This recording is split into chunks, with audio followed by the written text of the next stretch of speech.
So a lot of it goes to the point of like speed as potentially a bad thing, like okay, quantity over quality, or just sort of value half mass zero sum functionalism for, which you would think would be less necessary because of a machination process. But then the other thing is like, it's a few different things. Like it can sometimes be higher standards or something like that. So again, how is intelligence, or not even intelligence, but thought stigmatized? Like it's a bad thing inherently, right? Just like, okay, you're an overthinker, you're self-aware, and you're thinking, as if these aren't the defining hallmark traits of a human being. But so in that sense, thinking is portrayed as a bad thing, right? And then other stigmas to do with it is like, that must mean, okay, somebody's slow or struggling or whatever, right? As if, okay, they're not thinking about something else, or they just don't care or whatever, that.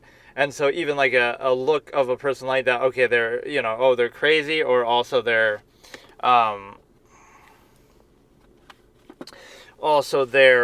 either like stupid or crazy in that way, because again, the human functionalism basis is there.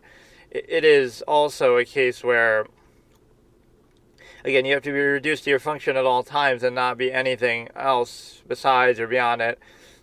Even like personality idiosyncrasies are sort of just reactionary in a way that aren't really specific to the individual, but it's almost perceived like they are. What other points are there to do with like that? There's something else I wanted to say. Like, again, as if having a stream of consciousness or being aware of your own thoughts or tendencies or self is a bad thing. Like, because then you're controlled by them. Otherwise, you're acting like, you just take yourself for granted as an absolute instead of considering, okay, I have this tendency, I have that tendency, human beings have these tendencies overall, and so now I can counteract them, or at least be deliberate. So the result could be the same.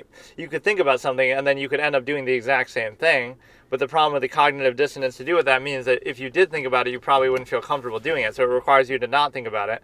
But the point is that thinking shouldn't be the obstacle, like, oh no, now it's somehow a bad thing. You should be able to think about it deeply, thoroughly, and then either counteract some tendency or do it anyway, instead of just mindlessly being subject to those tendencies and treating them as a baseline absolute, assuming that's what you want. Define your standard, define your measure, hold it consistently. Everything is done in sort of a partial, half-massed way. And so what you have is no idea of, there's no real sense of value that you have. It's all just sort of, you're doing things in such a way that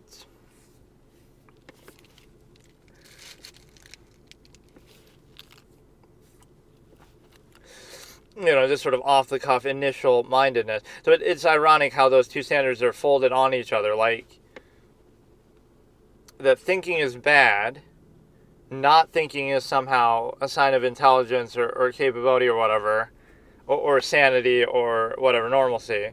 So the reduction to structure is seen. So it's more about indoctrination than anything, where it's very it's like this collective half-mass contrivance that never actually achieves anything, that never actually does anything fully. So it's like you're encouraged to be reduced to like a half-mass state, but then it'll never do anything truly for you. It'll always be giving back to collective. So it's kind of like you do it, but there's no real reason for doing it. The reason is itself, like insisting upon itself. It's like, oh, you should be this way for the sake of other people, but so what? Like, it doesn't matter. If other people weren't there, you wouldn't need to do it. Or if, some collective benefit is posed, but it's like a zero-sum thing that you're just giving to not really get, it's not even get anything out of it. It's just more like, it doesn't actually serve a purpose, and it's only done partially and halfway and sort of a pretense, but nobody really values it, or people innately know that. And so, yeah, that stigmatization of thought is very telling, because I don't know, or there's a few good like sort of speech patterns that go along with this, like the need, like if people really thought, or with all the resources we have today, if they really want to know something or whatever, you have Google. Or if people really thought about something, they would already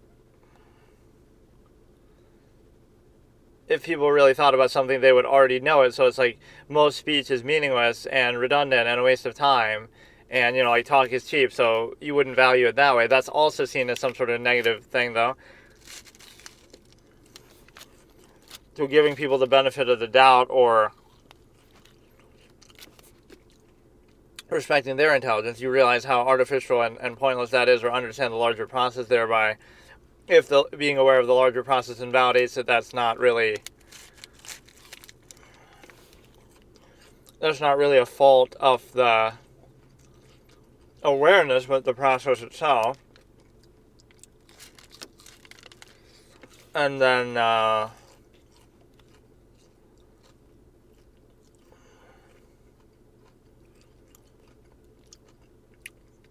again, preconceived notions and things like that play a big role. It's amazing how big of a role that actually plays. Or you can pose certain social experiments, like, based on performative aspects, you can overcompensate and appear the opposite of what you actually are. Or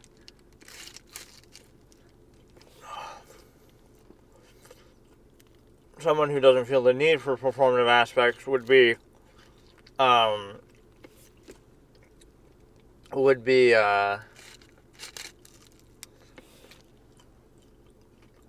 supposedly negative. And then, sort of preconceived criteria as well.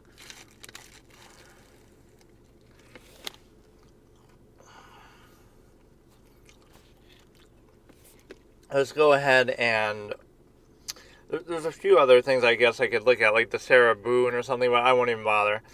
Let's do some other part of the, I guess, Jodi Arias. I was kind of watching that in a row, so maybe I'll keep doing that. From her cross-examination, so then I can maybe do the book thing later. Maybe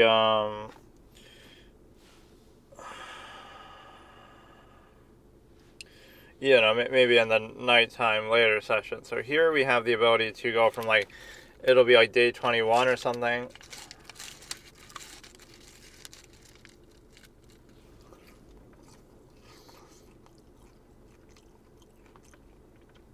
Yeah, it couldn't be like, okay, you disavow a process because you realize it's artifice, or you don't care to do it or feel the need, but it's somehow a negative because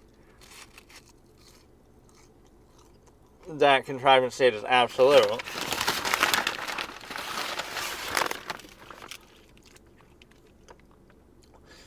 So now, what are we on? I was going to watch it almost from the beginning, but there's a lot of things that aren't entertaining there.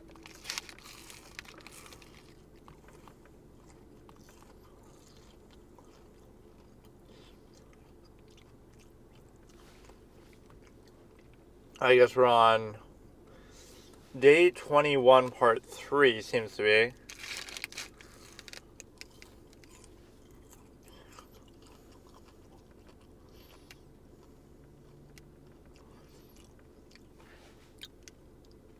So Jodi Arias trial, day 21, part 3, hour and 4 minutes long, starting at 0000, starting in 3, 2, 1. Nowhere in your journal do you ever mention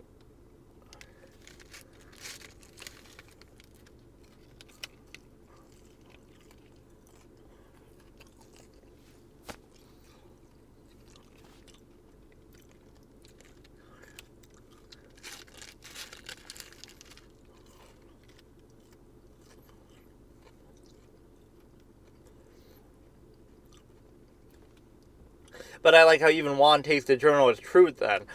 This perpetual liar you think is telling the truth in her own journal because maybe she thought nobody was going to read it, but what if you were so next level that you made stuff up in your journal, right, that you would see this coming and like, oh, now they'll believe it because I wrote about it.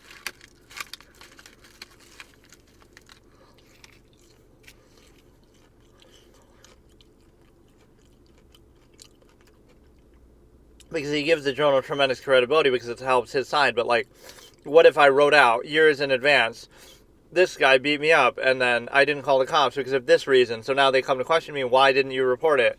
Oh, I already wrote it in my journal. I already said it happened in my journal.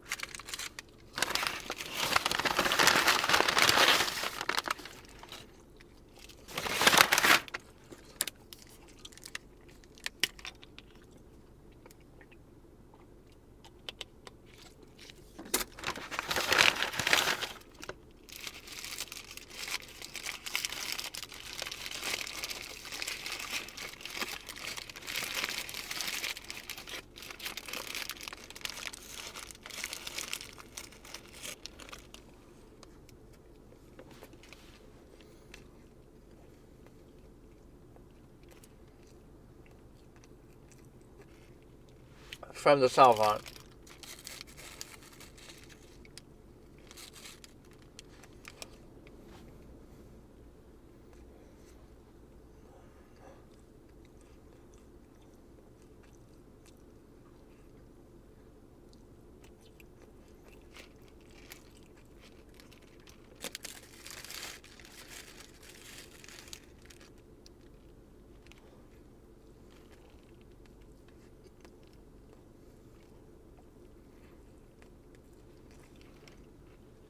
Different switches. Like, objection, she's not an expert in the fucking phone company.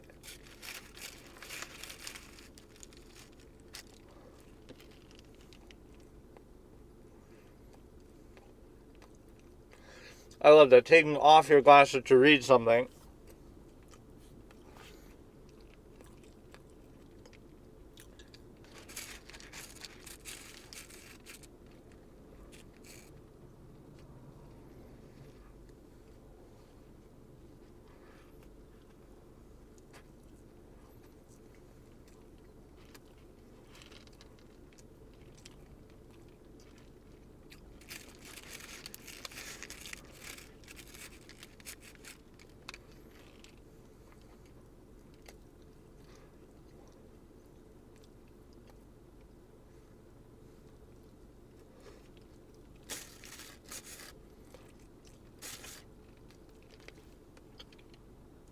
But she tries to cop out by using like a landline argument. Like, oh no, I had another phone, or I used a payphone.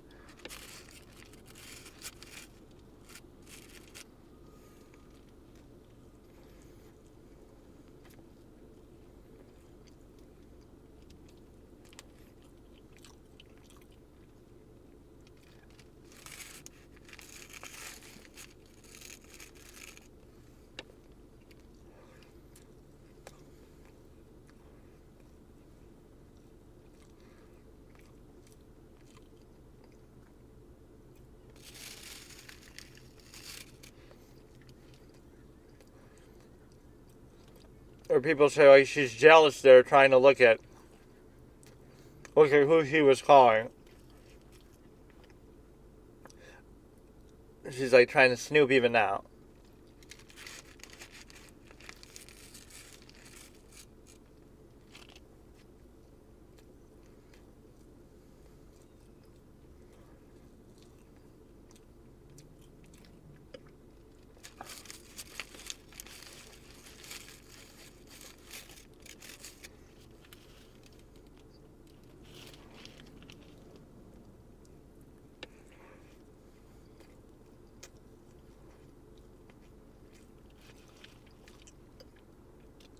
She never said images, and she never said girls. She just said the one image of a boy.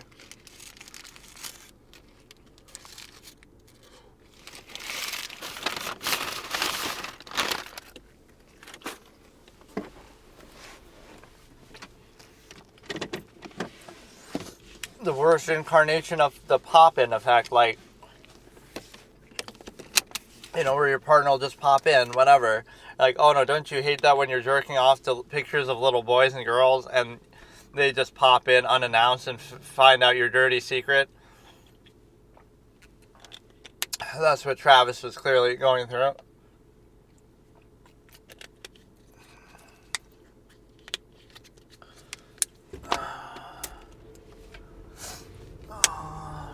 Turn this into like a food vlog. Like, I'd go all around the world, and it's not like you'd need a ton of money to do it, but it's the sort of thing I'd almost want to do, where, you know, you'll travel all around and stuff like that, and you'll sort of travel around the world, try different foods, explore abandoned buildings, different places, you know, do like a real life completionist challenge, because I do tend to be a completionist in gaming context. Like,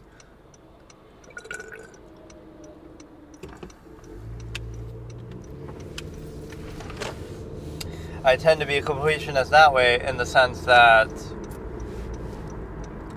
you know, I want to explore. Like, it really could be, you know, humorously literal. Like, I want to explore every part of the map in this game and 100% clear the game, right? So I want to explore every country, every place in the world, right, in some amount of detail.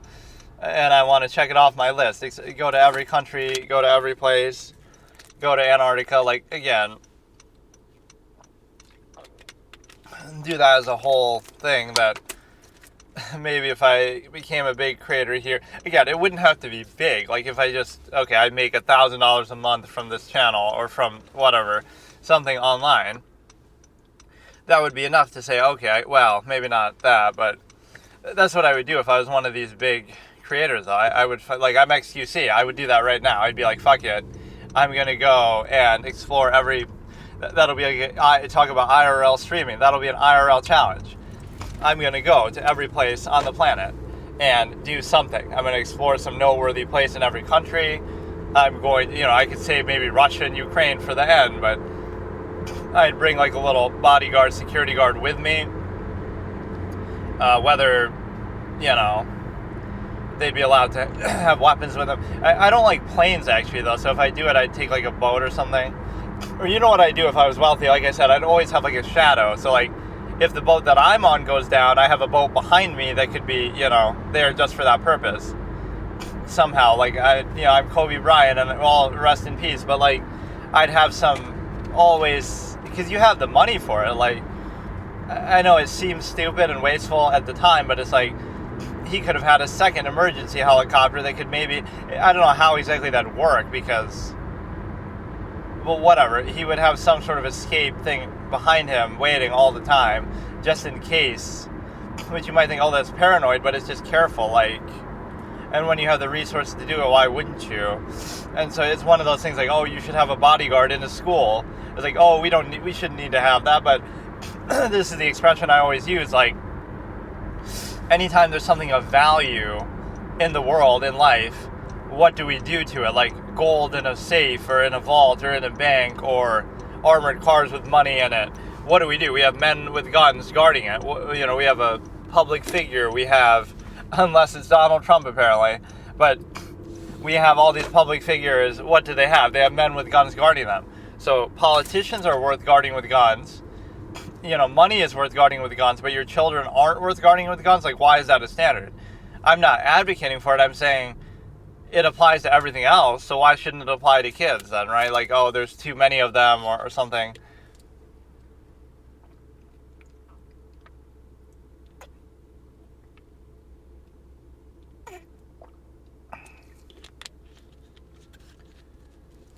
But no, that could be sort of such a fun piece of content, like where it's a IRL thing, and you're traveling, and you don't have to do it like all at once, but like, assuming that you were successful in some major, meaningful way, you would have to,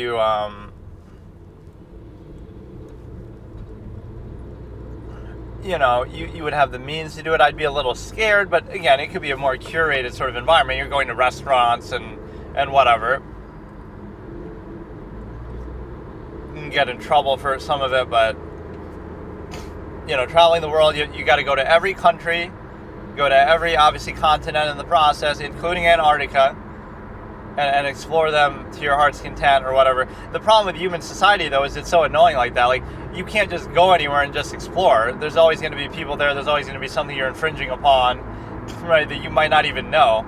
In a fair way, you could even say that. Like, you're some random person who lived their whole life in the jungle, and now you step out into human society, and you're breaking all these laws that you didn't even know existed. Like, I'm just kind of wandering around. I didn't know that, oh, this land is owned by the government, this thing is owned by the, like, you don't even know that, right? So how are you supposed to abide it? That's what's kind of wrong with the non-consensual social contract.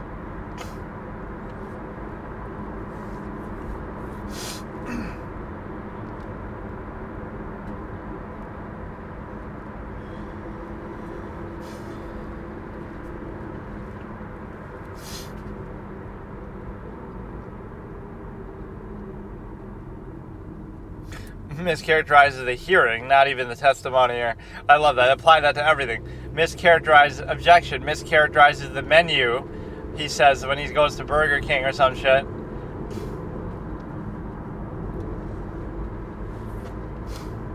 But no, like, you explore the world and you try to check things off your list. Go to some major landmarks and stuff. And I'm kind of more low-key. Like, I wouldn't make a big scene out of it. I guess if you're a big creator, it might happen that way, but...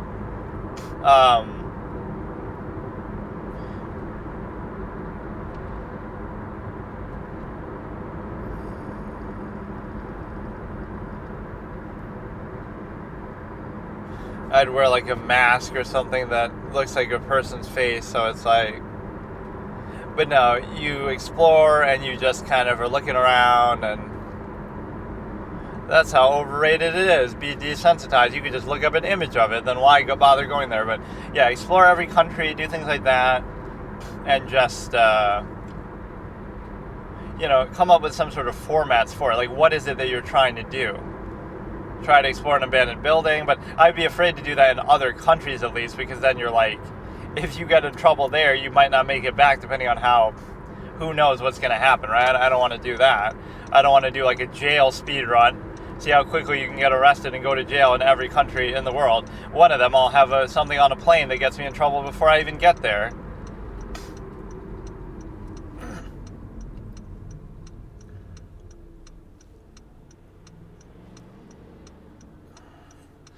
It's not my magazine. I didn't make it.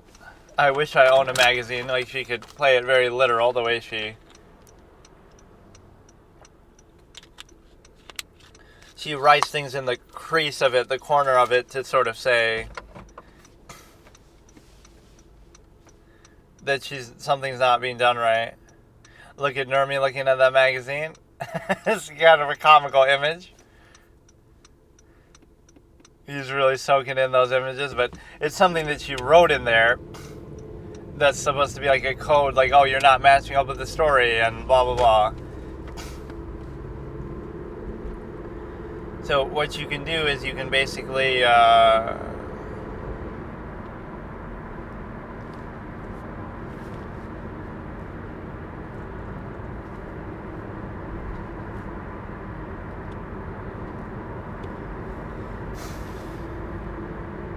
like, oh, no, there's a reason why Nervy's looking at her for so long. He's going a little fast, though. You should have more time to... Like, what is the point? What are you going to ask about in the magazine besides what she wrote in it? All this etiquette of... the etiquette of taking off your glasses in order to read something, which seems so counterintuitive. And then... as far as the exploratory, the judge always looks kind of a little pissed. That's just her resting bitch face, but you have, Nurmi just wants to read the magazine under court time. Bro is reading it for the article, surely, for the crease. But no, you have the ability, you have the ability, she's using it to write little notes, obviously, to somebody on the outside,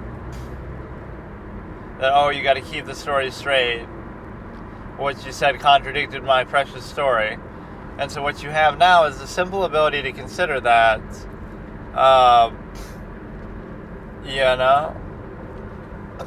you go all around the world. But no, it's that level of self-awareness that makes people almost uncomfortable, that people are not at peace with their own inherent nature, their own tendencies, their own inherent state, because it gets so overextended by machination, by indoctrination, etc. So you're not at peace with it, so you're constantly surprised by basic things, or you're not even aware of it, or something like that. False inherent contrivance response.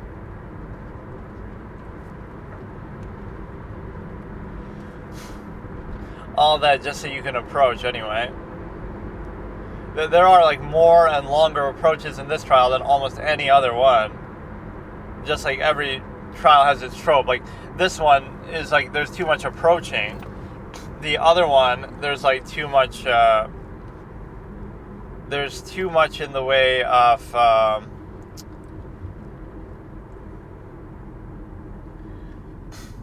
Jennifer Darrow, too much of excusing the jury and making them play basically musical chairs almost.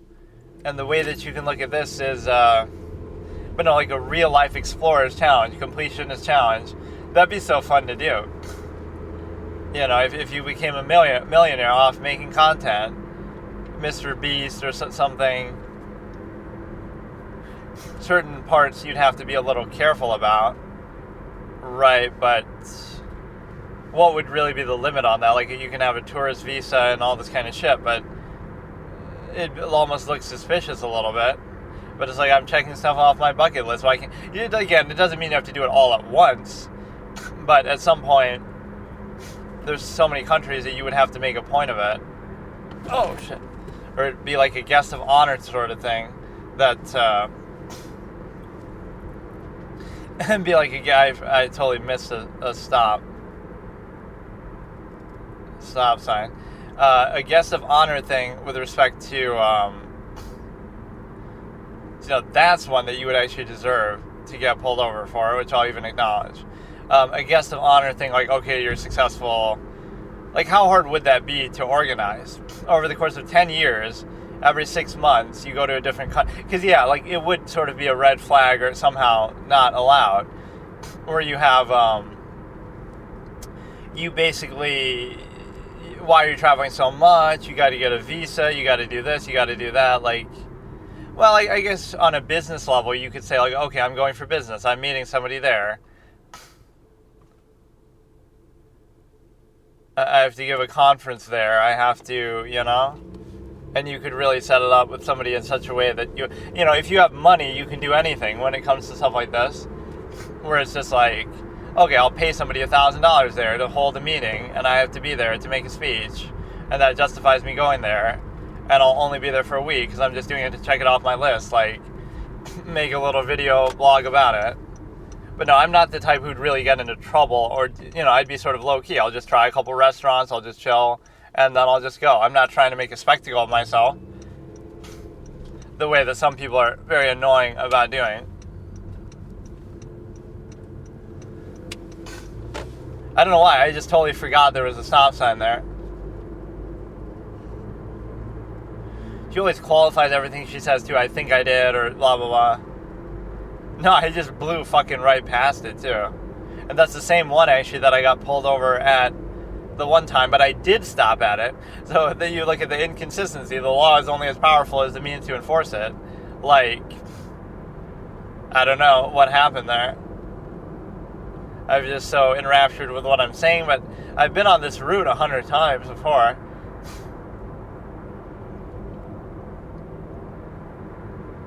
How can you really prove that she wrote in it, though? What if it's somebody else? Match it to her handwriting and stuff.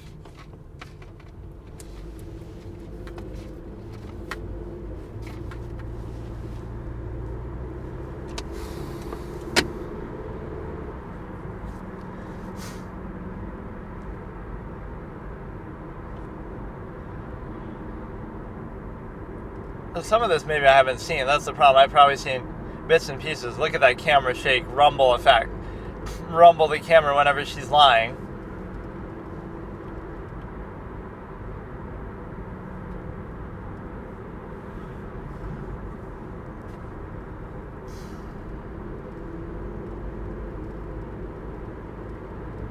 But yeah, just remember, thinking is bad.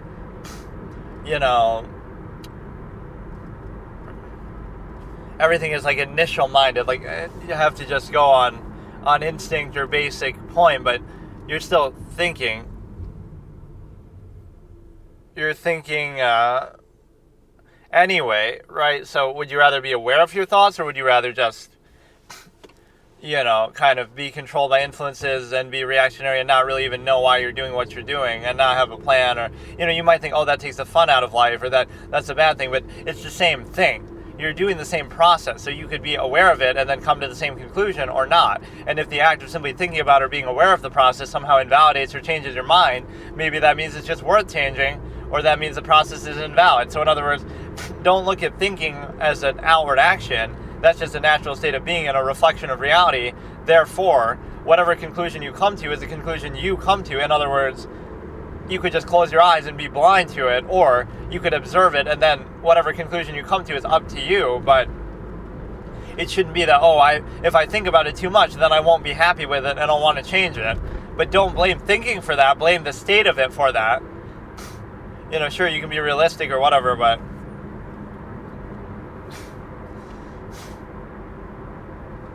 I seem to remember this topic, but I don't know if I've heard this exact part of it. Maybe she was talking to somebody else about it. He was talking to somebody else about it. Or he mentions it like in the closing statement about how she's a liar and she's trying to get her story straight with somebody else.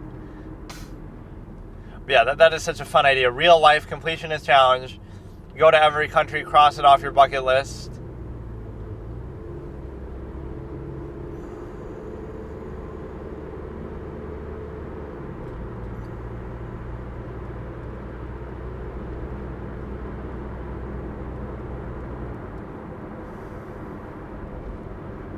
That's what a lot of people who are successful even don't even understand. They'll work till they die, or they'll have all this money saved up and they won't even ever use it, or won't, they don't even know what they're doing it for. Like, so you can be so intelligent or capable in a functional sense, like a zero-sum work, doing your job, but what's the point? What's the overall point of it?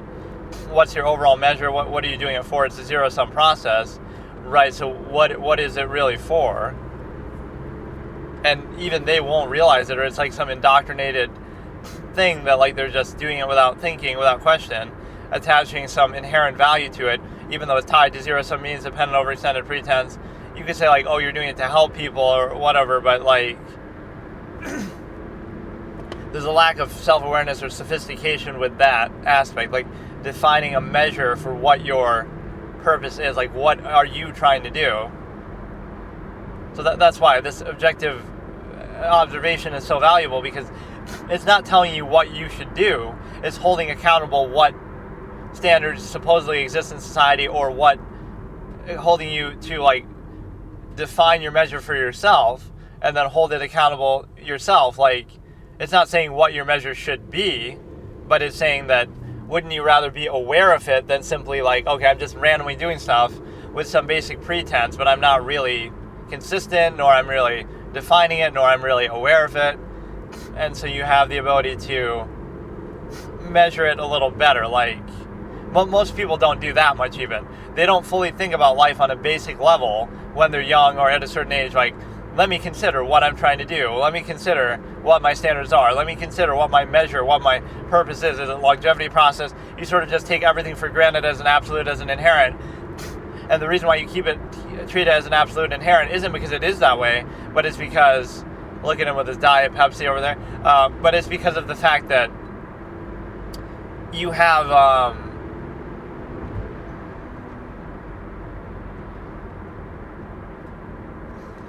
if you did think about it, that might invalidate or call it into question, so the only way you can actually value it is if you don't think about it. It's almost a requirement. So it's not that, it goes without saying because it's actually true. It goes without saying because if you thought about it, it would invalidate it in some meaningful way.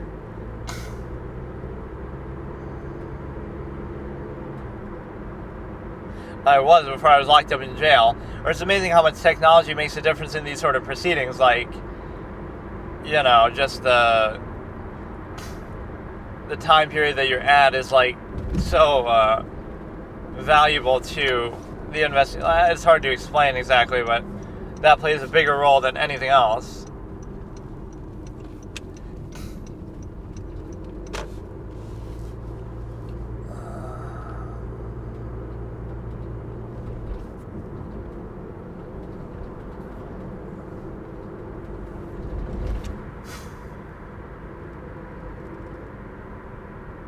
Why didn't you just erase it? Or I guess it ended up on the outside.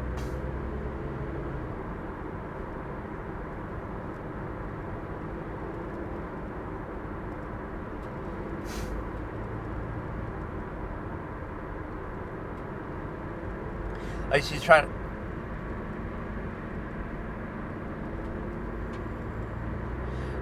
to be all sneaky and stuff, but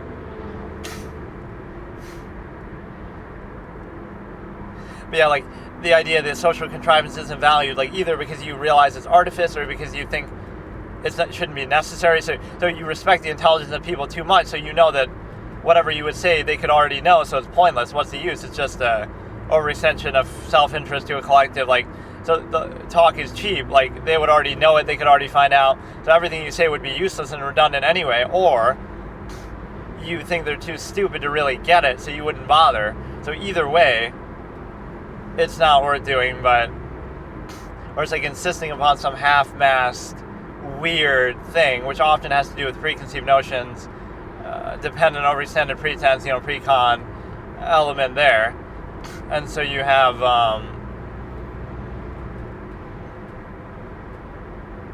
So I finally caught up to trying to upload some of these. So I'm uploading 2 big portions, which is like a week's worth plus.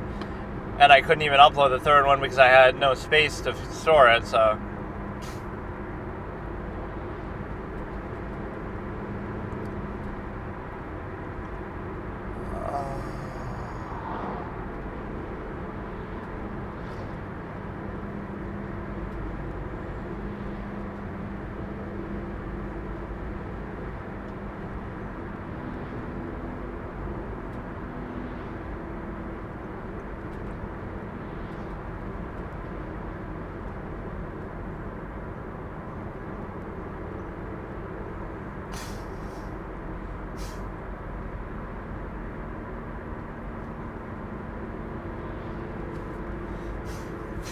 Why would she care? Like, she's just... To make it seem like she's not doing it for attention, but I can't blame you for doing it. Like, it gives you a certain platform, it gives you a certain power. She maybe could have used it a little better. Casey Anthony kind of hated that, though, instead. She was a little bit smarter about not doing that, like... With her mom, being upset at her mom even for appearing on TV and stuff. But even despite all that, she still got away with it. Assuming she did it, which a lot of people are convinced, but...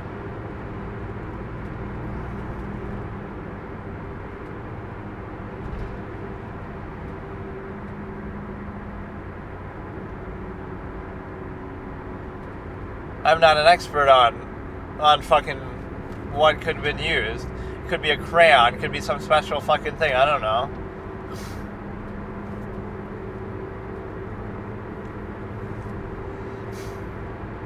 Why does it matter if it's pencil? It just means it should have been erased.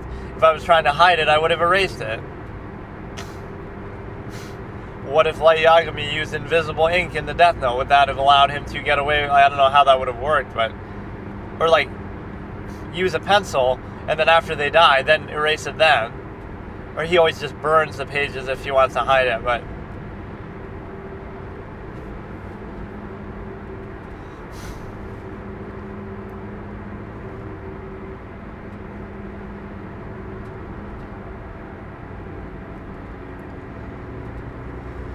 As if to imply that you were trying to hide it. But yeah, that's like one thing you'd always be weary of, is like, you know how stupid and flawed people are, so just by being associated with them in society, you are asking for trouble, so it's really your fault. Right, you're driving, so if somebody hits you, it's your fault for putting yourself in that situation, even.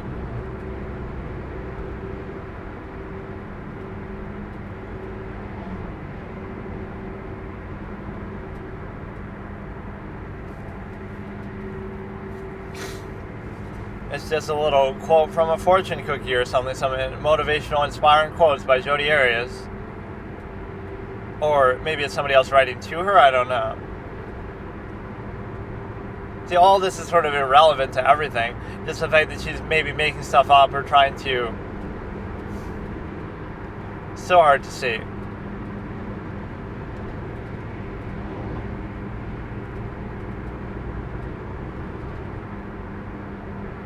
That doesn't mean that you're lying, it just means, like, why are you contradicting me when I'm telling the truth? Why is it written on so many random things? Or were those the numbers that she was putting, like, look at these page numbers? Why you gotta be all sneaky about it, though? Like, it doesn't matter. They found it anyway. Erase when finished. They forgot to read that part.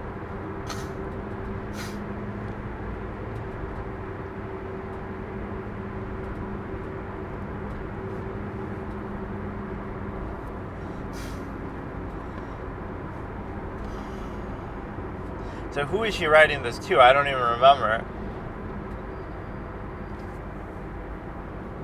Somebody that was she perceived to be on her side who just messed up what they were trying to do.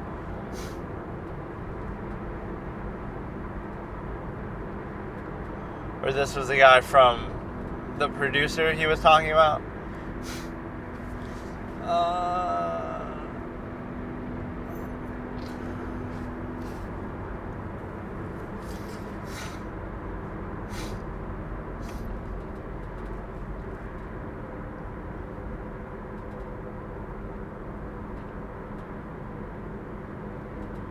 Like some big conspiracy he's trying to point out, but it could be easily explained like, okay, I've tried to strategize for my defense, and this guy keeps saying dumb stuff that he shouldn't be saying. Doesn't mean that I am lying about it. In fact, you're maybe questioning that they're lying about it.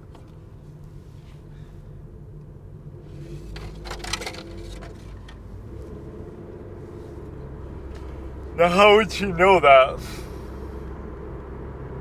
Take off your glasses to read it.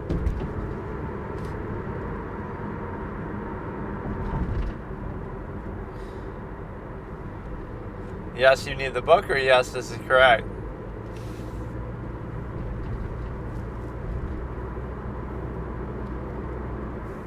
See, I'm admitting to breaking a traffic law too. I'm objective and honest like that. Another thing that's stigmatized, right? If you're just directed to the point and honest, oh, that's rude, that's bad. So being dumb is a good thing. Being thoughtless is a good thing. Being dishonest and fake and artificial is a good thing.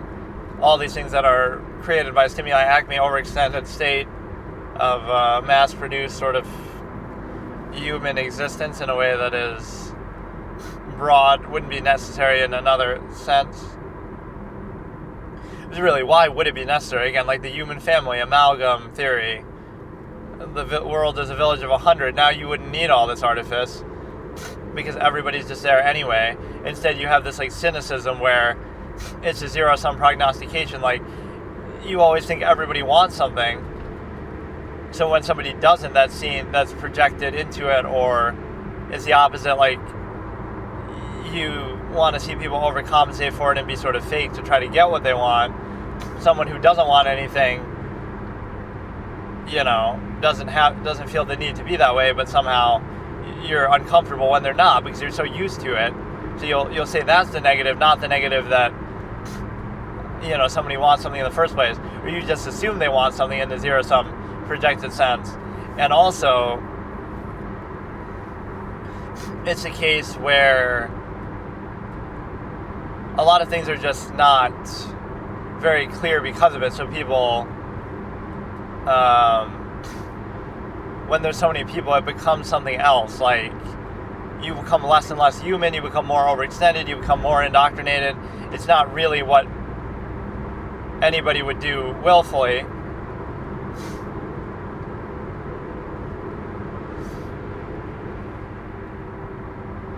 Mark Stanach, 520, so that's the phone number, ABC.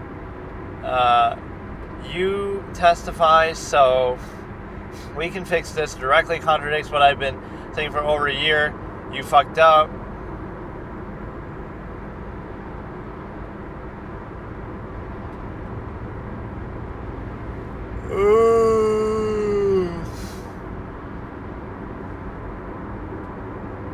I like how you can say fuck in those contexts if you're reading something in a court, but then if you actually say fuck in like an opening statement or something, like when Ronnie O'Neill says, if you think I'm here to play around, god damn it I'm not, and then I have to respect his energy level. But if that's the case, then all he's saying is god damn it. But she even says don't swear. It's more so like his volume, but there's no rule that says you can't yell to make your point, as Juan often does that too.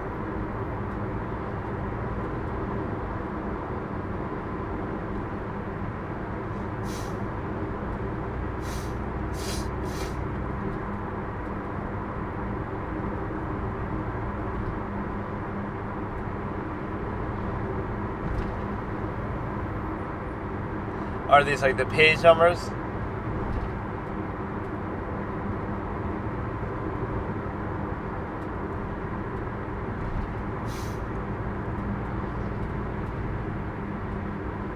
So those are the page numbers on which the notes are written.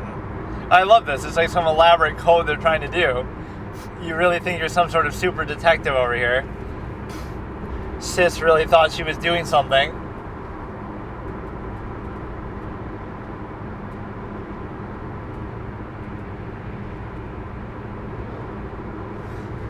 There's so many edits I would make of stupid things like this.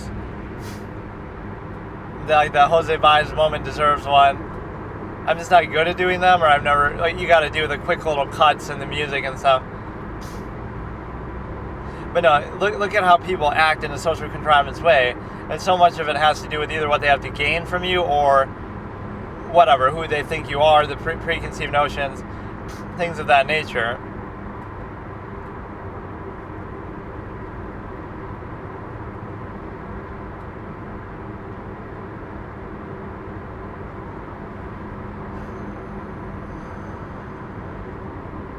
But nobody holds like a true measure of like value, like something to be done in absolute. Like the absolute is impatience. You're always impatient because you want to get to some modicum of value, even if you don't know what it is and can't find it, can't figure it out, just in theory. And you always have like this higher measure that you're trying to aspire to, so therefore everything is below that. Even in a zero-sum functional sense, you would say some sort of absolute efficiency therein, which is not consistently practiced. Everything is instead reduced to a controlled structure first, and then everything else is secondary, so it's more important to be indoctrinated. It's only day 20-something. How can we be at 400 plus exhibits already? Or some of this is so humdrum the way they have to read through every single thing individually, like with the verdicts. The verdict as to count one, according to the state of Florida, blah, blah, blah, blah. Like, you have to say that every single time, like, we get it, dude. We're in the state of Florida. Why do you have to say it every time? You fucked up what you told my attorney next day.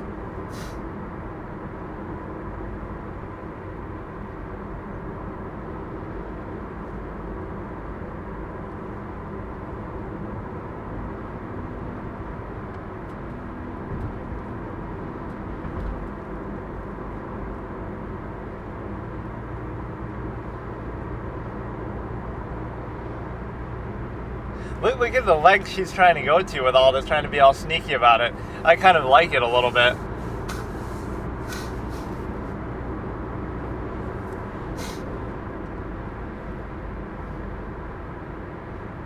Are you going to go like the issue date? Assuming it was new.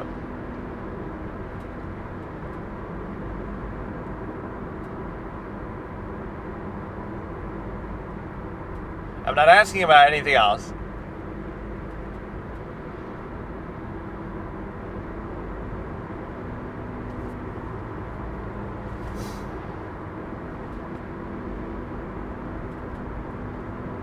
She's maybe a little smarter than you realize, but it's hard to quantify.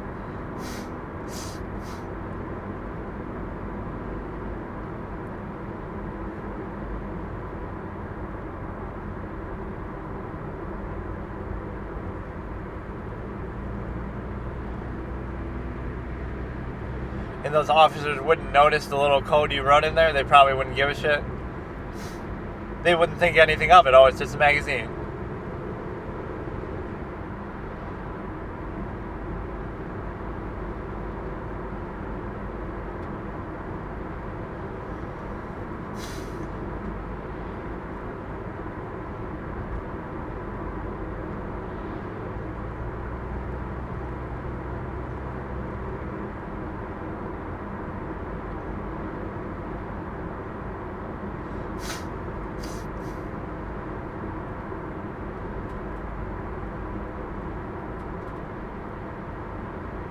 She gives like so many superfluous details, which is kind of good in a way, but it could be bad. You let something slip maybe that you don't want.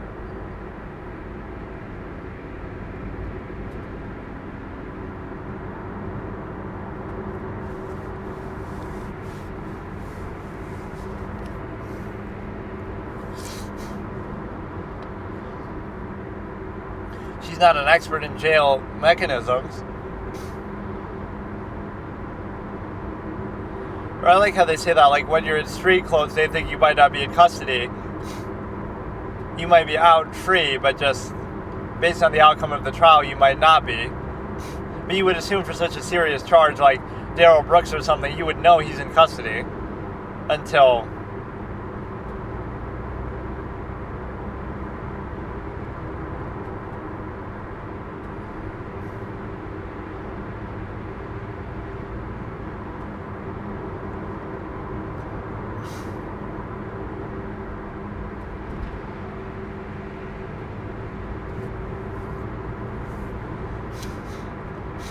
No, I did not speak with him in a telephone inside of some life-size gigantic telephone that we could both fit inside of.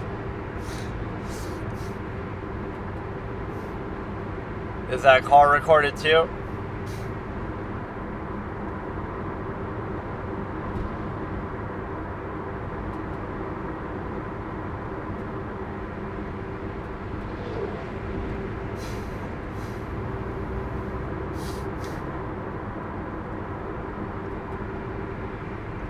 This relationship. What relationship?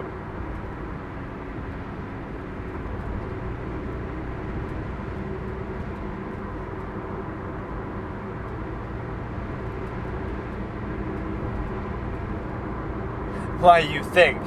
That's kind of argumentative. With Bianca. So now, is that a mistake, or is he trying to do that to get her to seem all obsessive and jealous? And she uses the story again for Travis. How old was she then? Like, how old even is she? In 2001? That doesn't even make sense. 2001? So it's like 10 years later. So how the fuck old was she then?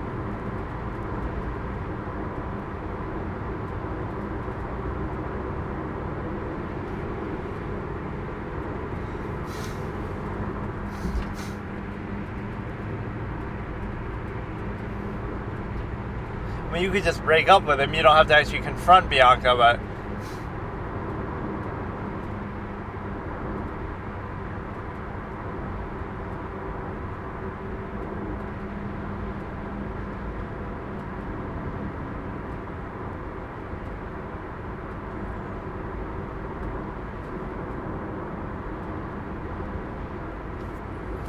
this is sort of hearsay.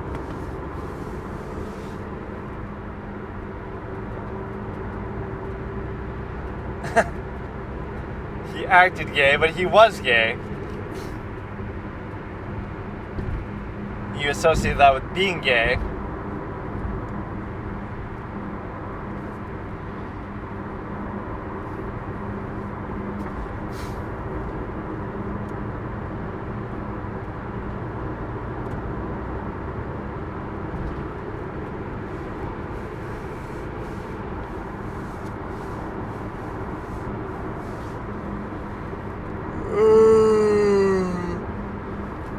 See, a lot of this can't be verified because this was so long ago.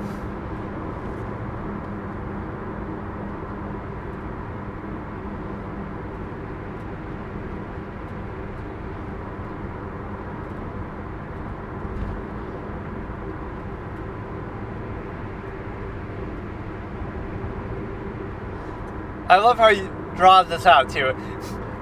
You gotta understand from Juan's perspective. Everything she's saying could be a lie. And he doesn't really even care or necessarily know.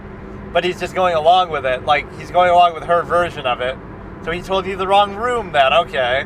Like, he's just playing along.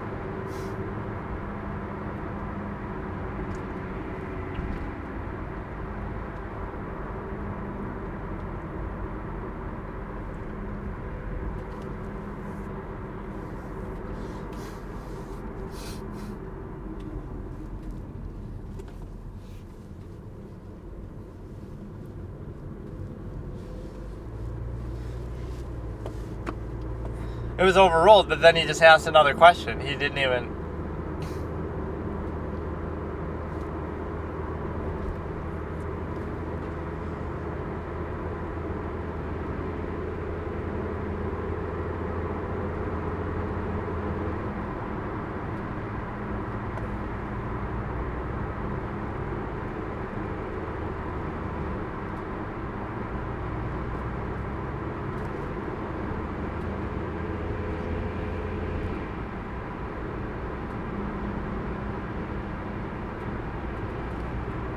Why do you have to make it about gay, though?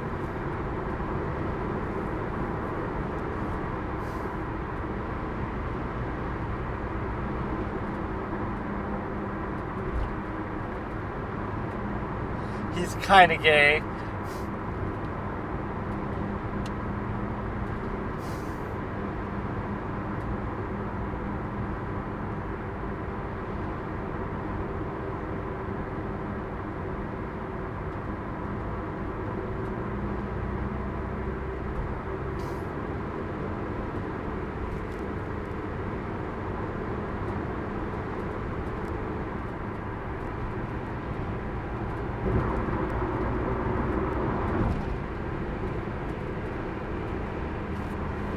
You're almost making fun of him.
She has like this mousy, chipmunk-like almost quality when she's smiling at times.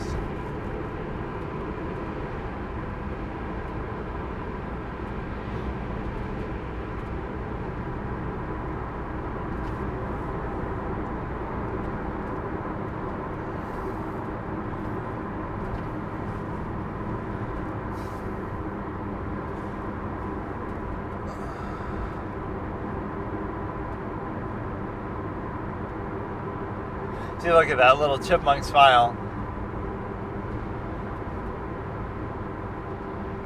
I don't know, you might question why she's smirking so much, but just, she likes the attention, or she's trying to be genuine to the jury.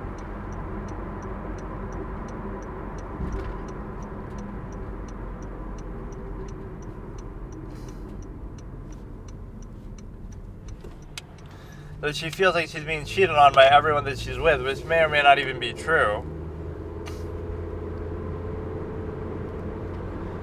Like this one, and then the text messages with the other guy, Daryl Brewer or somebody, where you go and snoop on his thing at the library. Some of these stories couldn't be verified unless she said them, unless maybe they testified about them, but she finds out in such weird ways. Like, somebody came to my restaurant and told me that I'm being cheated on, or I saw it in their email in the library that they forgot to log out of, or I saw it on their phone, like a text message or something else. Like,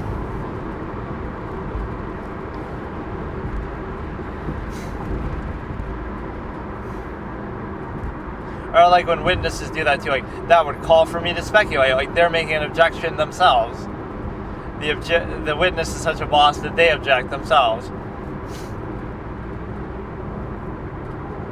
Does that ever happen in Phoenix, right? Like where I guess Christoph Gavin does it, where he's on the stand and he's objecting, which you're not really allowed to do, but the witnesses will sometimes just get in like a long conversation with you in a way that's not really proper.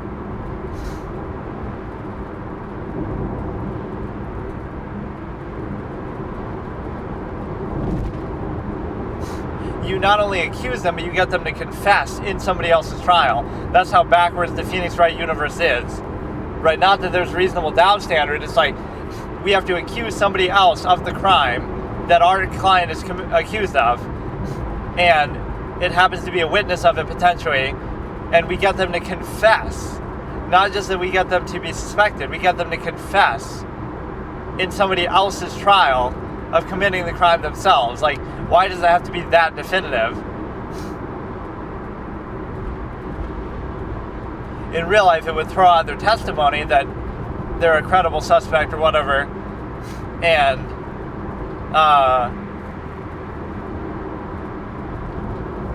it would create strong reasonable doubt in the eyes of the jury that, oh, somebody else could have done it.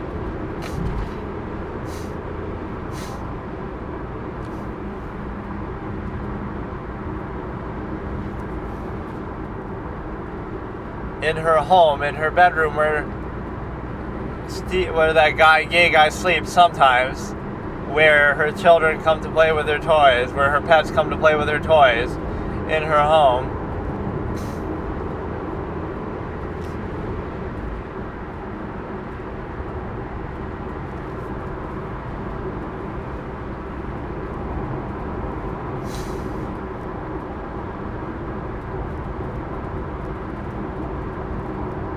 Is she making this up on the spot, or?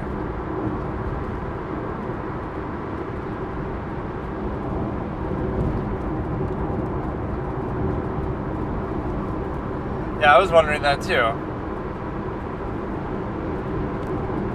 21, so she's like 30 something now? She doesn't really look that old. She has like a baby face.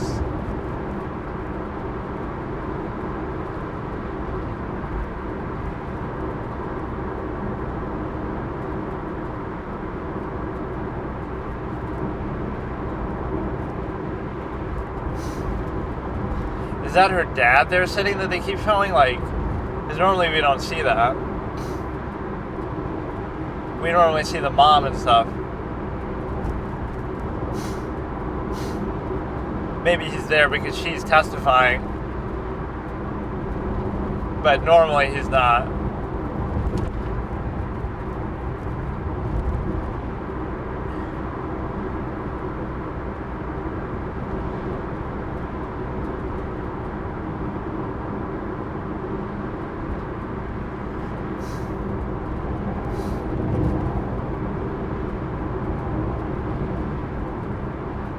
I highly doubt she described the word idyllic.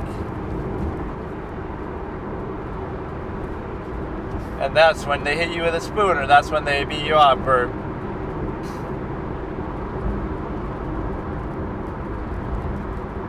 Why did any of that matter? You just randomly go into her past history. That sounded like just a normal conversation between, like, somebody who's getting to know you. Oh, so you said your parents had this restaurant? Cool. When did it go bankrupt? When did this happen? Like...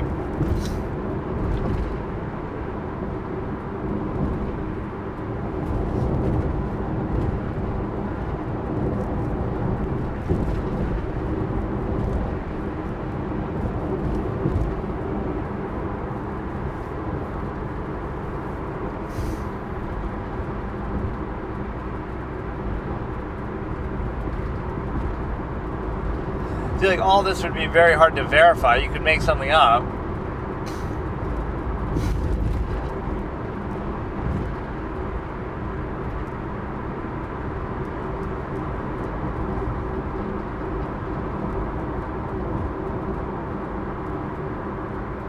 But you still kept sleeping with him.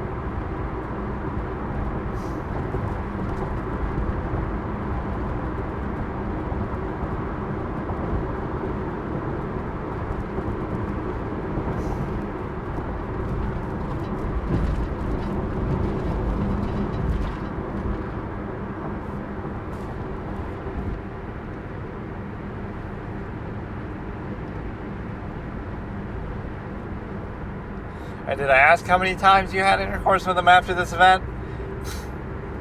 My nose is kind of stuffed, so it kind of makes this a little difficult.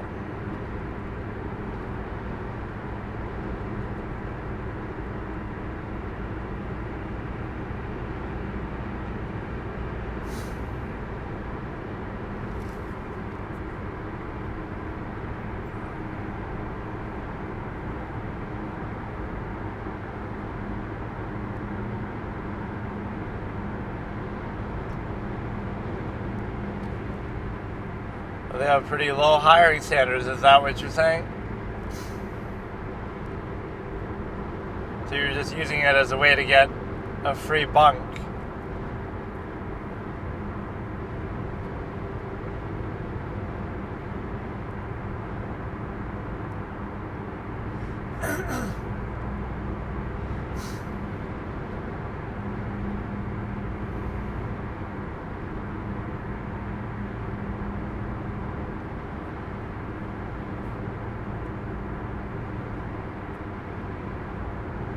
But then why would he come to testify against you or whatever?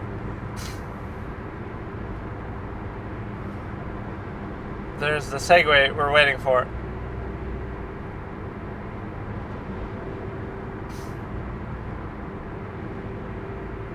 Through my attorneys, I had contact with him. I'm not interested in what your attorneys did. He's always pretty firm about that. Like, that's sort of improper to ask or talk about. But I guess if you volunteer it,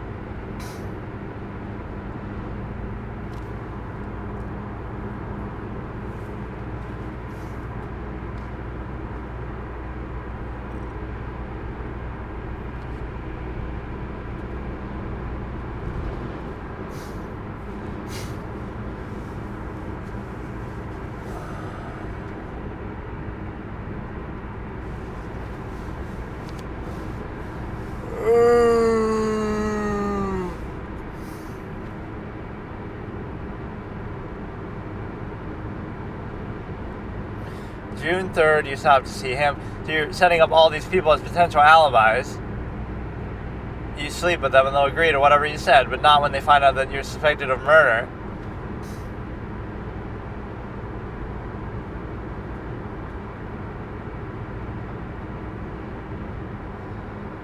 You're trying to make it seem non-sexual.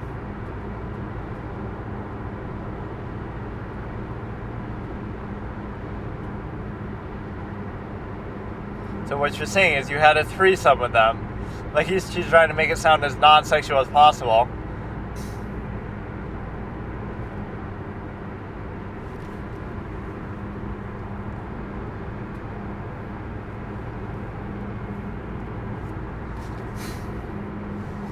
How do you know they went to sleep at midnight? How do you know that? Yeah, he's just asserting that.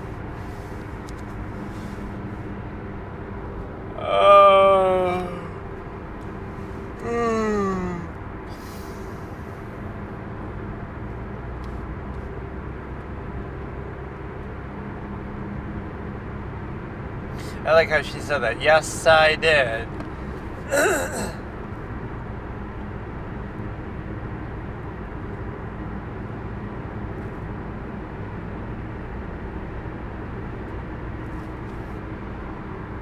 She always qualifies like that too, depending on the traffic. So if you try to redo this one, like what was that case where they go by the speed? I can't remember. Like, oh, they were driving fast at one point, but then they ended up getting there at the same time, or slower than the other trip. I was just watching that the other day. I can't remember what it was. They're comparing like two trips. One in which the person supposedly went over the speed limit, one where they didn't, but the one where they didn't, they got there faster.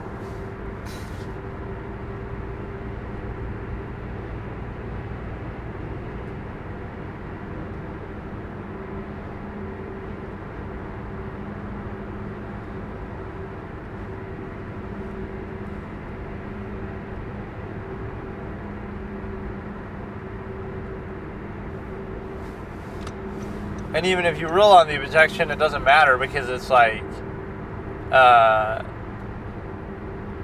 they already answer before they give the judge a chance. Everybody always does that. Okay, so here I was going to do the Hellbound Heart thing, chapter 2, but we may as well drag this shit out as much as I can. So there's no rush.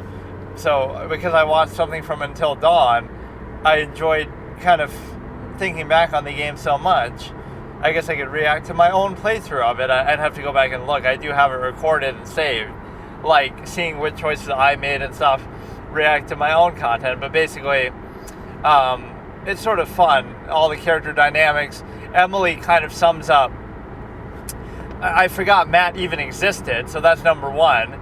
Mike basically turns into Rambo. Emily goes from hating her to loving her. So that's my expression that she embodies, like, I love people who prove me wrong. I love those who prove me wrong. Like, if I doubt you and I hate you or whatever, I criticize you, and then you do exactly the thing I say, or you succeed or do something amazing despite my criticisms, I'm not one of those people who's salty and will say, oh, I still don't accept your success. No, I'll be like, I'll become your biggest fan because you proved me wrong. Like, Steph Curry kind of is like that, where I'm making fun of him in the early 2010s, like, you can't play like this, you can't be jacking up these long threes, who does this little upstart think he is? Or you know what's a better example is actually Light Yagami. Light Yagami in episode 2, right, confrontation with L, does what? He gets clowned by L, and I'm looking at him like, who does this guy think he is? He's going against the world's greatest detective, everybody's trying to catch him. You think because you got this little notebook, you're so smart and you're so special. You know, I'm almost saying like what Ryuk was saying. Like, I was talking shit about Light in my head. Like, this guy's just a clown. You think because you got good grades at school, you're a good student, you think you can go up against the world's greatest detective.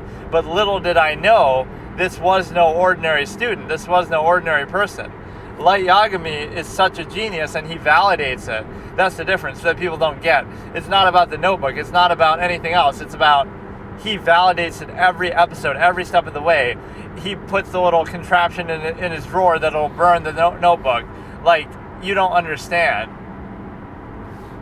The guy, he puts a pencil lead in his door. He puts a piece of paper as a fake out. Like, this is no ordinary human being. And so, not only did he prove me wrong, but I was sort of stunned. And I think it was episode 7, I believe, Naomi Mizura, when he deals with that situation, he gets this very tight-lipped, ex-FBI agent, Naomi, to admit her name to him.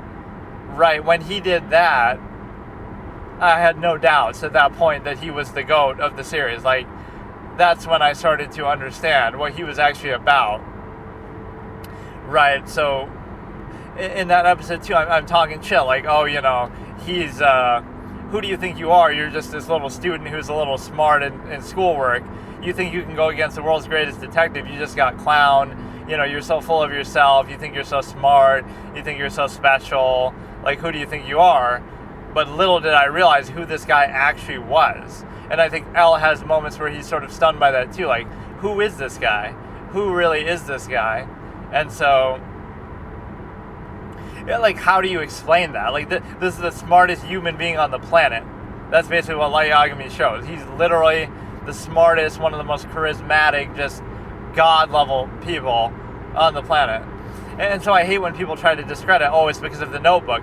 The notebook allows him to be Kira, yes. It allows him to kill hundreds of thousands of people, criminals, right? He would not have been able to do that without the notebook, but neither would L, neither would anybody be able to, have that big of an impact. So that's separate.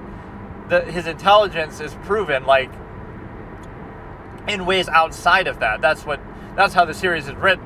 There's like two very hyper intelligent characters who are on each other's levels, and now you see who wins. So L has a lot of resources on his side. He has the whole worldwide police on his side. He has all these agents and resources and everything like that. Now, just because that gets reduced to a smaller number, just because Light is so strategic and turns everybody against L, right, that's to Light's credit.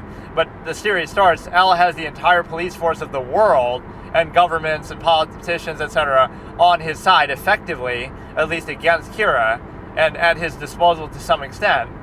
And Light has the notebook, which is obviously very powerful, but they both have tremendous resources or means in their favor. But this is not a means argument to say, oh, well, what about Light without the notebook? Light without the notebook would be one of the world's best detectives, like we see in the Yotsuba arc, like right there with L, doing just as well, at times outperforming him, like when he makes the call to Namikawa. L isn't just pretending because he wants to see, like, oh, I'll try to bait him to take my place sort of thing, but he genuinely is impressed, and Light is genuinely on his level, at times even above his level. And like at the university, Toho University, they both get perfect scores, Light and L, right? And they show the contrast between them. So it's like, the point is that is an element where, what does that have to do with the Notebook, right? In other words, Light is just that smart. How is he able to do that? He's the top student at the university, tied with Al for the best score, whatever perfect score that it was. Like, that has nothing to do with the Notebook. When he's in the Yotsuba arc, when he lost his memories and doesn't have the Notebook, he performs just as well as Al, even by Al's own acknowledgement, and by the rest of the task force being in awe of him too. All of a sudden, how does he do that? You know what I mean? Like, it's pretty proven that he's so great on his own. Like, the Notebook is not what makes him intelligent. The Notebook is not what makes him get away with his crime. The Notebook is what allows him to commit it in the first place on the scale that he otherwise wouldn't be able to do, because nobody would be able to do, and he wouldn't even attempt to do it. Right? What's he going to do? Dress up like Batman and beat up criminals in his neighborhood? Like, that could be the next level alternative. Oh, that's kind of a good character stat to do. Ra's al Ghul versus Light Yagami from Batman Begins, that version, right? The Henry Ducard. And what's so telling is there's the body double thing. So Light, through great difficulty, finds out information about the League of Shadows, and he kills Ken Wantabe's character, right? Or he tries to kill Henry Ducard, but he doesn't know the real, well, I guess you would know the name Ra's al Ghul, as far as, but that could just be like his title. His real name is something else, but like pretend it's Henry Ducard and he doesn't know that or something. Like, the beauty of that would be, like, let's actually go through it. Okay, intelligence. Light is more intelligent than Ra's al Ghul, but not by much, because, I mean, the way they portray him in that movie is actually god level. That's one of my favorite villains in movie history. It's an absolutist villain with some of the lines that he says too. Like, his philosophy is so, let ability define what we do. Like, your training is nothing, your will is everything, the will to act, and you finally learn to do what is necessary.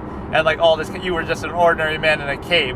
Like, it's all about his absolutist tendency, like willing to do everything. You're not going to do it halfway. You're not going to do a pretense.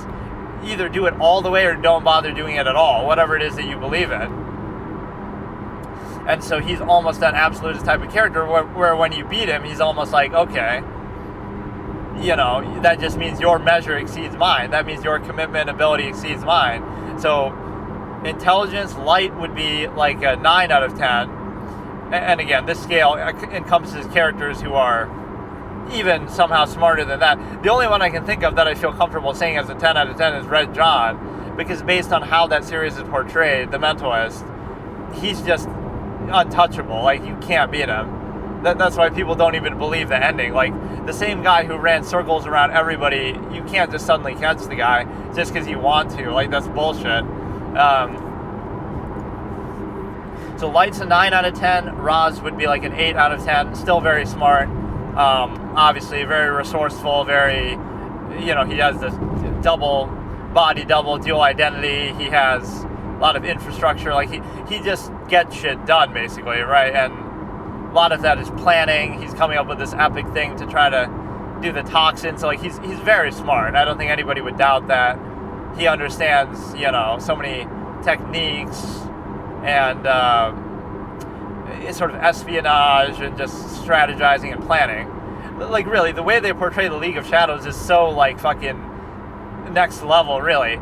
It's like, you might think, oh, how can a small group like this destroy a whole city? But the way they show it actually makes sense. They're so capable that they sort of pick their spots. They steal from that ship the little, whatever it's called, the compressor thing, right, from Wayne Enterprises. They steal that. Then they work with Crane a little bit. Then they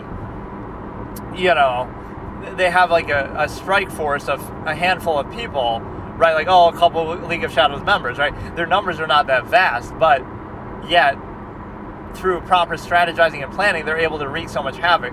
Like, what's the best example I can give? Like, I hate to say it, but like 9/11. Again, it didn't take that many people to do that, but yet they inflicted a significant amount of harm. Or even like, what's the other example? Like the Mr. Highwayman from The Good Son. He caused a whole big pileup by just throwing this little body double thing off the top of the highway bridge, right?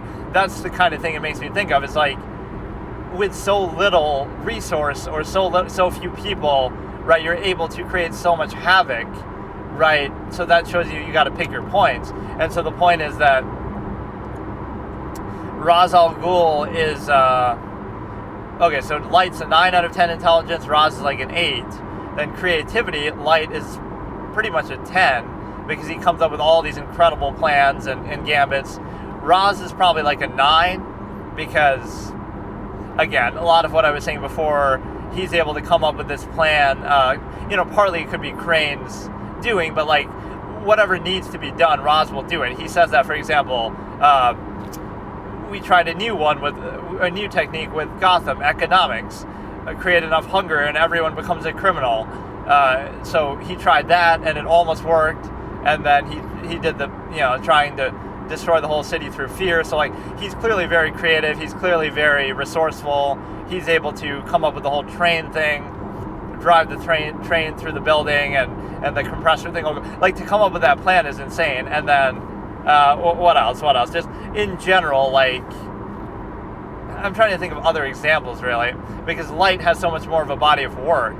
But he's an 8 intelligence. He's probably a 9 creativity because, I mean, yeah. You never learn to mind your surroundings, right? That's an element of creativity. When he's like, I'm losing the fight, and then I tap the ice beneath your foot to cause you to sink under. That takes a very creative, out-of-the-box mind to do it. That's almost worthy of Light Yagami. You can't really beat him in that category, though, because this guy is probably the greatest strategist in human existence history. So, like, you just can't do anything with it. But, so the third category is like initiative. There's initiative, emotional strength, and social skills, I guess, is the 5, right? So initiative, Light is pretty much, I vacillate back and forth. I guess Light is really a 9 out of 10, but he's really not. But it depends who you're comparing it to. But like, who's the 10? Like, Red John would be a 10 because he doesn't need a notebook to do it. He can just do it. He'll just go out and kill people. Light wouldn't do any, again, even if it's for good reasons, bad reasons, whatever, he wouldn't do it at all. He just wouldn't do anything. He was kind of bored and discouraged and not motivated, as we see in the first episode. Right? He has the desire to do it, but not the will to do it. So the notebook is what motivates him. So, in this sense, Ra's al Ghul is a 10 out of 10, because again, he's done it of his own volition, accord, like he just does it. And so, in a way that he does it in a way that, again, it's a real world setting, even if he doesn't have superpowers in that, there's no Lazarus pit, there's nothing. And so it's like, what you're doing is you're saying, like, Light required the notebook in order to act. Now what he does with it is unbelievable. But what Ra's does without anything like that, just the fact that he's willing to even do it, that's the point. Right? The fact that he's willing to even do it. And so what you have is,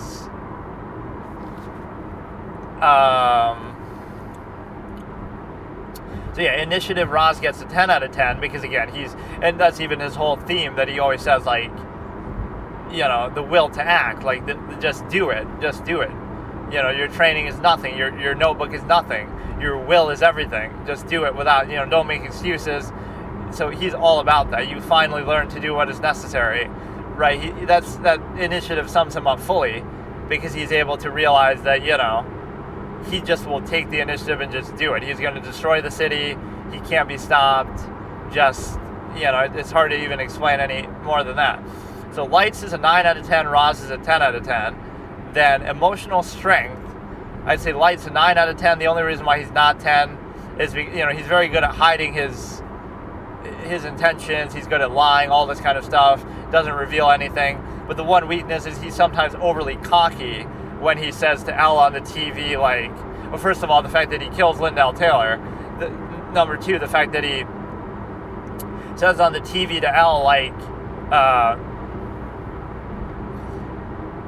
whatever, he sort of insults the investigation, even though he's pretending like he doesn't know that he's being watched on the camera, right, when he's at the dinner with Sayu.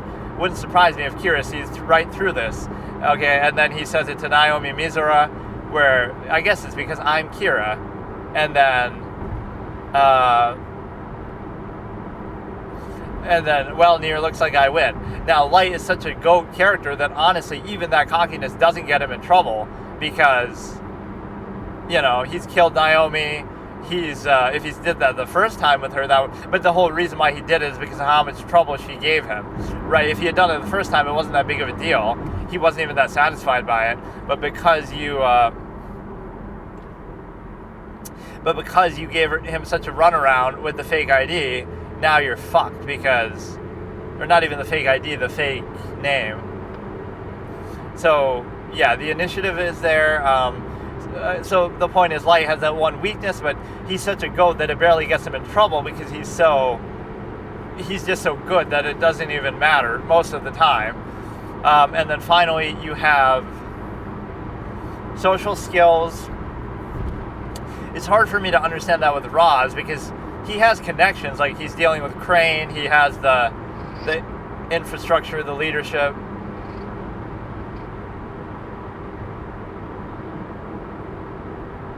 He has the infrastructure, the leadership, and so I don't know what to make of it, because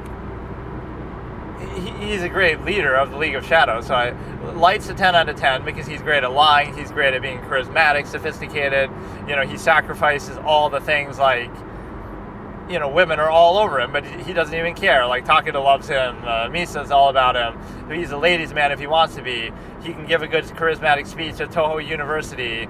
He can be one of the world's greatest detectives, just like L, but he's much more socially outgoing. He deals with Namikawa. He deals with whatever. Like, he's very socially gifted, of course. And so I'm trying to think of other examples, but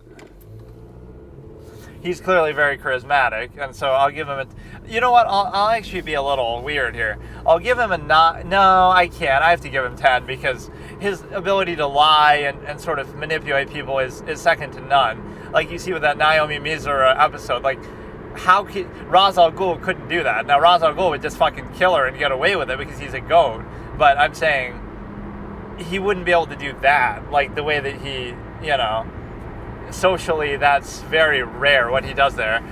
And Roz is also a 10, though, because he is the leader of the League of Shadows. That obviously takes a certain, you know, he's very eloquent and a great leadership figure, and so I'll give him that. So then the final trait would be... The final trait of each would be, for Light, it would be... I sometimes struggle to think of it, like planning, or there's got to be a better way of putting it, though, like just planning and strategy, or like his sort of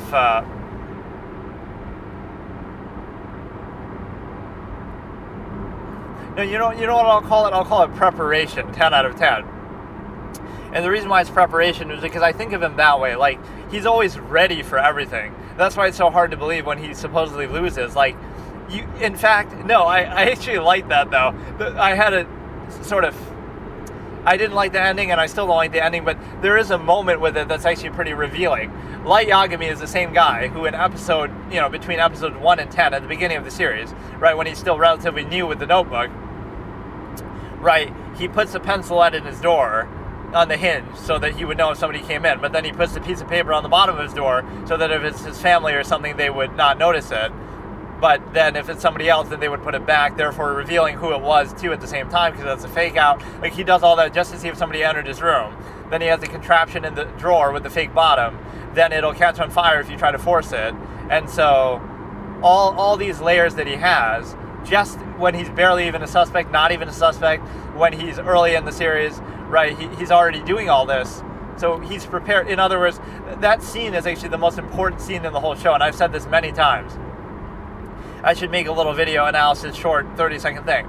The most important scene in Death Note is the one that answers all the questions, like, why couldn't L just do this? Or why couldn't you just do this to catch Light? Why couldn't you just catch him out his window or do this? The point is, that shows you right there. If he goes through that much trouble to make sure nobody's been in his room with the pencil lead and the piece of paper, if he goes through that much trouble to make sure, the fake bottom in the drawer, when he's not even really being suspected, this is early on in the series, right?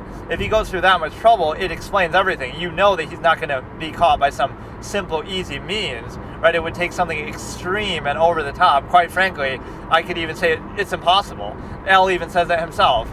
It doesn't matter how long we watch him, he's never going to reveal himself to us. It's just impossible to catch him. That's what Elle even says, the greatest detective. He's just pissed. So then he has to do this gambit like, oh, I want to tell you I'm Elle. Like, even though it seems like a good moment for him, it's sort of just like desperation. I can't catch you, so I have to kind of try to trip you up or something. So that's a very powerful moment where it answers a lot of the audience's questions, which is important in a series based around intelligence and game theory. Like, that qualifies Light as somebody you can't beat Light through any conventional mean. Like, oh, why can't you just put a camera here? Why can't you just go in through his window instead, right, instead of going through the front door? But you don't think he would have a way to tell that the window's been open too? Like, oh, the draft would be at this exact angle, and if it's not, then I know the window has been tampered with. Like, you don't know who the fuck you're dealing with, and that moment shows you exactly who you're dealing with. Like, it seems like a minor scene, but to me that's actually the most important scene of the whole show.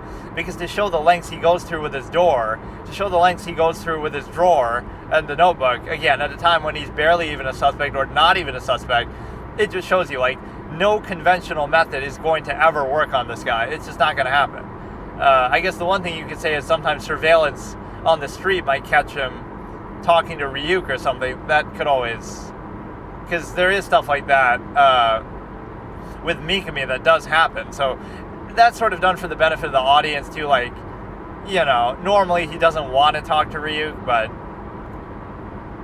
whatever. That'll give him sort of a pass on it. Nobody ever does, but in a realistic setting, you could probably track down some footage on a surveillance of him talking to Ryuk with his mouth moving or something.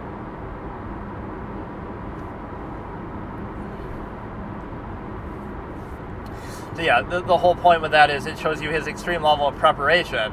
And then for Ra's al Ghul, it would be 10 out of 10 for determination, just the ability to, kind of stay at it and not be, discouraged, or he's just going to go absolutist tendency forward.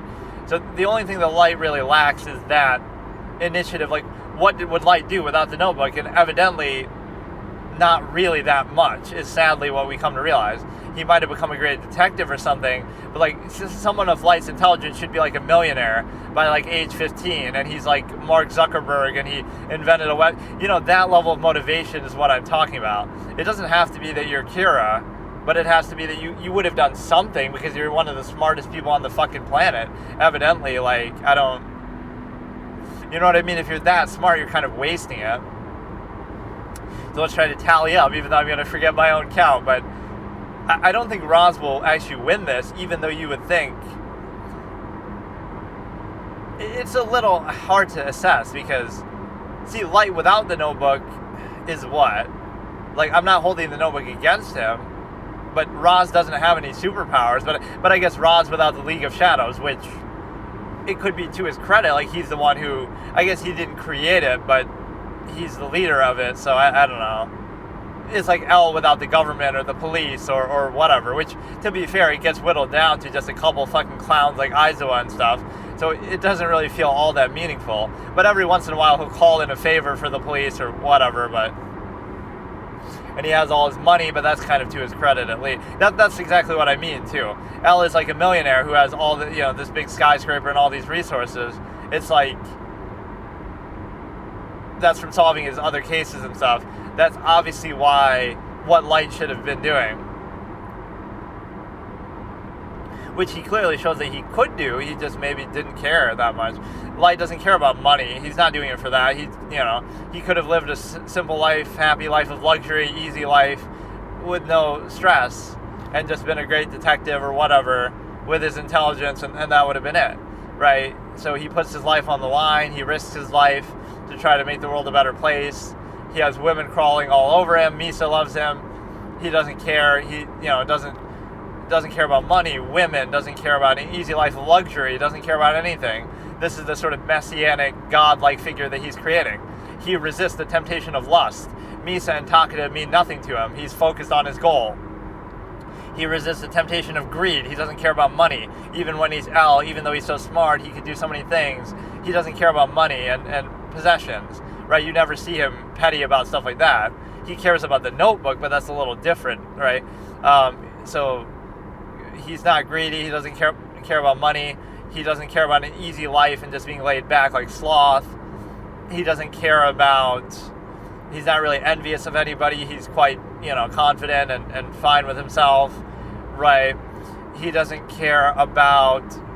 He doesn't really get angry too much. You could say he has like sort of a deep-seated anger about humanity overall, that he would be doing this, but he's usually very calm and in control of his emotions, so he doesn't have a problem really with wrath.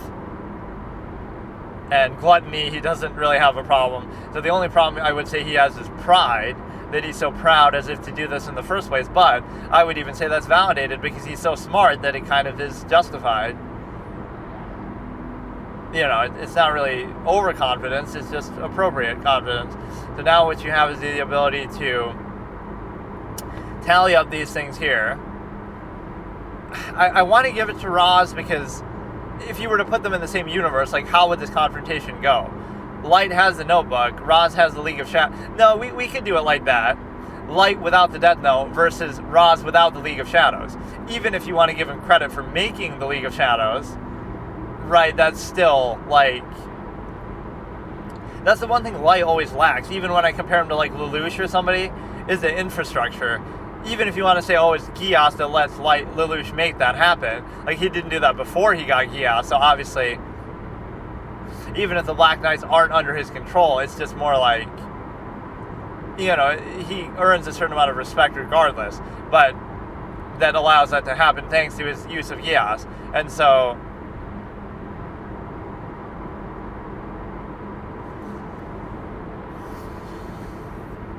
you're able to do it in such a way that,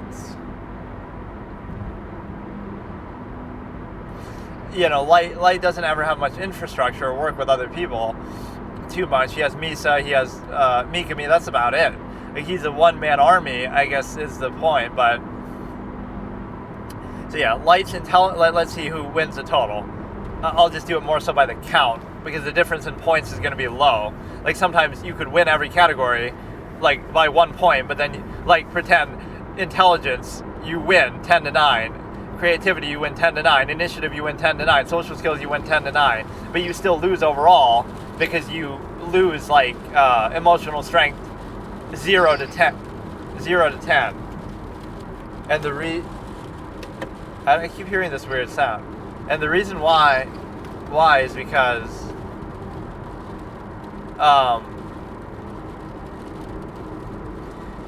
the reason why is because, again, you might lose out on the overall points, but that's not going to happen here. So let me tally them up. Okay, so Light Yagami's intelligence he wins that by 1 point, obviously. So Light wins intelligence 9-8 against Ra's al Ghul is what we're doing from Batman Begins, and I guess the whole trilogy, but really you only see him in Batman Begins. And so, you see him in the little ghost flashback moment in the Dark Knight Rises. And so now what you have is a simple ability to consider, okay, Light wins intelligence by 1 point. Ra's and him are both tied. I think I gave it to... No, it should be tied, or no, maybe Ra's was a 9, though. Ra's was a 9. Well, he's coming up with supervillain type plans and stuff, though. I don't know. I can't remember even what I just gave him.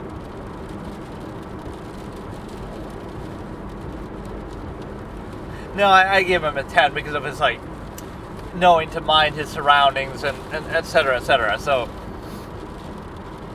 they're tied there. Then initiative, Ra's wins by, like, 1 point because Light's a 9 and he's a 10 because he doesn't require sort of external motivation. He can just kind of do it himself and and do what he needs to do, and he's never deterred by anything. Not that Light really is. So it's a tie so far, because Light wins intelligence and Roz wins initiative, and then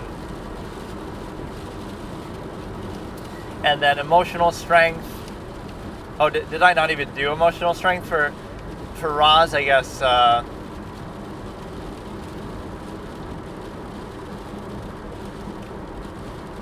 I guess what would be his lapse emotionally? He really doesn't have one. I could just give it 10 out of 10. But he does have that moment, like, what are you doing? That he asks, and then he gets knocked out. So, like, he's maybe a little bit too trusting of Bruce that way, but... Or even that he doesn't finish him off. You burned my house and left me for dead. Consider us even. But it's not exactly... I think I'll give him a 10 out of 10, though. He doesn't really show any weakness. He's willing to do whatever. Like, and Light is too, but he's a little too cocky. No, you know what? I'll give him a 9 because it's just like, you know, emotional strength is that villain trope. Like, even Red John gets a perfect score, 10 in every category, as he deserves, except for emotional strength, because, oh, he's so cocky, ha ha ha. I'm going to take your bird seed and the pigeon's going to scare, like, I'm going to give you another chance because I'm such an evil villain and I'm so smart, right? So it's the same tendency with all three of these. It's almost like a plot armor thing. Roz would have won, but he spares Bruce's life the way that Bruce spared his, or Roz is invincible, but he lets Bruce knock him out because his guard is down. Like, that's still... No, I won't count that, actually. I won't even count that. I'll make Roz still a 10 out of 10. That's fine, but it's like those villain sort of plot armor type moments, like Light being so cocky that, like, plot armor for the hero. Like, the hero would have lost, but oh no, the villain was so overconfident that he was toying with them. Which, to be fair, Light doesn't really do that, but he's still a little bit immature and cocky at times. So Roz wins that category. Then social skills are both a 10 out of 10, so that's the tie. And then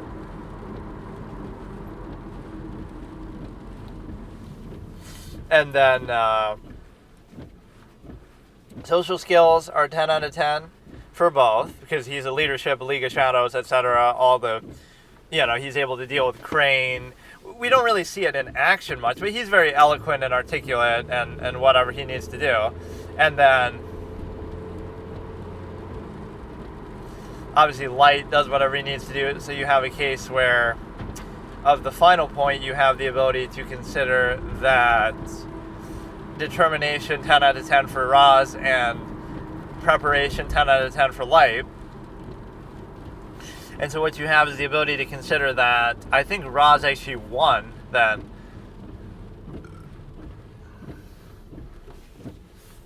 So let's go back again. Light wins intelligence. So Light gets +1. Then creativity is tied at a 10. Then initiative, Ross gets a point, 10 to 9. Then social skills are tied at 10. Then emotional strength, Ross gets a +1. So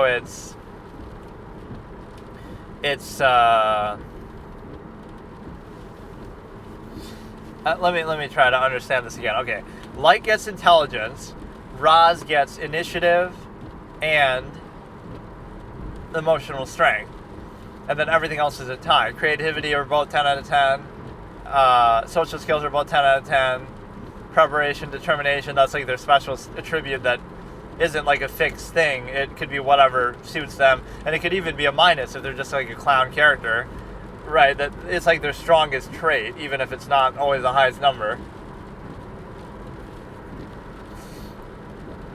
And so Roz would win, but it would be like extreme, impossible difficulty. And I guess the reason why I feel comfortable saying that, despite how much I respect Light, is because it's not purely a battle of wits. It's a case where Roz will just find him in his sleep and kill him. But then again, Light's so smart that he won't let that really happen.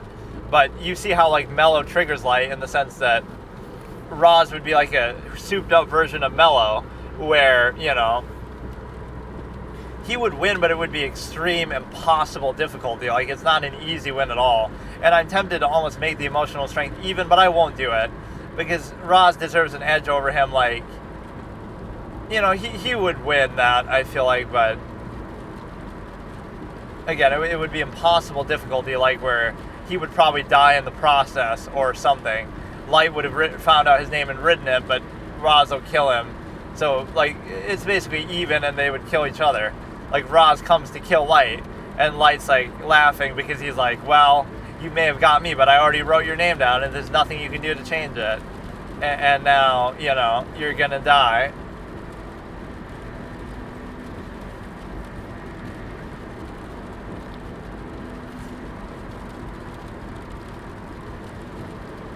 But yeah, it's like, what is more impressive? I guess by the Red John standard, what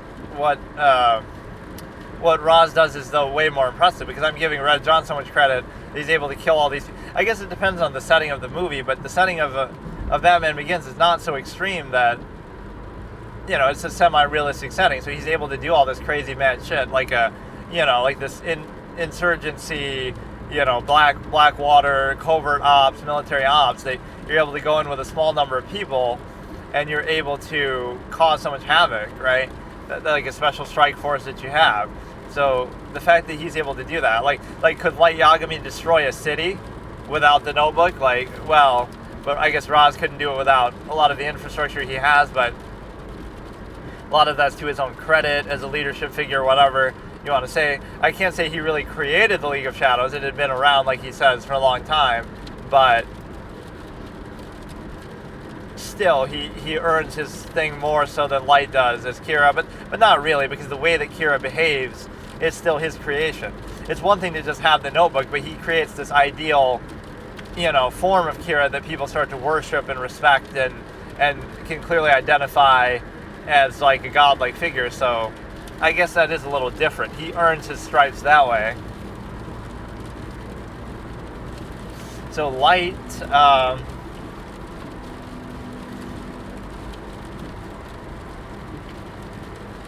just trying to think how that would play out. Like, the League of Shadows is trying to kill Kira, and Kira is trying to kill the League of Shadows, right? Pretend in that universe.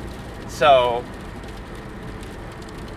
the League would use its network to try to investigate and find out who Kira is, which they would struggle to do because even L struggled to do it, but they're willing to go to extreme outside channels. But it's not like they can torture somebody because there's nobody to torture. They don't know how. So they'll go to some extreme measure, like we're going to go to media outlets and shut them down or take them over and try to reveal them that way. Oh, that'd be so cool, actually, too.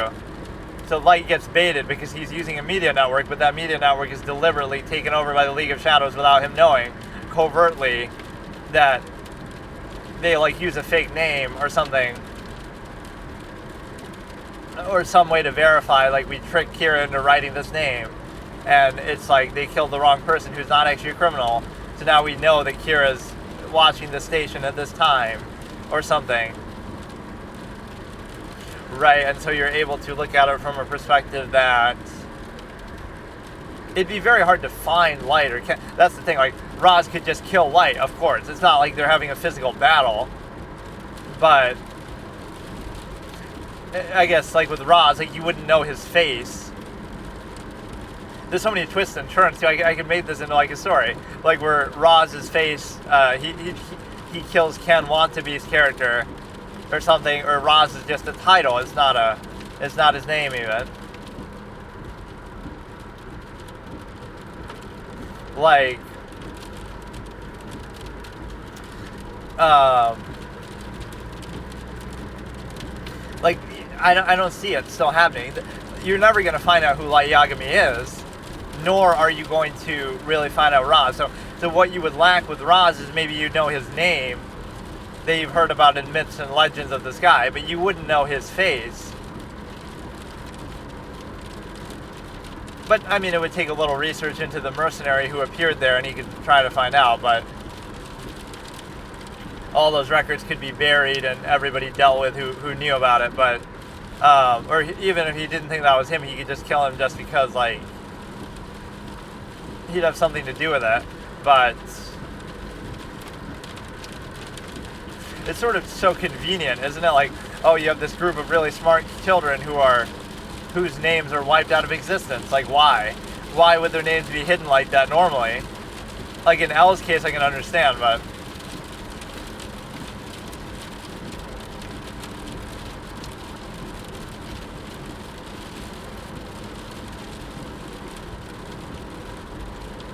so you have the ability to consider that.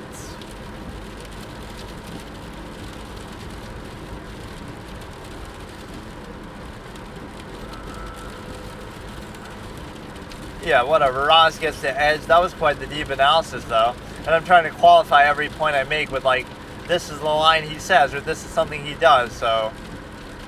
It's a weird comparison, because Light's more about raw intelligence, but I'm giving credit in other ways. Like, Roz is very smart, too, but he's also, you know, like, creativity. Light's creativity is like in his planning, and he comes up with the pencil lead, and he comes up with all these tricks, right? And plans. With Roz, it might be different, but he comes up with, you know, different plans, like to destroy Gotham and to, you know, break the ice under Bruce's feet, to learning to mind your surroundings. So they're still very effective at the same kind of thing, but in very different ways. One is more like physical action based. One is more like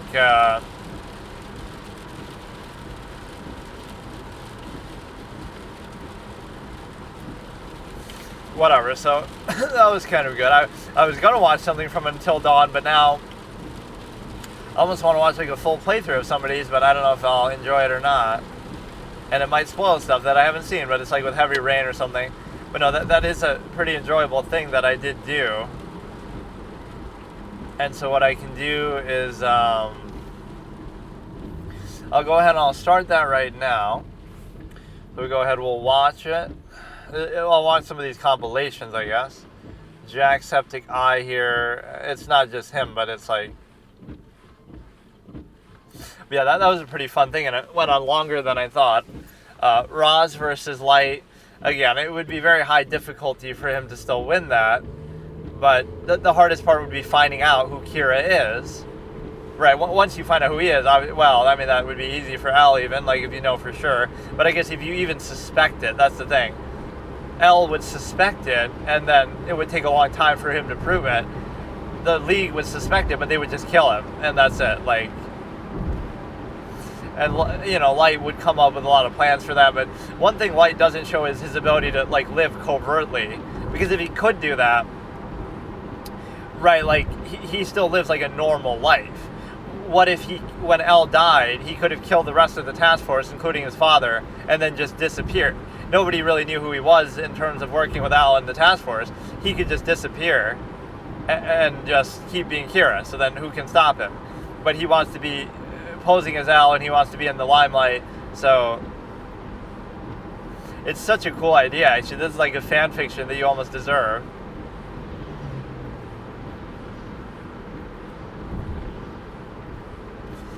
I feel comfortable saying Roz would win that, but again, it's an extreme difficulty proposition. It would be so much harder for the League to find out that who Kira is or might be than you realize. Like, you know, they don't have L on their side.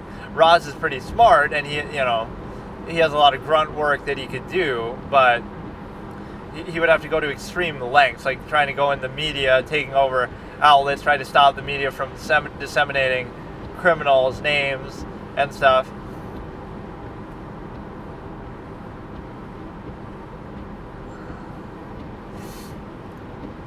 That is such an epic story. Like, I almost want to play it out and make like a short story version of it, like,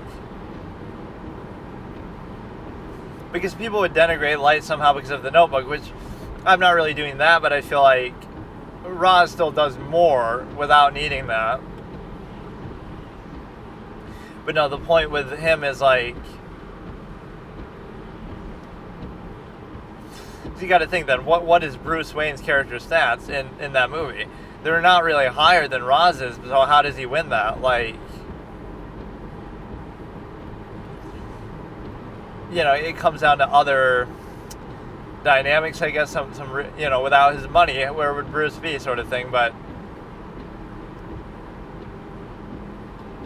Yeah, see, that's what I don't feel comfortable saying. I wouldn't say that the Nolan Batman is better than Light Yagami, but I must be saying that if I'm saying he beats Ra's.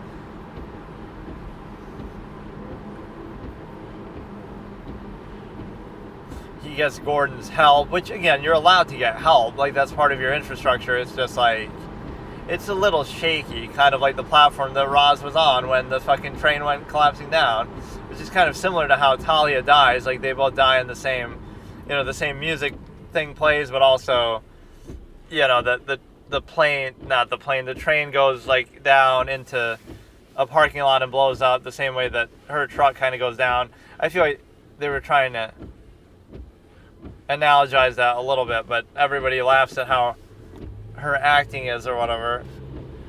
That death is a little bit disappointing, and Bane's death is extremely disappointing. And yeah, what even happens to Scarecrow either?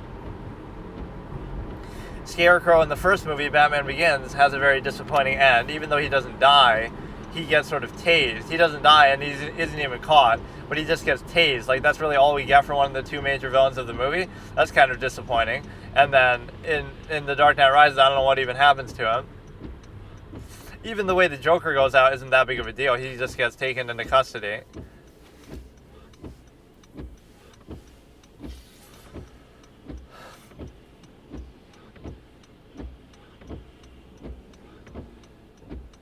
No, but I like how much Ra's prepared to destroy Gotham, but he couldn't have like a little cape of his own, or he couldn't have like a little... He doesn't have like enough gadgets on him. He's like old school, Batman's got all these fucking tricks, his little thing that Ra's taught him about, the little thing on his arm that he's able to break his sword with, right, that he shoots at the Joker, that he uses to break Bane's mask. Like, that's the MVP of the series, right, whatever that thing, I don't even know what you call it, really. Right, those little spikes on his arm. But the reality is that Ra's comes there as just a naked man with his sword and like maybe a little, I don't know, like he's just a dude. He comes there with a sword and a gas mask, and it's like, really, dude, you're about to destroy the city and you couldn't have like a little cape and a little grenade and a little just anything on you? Like, why not? Why are you carrying so light? What are you, Red John in Season 6, Episode 8, where, like, you just have one dinky pistol for the final showdown confrontation? And to be fair, you would not be expecting, like, think about what would have happened to Gotham if Ra's didn't train Bruce and he didn't become Batman. Like, you're fucking done, bro. You're fucking done. Even with him doing, like, think about it, like, Batman comes to save the day. Like, what if Batman wasn't there, dude? What if he wasn't there? Like, like, think about the imminent destruction of Gotham that was sure to happen then. If Bruce hadn't gone down that path and hadn't been trained by Ra's, there's no fucking way you wouldn't have been able to do shit. Right? Like, even with him doing that, you barely survive by a fucking inch. Because, you're literally about to just die. The whole city is about to get corrupted. And then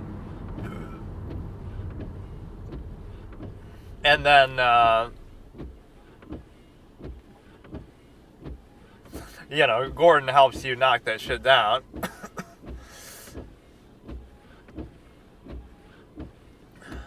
Yeah, I want Batman to explain that to Talia. I didn't kill your dad. I just didn't have to save him. Or, I didn't kill your dad. Gordon did. Alright, let's watch this for a second here. But no, that was a really fun discussion. But no, you got to appreciate some of the top absolutist characters from fiction history, ranked by me, an absolutist philosopher. Light Yagami, because he's so determined and so... It's not always about you're so capable, but your will is so great. So Light Yagami from Death Note, King Bradley from Full Metal Alchemist, especially from Brotherhood, Ra's al Ghul from obviously Batman Begins, or maybe, well, I'll give Nolan the credit of how he wrote him, and then Quercus Alba from Miles Edgeworth. It's characters who are defined by their ability, so much so that it kind of renders morality moot, right? Morality doesn't matter because it depends how good you are at accomplishing what you're trying to do. So it renders it irrelevant. Like if you're going to stop them or catch them, then do it. But you have to do it with your ability, not with your words. Like, oh, you're just a bad guy. Like, who cares if you think I'm a bad guy? You got to, I'm good at being bad, so stop me. Think of it like in that context, like characters who are so capable that they render morality obsolete in the face of their exceptional ability. So there's a theme of it being almost villains a lot of the time. Sort of ruthless, willing to do anything, not inhibited by any sort of thing. The one thing I'll take a look at is how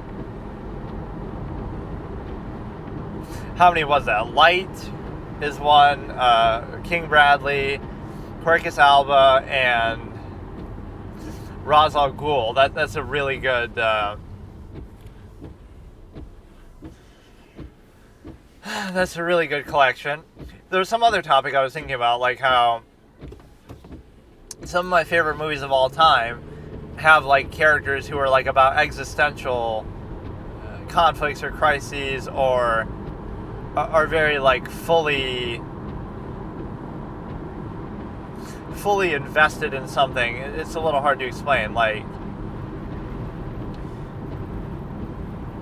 Salieri is having like this battle in his mind with God in the sense of his definition of music, and Ed Harris's character is like, I can't remember exactly how I said it. Ed Harris's character is so committed to this Truman Show that he doesn't realize it's affecting a life, and he's, has sort of an absolute commitment to that. Salieri has an absolute commitment to music. And then in Sleuth, Andrew Wyke has an absolute commitment to games playing and sort of, his whole creative endeavors. And so what you have is a simple ability to realize that the characters are fully invested in something that they're doing, right? That's one of the trademarks, often at an existential level. So let's see here. I kind of have to use the bathroom, so I'm almost not feeling enthusiastic about doing this.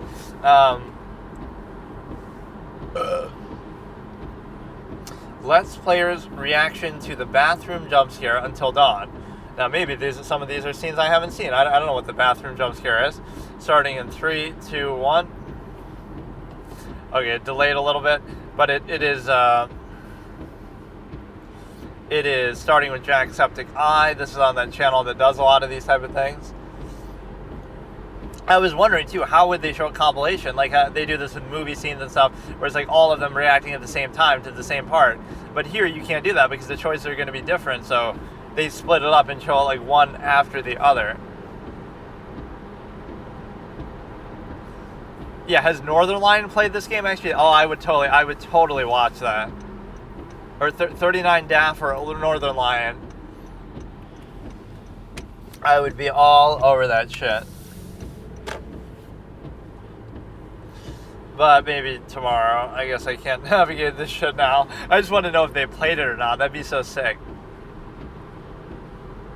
Or if they played it for the first time and hadn't played it before. It's a good excuse to have played it too with the remaster, remake that they made. But unfortunately, there was some talk about a sequel, and I don't know whether they actually made it or not fully. Okay. Let's players reacting to the bathroom jump scare until dawn. Ready Player React, I think is the channel name. I can't fully read it. Starting in 3, 2, 1. Yay, Jacksepticeye. What is the bathroom jump scare? I don't remember that. Oh, I guess I kind of remember it, but I don't remember. Like somebody comes out of the tub? Or it's just like an animal in there? I don't remember exactly.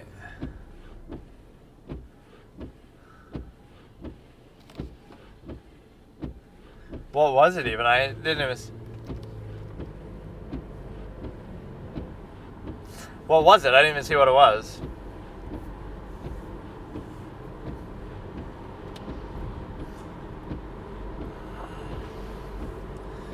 Markiplier, who's fucking annoying as hell actually at times. He's already being annoying, making random noises. Like, That's all it takes to be a big YouTuber. What is the jump scare? Oh, it's like some sort of badger.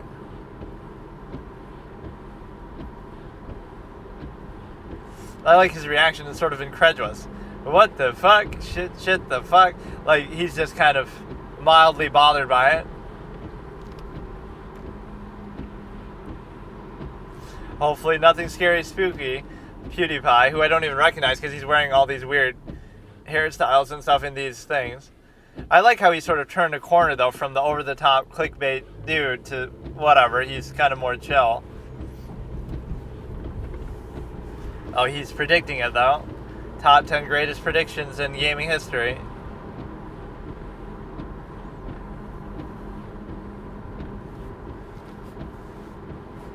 He knew it, but he still screamed. I do like his awareness of that, though. If you expect a jump scare all the time, you'll never get jump scared. Mark Twain, GT Live, whoever his girlfriend is here is very aesthetic, let's just say.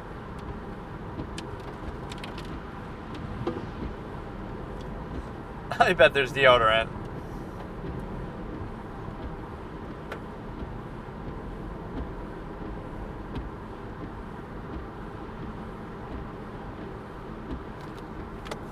That seems sort of like a fake and delayed reaction.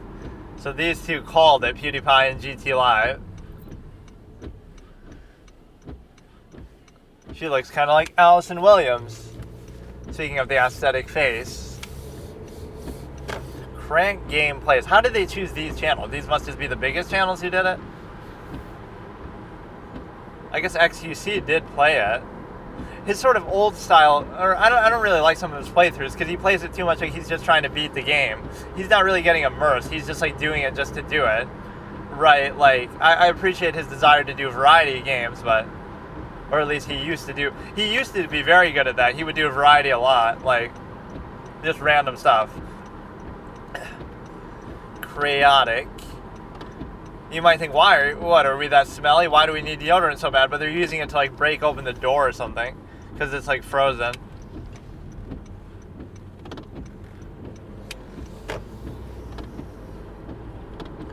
His reaction is kind of a little mellow, though, that Chris says himself, the character.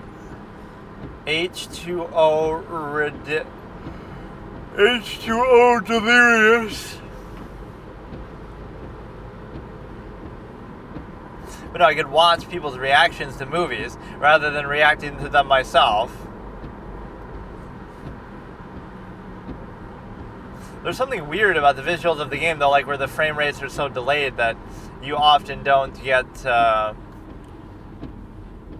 even at some of the moments that seem like jump scares, they're kind of slow, so it doesn't really do it. I has Cupquake.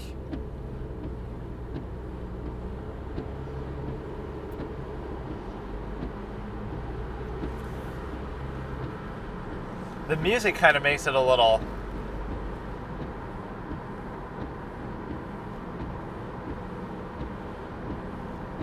They all have like a bad feeling before they do it.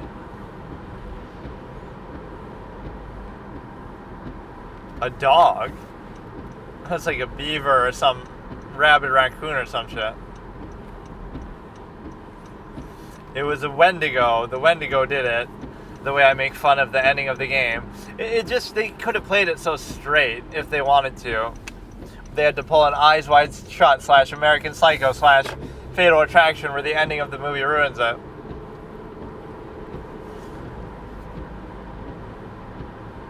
Jesse Cox over here.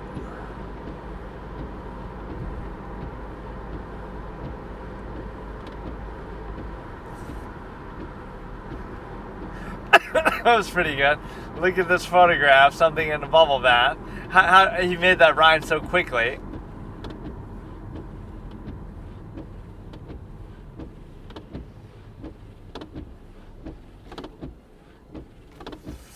Yeah, if you shoot the bird or whatever at the beginning, you'll get bad karma from the Native American ancestor, whatever the fuck is going on. Mess yourself. I don't know who some of these people are, so maybe he just picked the reactions he liked best.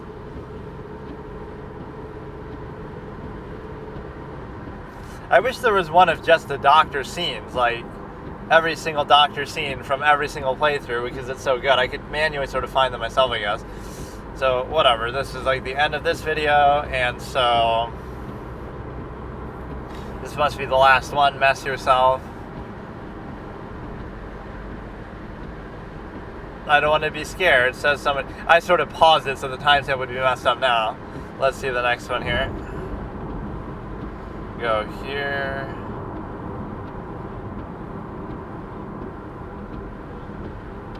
See, the problem is this is going to be... It's like an ASMR moment whenever you're with this fucking doctor. I like it, love it.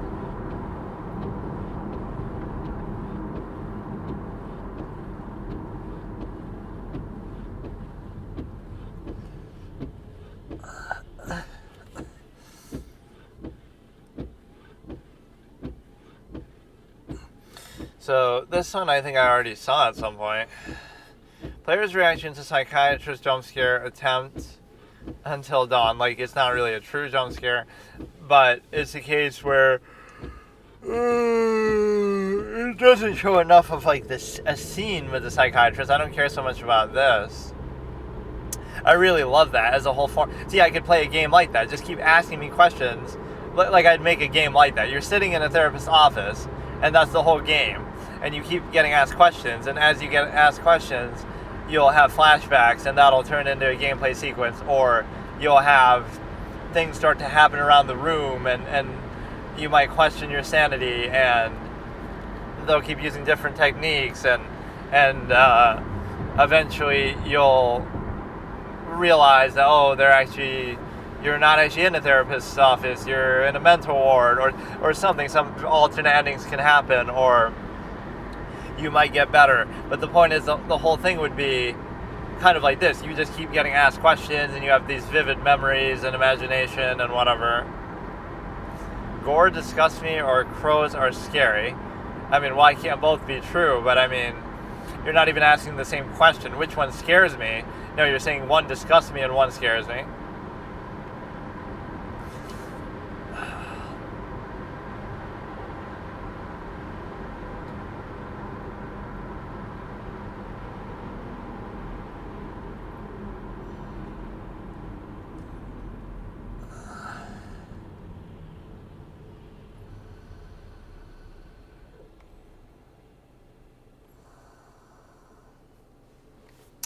So, let's see. Fine. Let's Player's reaction to psychiatrist jump scare attempt until dawn, starting in 3, 2, 1. Also starting with Jacksepticeye. Gore is way scarier than crows. But it didn't ask you if it's scarier. It asked you...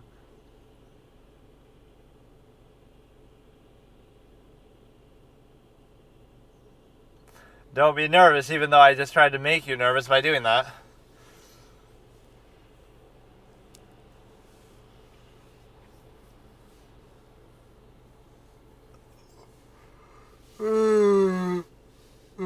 The way he talks is like deliberately awkward too.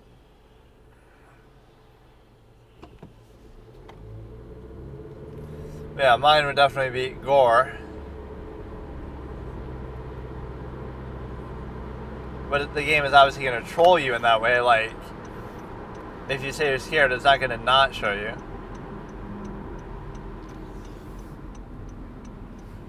See, the jump scare is not even effective because the frame rate is just too low.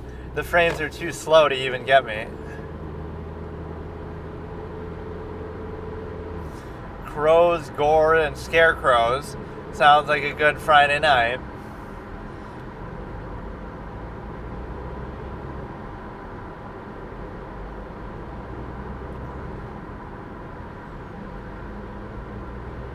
It's all part of the test. That's how they could justify it.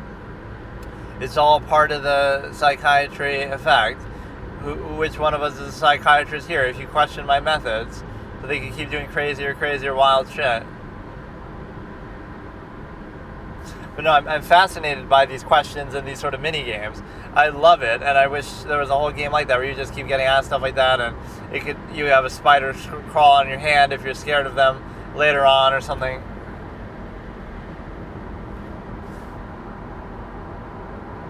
Those are going to be the same people. I just hate you.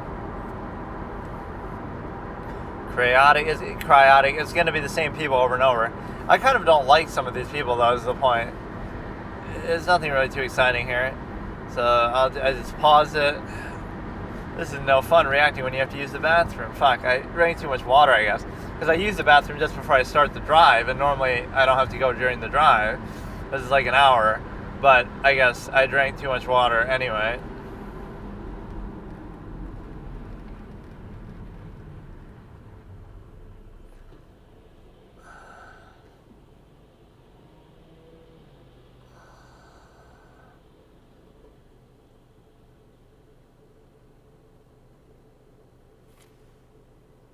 Let's see what other scenes, though, he's just...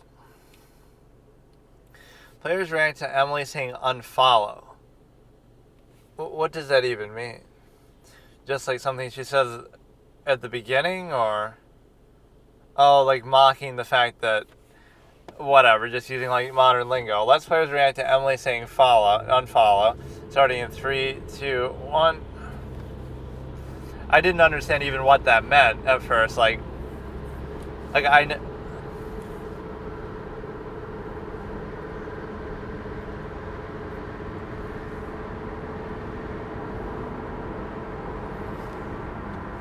this is like on some.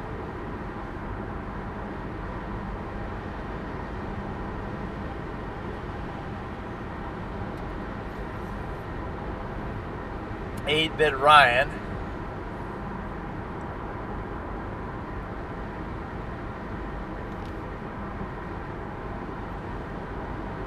Sounds like something a streamer would say playing the game on Twitch.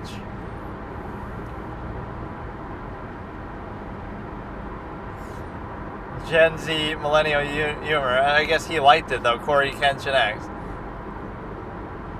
Follow this instruction. More like unfollow.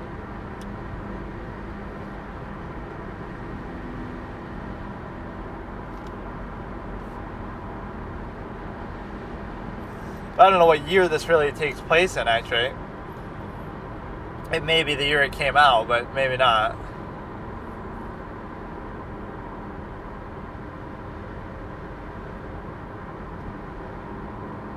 Everybody's so amused by that. My reaction would just be, like, very, okay, that's kind of dumb. To imply that you would have been following them in the first place.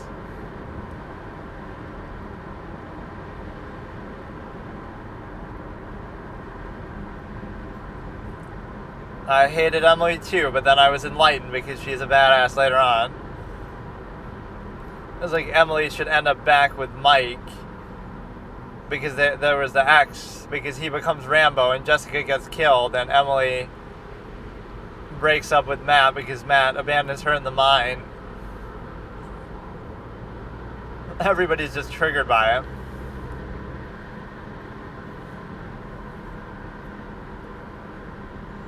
It's like more of a nervous laugh or something.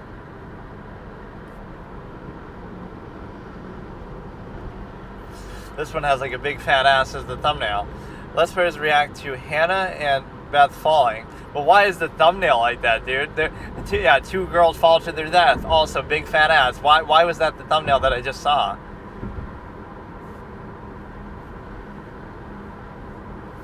Let's just see what moments it's even showing me.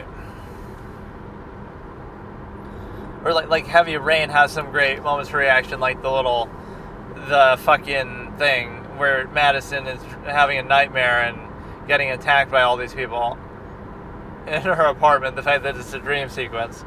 Reaction to getting chased by Chris. Wait, what? Must just be a jump scare fake out moment.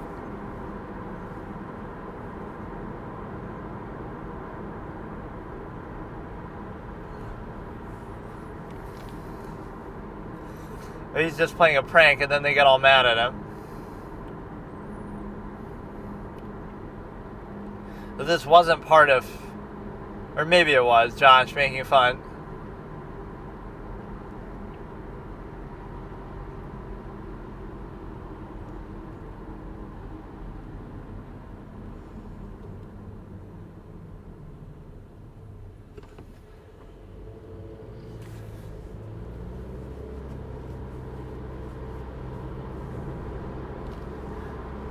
So Josh likes that.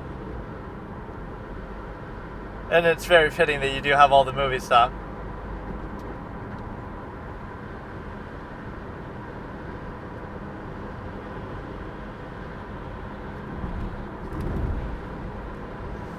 Makes his job scaring you a lot easier. Okay, that's good. It's a good game. I just wish the ending wasn't what it was. Just being taken by the Wendigo. I guess I assumed she just died right then and there, so I don't remember when she died in my playthrough. I can't remember. Like, I know that Emily was alive at the end. I think Emily was alive. Mike was... Or no, I don't know. I, like, burned everybody with the fucking light switch. I think I fucked up and did that. Which, again, the whole game shouldn't come down just to that. Like, major character deaths determined by the flick of a single switch in a single moment. Just being taken by the Wendigo, but you don't even know it's a Wendigo at that time. Let's player's reaction to Mike's fingers getting caught in the bear trap. I feel like maybe I didn't have this happen, though. Reaction to Choice shooting Emily.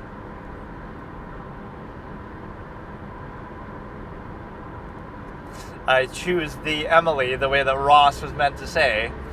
Right, I take the Rachel. I take the Emily to be chosen as the one that I'm going to shoot. There's got to be one for that bitch slap moment. It's just interesting to see what sort of moments they'd even choose to do with this. Yeah, this is the one, slapping Ashley. And she slaps her so hard that she falls to the fucking ground.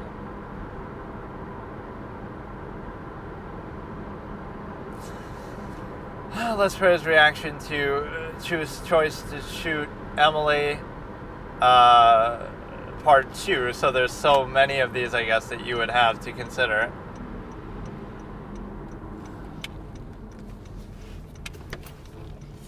Right, like why would that require a second part?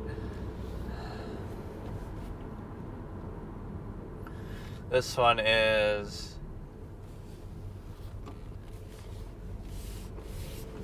Josh revealing he's the killer. Or, I mean, he's not really even the killer. He's just the mastermind behind the fake scares and stuff. He doesn't actually kill anybody, or he doesn't want to kill anybody, and just getting killed or kidnapped is not correct. Or, like, you know, it wasn't him. To Josh having hallucinations about his sisters. It's certainly a good motivation that Josh has. Reaction to seeing the Wendigo for the first time. Mine was a bit of an eye roll that, oh no, they're going down the Wendigo did it path.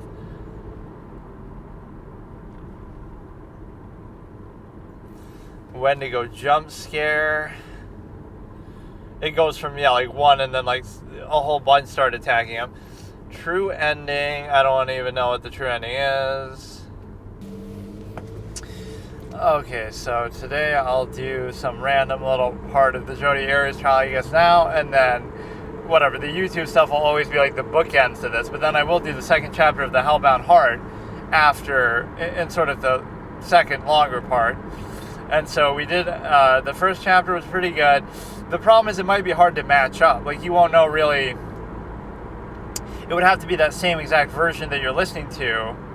And I don't like how it splits it up in terms of chapters. I wish it was just play the whole thing.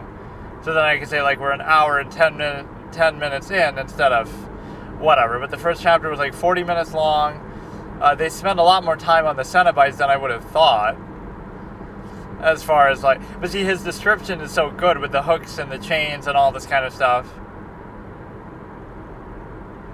But he leaves it sort of to interpretation, like what exactly they do to him at the end. But initially it's like an overwhelm of sensation. Like the second time, what they do with Frank is much more clear. When they kill him at the end of the movie, they just tear him apart with chains, and that was it. The first time, it implies they're in that room for a while, and they're kind of... You know, because when they tear him apart, you might think, oh, they're just taking him to their domain, and now they'll do something else to him. But the way they describe it in the book is like they're right there, even if they're coming from another dimension in the wall, etc. But like, they're there and they're just kind of overstimulating his senses. He goes blind, he's jacking off, he's just overwhelmed, his sight, his senses. So it's kind of like they're giving him the sensory overload that he asked for, like the ultimate pleasure, the ultimate experience, but it leads to he can't handle it, basically, the way they say it, like, oh, your mere human senses can't really comprehend the kind of experience we have in mind. So in a way, what they're saying is true, like, or the promise of the pleasure is true, that you are going to get the ultimate experience, but you just don't realize that you can't handle it.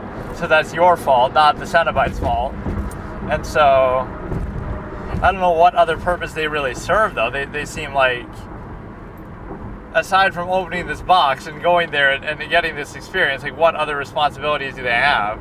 It seems like they're here just to indulge in this hedonism or the ultimate experience, and it's almost like a karmic justice thing, like, for daring to open the box and seek this ultimate pleasure, this is the sort of punishment that you get, that you almost deserve to be, okay, you want the ultimate pleasure, we'll give it to you, but at a price, kind of a, But the guy who promises it is maybe revealed to be, oh, he's the devil in disguise or something. But the reality is that I can never understand his name. It starts with an L, but it's not, because the thing itself is called the Lament Configuration, if I'm not mistaken, in the actual movies. But the way they're saying it here is something completely different. It's like a character's name, basically.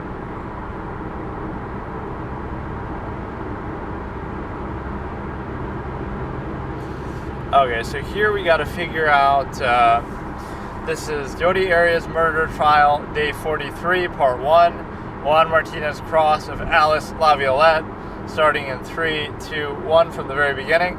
You're looking at the seal of the great state of Arizona, or the great seal of the ordinary state of Arizona, because it says great only about the seal, not about the state. I love that one Jose Baez moment where he's like, only in that way. Like, I would never hurt my daughter in that way. Only in that way, he says.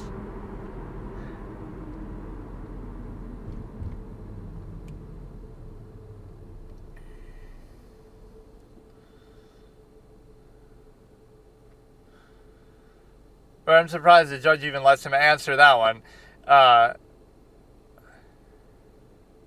Oh, here we go. We start off with an approach, and this isn't the type of video that so Wilmot's out there taking a shit, and we gotta sit here and wait for it.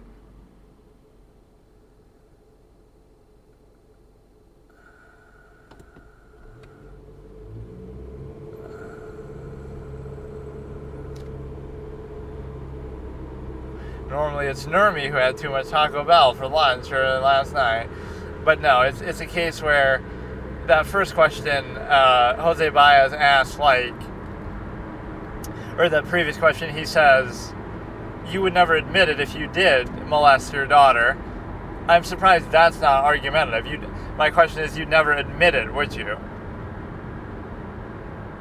Like, that doesn't really seem like a valid question. Whether there's proof of it or not, you're saying, like, you would never admit something if you did do it, but you're not very foundational in terms of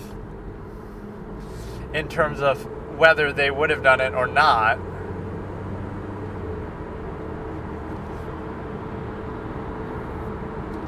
Right, so you could just do that with anything. If you did kill the victim, in this case, kill Kaylee Marie Anthony, and the problem with that is really, I would require testimony to that effect. Casey Anthony should have to get up on the stand like Jodi did and testify to, oh, Travis abused me, Travis tried to kill me.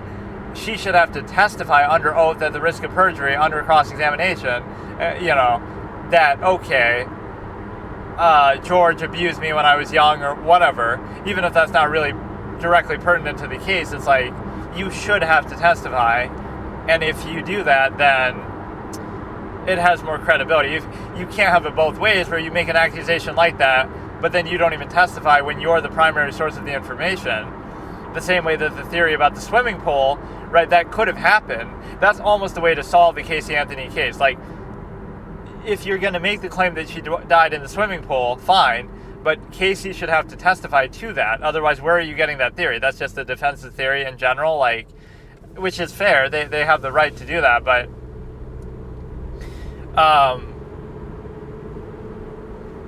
and the thing with Casey is that she's able to neither testify to that nor the abuse allegation, which that's even more pertinent.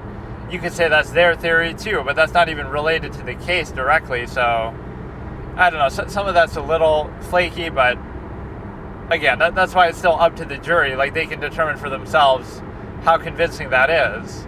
And so it's interesting that they pull a similar card in this case, like in both of these, like that, oh, Jodi was abused by Travis the same way that Casey's abused by her dad and stuff. Works a lot better when it's a female defendant.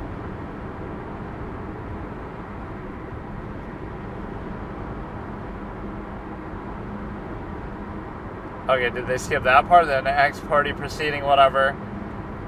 There was one case, like some rap artist or something, and the lawyer gets annoyed because they had some ex parte proceeding without. Is that what she just tried to say? I don't even know.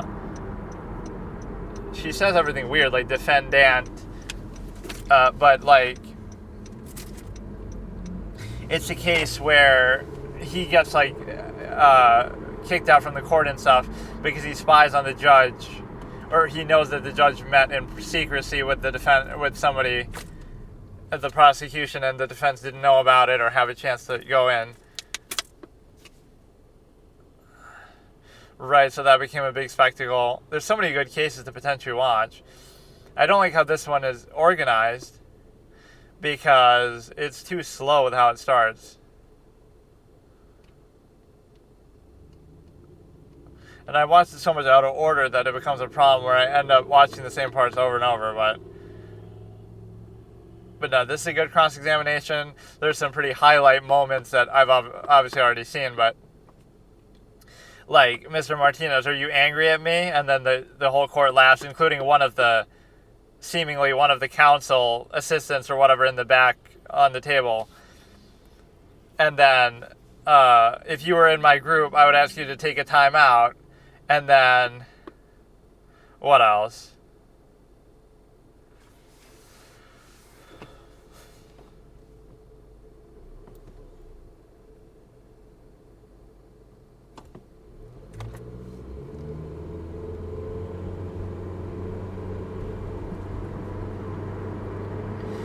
Or the human lie detector.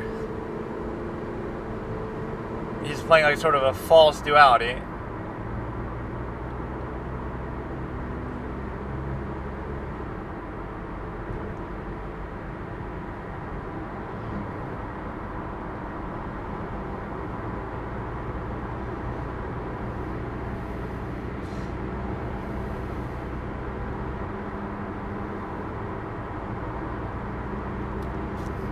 He's trying to take it hyper literally here.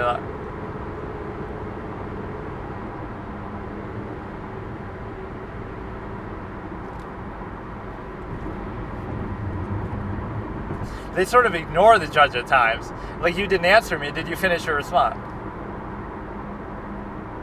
Like, what can the judge do even? Like, where people don't get, like, over-responsive, sustained, but they still did it. Like,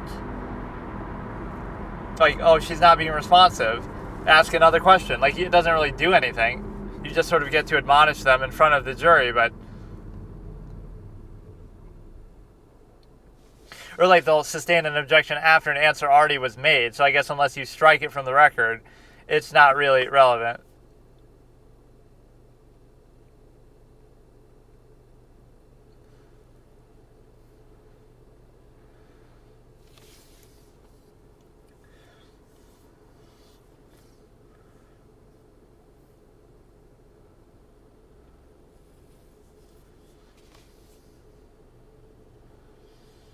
You're asking me for a yes or no, but you're not giving a yes or no. So, by her own admission, she's being over-responsive. Yeah, what other cases did I see like clips of? I was gonna watch that Sarah Boone thing, and I thought I would keep up with it a little bit, but it's already over. It was over in like 6 days or something.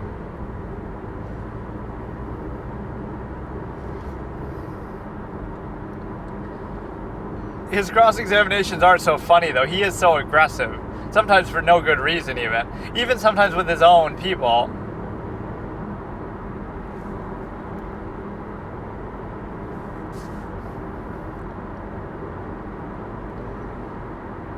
Sometimes you make it difficult. Like, that's a simple thing. Okay, it was based in part on that. So what? That's not a big point. But they want to fight you on every little thing.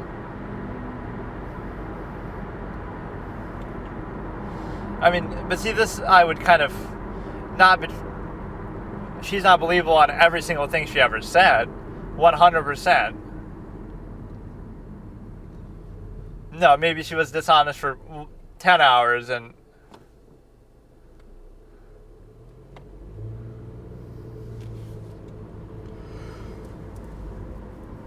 Like, if she tells one lie, then, oh, but you said she was believable. Like, doesn't mean that you're 100% on every single issue. He said that kind of weird. That's right. Like, he's so happy about it.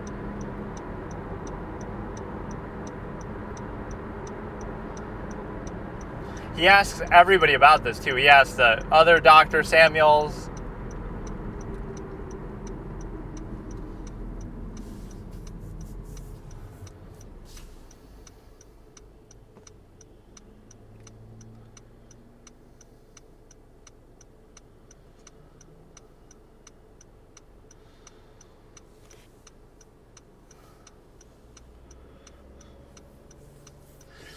So that's a respectful way to do it. We'll move on, because I don't want you to give too much testimony, which makes it seem like you're trying to cover something up.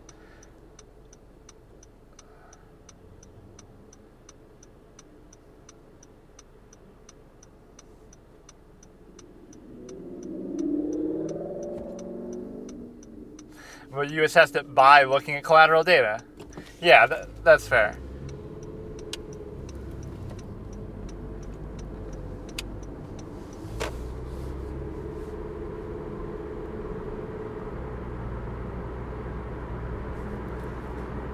Wait, who did she overrule, though? That can be confusing.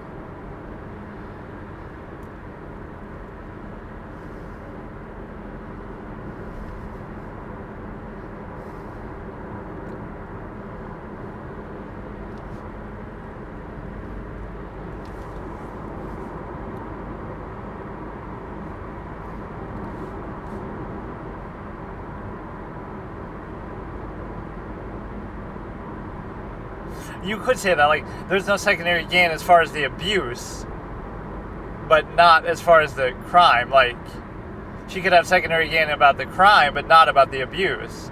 Could be her opinion, because she was there to look at domestic abuse.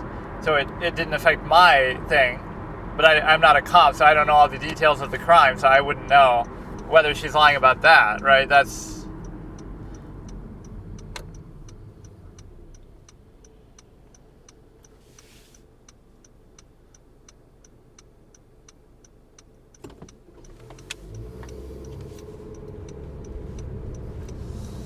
whatever you did in your mind,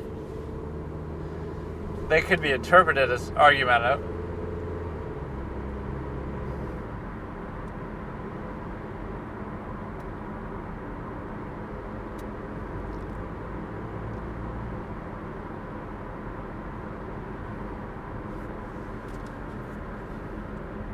So you ask another question, but that doesn't do you any good. So, in other words, she just sidesteps the question. This is sort of argumentative too.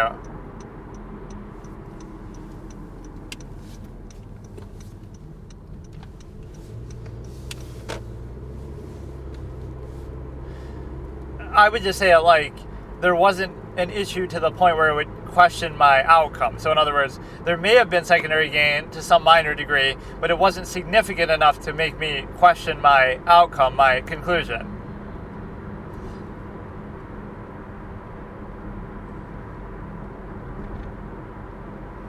and the secondary gain wasn't at odds. The secondary gain was not at odds with that assessment of... That's really all you have to say. Was the issue of secondary gain enough to make you question your assessment and conclusion about domestic violence? And you would just say, to whatever degree there was secondary gain, there wasn't enough of an issue with it to make me think that I'm wrong about my assessment of domestic violence. Because if there was a major issue and you did see that as it pertains to domestic violence, not so much the crime, then if that was the case, then if there was an issue, it's like, then it could invalidate it because she could be making it up. That's the whole point of secondary gain. Now we get another sidebar. Some of these are like annoyingly put together. But no, I wanted to watch some of that Ronnie O'Neal. I couldn't find the whole trial of that though. I just found some of the loud, annoying parts where he's yelling and screaming. Ronnie O'Neal, I find that one truly funny. The one at the beginning is funny, like where he says, if you think I'm here to play around, then God damn it, I'm not. Or that might be in the closing statement, I don't even know. And his whole opening statement, he's yelling, and then, but no, even in some sentencing little room, where he's not even in front of the court, the way he suddenly goes into his yelling is absolutely spectacular. He's like, I'm not sorry for the things I didn't do, and I'm not sorry for the things I did do. Like that, he just goes into it when he sort of yells for a second there. He seems like he's being all calm. I'm not sorry for the things I didn't do, and I'm not sorry for the things I did do. And then they tell him, be quiet, you no need to yell here. You're not even in the fucking courtroom. You're like in a little room to get your sentencing done. So like you're putting on all these performative aspects. His delivery is fucking hilarious. So you got Ronnie O'Neal, you got Sarah Boone, you got Chandler Halderson, you got... Sounds like a good Friday night as Until Dawn. I wanted to watch like a full playthrough of somebody playing Until Dawn somehow, or somehow I'd want to watch my own playthrough. But the problem is that if I do that, I don't have it. I mean, I have it, but I don't know how I'd watch it like this. I'd have to like upload it first somewhere. So you got Ronnie O'Neal, you got Chandler Halderson, you got Sarah Boone, you got that Wendy, whatever the chick's name is, that one lawyer who's accused, who supposedly gets away with it, whose like husband, ex-boyfriend or whatever died. People think like she's trying to hypnotize the jury or the court or something. And then who else do we have? Let me try to come up with 5 that I could potentially watch, and then Until Dawn could be number 6. Not that I'm necessarily going to watch, but we got yes or no. Did you rule out secondary gain with regard to the defendant?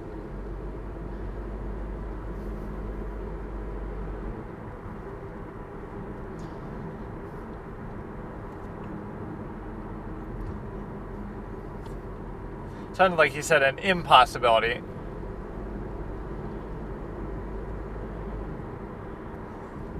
That's why I checked it with collateral.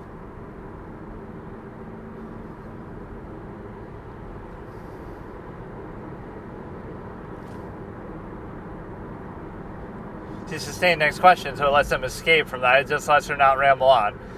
So, okay, let me see. Sarah Boone, Chandler Halderson, Ronnie O'Neal, Wendy thing, and then one more, like the Diddy guy or whoever, not Diddy, the guy who's like fucking, whose lawyers gets in trouble and stuff like that with the judge. So that could be like 5 more, and then Until Dawn. None of which I'll do now. I'll do the chapter 2 though.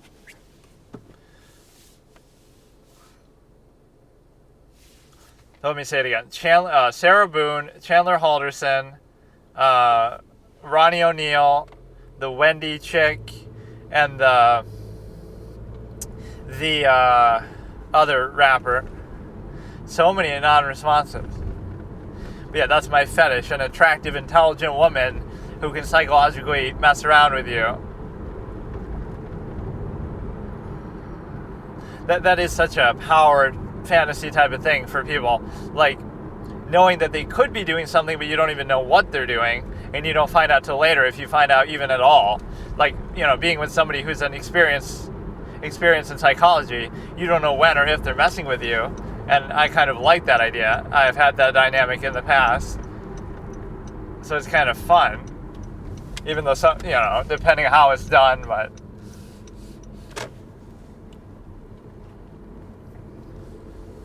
Oh, here we go. Human lie detector. I want to see that exchange.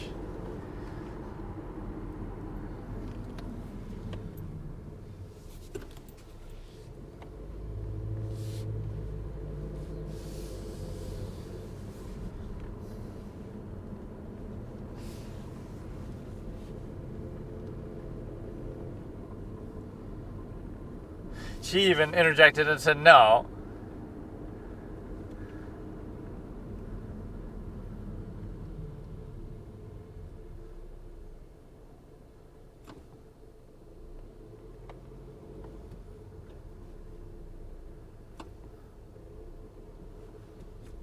Well, all she'd have to say is, after looking at all this, I didn't find any issue with that. So let's continue with this. It's the reasonable doubt standard. It's kind of a weird term that she's using. So she's applying reasonable doubt to whether or not there's secondary gain, which is fair. Like, so there isn't secondary gain beyond a reasonable doubt, is what her conclusion could be, that, like,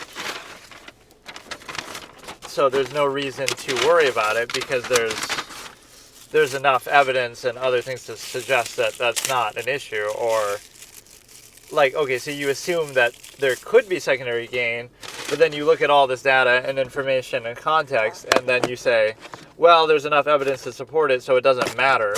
If they have an incentive to lie, I have the evidence to show. So you're going in with the reasonable doubt standard that, like, okay, it's believable what's being said or my conclusion beyond a reasonable doubt. So we're at 1900, Jodi Arias murder trial, day 43, part 1, Martinez cross of Alex Laviolette, 1900 in 3, 2, 1.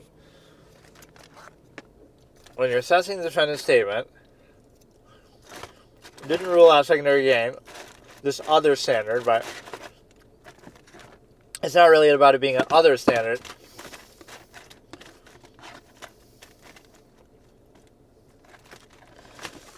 She didn't hear the objection. It's not unresponsive. He's getting a lot of sustain.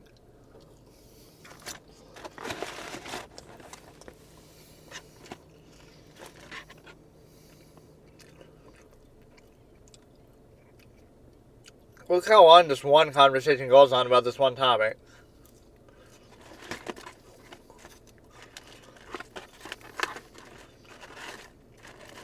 You just said she has a reasonable doubt.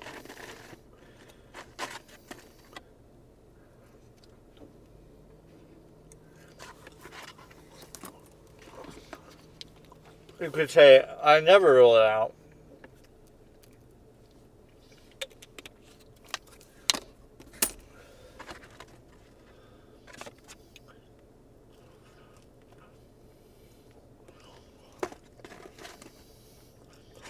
I believed on the points that there's evidence to support it.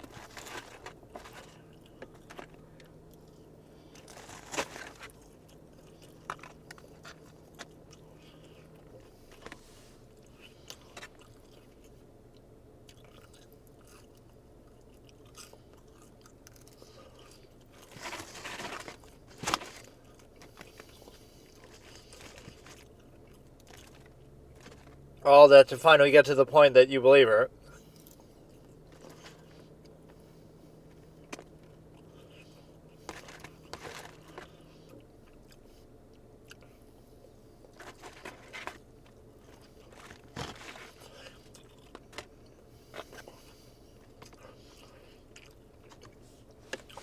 You didn't talk to Mr. Alexander. That's like he's dead, isn't he? Marlon Brando moment from Dr. Spiegel. Like, how was I supposed to talk to him?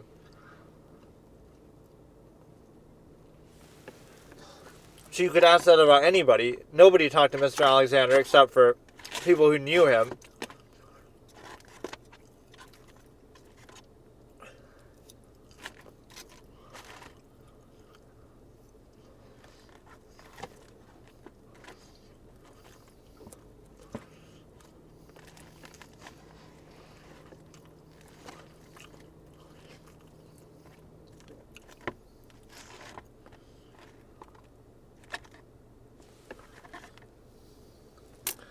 That feels like a power move moment. She understands.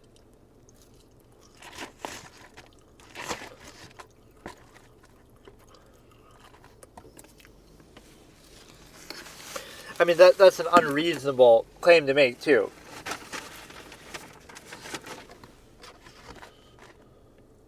Now she goes into some stupid saying.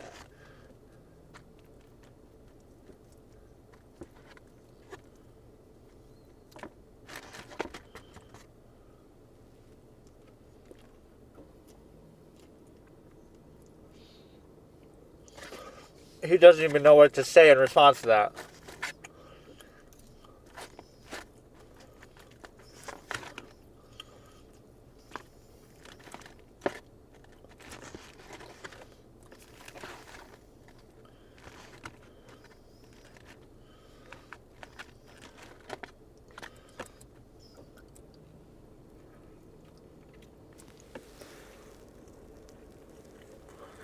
He really uses that one a lot.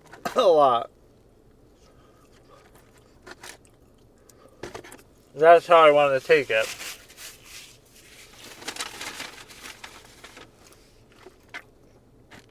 That is a classic line. You can take that however you want. Yes or no, that's how I want to take it. Like the Ahmad thing or whatever, that guy. Mehdi, like, I want to take it mathematically, or however he says that. I can't remember it.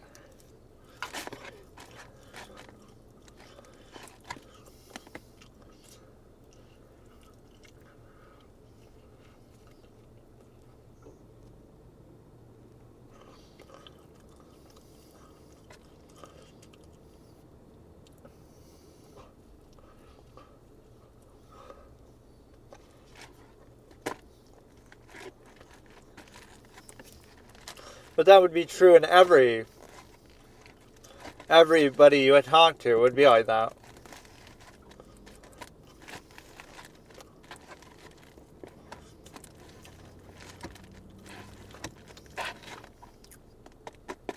That would apply to every other expert, though, too. Even your own experts. They didn't talk to Travis either.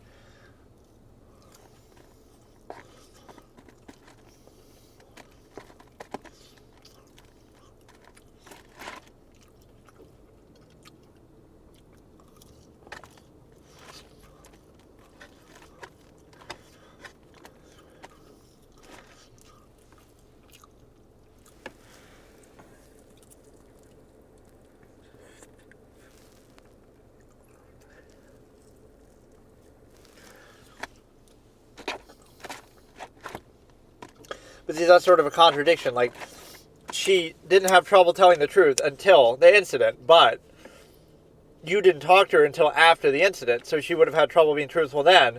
Therefore, everything she's telling you could be untruthful, based on your own metric, even about the rest of her life.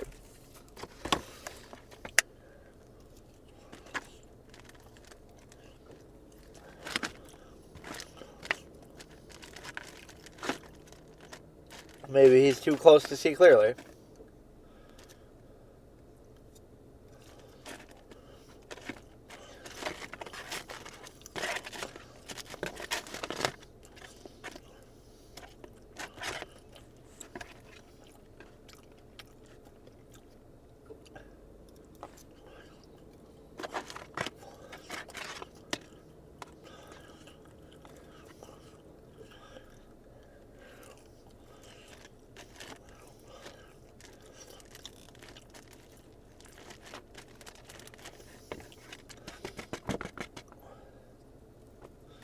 So she's not really fighting any of this. We got it. Now you got to play it for us. We got to hear it.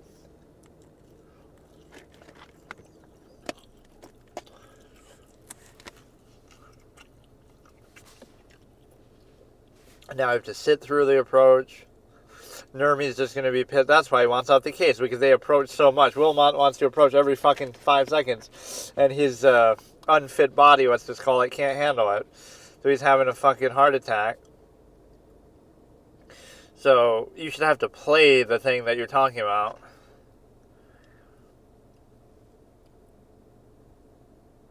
So we're at 31:30 in 3, 2, 1. 31, 32.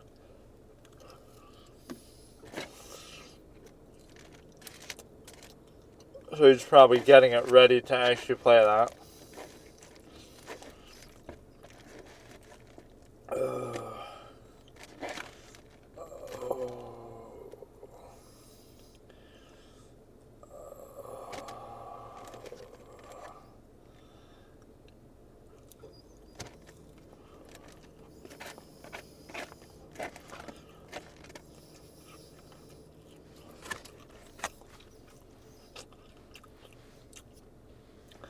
Now they excuse the jury.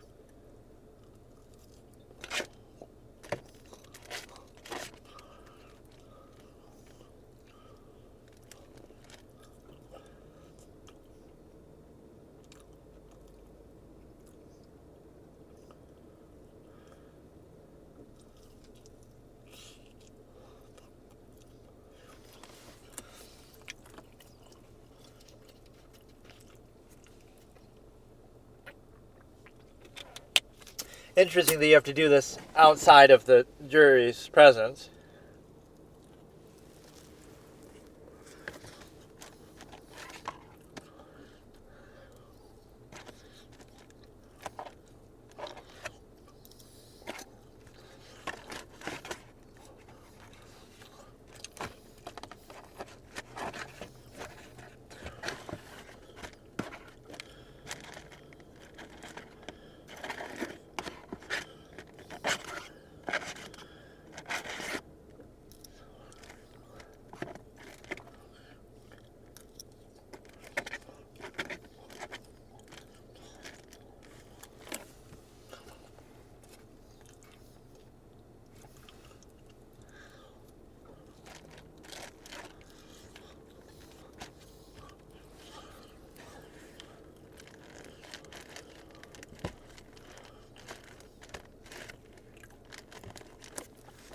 Is this sort of fair? Like, you didn't have that information, so now you're already outside the presence of the jury. What do you have to approach for? Now it doesn't even matter. Like, who are you shielding from the sidebar? Just the audience, the gallery, the witness, who can kind of probably hear you right next to you?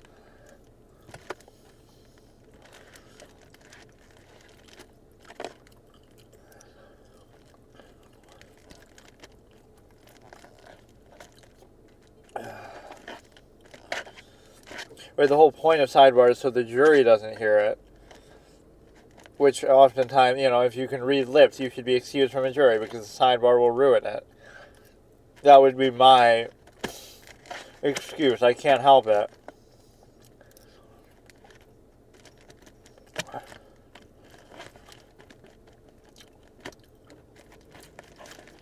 But yeah, she definitely abuses this whole mechanic in the courtroom of having to do this all the time. The approach, but then again, it's partly the judge's choice. Like, you don't allow speaking objections, but she's like very strict on them, so. I wonder when he said if she was my wife, because he got in trouble for saying that about Wilmot. We don't have the clip of him actually saying it, but the judge, I think, corroborates it. That he said at one point, if she was my wife, I wouldn't put up with this kind of whatever.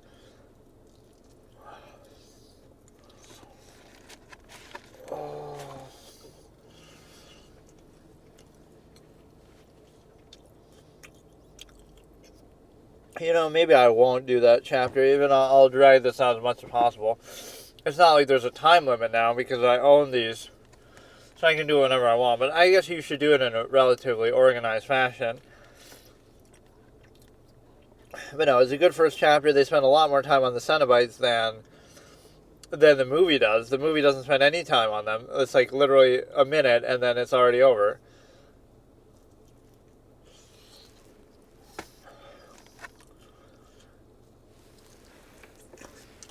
Which actually worked pretty well, effectively. You don't even see the Cenobites with Frank. You see them like after doing something.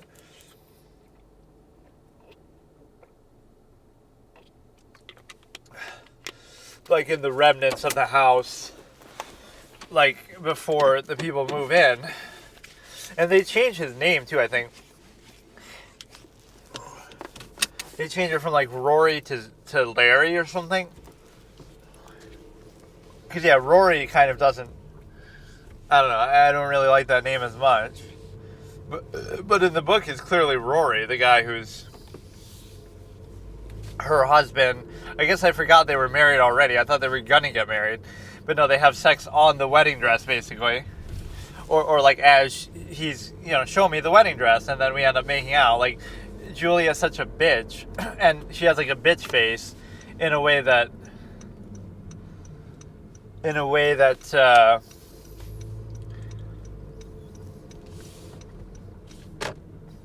no, did you hear that? No. Okay, so I guess I'll just keep doing this since I felt like it. So it's going to be Jodi Arias murder trial, day 43, part 1, Juan Cross of Alice Laviolette, 37:45, starting in 3, 2, 1.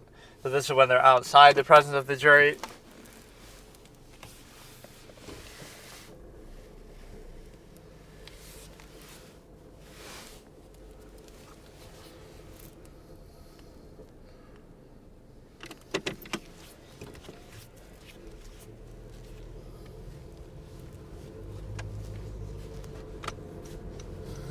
So you don't need the full interview because you're not in the presence of the jury.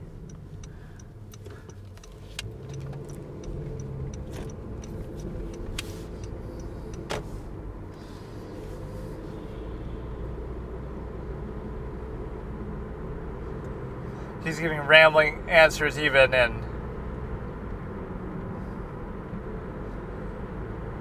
there's a lot of things I'm sure she hasn't looked at, so she had a carefully curated amount of stuff to look at. So it makes you think like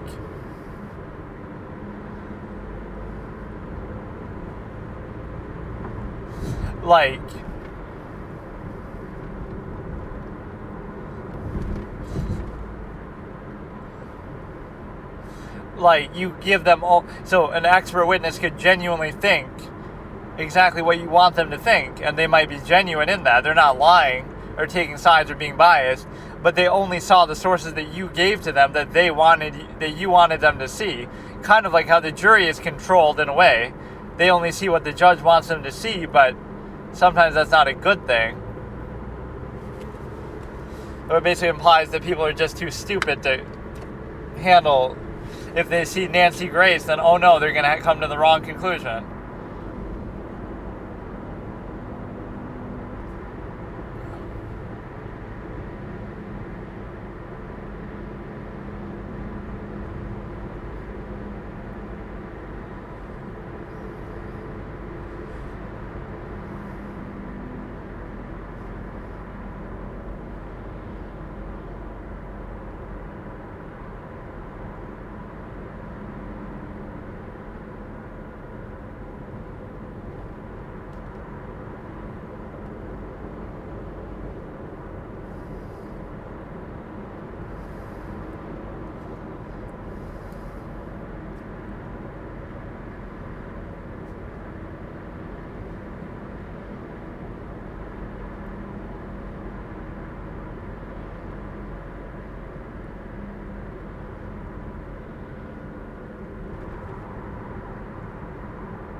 They want to see the whole interview, but I don't think they actually let this happen. You can see the entire interview in the presence of the jury, but what if your question is only about that? Or you got to go into the school days of somebody said something, some other student said something about her, that she's a liar and she likes to play the victim, which, to be fair, some of this is prejudicial, go back to when somebody was 10 years old and say, oh, they did this, they did that. Therefore, now when they're 40, oh my goodness, that means they're a bad person. You couldn't do that with everybody. Oh, I'm sure you were just an angel and perfect at 10 years old or 5 years old or 15. Obviously that has nothing to do with anything. But no, I don't know if that man we saw in one of the other videos was Bill. In episode, maybe in day 21, he's sitting in front of the mom, Jodi's mom, and so I don't know if that means that that's him. I couldn't really tell based on the police interrogation and that's the only times I've seen him. But no, as a parent, you feel like maybe partly responsible, which is sort of true, but it doesn't mean that it justifies them doing this either. And it's such a specific circumstance. Like, it's one thing if they have certain bad habits, but it's like, oh, you're going to stab a guy 27 times because he's cheats on you or whatever. Like, that has nothing to do with it at that point. It's one thing if you become an alcoholic or whatever.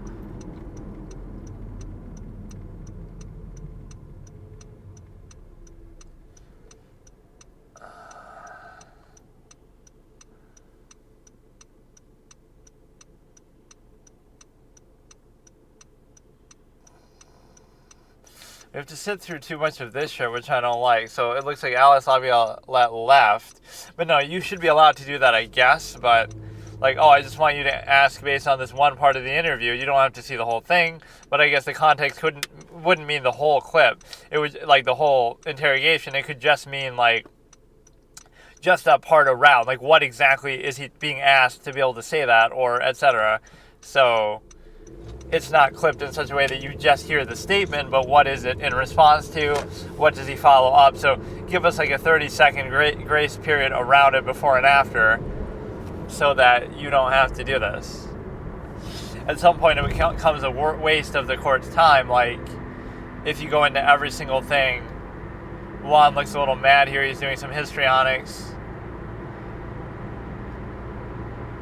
It's sort of a fair request, but I don't know about the whole interrogation. It could just be, because then you'd have to show every witness everything in full, which maybe you wouldn't even ask them about this, but... And there's the man of the hour, Steve Flores, who looks nothing like the one in the movie, based on his facial hair, based on his age, based on the way he talks, based on his assertiveness. None of that really matched, even in a similar setting like the interrogation room. That was one of the funniest changes that they made. He's like the soft-spoken ASMR guy. Now, isn't this a little improper that you're able to talk to, I guess, it's your witness, but still, this makes it seem a little heavy-handed that,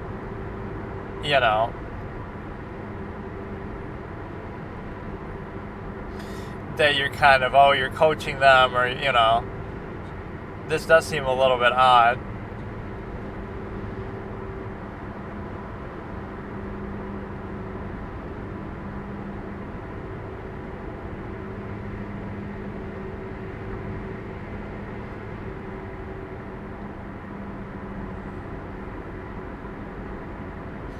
So are they going to play it in full? Are they not going to play it in full? We don't even know what the outcome of that sidebar was. I can't blame the person for putting the video with it in there, because it's like, I don't expect you to edit everything down and you might miss something good then. So I get it, but it's still a little difficult to deal with at times. But yeah, Juan seems to be very good at this sort of stream of consciousness type thing, where he goes through a lot of information without needing to reference anything, or even like on the spur of the moment he deals with stuff. But he's not as well prepared like as Jose Baez, the way even his judge was saying that, like, he caters what he does to the jury, to the circumstance, to the exact case. You're not doing like a one-size-fits-all mechanism.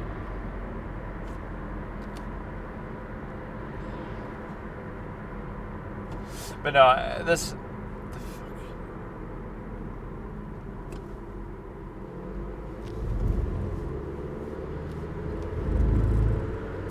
I just witnessed the longest turn in human history. Like, they're literally fucking doing it 3 times worth just to make a single turn. Like, a notion that, like, if you just don't say anything, right, if you're just kind of quiet or you don't talk, people will project it in various ways that are, it is interesting to see how artificial, or how much people desire to be reduced to some sort of structure or controlled in that way that it's not really... It's weird that that's perceived as a positive.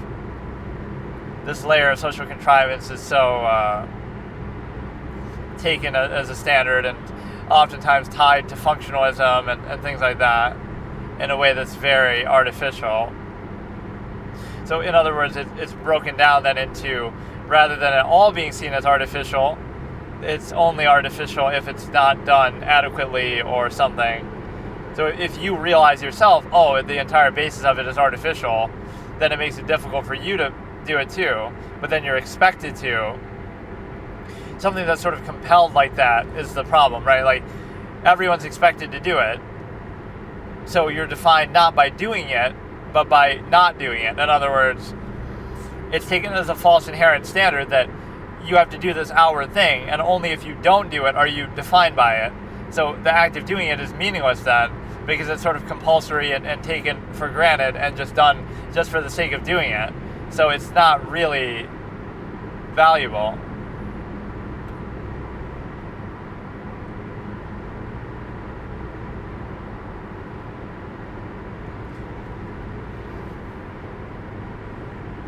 So will they be showing the Bill Arias clip or not?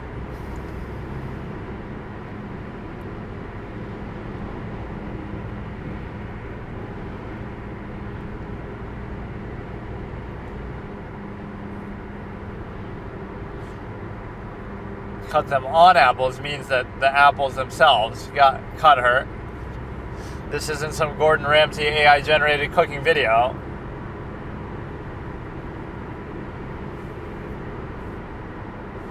So that's inconsistent with the other way. I did it with a glass at Margaritaville. I did it at Travis's house.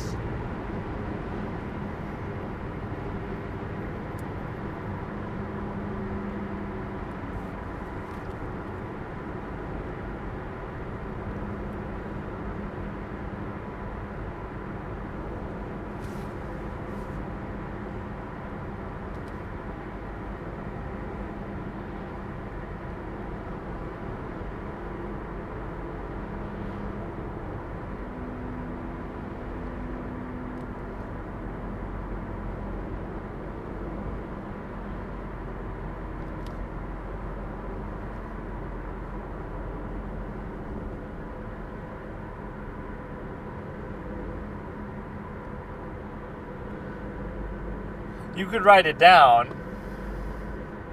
I didn't ask how much you focused on it.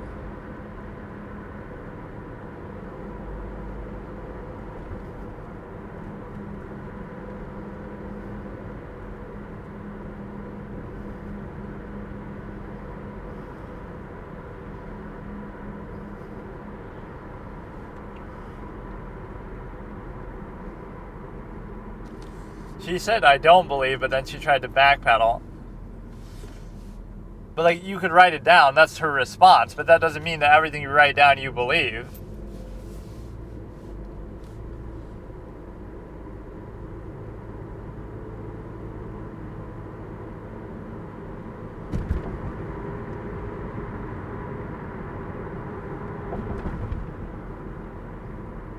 Going into her private notes, are you going to apologize to her like how she apologized to Jodi for looking at her journal? Why did she keep her glasses away? Didn't we already have this happen before? Or am I rewatching a part I've already seen? I swear I just saw this. Why do you have to keep going somewhere to get your glasses?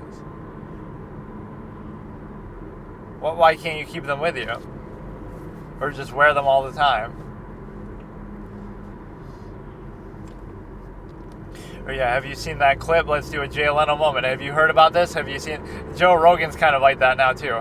Have you heard about this? Have you seen this? Like, just random tidbits that you just think of. Like, where a woman has like 20 contact lenses in her eye, getting swabbed out by a cotton swab. Like, what the fuck? How would you not notice that or whatever? There's like 20 of them in there.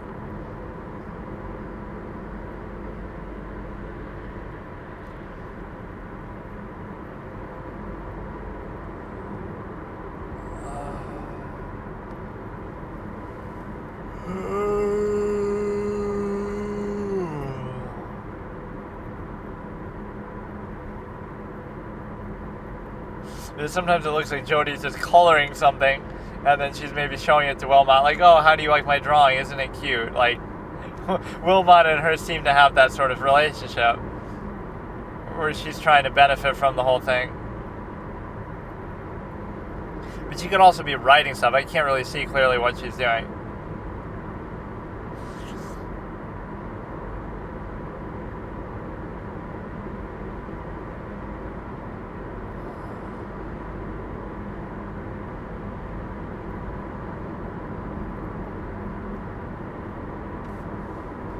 At least if you're going to tell a lie, you got to keep the lies consistent. Like,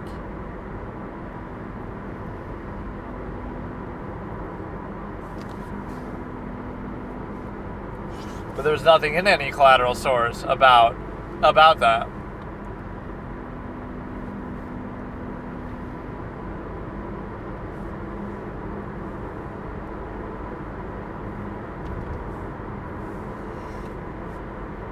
She never said it was the day of the murder.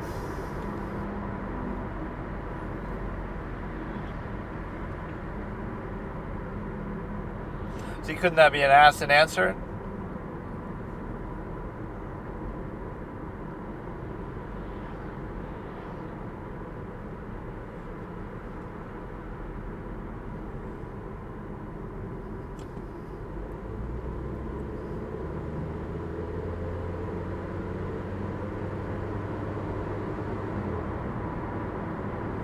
Should have re-reviewed them then before you testified. Oh, that's a good. I understand you don't want context.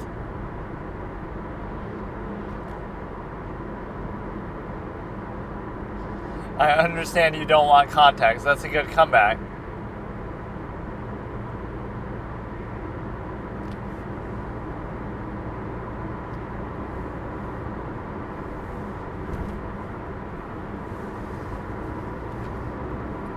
She never talked to anybody. She never watched anything. All she did is read.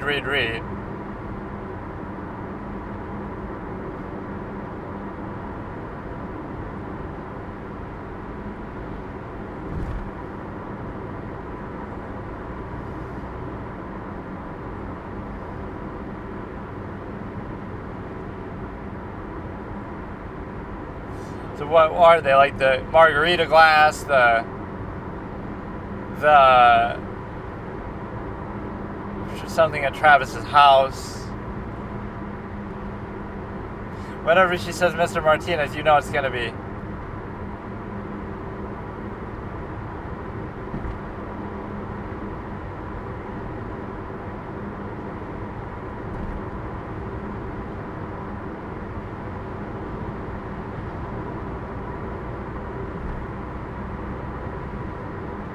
See, now to be fair, none of this has to do with the domestic violence issue, but it's like a credibility check, just whether she's lying about a lot of things, but a lot of these things happened after the killing, the way she said, so therefore her lying about them is consistent with what she said, like, oh, she only had an issue with lying after this point.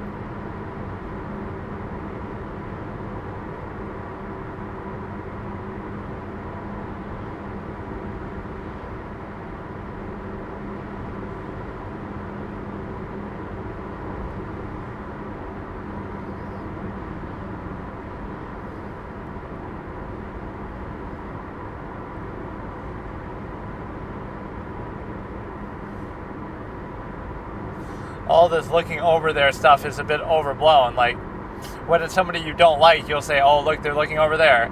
But everybody does that. Detectives do that. Ordinary good witnesses do that. Like, they'll look at the jury more so, but they're doing some Morse code sign language with the defense to try to get her to say something wrong.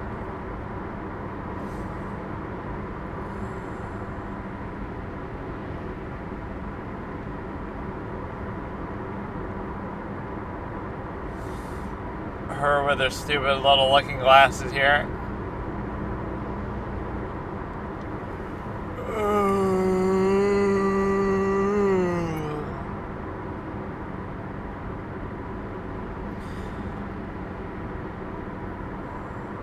But no, that was a very good argumentative sort of line that it's sort of snarky and good while it's also still bad at the same time. But, I understand you don't want context. I'm telling you the context. I don't want you to do this. Do you understand? I understand you don't want context. Like, it is a good comeback in and of itself. A level of pettiness worthy of Jodi herself. But Jodi has a couple good moments and lines like that too, where it's sort of, it's a decibel of the voice, decibel, tone, content, kind of a combination of those factors, and then she smiles, in a way that she's like satisfied with herself. But it also means the jury might get upset, like, you're wasting our time and playing around, kind of. If you're truly bothered by it, then why are you laughing about it? So both Alice and Jodi both do that.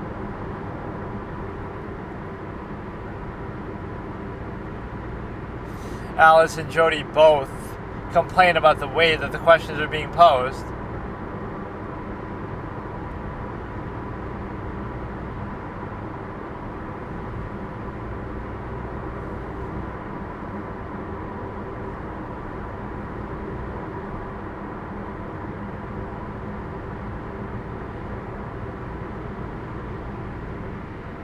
You can say that about anything. In part, it says that.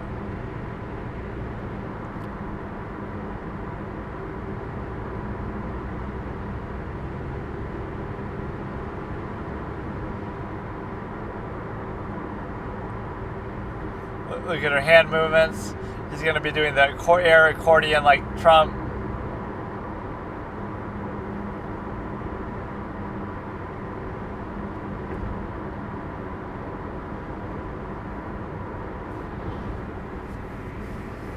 Doesn't mean you're vouching for what they said.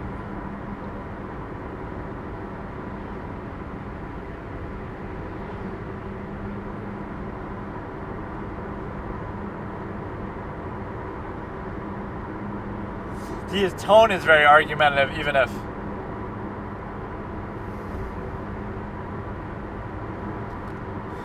Yeah, then why ask about it? Why write?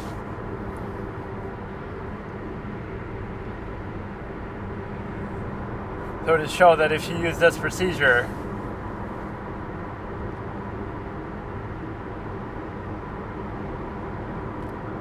like if you missed the lie about the gas cans or you missed the lie about the finger, then you would have missed the thing about this, about domestic violence.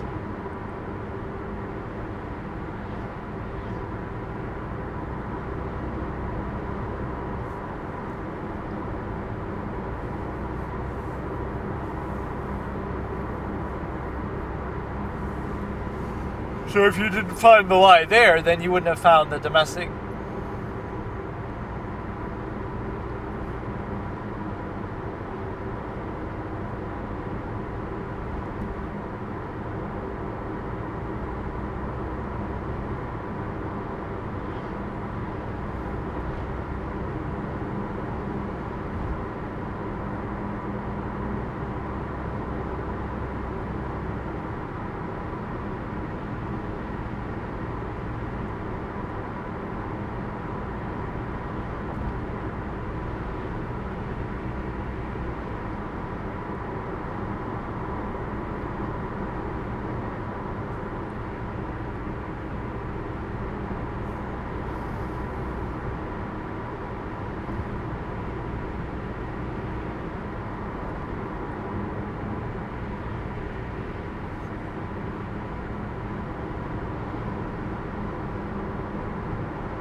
The whole premeditated issue, which really, she would have gotten the death penalty if that was really established thoroughly, but I mean, she still did get first degree murder, so it's the same thing, but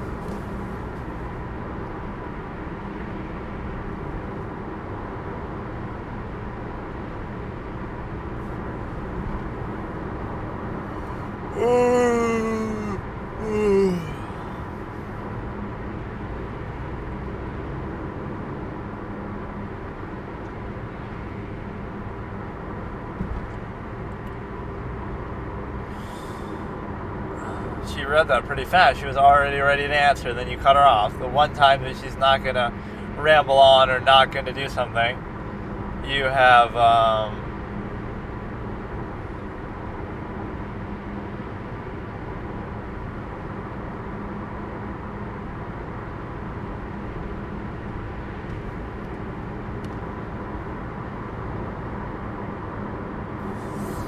So you have the ability to look at it like a lot of the things people pick on are sort of unfair, though.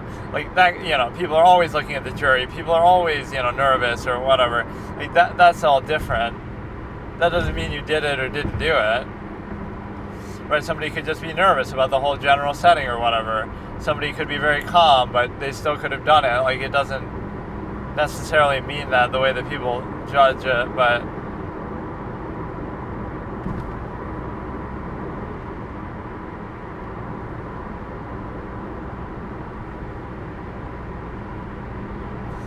Yeah, it shows you the bias of Detective Flores right there, that he's sitting right with the prosecution. So you could easily, obviously the state is in bed with that, and it's their suspect, and there's millions of dollars of technology and resources behind it. Like, the prosecution is always at a major advantage because you have the police and the government and everything on your side. So in every country and every legal system, the defense is typically the underdog because the state both wants to see the conviction and they're the ones who are sort of making it happen too.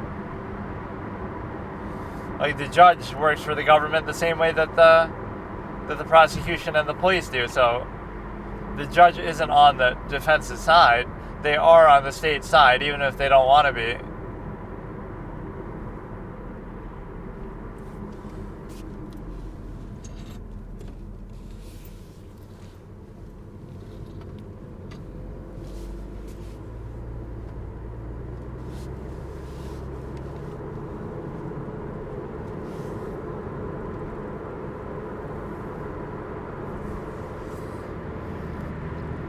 Asked for 2 gas cans.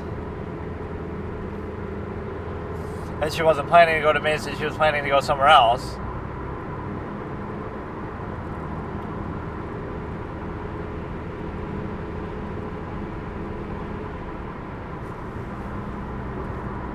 Like, she could have said, I'm doing it to go to Utah, and then I happened to stop there on the way.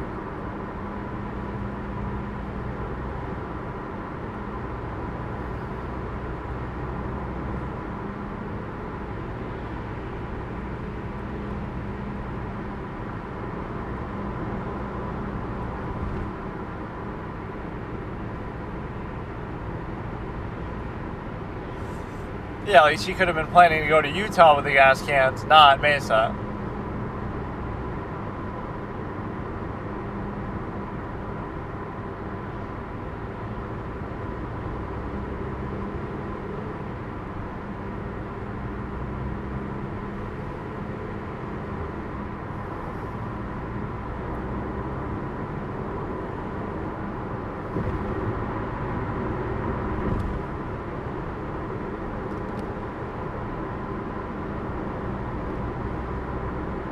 But just enter it into evidence that, like, the objection is correct, but if they're asking so much about it, there'd be grounds to put it into evidence, so it'd be fine. Yeah, people get too emotional about these kind of things where the whole point is you got to get through the process without needing to fall back on that. The way that,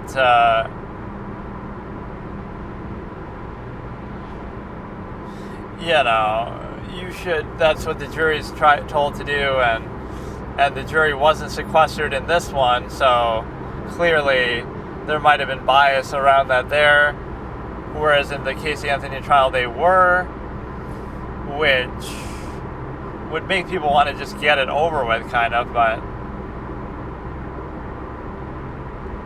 but even if they do want to get it over with, that doesn't mean that the outcome is within their, it doesn't mean that you want to get it over with, so you should say she's not guilty. You could just say she's guilty too and get it over with that way. So, but I guess it's harder to convince people of that, so you say, fuck it, let's just do it.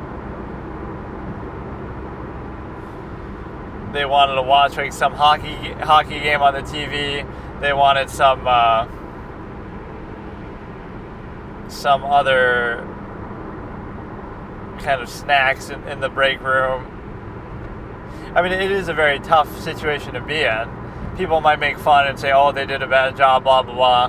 But being sequestered is a really bullshit condition. And then when people come from the outside, you don't think that's the one thing they're going to talk about? Like, you know, we're meeting somebody from the outside, like a loved one, but you don't think that that's the first and main thing they're going to talk about is the jury? Like, it puts too much faith in people. Of course people are going to look shit up and hear stuff, even if you try not to. You're walking on the subway and you'll hear it on the radio, on the thing. Like, you'll see a sign of it. Oh, Jodi's a killer. Jodi's terrible.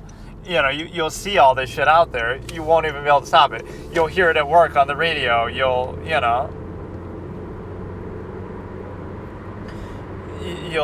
it in the mall. You'll see it. One of your friends will tell you.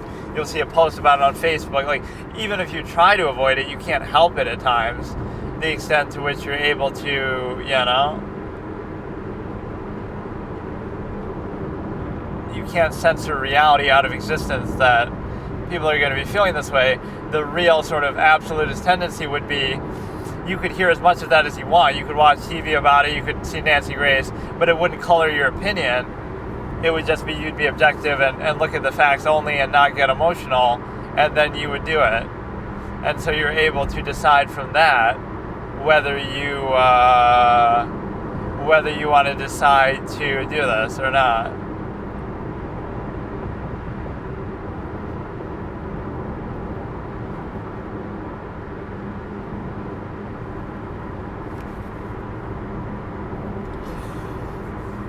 And the reason why you do that is because, it shouldn't affect you. That's the point. Should you have to avoid seeing those things, or should you be able to see them and still keep your opinion pure or unaffected by it? Because you see how the public is affected by that. Like the Casey Anthony trial, they're so sure she did it, but the jury didn't agree. So, like, even if you think they got it wrong, that shows you right there the value of media influence. If the jury had been exposed to that, they would have not come to the same conclusion.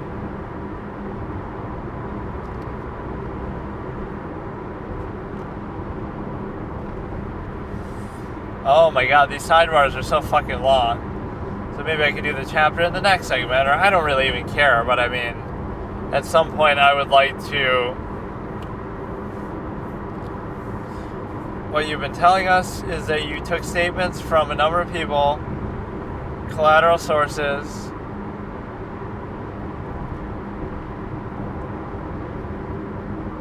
or she could have looked at pieces of evidence and stuff too.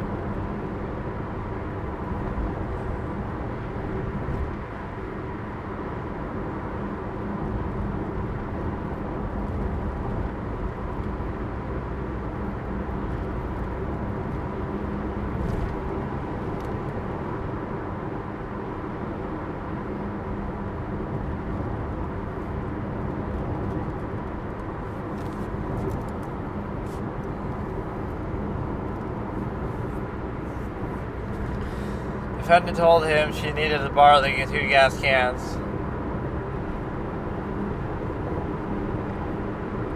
See, it's weird that Mesa was said there.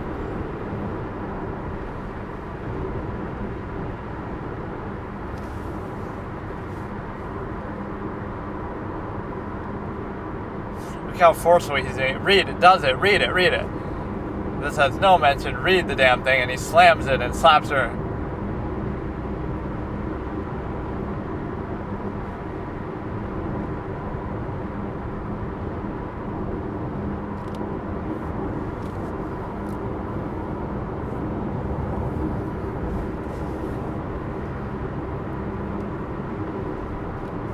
But he was kind of wrong about that.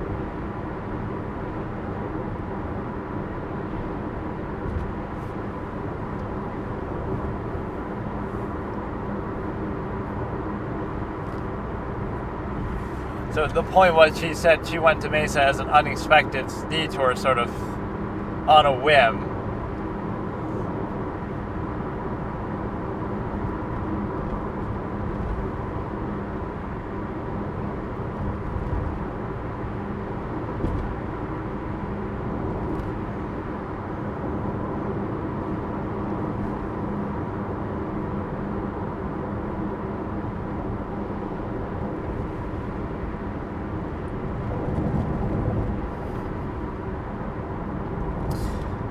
how would you, so you could say,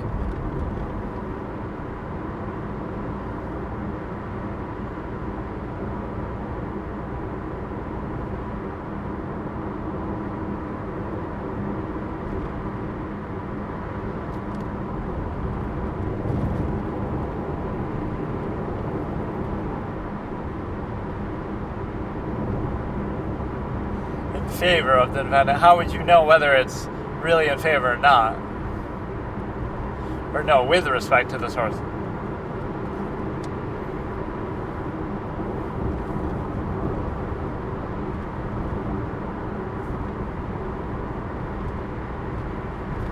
I'm not asking you about the police report.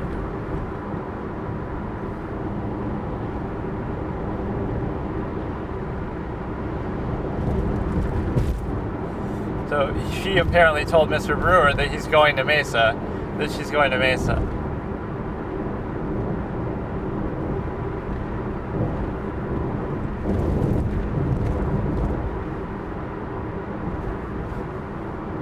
I don't want to know how you were restricted by. It was obviously the defense.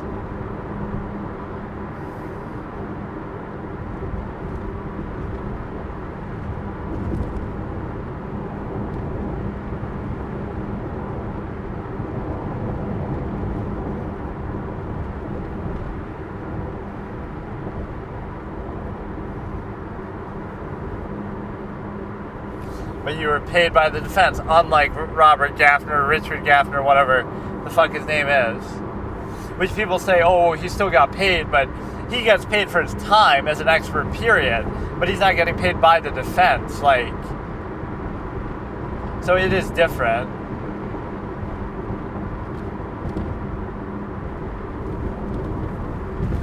I love when even the defense cuts her off. Like, you're rambling on too much, so fuck it. May we approach, count 1 million. Take a drink every time she says, may we approach.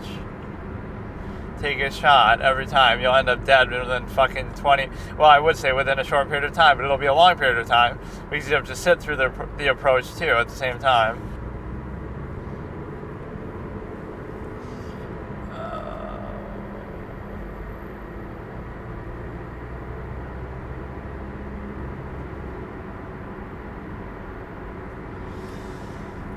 This aspect of it is pretty boring, so maybe I could do the chapter later. I'm not going to really feel like it. This is going to take me one chapter a week pace that we're doing here. But no, for the book, it seems like 3 hours for a book that, I don't know how long it actually is. We're getting a weird zoom in on somebody here. That's the chick who's sitting behind the defense, or is trying to zoom in on Jodi. Like, all the stuff that the cameras are doing now is kind of weird. Like, why don't you just shut this shit off until they're ready to start again? You're showing the gallery. You could show Travis's family. Or is that the dad maybe there too, sitting next to that?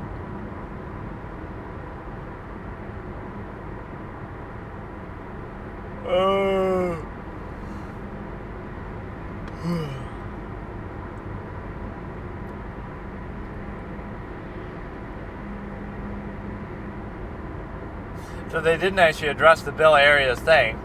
They just leave it out.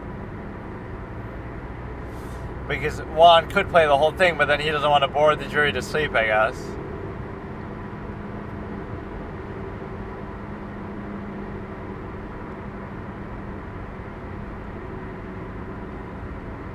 That was still more than yes or no. I did an interview.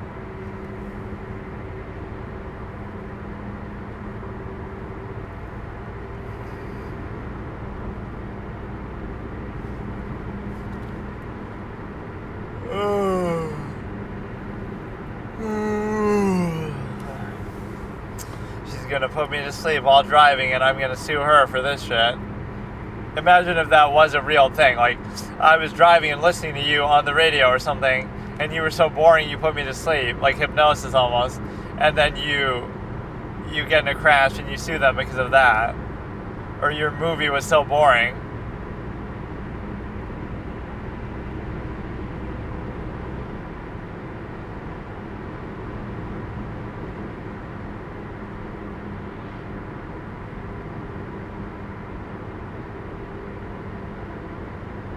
She didn't do that many criminal cases, I guess.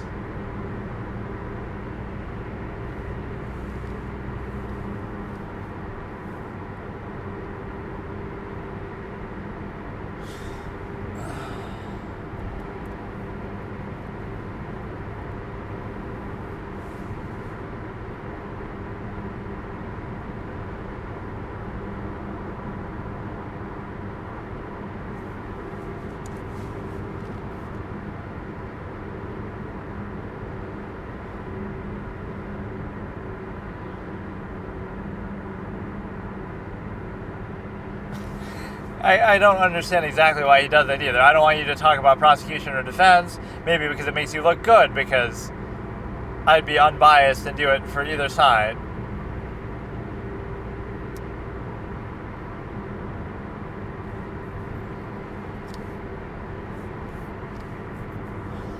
So she never testified on behalf of a man in a criminal case, and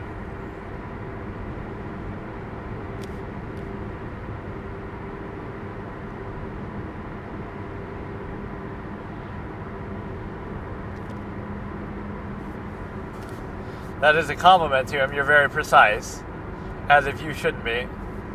The way that he got her on the other question already, or maybe, I don't know if that happened yet or not, but that almost seems like what she was referring to.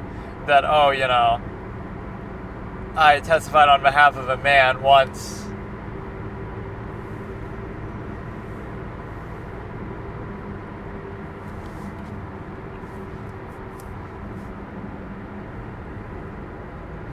Mainly it was a young girl in high school or some shit.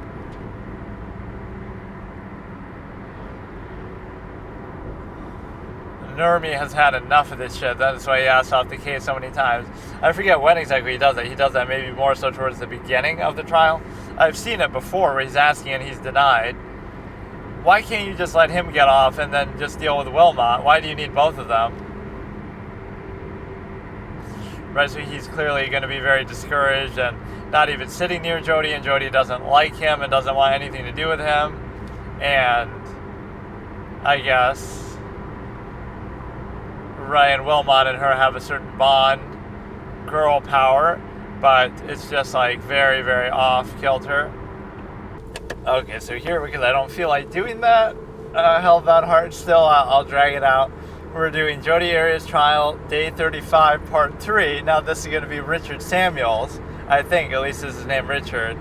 There's Richard Samuels, Alice LaViolette, and that is really quite an awesome last name, LaViolette, because it's like La Violet, but also you could say it LaViolette, like just the violet. Every violet has its thorns, but it's going to be from 22 minutes and 40 seconds, starting in 3, 2, 1.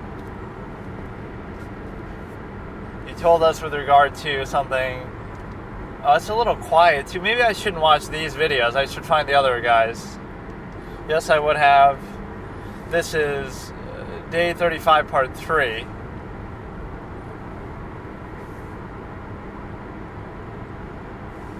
You could say, oh, look at Juan make all these witnesses look bad, but they obviously have some issue such that they would look bad.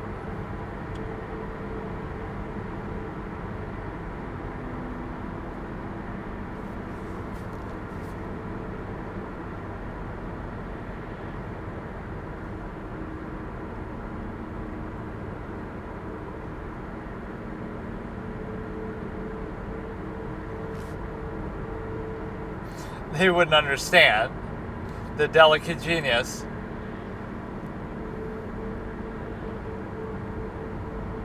You may approach. He just fucking started questioning. Give him a minute before you approach, you fucking bitch. Like, I'm usually pretty objective, but come on. There's got to be a little window. All you can say it's his fault. When in courtroom dramas and Phoenix Wright and stuff do you see them approach this much? Or ever? You never really see that, where they're like talk. Well, you see them sort of talk at the beginning. You know what? You could interpret that sort of as sidebar stuff, like they'll just kind of talk generally, because they don't use like a proper jury system. The way they do, the gallery up at top is just a gallery. It's not really the jury who's making the decision. So ultimately, the judge has all the power. He can just hand down the verdicts himself on a whim. And he is very whimsical and suggestible, impressionable.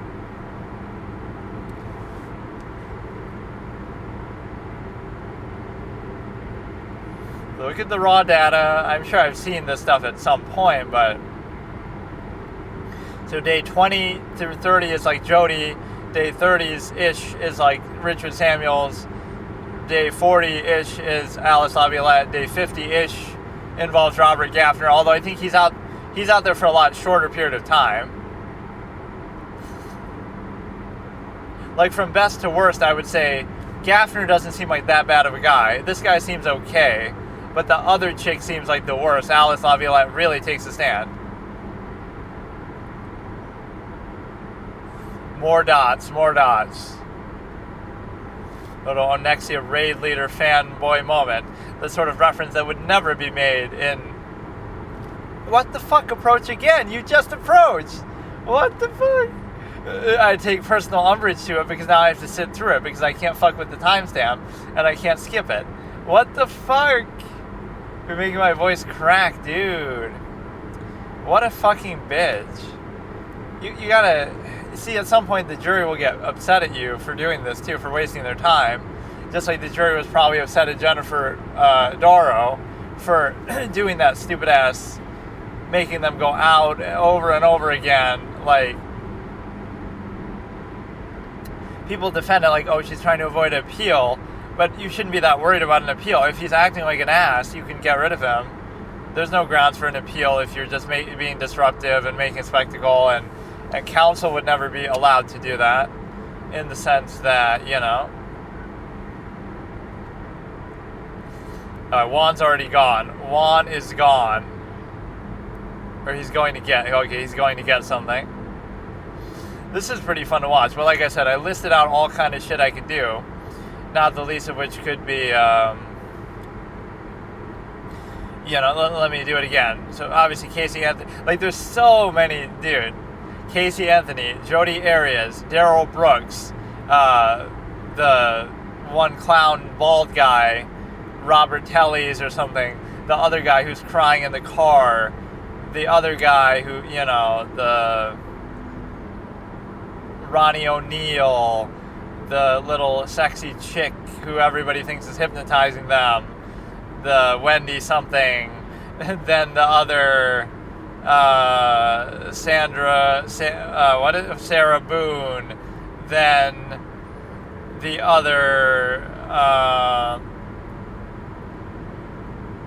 did I say Daryl Brooks already? That should be one. Then the rapper guy who the lawyers get in trouble and get mad. What were the 5 I named before? I said, because it wasn't one of the ones I've been doing, it was...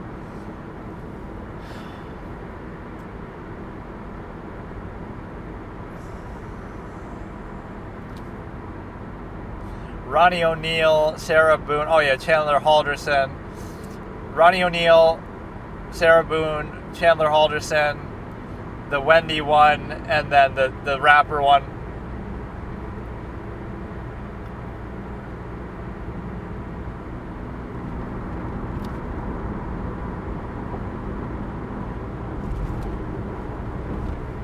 And he makes a typo or something that's not 17, it's like 16.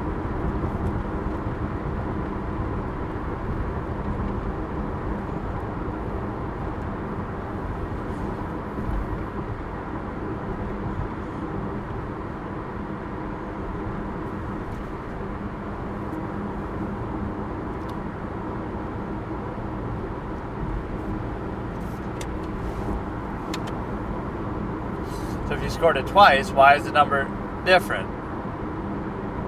Argumentative.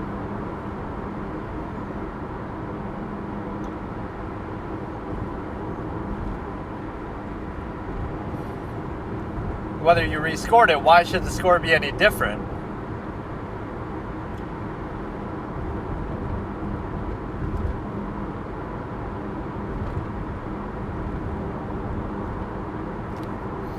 He said that a lot. I scored it twice. He said that twice.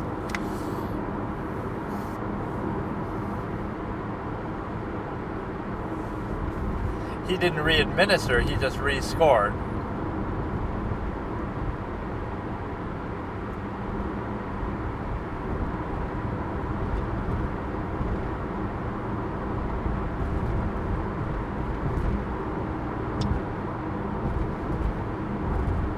So the score was higher, let's say the second time.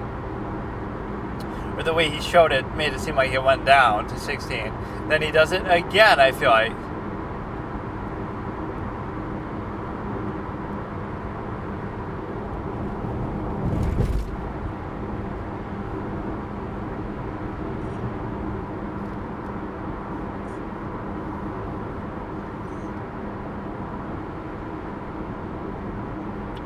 when you say overruled there, you don't know whether she's overruling the defense's response or the prosecution. But in that case, he was overruling the prosecution. This is what he hides behind. Both scores meet the criteria.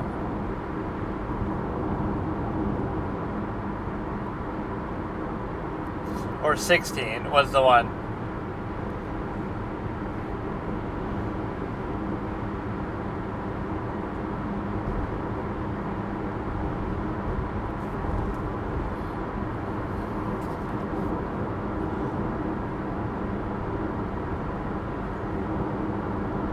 I love the jury questions. It makes them feel involved and to get to the heart of the matter of what they really care about, not what the lawyers care about, because they are objective. The jury doesn't really care what the outcome is, the way that the defense and prosecution does. It's not really something that you were concerned with.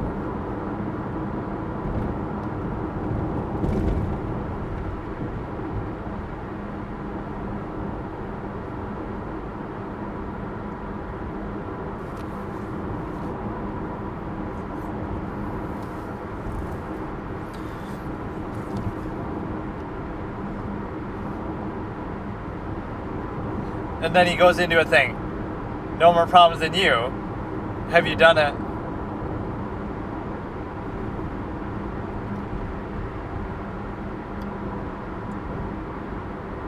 That is argumentative. How would you know about his memory problems if you haven't conducted a test on him? He tries to take it back at them too much. I like his willingness to do that, but it's by definition argumentative. Like when he does that with Alice Laviolette. Does it affect your assessment that I seem angry at you?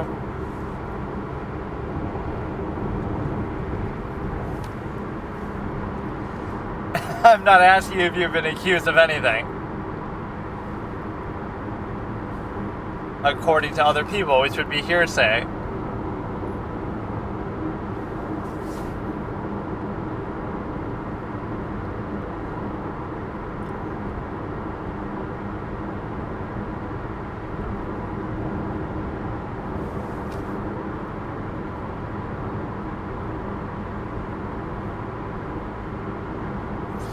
He had that Webster definition ready?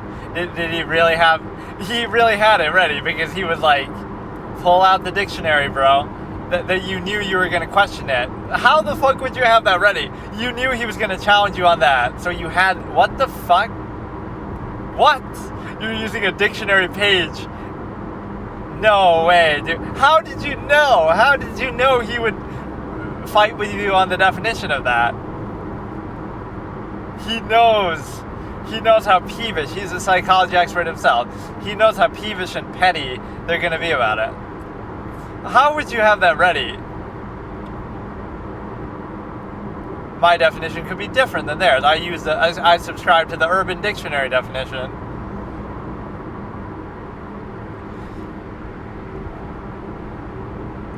But see, a lot of therapists say, oh, they're empathetic or whatever. It doesn't mean that they're...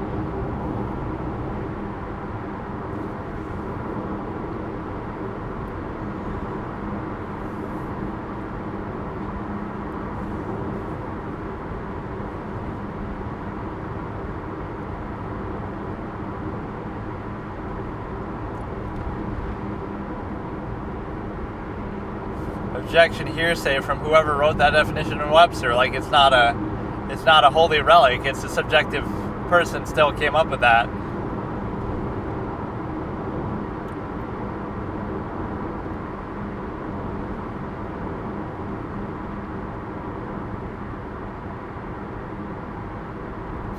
Aren't you an expert in this? What do you keep looking at? He says to like Richard Gaffner. But no, he seems Robert Gaffner.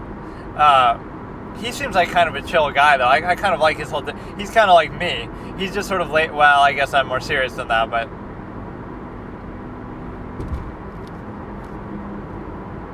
He's sort of more laid back. Like, he's just kind of chilling.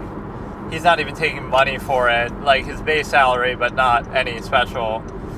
You know, you deserve your base salary because you're coming to court and you're doing this, but... as far as any special pro bono thing on top of it, like the way that these people get paid by the defense, I'm presuming at least, that would be the consideration there. And then I also wanted to watch like somebody's full playthrough of Until Dawn, like I said.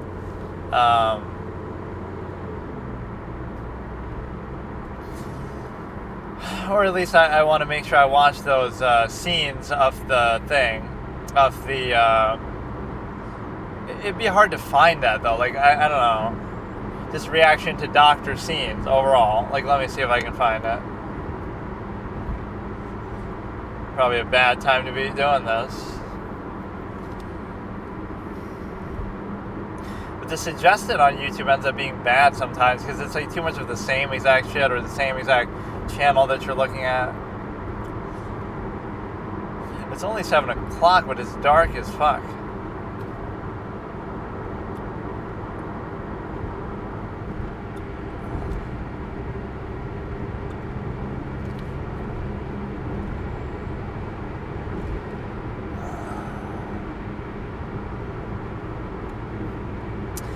Have the ability to look at, again, like Until Dawn doctor reaction, but the problem is that there's like the jump scare thing, but Mark LaPlire is the first one that shows up.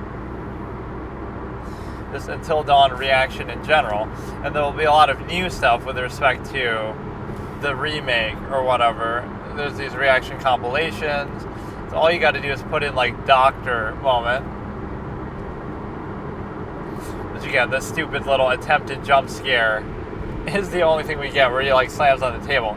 I just want to see their full experience with the doctor. Like even, I don't know, like a particular channel. I guess psychiatrist? I don't know actually what specifically he'd be called.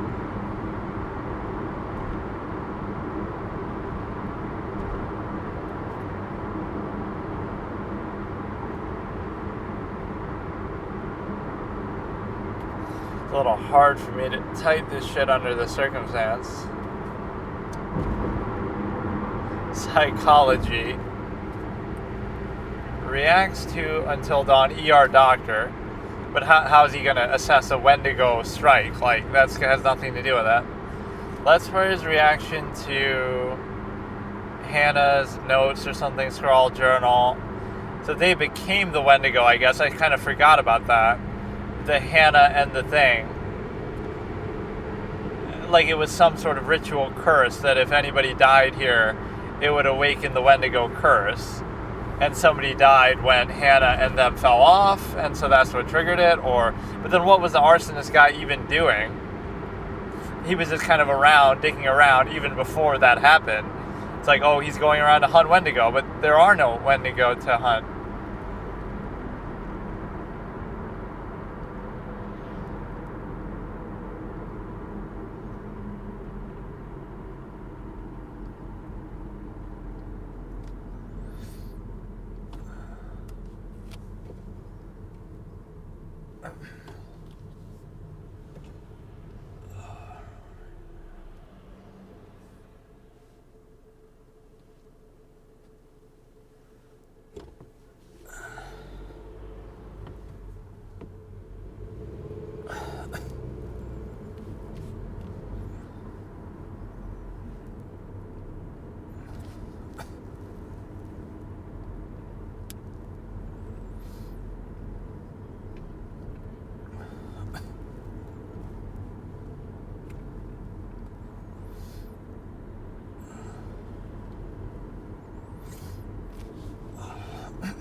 Holy shit, there's some major thing that happened here, which I can't even tell exactly what it is. There's like 100 cops.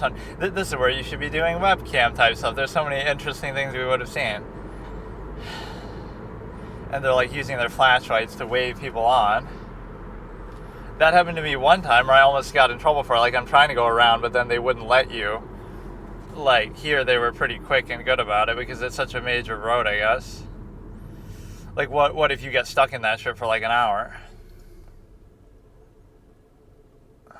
as I'm recording this, doing this shit. I love it. All the interesting things that happen. Well, the only thing I want to do now is, I was trying to look up the psychiatrist, but I can't seem to find it, so...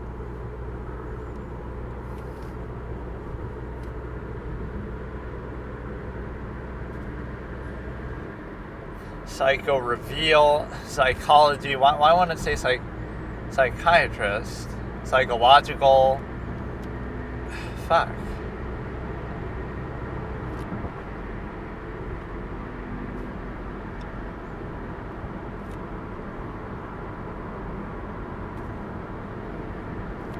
Oh, there we go. We got No, I fucked it up. Is that even what he's called or what? Let's Player's reaction to the psychiatrist jump scare attempt or whatever. And so you have a case where that's not the one that I want to see, though. I want to see something else. You get an ER doctor's reaction to it. And so you have the ability to... But no, that doctor is a real trip. I find it very enjoyable. God damn it. Or I was almost tempted to watch somebody's reaction to certain shows and it give me an excuse to analyze it, or movies or whatever. But that seems kind of low effort content. I should be reacting myself, which I haven't done that in a while, but I guess we're setting up to do that now, where we'll do the 3 books that we have in mind, and then we'll do the 1 book, or the movies and bigger name shows after that, with respect to the, whatever it's called, like, some of the Breaking Bad and all that kind of stuff we could look into, which maybe this isn't the ideal way in which to do it, but I'll do it anyway, because I don't care. I expect it to be sort of Sopranos-esque, where it has like a comedic element to it, but Until Dawn, What Happened, something. I should really have this prepared in advance, but I kind of forgot that I was even wanting to do this.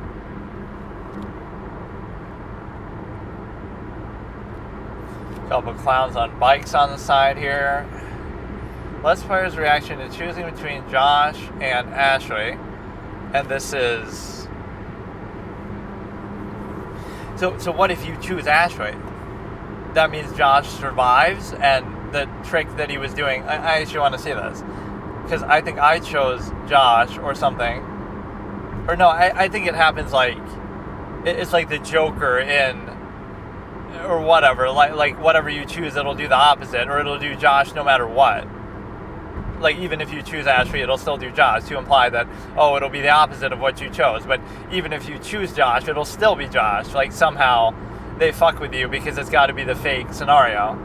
Because if he's alive, then how's he going to do all the mastermind shit that he's doing? And how's he going to convince you that this is all real?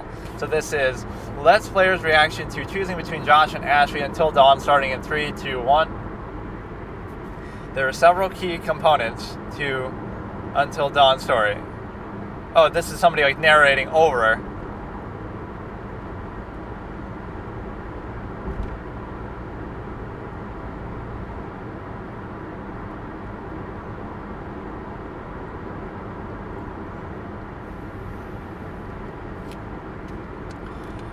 Is this the guy who makes the videos? I wasn't expecting him to be like this.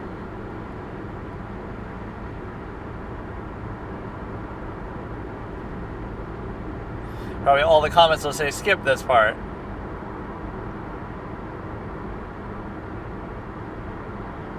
Like, was that really necessary? I want to see somebody choose Ashley and see what happens. So this is like Corey Kenshin X.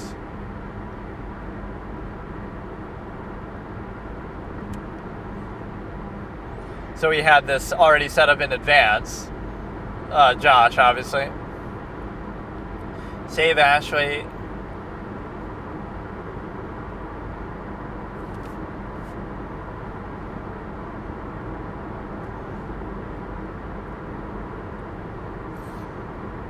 Or his acting is pretty good too.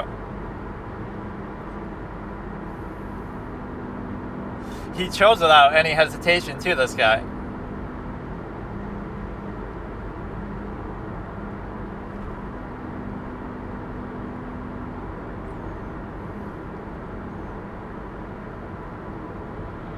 Like, his acting is good because he's not really getting cut apart.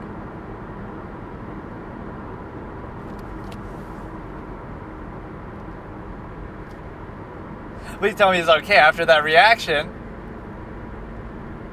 Holy shit. Now they could go behind there. They could go behind that and kind of see that his... Like, they could investigate it a little further.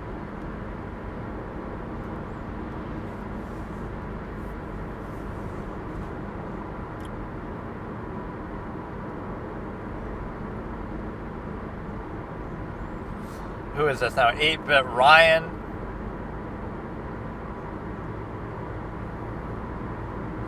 Save Ashley because they have something going on. Like, it makes sense from Chris's perspective, but I want to see Josh. Everybody fucking does Josh. I think I don't even remember what I did, but it somehow ends up being Josh no matter what.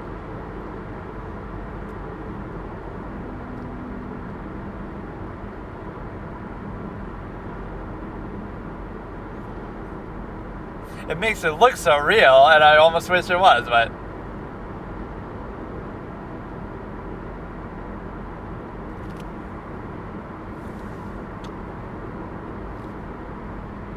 She seems genuinely concerned, too. Please tell me it's okay.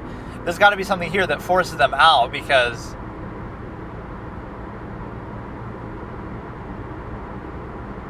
See, now, if you investigated this further, you would realize that his head is in there, and it's really his head. But they assume it's over. Wouldn't you, like, grab the body and try to get it for a burial, but you're just trying to get out of here? Oh, here we go. He's back with the commentary.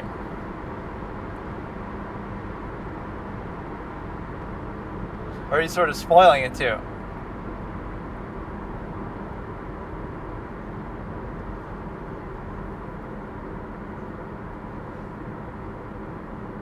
But it just makes you think. So therefore, it still makes it a... Oh, I didn't even notice. I thought they both... does the same thing.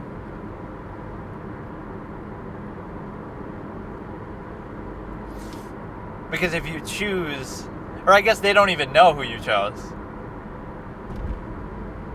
Like...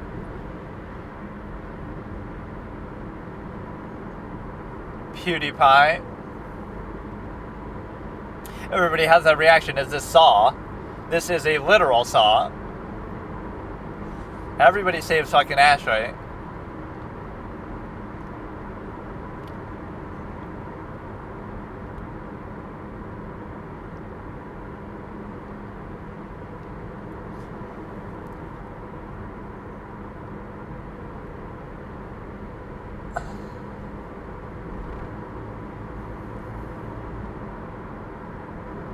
And a lot of them do it without any hesitation, too.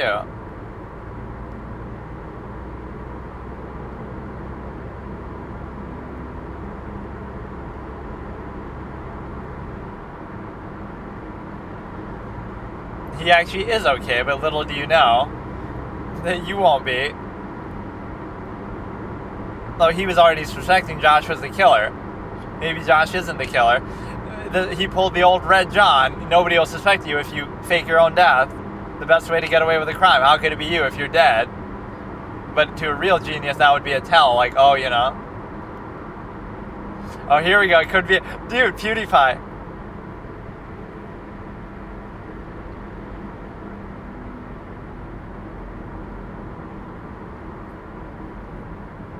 That was an unbelievable prediction by him, and he even suspected Josh.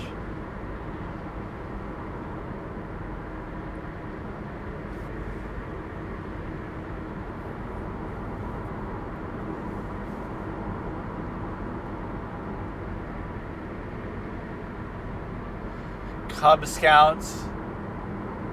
Well, what else is it? Just like a fake body.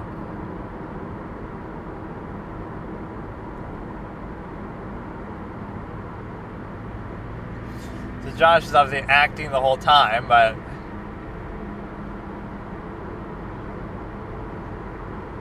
just because this is all his kind of studio equipment or whatever stuff, so.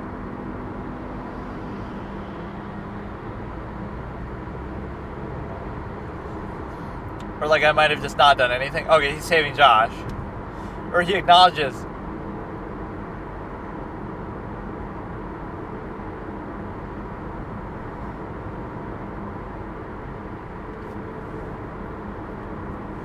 Now you'll piss off them both because you said to Ashby, sorry Ash, but then you end up changing your mind, or so it seems. Ends up being him.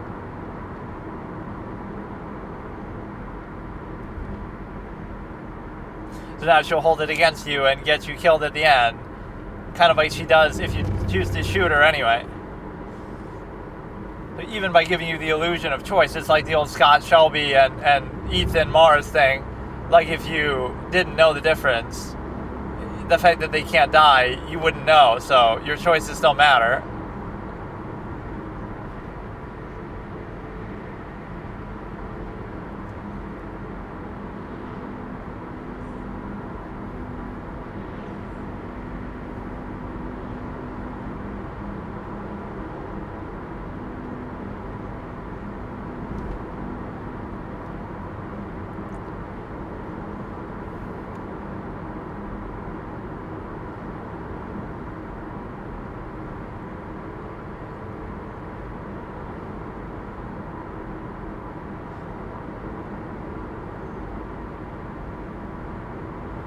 Yeah, this is a totally meaningless choice because that's what I kind of thought.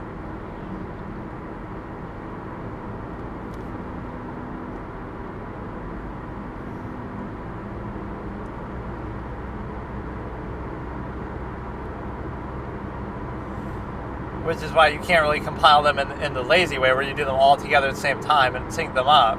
You have to do them in one after the other. Hollow.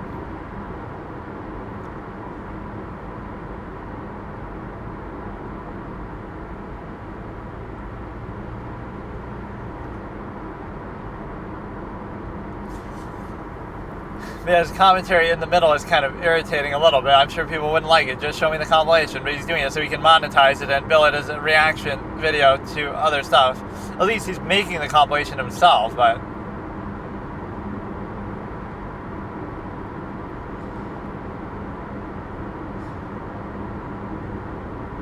What did I do?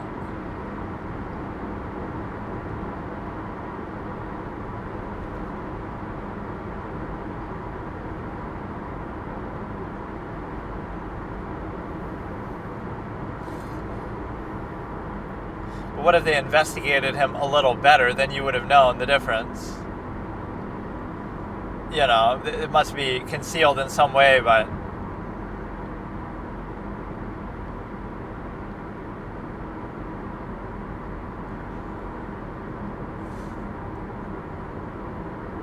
But no, he didn't intend for anybody to actually die.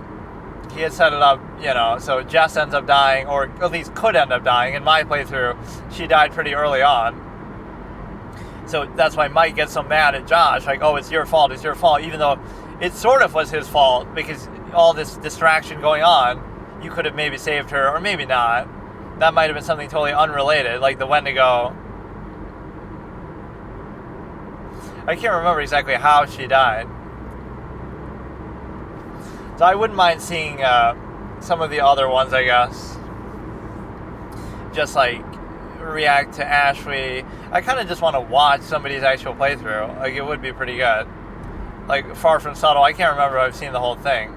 I probably have, because that's one of the few channels I like. Or no, I said, like, if some other channel that I like 39 Daff or Northern Line. I wonder, that would be really worth it if Northern Line did it on stream. I feel like it's not the kind of thing he would have done, but it's also would be good. Let's see here.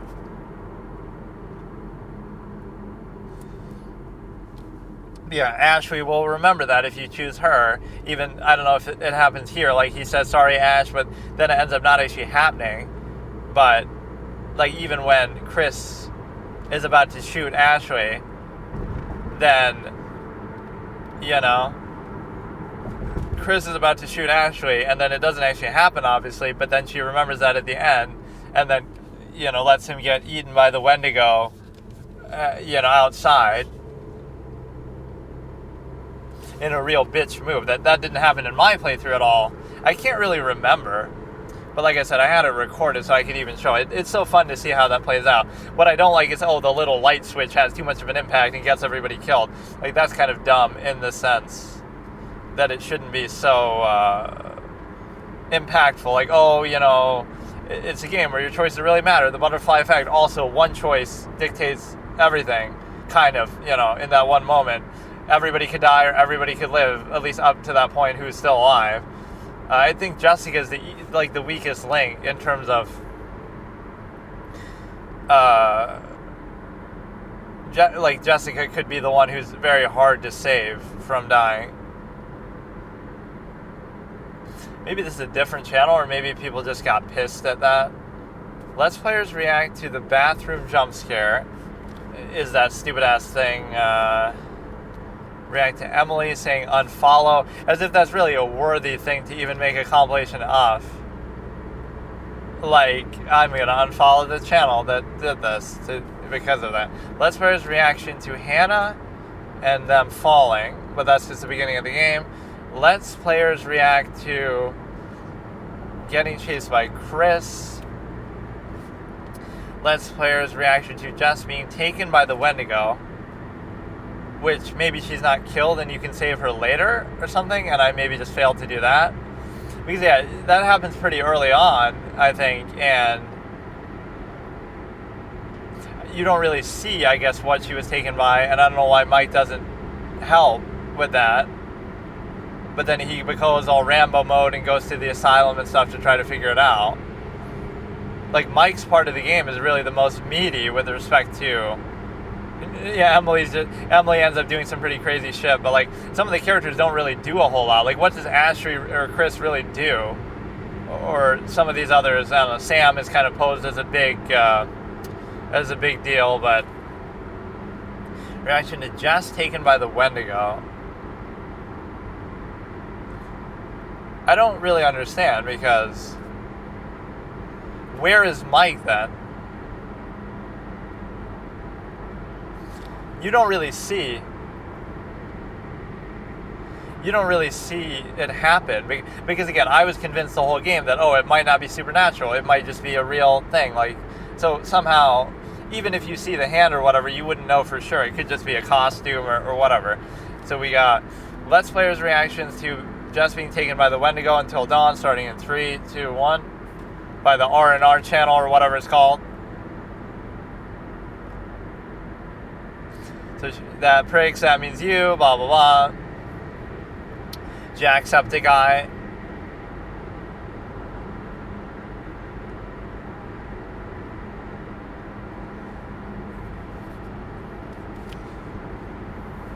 Or she thinks it's just the friends. So this could be the arsonist looking at her. A little lag spike, so that probably fucked up the timestamp.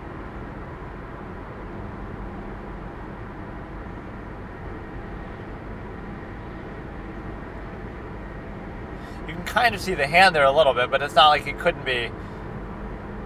So what does Mike do, though? Mike just sits there and chills and takes his shit? How come he doesn't chase, or he doesn't really see what happens?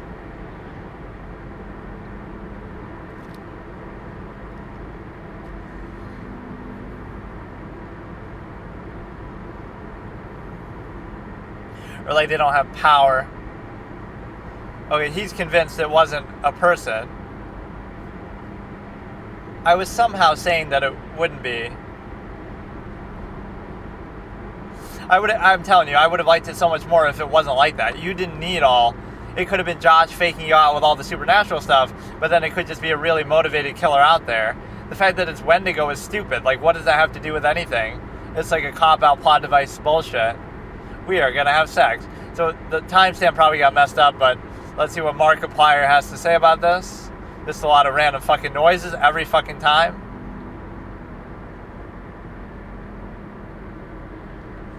You'll attract some wild animal.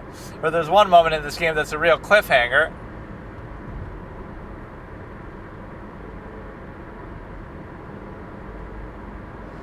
where you're actually on the cliff being chased by deer or some antelope or some shit.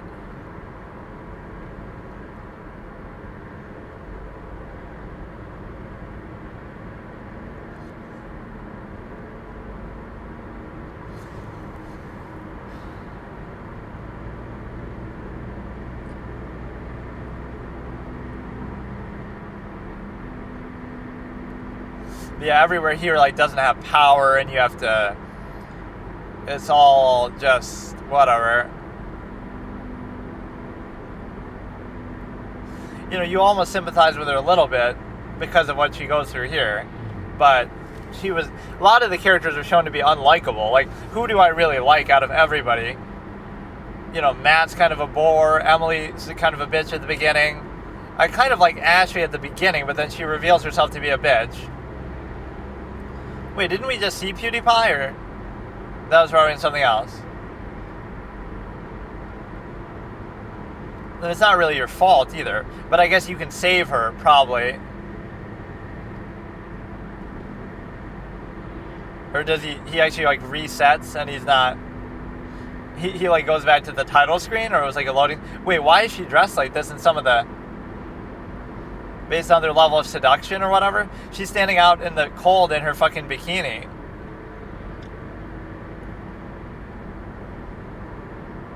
She wasn't in a coat in the other one, so she must already, based on the level of seduction that you have there. Better be hot, because you'd be freezing your ass off otherwise, literally.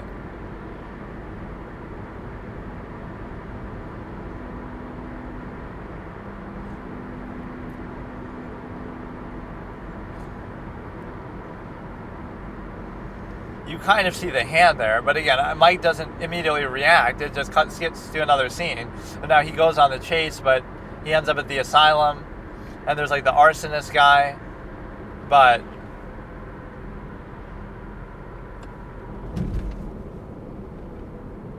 yeah, I don't know that Jess really dies there, because I think that scene has to happen. So maybe you could save Jess later, and I failed to do it somehow. That might not even be super clear as to why or how that happened. Let's see what other moments we have here. Mike getting caught in the bear trap or whatever, which may or may not be forced to happen. You always like to think typical horror movie protagonist, how she's, going out there and yelling and attracting the danger, big cliche. So you have here instead, you have a case where you're able to basically, I don't know, you'd think, I'm going to be all smart and not make all the same mistakes, but they, even based on your choices, they'll still do it. Do you want to make the really wrong choice or just the wrong choice? It's still going to be like that. So this is Let's Player's reaction to Mike's fingers getting caught in the bear trap, starting in 3, 2, 1. Accept the guy again. Give us some variety of channels. Why has he got to do the same ones? See, can you choose not to do it? I think I remember this happening, but it's kind of your fault. Why are you reaching in there trying to do that shit anyway? So, I wouldn't have even done it, but maybe you have to.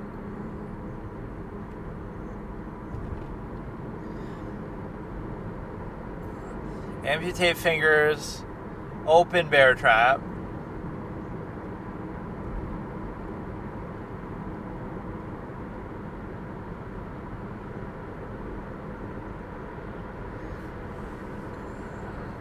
Yeah, very similar to Heavy Rain.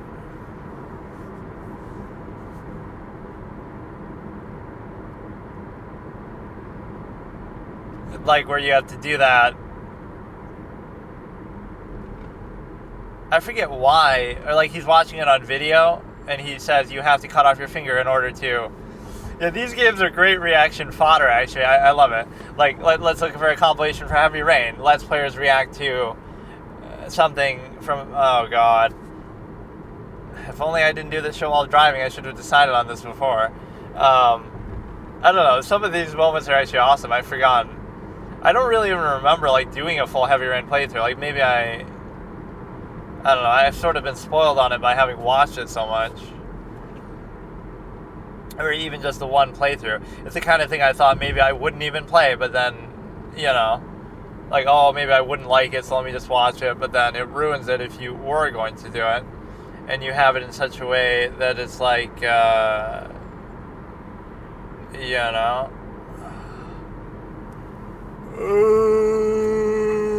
Okay, let's see. Now, while we're stopped at a stoplight, we have the ability to do Heavy Rain, some sort of reaction compilation or whatever. Let's get like a private investigator reacts to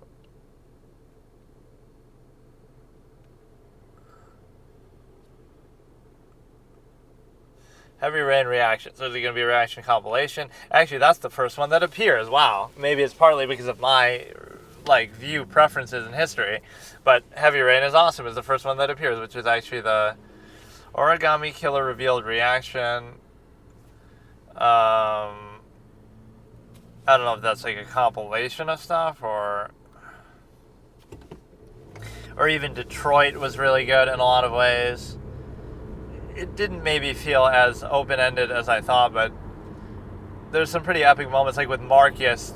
I wonder how that could go as Marcus, because my Marcus died super early in like a Gandhi-esque, peace-loving sort of moment that didn't really do what I thought it would do. I thought it would lead to some great revolution, which it kind of did, but then it led to like a violent revolution.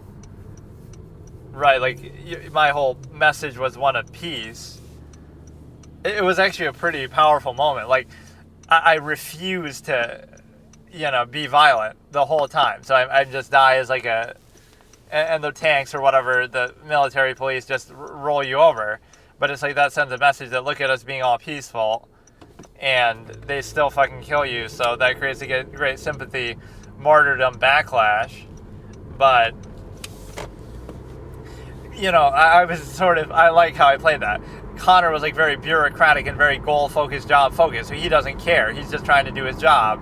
And Marcus is trying to be a pacifist at all costs, and the other chick is just trying to protect the girl at all costs.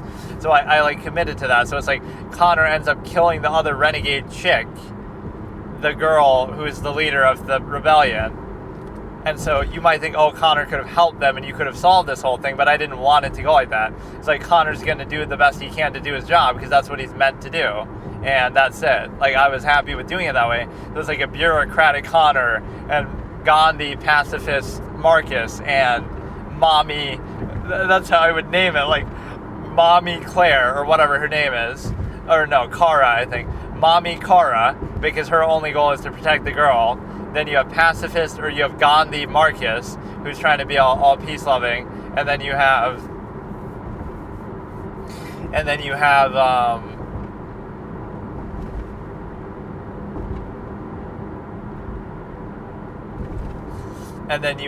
this other guy, like bureaucratic Connor, where he's just trying to do his job and doesn't care about the androids, doesn't care about humans, doesn't care. Yeah, that's a good characterization too. He doesn't care about androids and their cause and trying to break free. He doesn't care about humans either, like Hank, who's trying to be buds with him or something.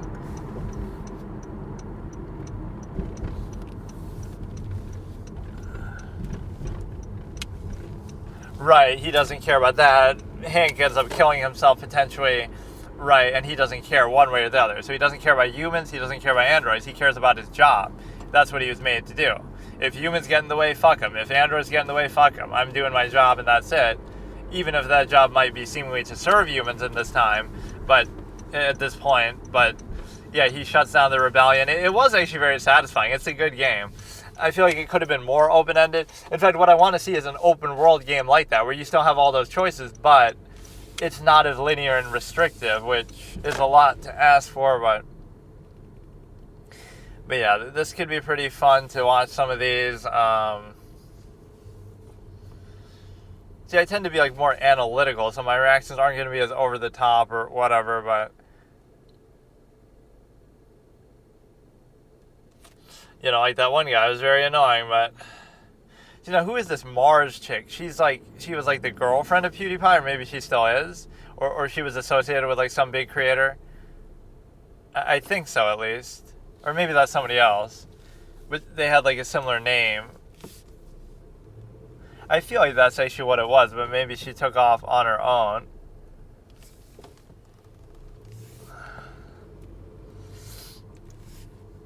Yeah, on this next part of the drive, I guess I should have something prepared a little bit. I could prepare the little dinky thing here. So, some other part of the playlist, I guess. Okay, so here I'll do Jodi. I found the other channel again, David Lore, who also has the Casey Anthony thing. I think that's where he like plays the little music at the beginning. Jodi Arias trial, day 21, 2 of 3, cross-examination, no sidebars, at 13 minutes 30 seconds, starting in 3, 2, 1. You could just download the other guy's stuff and just edit out the sidebars, and there you go. You wouldn't even have to have collected it yourself. But I assume this guy, we don't want you to guess. You think the braids are hot, cute. You could say I'm just playing along and role playing. Like, why does it matter? That's what you would say. But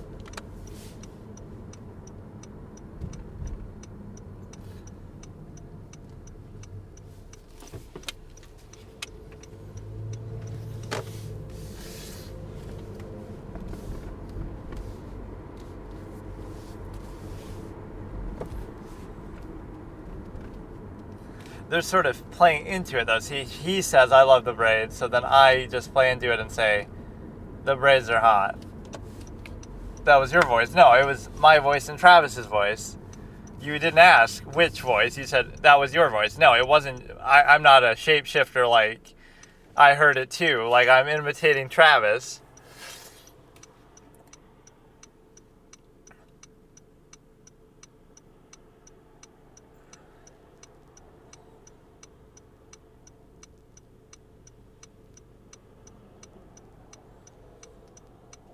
I enjoyed the role play and the attention I got from him or whatever, but not, you could say, not necessarily the braids themselves.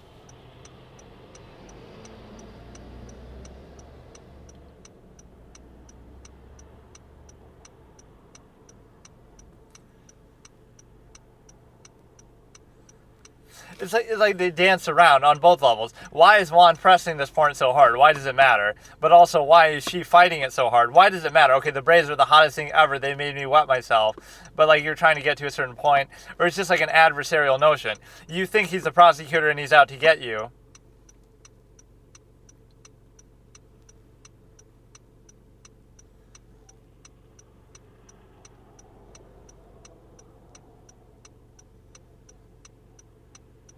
Like dumb, he said, so he tried to correct himself.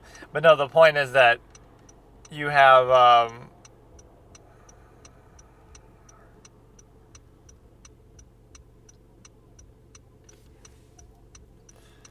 like,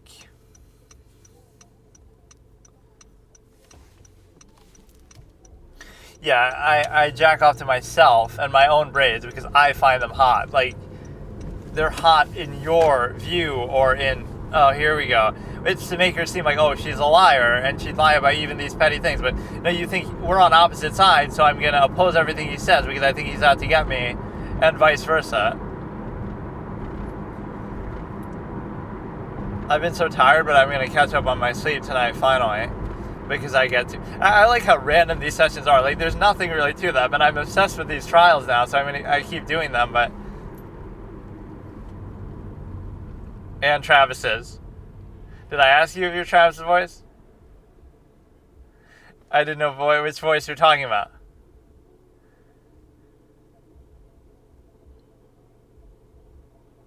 My voice and Travis's. That's actually a fair rebuttal. You're not trying to be difficult, you're just trying to be accurate.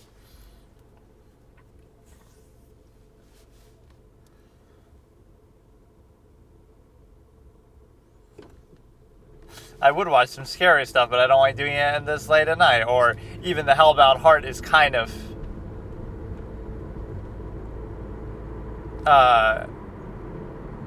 See, that's a typical example of Hollywood brain dead lowest common denominator reduction. The Hellbound Heart sounds all nuanced. Hellraiser just sounds like a fucking, it's more easy, rolls off the tongue, streamlined, but it's just kind of a little silly.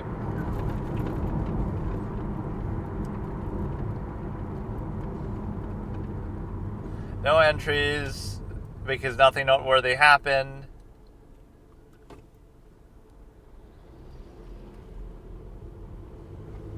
But I had another journal that you don't know about, and I burned that one as soon as I killed Travis because I didn't want it to be found, and it mentioned all those things, and I didn't want to ruin his memory, and blah, blah, blah. For some people, it might just be they're too lazy. They wouldn't go through the trouble. It's not even worth the effort to kill you, like, even if you'd want to. I'm not asking if you would ever.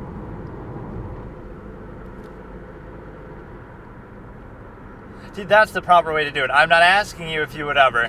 Not, did I ask you, and posing that as an actual question. That's sort of like admonishing them too much in a way that the judge really should do that or shouldn't allow that.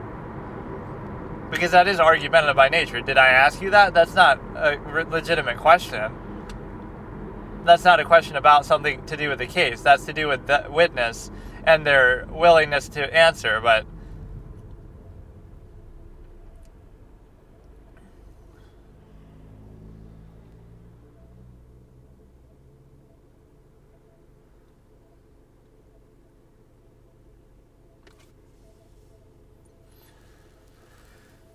yeah, there's nothing there, just at all, period. I used invisible ink, it's all gone, like.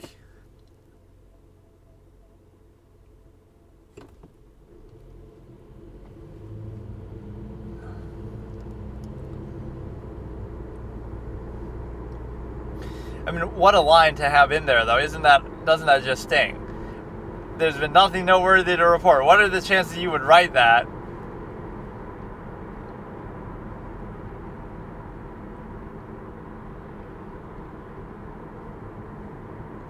But no, because of the law of attraction, of course I wouldn't do it, or I wouldn't ask if you would ever do it.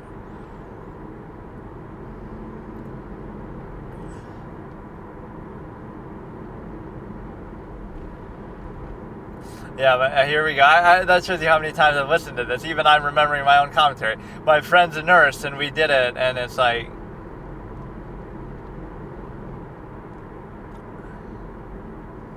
definitely not. I like these little qualifiers to make it seem all normal.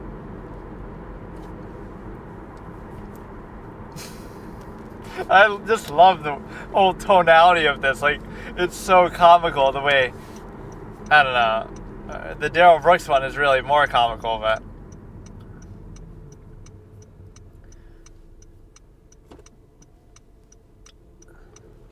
you always got to blame the judge because you have the discretion and the authority. You can't let Daryl Brooks go off like a clown. You might say the outcome was fine, but when you exhaust a jury like that and you drag it out like that, there's still issues with it.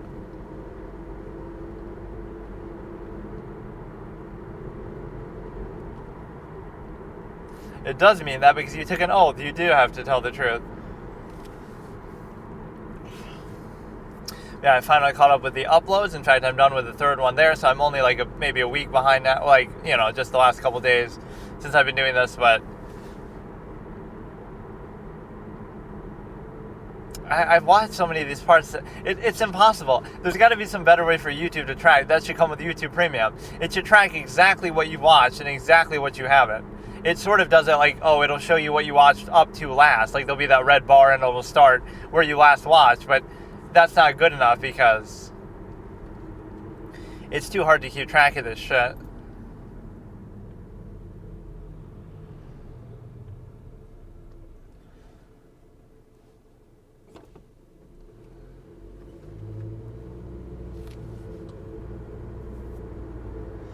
Kind of a weird conversation to have with your father, though. This is the man you thought you were going to marry, but you didn't live like a very celibate life.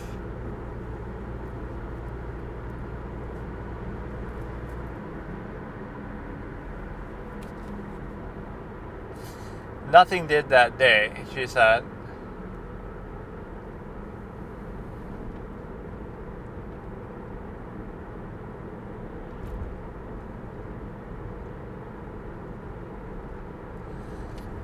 called him and you told him. See, that is one of those, it could be asked and answered, but is she really answering it? So it's almost like whether the judge, not a question whether it's asked and answered, well, the answered part, like whether the judge is really satisfied with the answer or not.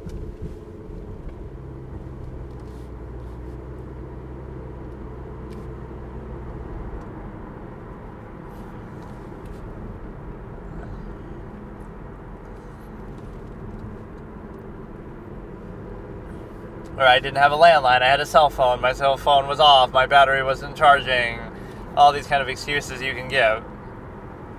This is such a fodder kind of thing to do, just like infinite content.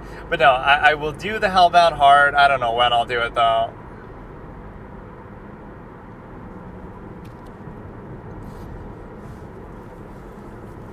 It just takes a certain amount of maybe more attention or focus that I just don't have right now. Like, I'm just kind of chilling, I'm just driving, I just could listen to music, like I don't care, but it gets me in a certain mood when I do it.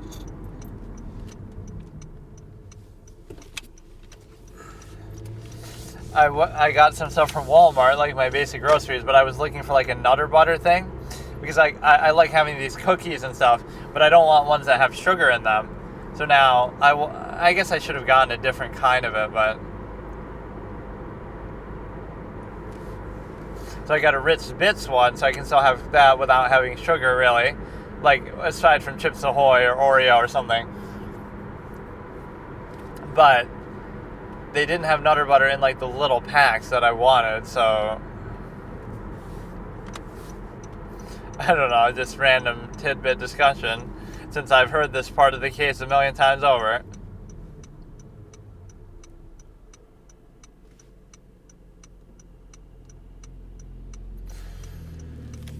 Nothing noteworthy to report. I haven't recorded one of these sessions because there's been nothing noteworthy to record, except I'd rather talk about my Nutter Butter misadventures and shit.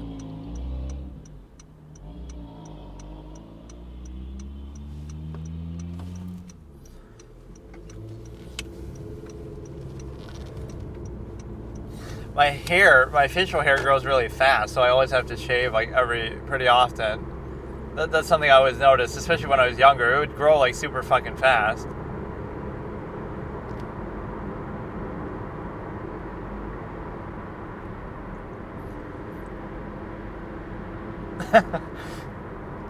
I waited years.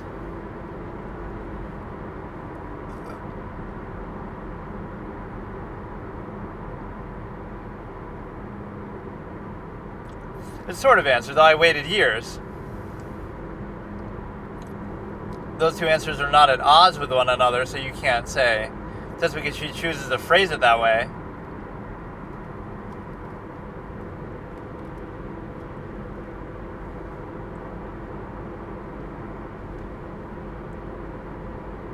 So you give him okay, yes, don't give in. I would just keep saying the same thing over and over. My answer is my answer. It's highly calculated, well thought out. It is what it is. You can't make me change it.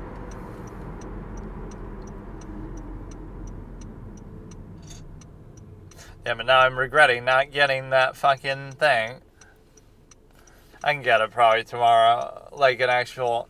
They would have it in like these 12-pack things, and like where they're like these little circular Nutter Butters, not the long ones. Right, but I guess it's the same thing. And those little circular ones come in a 12-pack, like where there's 4 packets of the Nutter Butter, 4 of Chips Ahoy, 4 of something else. But then I don't want the one, I don't want those other ones. I just want that Nutter Butter. I love this though. This is like a vlog. Then she whispers under her voice. I gotta decide what I want to fucking do here, man.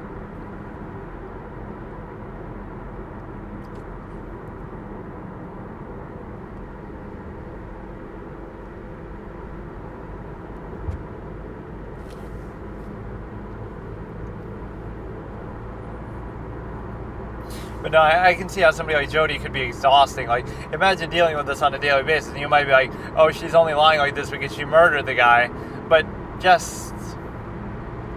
I don't know. Or I like that, using that as an excuse. Like, Alice, I'll be like, well, she didn't lie until she murdered somebody. So she's not that bad of a person that she wouldn't lie. She's only lying because she killed somebody. But how about the fact that she killed somebody? That is the problem, not the fact that,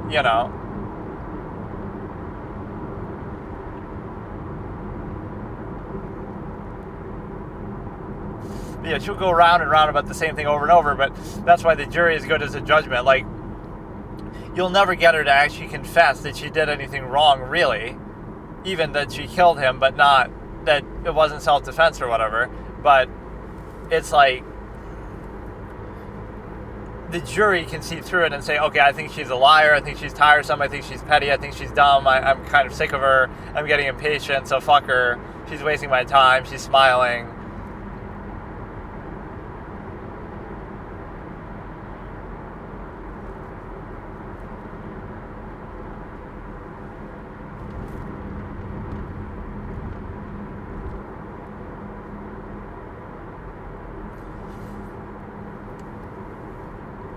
Not angry, but upset.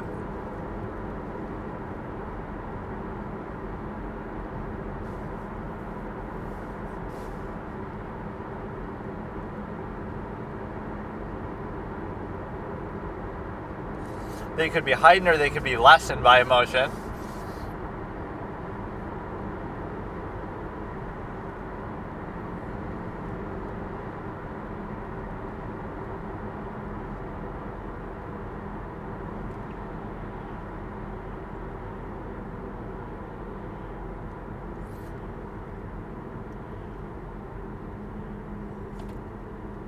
I'm not asking you how your mind works, or you could even turn that into a witness testimony, expert testimony. Are you an expert on the mind and how the mind works? But I guess you could say from personal experience.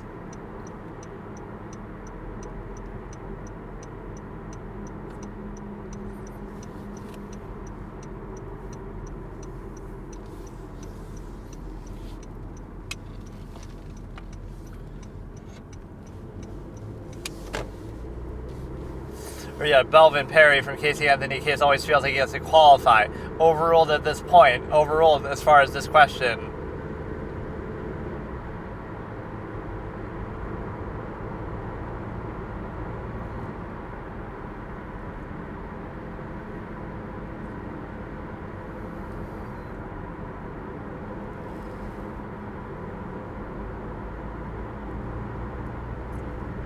Well, you have forgotten the time.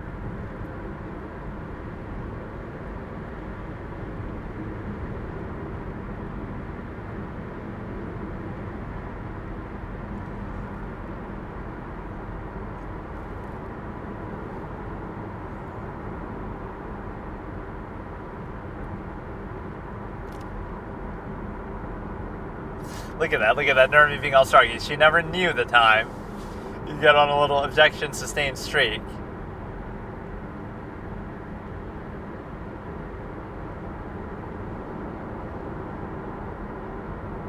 He gets mad in these things, like how he gives his rapid fire.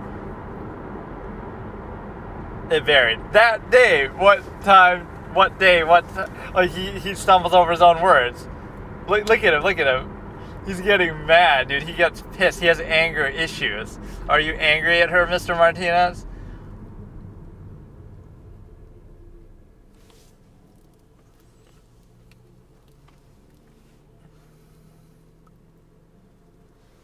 You would think you would know that.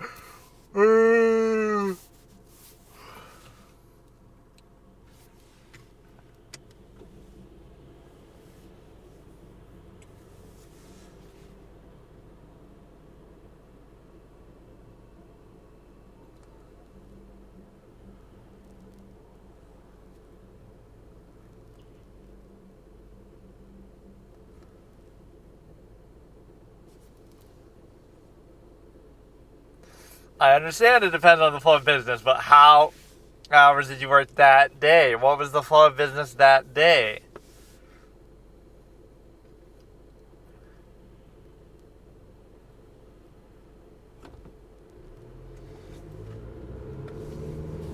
Arrange.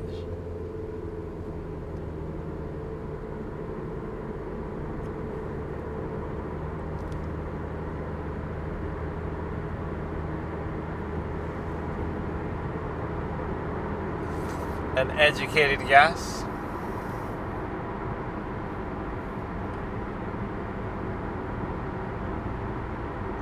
These sexual instances are notable, whereas these are mundane, forgettable events.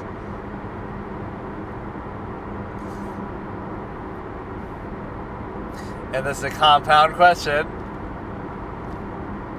Is it a recent vintage? Is how he recovers.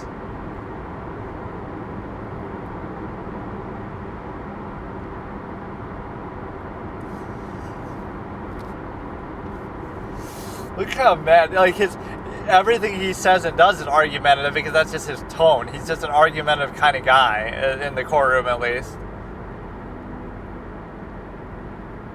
You told me you were going to tell me, so tell me, please. He's begging, he's imploring you.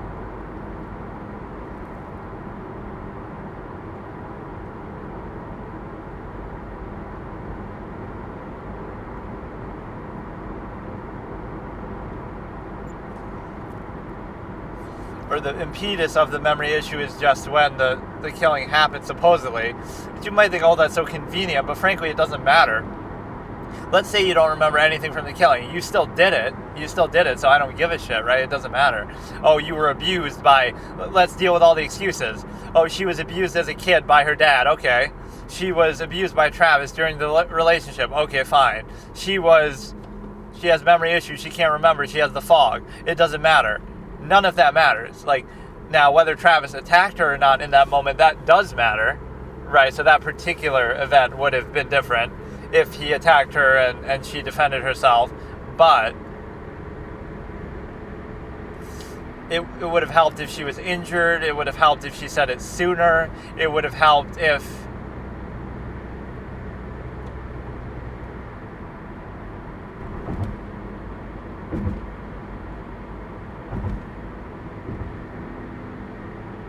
See, where both lawyers say that. There's no question. At least that's Juan being sort of honorable, I guess you could call him, that he's saying, like, okay, I'm not going to take this pity point. Usually when men like you are yelling and screaming at me, or people like Travis doing the same.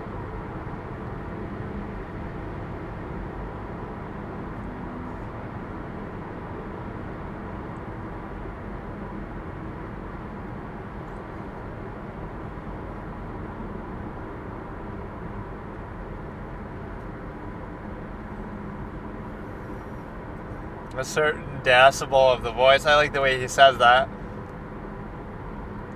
This is just so classic. It's actually grown on me. At first I was like, okay, I'm watching it, it's fun, but I've actually, the last couple of days, I've had an urge to watch it more, even though I thought I wasn't going to. It's so good, like...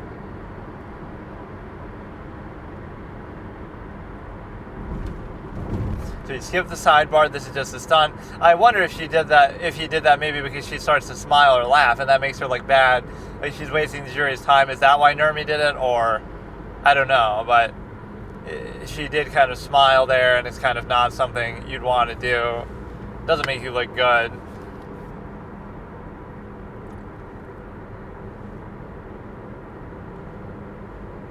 He's really ragging on about the time.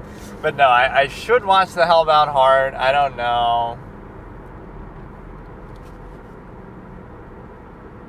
It's not like I have to watch the whole chapter together. I could do part of it. I could do whatever.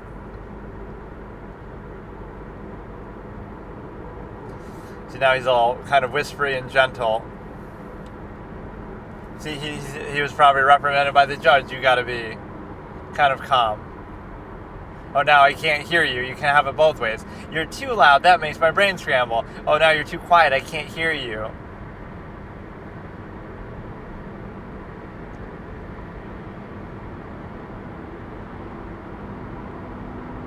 You know what would help with testimonies like this, though, genuinely, if the trial didn't take place literally fucking years after, 3, 4, 5 years after the events. How am I supposed to remember this shit? You might make a note of it at the time because now you know, it was an eventful day, but every testimony, everything, like, it's been years since this shit happened, so how am I supposed to remember? Oh, I'm George Anthony and I had gas in my mower, and you're not asking me what happened a year ago or 6 months ago. You're asking me what happened years ago, 3 years ago, 5 years ago. Like, how am I supposed to know all this shit? And then you'll go back even further beyond that. There is an inherent problem with doing that. Everything becomes inaccurate, not the least of which is this stupid-ass testimony of other witnesses, too.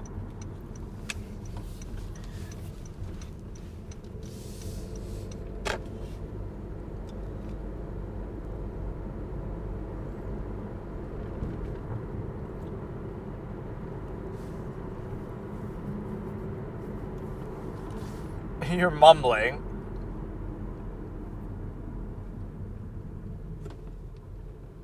But no, somebody said he's actually went deaf, or he's going deaf. That's why he quit. Not because he was disbarred. So maybe that comes up here, where he does have trouble hearing. Maybe it's because he's always yelling all the time. That can hurt your own hearing, his own loud voice. Okay, so today's going to be a little shorter session of the recording. Not that, again, it really matters because I upload them all together. This is one of the few days where I'm not doing like the long drive, so I'll definitely do the thing tomorrow, the chapter 2 of Hellbound Heart. I'm sort of dragging it out, but it's okay. So here I'll do another part of the Jodi Arias trial again. I should do another part of the Casey Anthony thing just so I can use that title. Just like, oh, you know, she should have just had an abortion, then she would have been an icon for women's rights. With like a skull emoji, like, because unironically that, again, I'm not posing a standard. Whether you think it's good or bad or whatever, right, it's like, you're going to get all up in arms and all mad that, oh, Casey Anthony killed her daughter, or you think she did. Okay, so what about people who have abortions? Why is that so different? Just because it's out of sight, out of mind, you're dehumanizing it. It's the same thing. If you didn't have an abortion, right, the vast majority of the time, a baby will be born. And if you want to say, oh, it's a fetus, semantics, the reality is it's the difference between, okay, somebody's alive if you don't have an abortion, and if you do have an abortion, somebody's dead. Somebody's not going to be alive. So it's that simple. That's why it's called pro-life. That's why, you know, it just doesn't make sense. Even the term abortion is negative. The word abortion means, let's quote Kay from The Godfather, something that's unholy and evil. By definition, right, abortion is a negative word. So sometimes it's not that complicated to figure it out. Now, do I feel that the government should outlaw it? No. I don't feel the government should have anything to do with a lot of things, but that's not even really the point. When you're defending it, don't take it so far as it's just a convenience and you're willing to kill people for convenience. That's okay. I would prefer a more responsible approach where you just try to avoid it in the first place. Again, all the sort of large-scale fallacies where you say, well, the mother's health. That's a very small number of instances, so that's not the majority of the reason why people have abortions. There's no statistics to prove it. Like, oh yeah, if there's 1 million abortions in a year in the U.S., let's just say that was a statistic from a couple years ago, but if there's 1 million of them, there's no data that supports that 1 million mothers are having health issues, that's the reason why. That is absolutely incorrect. It's not even close to that amount. And assuming that the ones who do actually have abortions, or assuming the ones that do are severe enough, you know, again, you might say, oh, it's not anybody's business to justify that, but there's no statistic that says that's why it's happening on such a large scale. Right, so if it was excluded, if it was limited just to those instances, then that's fine. Right, that would be a much smaller number, and also assault cases leading to pregnancies, again, is a much smaller number than what you're saying, and I would hope it's a small number, because again, if you think there's 1 million assaults in the country in a year leading to pregnancies, how many assaults must there be then? Because not every assault is going to lead to that, and not every assault that leads to that is going to even lead to somebody having an abortion still because of it. They might just choose not to. So imagine the number that you're at is so much lower. How many assaults are there, period? How many assaults on women are there? How many assaults are there on women that lead to a pregnancy? How many assaults are there on a woman that lead to a pregnancy that also lead to them having an abortion because of it? It's not going to be the numbers that what we're seeing. So it's just a straw man sort of thing where you say, oh, it's because of one of those two reasons. But yeah, the point is I just want to use that title because it's funny. So we're going to do Jodi Arias murder trial, day 42, part 2. Juan Cross of Alice LaViolette, and we're at some 40 minutes 00 seconds, starting in 3, 2, 1. even if you rely on 200 different written words, items, mistakes can be made. But mistakes can be made in the spoken word too, in an interview. So to be fair, I could play devil's advocate already. You can make a mistake in the written word, but you could also make it in speech.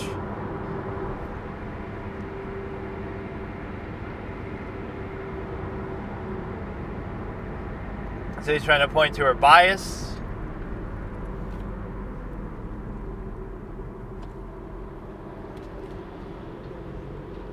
Did I ask if you focus on this? But it could be whether it's made up. Why didn't you say it could have been the defendant? And then she said, I could say that if you want.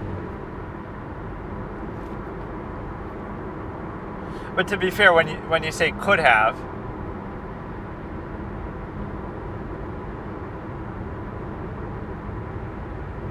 it could be argumentative.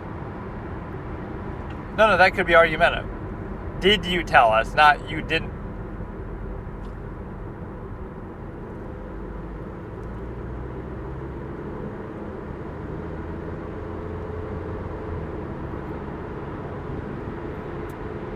Fine, I'll just do it myself, Juan says when he's denied an admonishment.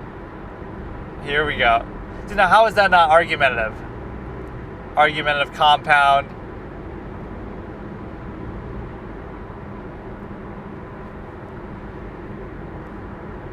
Could have made a mistake.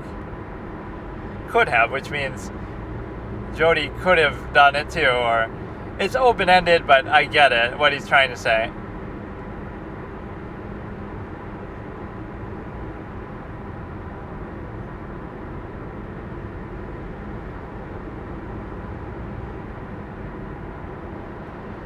Could means that it's a possibility. It doesn't mean that he did it. I didn't say definitively that he did it.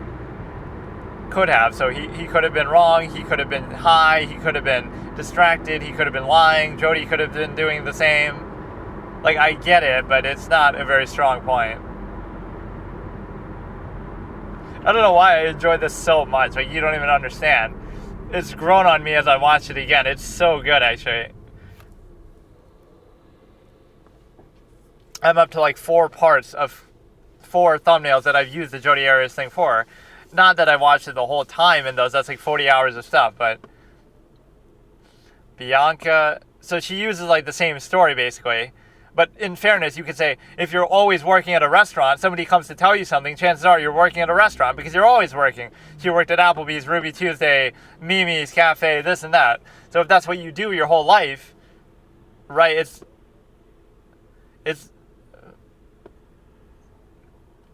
Applebee's. So the point is, like, if you're always doing that, of course, people come up to approach you and tell you while you're working, but where else are they going to tell you? They could tell you in public, I guess, but that might be, if that's what you do most of the time and you're always working at a food place, it's very likely that you will be encountering people and having conversations at a food place because you spend most of your time in your life there. I thought this was the one that didn't have. Sidebars. What the fuck? But no, that is an interesting correlation. Like, you've worked in the food industry for the last 20 years in one form or another. So what are the chances that people approach you while you're at a restaurant working to tell you something like this, right?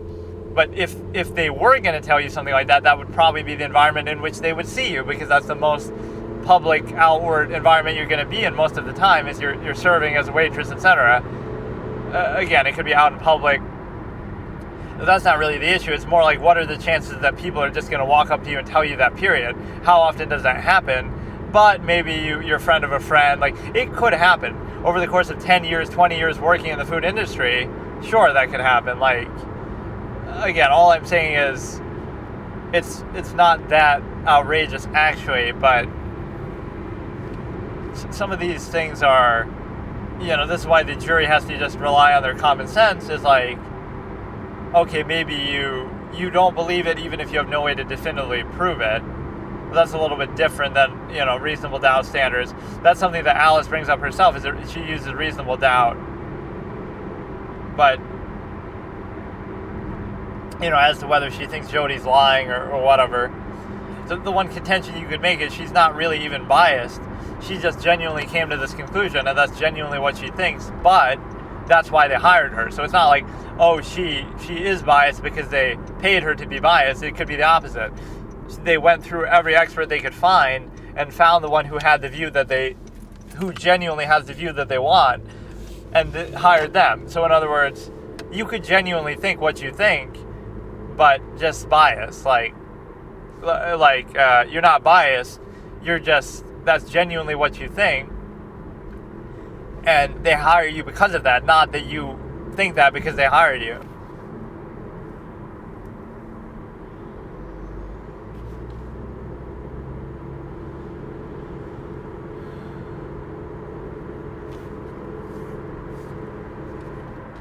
Juan always looks so impatient too with his body language, but you have to be very patient in this profession. You know, you waited 3 years for this moment.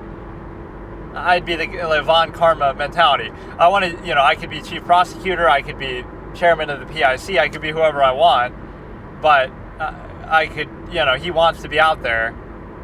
They have some line like that about Lana Sky or something, or there's some implication. Like, imagine Von Karma taking orders from Lana, but he doesn't care. It's not about that. It's like, let him do what he's going to do and just...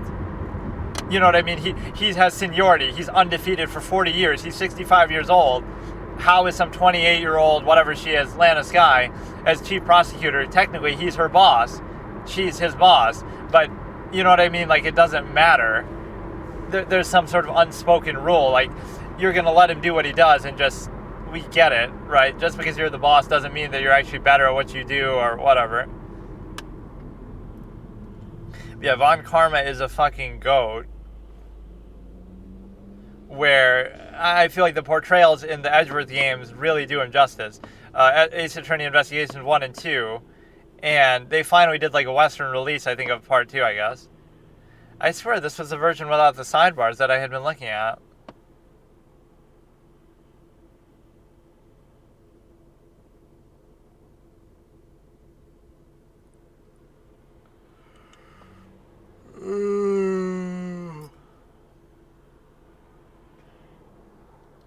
But it's interesting how in both of these high-profile cases with a female defendant that they try to hide behind whether it's true or not. Oh, I was abused. Like what if I'm a man, and why can't I say I was abused? I was abused by my parents. I was abused by my girlfriend. Like, that doesn't sell as well, huh? Like, that's a societal bias and stereotype that's very bullshit, because it's not, again, whether it's true or not. Let's say it is true in both cases. One of them is just relied upon more than the other, even if you think it occurs more generally in society than the other. Here's her little glasses. So it's going to be all about the Ruby Tuesday Applebee's. And again, the specific instance here doesn't matter, like the name, etc.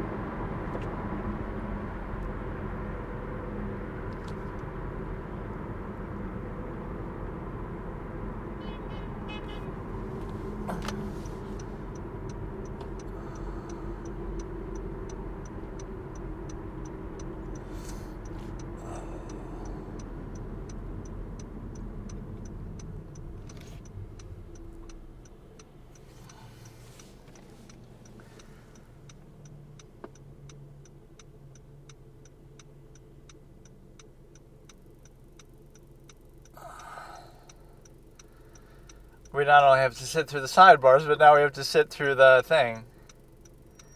The fucking... Like, all this shit. This isn't a sidebar. This is just like, okay, go ahead and read it. What do you have to read a whole book? Yeah, the Book of Mormon is relevant in this case. So we have to read the fucking whole thing. And, like, you know what I mean? They take a lunch break or tell them to do it overnight or whatever if it had to be something that significant. But But no, I think the one thing I would defend a little bit is the defense gets a bad rap. It's like they're doing what their client wants them to do or is telling them to do and is even willing to testify under risk of perjury, like the abuse or the whatever, right? So if they're willing to do that, how can you go against what your client wants? Nurmi asked off the case. They're just doing their job. Like I never will hold it against the defense. The defense is just doing their job, best of their ability, however they can. They're not omnipotent. They don't know all the answers. Even if you think it's a lie, that's up to the jury to decide. So don't blame the judge. Don't blame the, well, sometimes you can, but don't blame the defense for just doing their job. Blame the judge for maybe not doing the right job and holding them in check if they're doing something wrong. Blame the other side where it's like,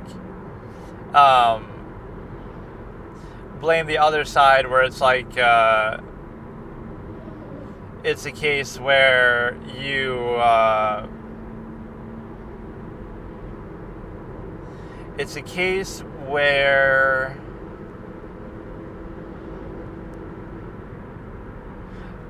that was kind of a funny moment. Like you're on the other side of the road and it's like a very wide road and a bus is about to stop, but you're on the other side of the road and it knows the person it's dropping off is not on that side of the road, but it still kind of honks and makes it seem like it wants you to do it, but it doesn't affect you. They're not going to run across the entire road.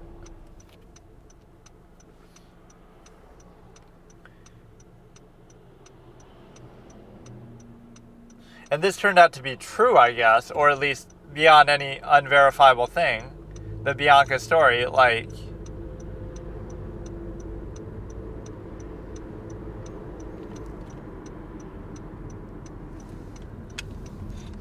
and in 2 of them, but how many significant jobs has she worked at? Just say she's always worked in a restaurant that you know of.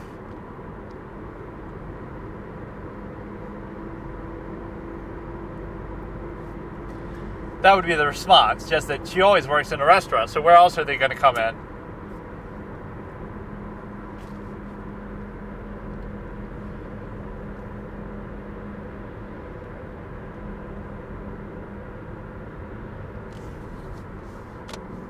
All right, here we go. We get 1 question off, and we already have to approach.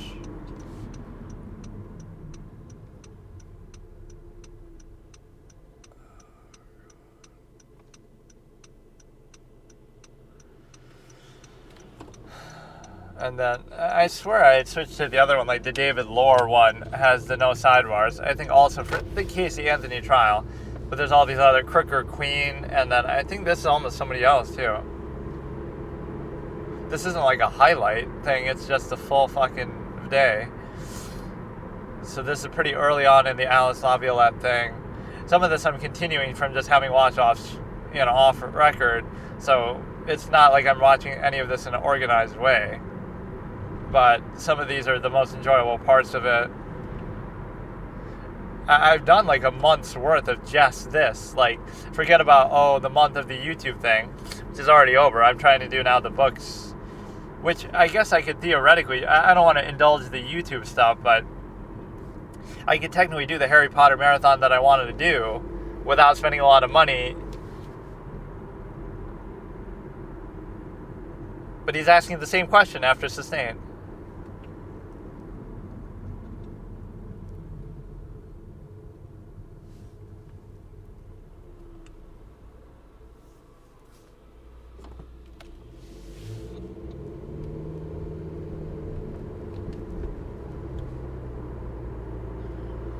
So you could say it raises a red flag.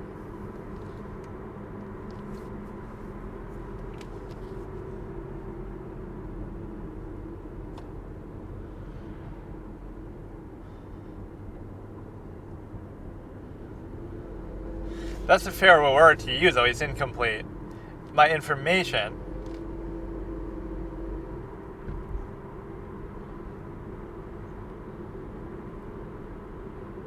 And this never came up.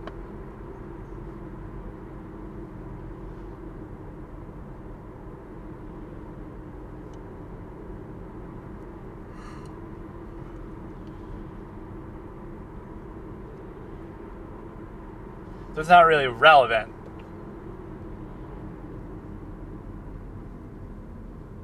objection, you didn't ignore it because it was never brought up.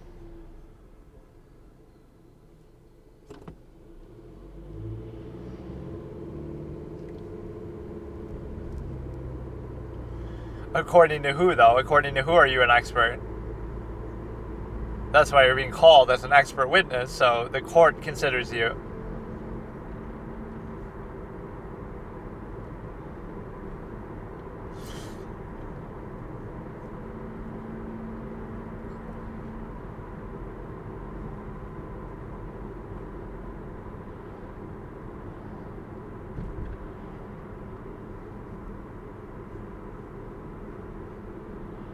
She worked at restaurants a lot. That could be the answer. Yeah, most of her time.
That's the lesson as far as lying, though. If you're going to lie or have a story, you got to stay consistent with everybody you tell. You can't just keep changing it. That's the problem with, like, say as little as possible or just plead the... Like imagine you're in jail for 3 years and you just don't say anything and you don't give them anything. Oh, wait, that's Casey Anthony, where she came up with a few stories like Zenaida, but overall she just doesn't give them anything to work with. Nothing. Like, what was she doing that day? But there was no one day, I guess. That's the thing. It makes it hard to pin down because...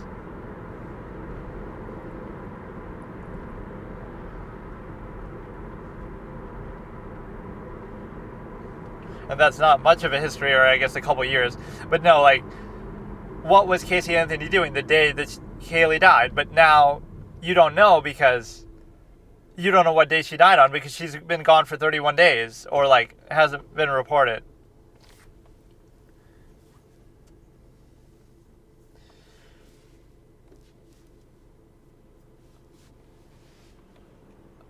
Happened after.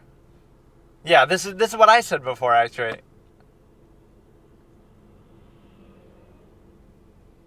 But what she's telling you in the meeting. That's why I verified it with. That is a fair point. So you're saying that she's lied since the killing, but...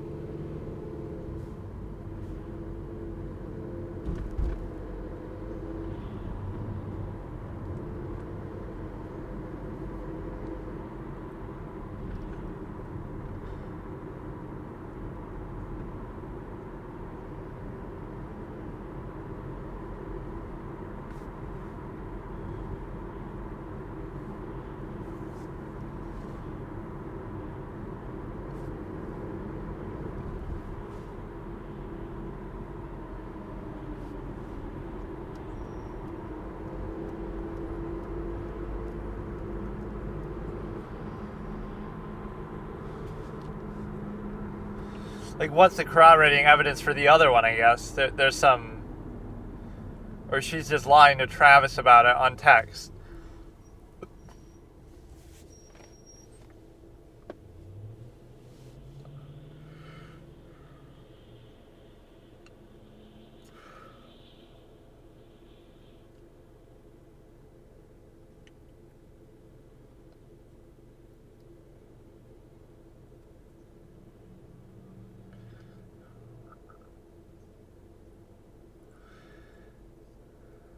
Or I like the part where she says, if a man in my group would believe this is domestic violence, and then he questions, oh, so you think your man in your group would vouch for this? I don't know when that happens.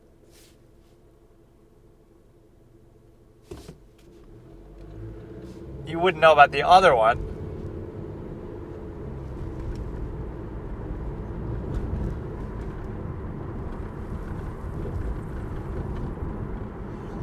But she didn't tell me about that. Or she didn't tell me about the other one.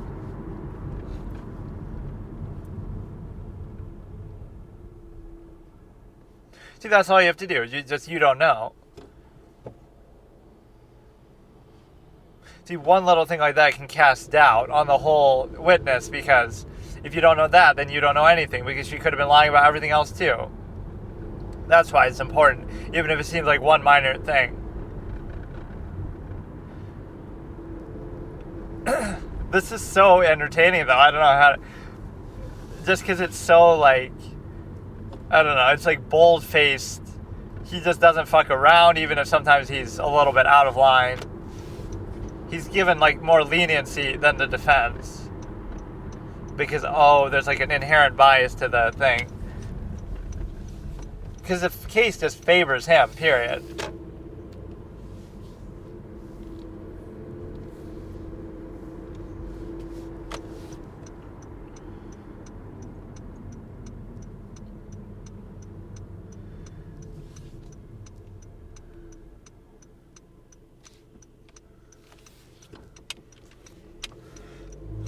She says that with both Mr. Alexander has a history of lying, not Jodi Arias, and the victim in this situation of domestic violence is Travis, even though he's the one who's dead, speaking ill of the deceased, I guess, because he was having affairs with multiple people.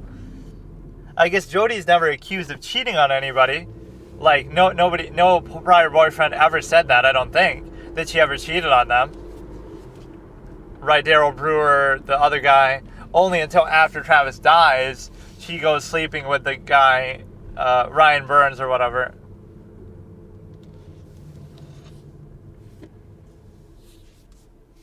I like when Juan gets all cordial too. Sure. Like, he's so happy and jovial and nice about it. Okay, let's continue from here. So we're at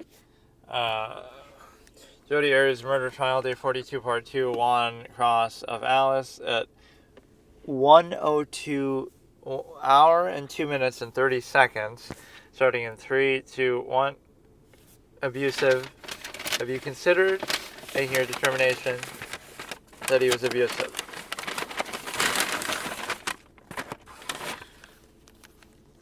You get a certain amount of fast food, you never have to buy tissue again, because you get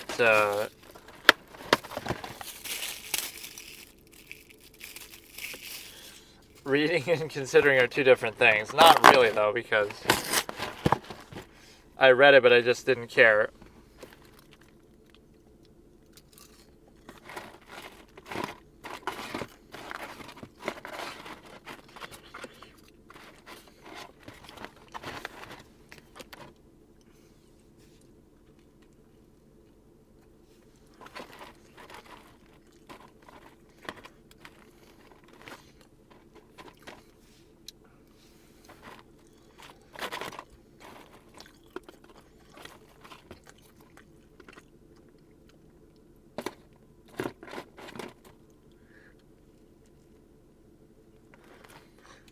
Oh god, this judge loves approaching too much. At least now I can skip it.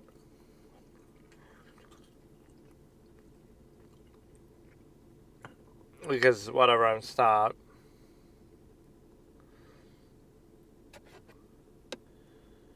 We're starting from 1:05:07 in 3, 2, 1. Overruled.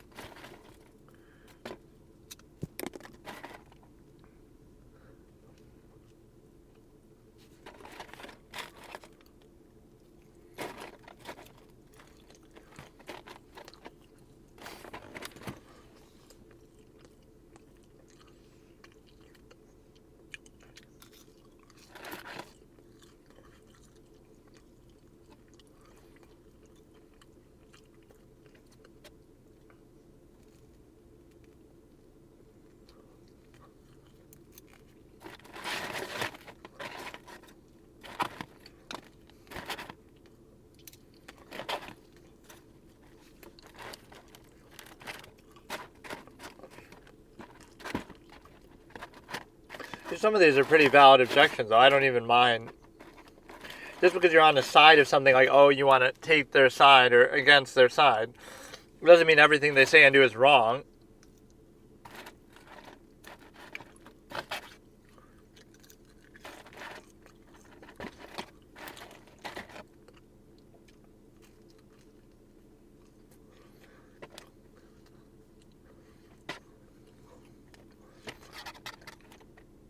But Alexander wouldn't have known about the other time she said this because that was with somebody else.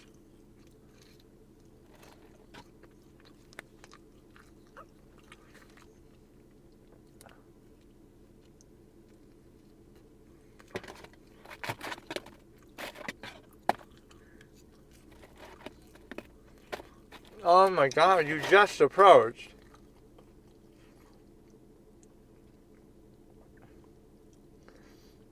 Just abusing this mechanic, but I guess the judge likes doing it, or she'll get upset if you don't do it. Okay, we're at 109.15 in 3, 2, 1. Oh, I messed up. In 3, 2, 1. Understanding of Mr. Alexander's talking about when he says, "You insult me by thinking I'll believe such crap."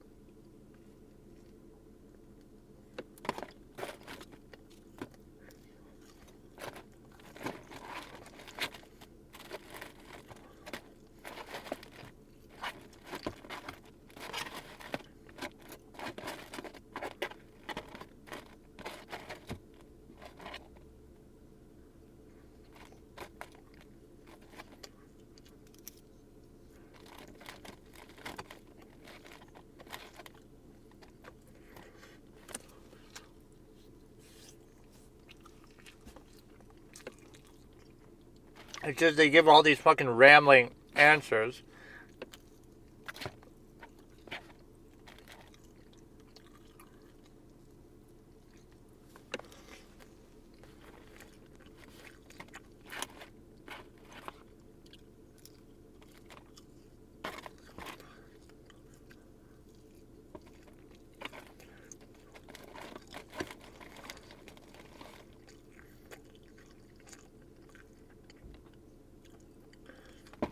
But she didn't know about it, I guess.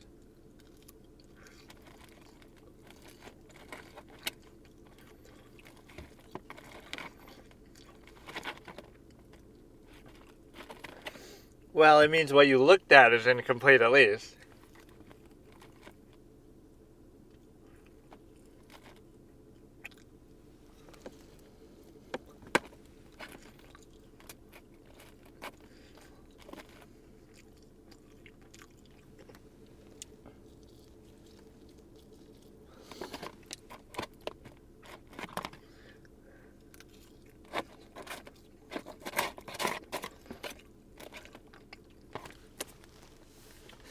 But the thing is, Travis really does have affairs with Lisa Andrews, and Matt McCartney really did have an affair with Bianca. I think so. If those things are true, then maybe she's finding out about them in some other way by, like, snooping around and just lying and saying that's how she found out by somebody at the restaurant. But I think those things are pretty much verified or agreed upon that they did happen, that they did have affairs with those people at some point.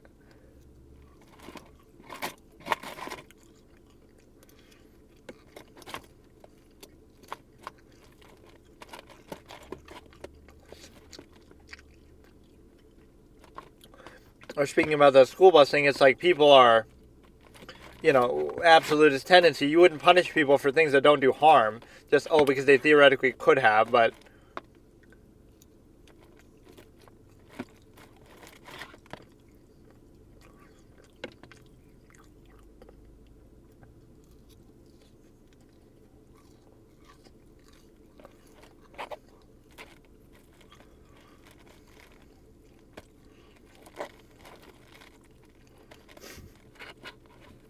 I can answer yes with a qualifier, but then you don't let her give the qualifier. Even the judge is sick of her.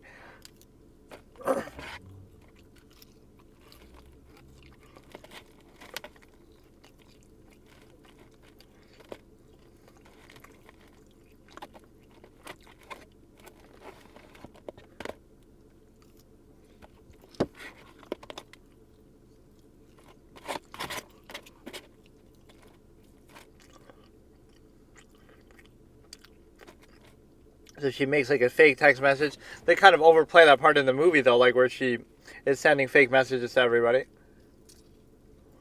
from his phone and stuff, because that would have made it too obvious.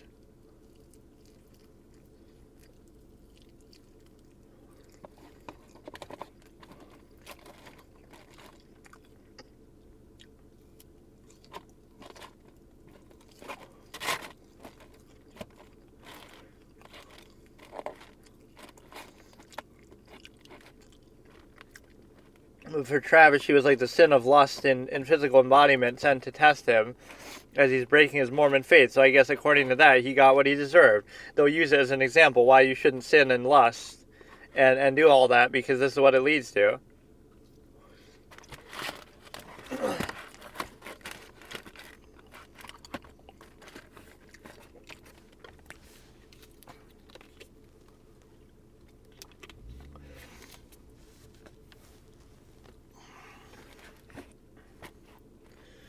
Oh my god, so many delays in this. This is the kind of thing I can understand you not cutting out, though, because at least they're still on the stand and all, but...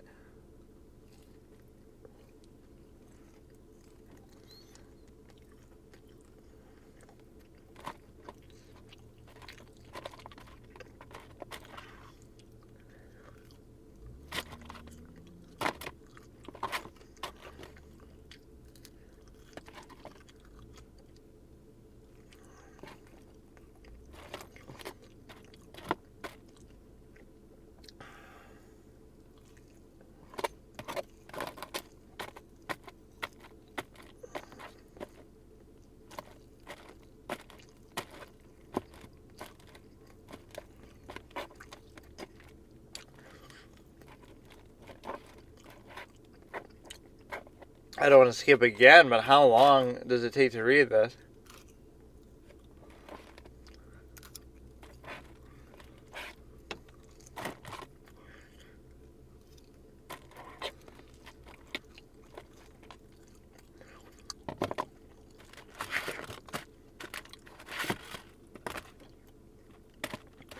How did they find out that it was a fake message anyway? They compared it maybe to the ones that she got from the guy?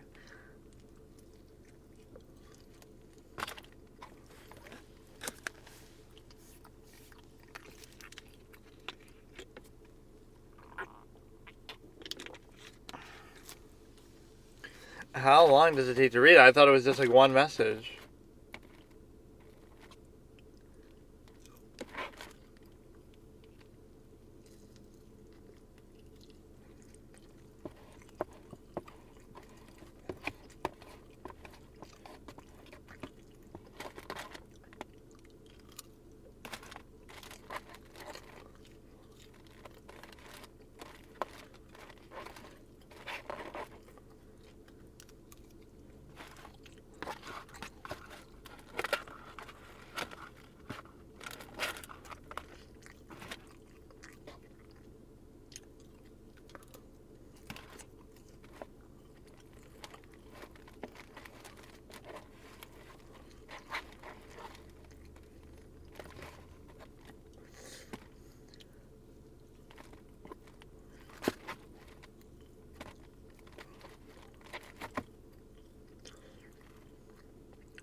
That shows you like it's a form of assertiveness that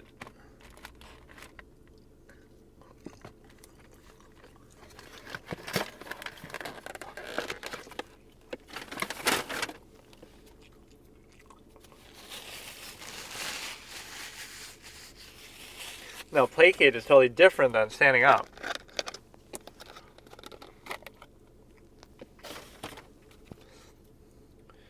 Because, oh, if she can be assertive, then why was she the victim?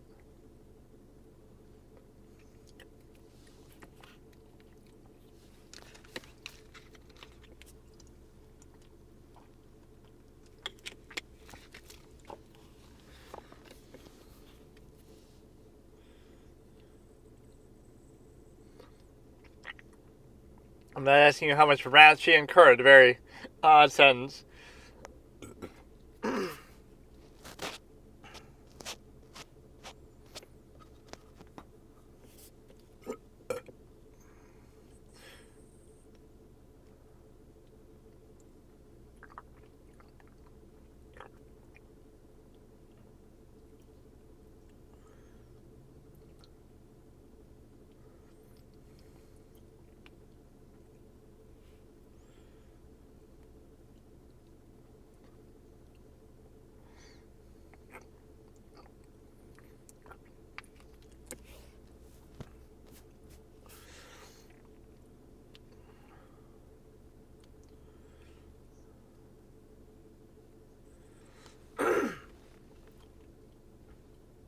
Doesn't need foundation, I guess, if it's a hypothetical. Oh, another approach.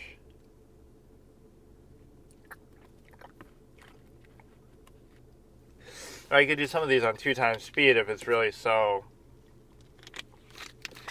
bad, or I just have to find the other one. I swear I changed it to that for this very purpose. So 120, 10 in 3, 2, 1.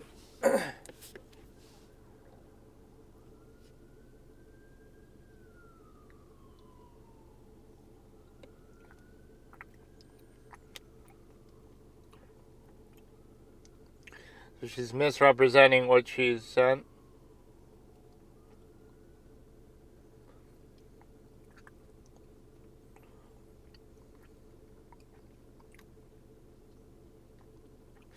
She's just repeating what?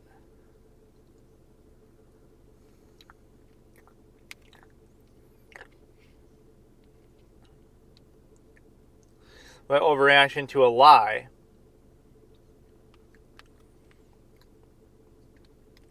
What if it was a lie, though?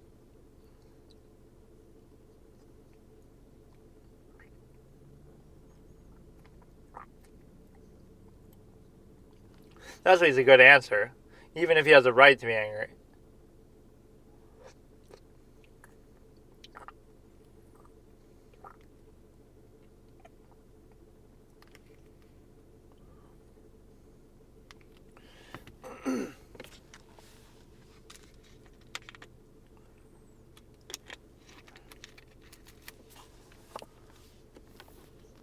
Look at him throwing his hands up.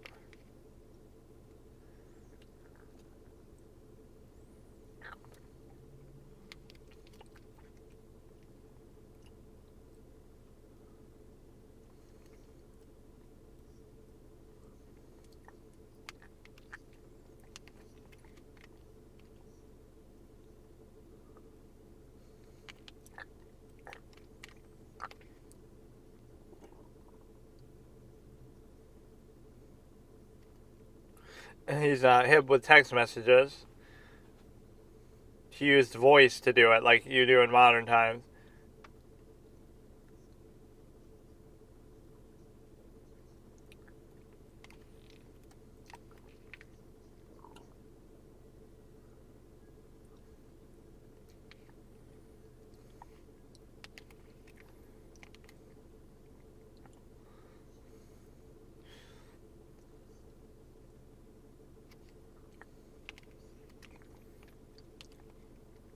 He's just pointing out 2 things that you didn't know about that could be lies, like the Appleby story and this.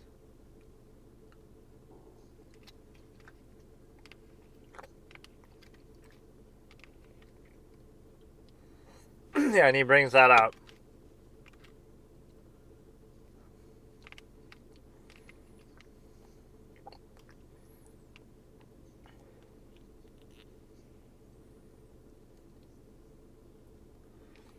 Or that it ended up being true, that he was having an affair, or whatever, with Lisa or whoever.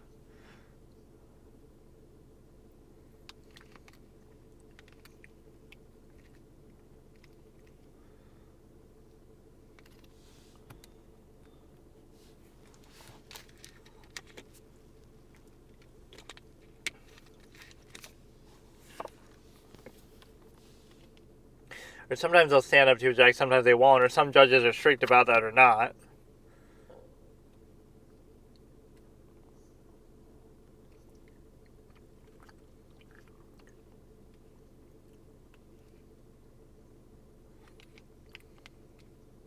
She's just so sick of Wilmot that she doesn't even want to deal with it.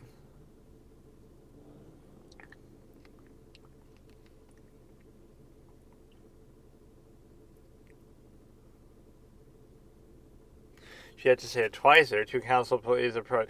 But yeah, that's this judge's fetish for preference, that she likes approaches more than most judges. Like Jennifer Doro is way too lenient. Like I'd want to see another case of hers on the thing, which maybe there isn't one. Like maybe these are the only cases that these people get televised. Like if you try to look up one in any other case, you might not be able to find it. you might find like a transcript of it or something. But it's a case where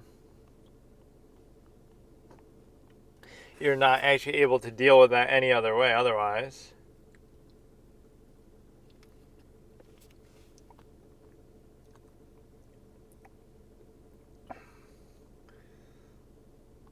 Or yeah, there's all these videos like China, everything is fake in China, and like they're showing all these, whatever, how they make all these knockoff products and stuff.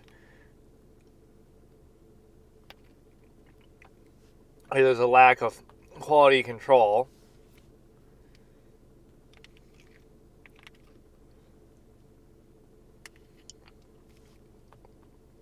Just probably where America's headed anyway, or most of what we get in America is from there anyway, so you're kind of missing the whole point. Like, even the authentic products that might seem to have higher quality standards, it's just a namesake. The way they're being made is probably through some, bullshit assembly line, lowest common denominator process anyway. Ronnie O'Neill. I can't find much on that trial, actually, from that.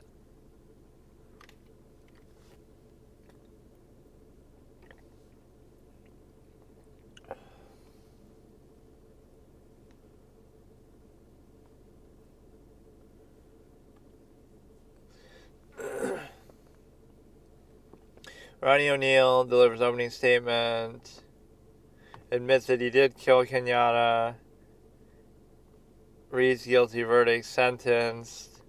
But yeah, there's only short portions of this. Cross-examines his son.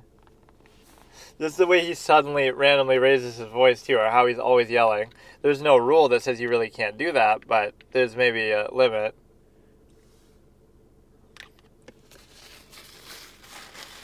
Juan sort of does that even too, but not in quite as conspicuous of a way.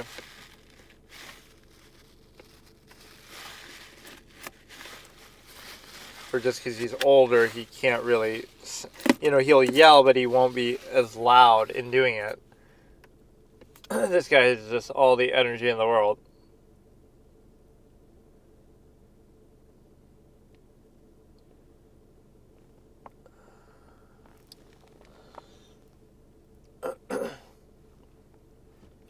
Let me see what else we have here.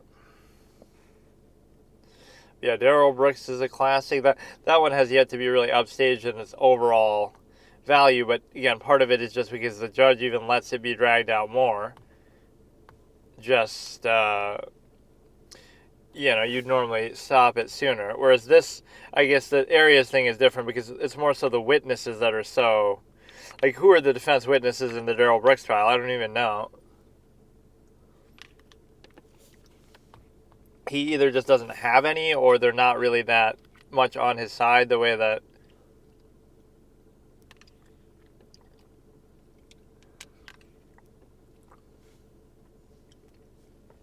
Mom realized the police discovered her horrifying secret. Casey Anthony 2.0.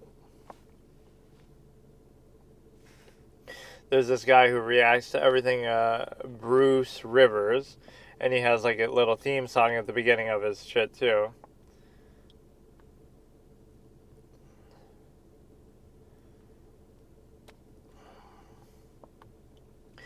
Let's see, I can't find anything here that I really want. Or like, yeah, Until Dawn, we should find... It's too bad there's not those reaction compilations. Oh yeah, I wanted to see if Northern Line had a playthrough of that. Or just somebody else.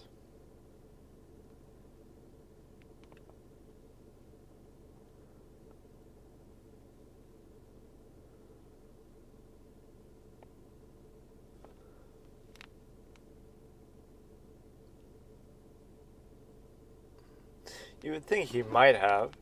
He did actually do it. I wonder when this was, 7 years ago?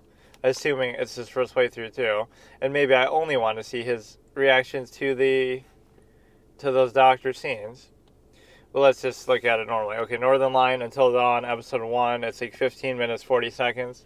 Starting in 3, 2, 1. Let's see what he... So this presumably...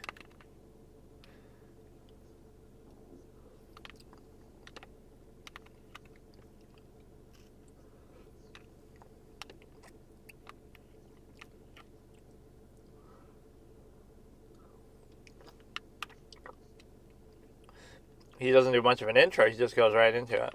So you get the whole butterfly effect thing. He'll do it on a long stream, but he uploads it though in only like 15-second parts.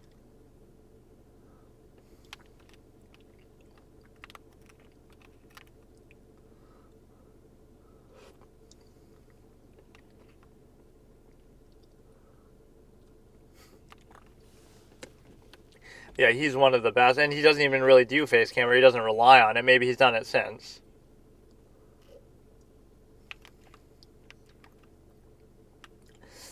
Yeah, the real reason for the remake is because the frames are all out of sync and stuff.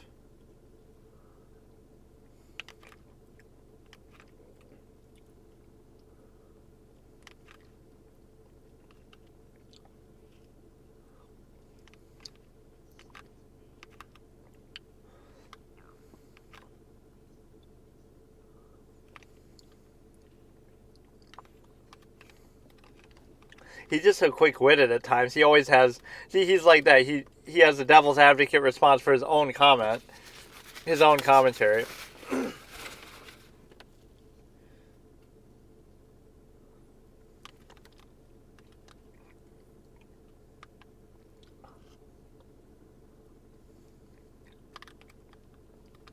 So you see the guy out there with a knife, which is like the arsonist in the context of... Like, that's the arsonist guy who's actually trying to help them, but, like, why? And what is even going on? The Wendigo aren't even there yet, I guess, until... They're not woken up until...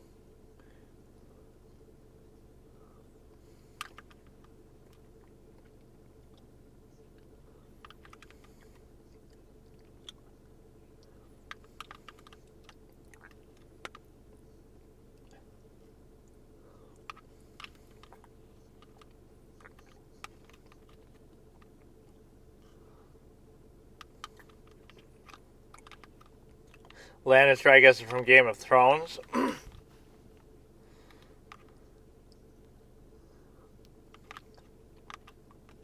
But how does he know Emily is even a villain? Which she's not, even.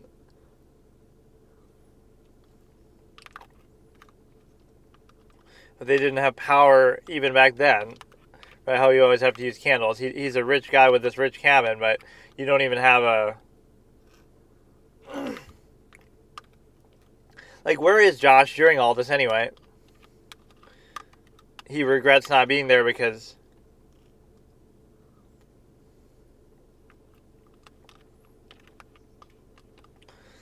So Beth notices it first, the guy first. But no, he's actually a good guy, but he's protecting them from what, though?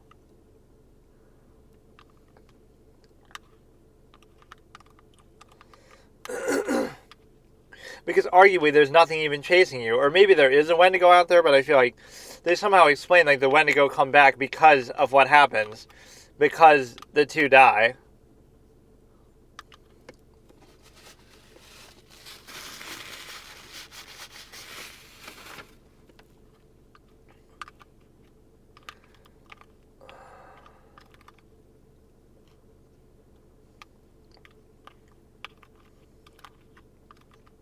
Oh, so that is Josh. I guess he was just passed out the whole time.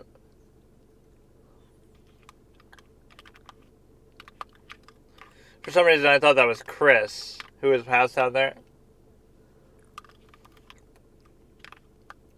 Their names are also generic, too.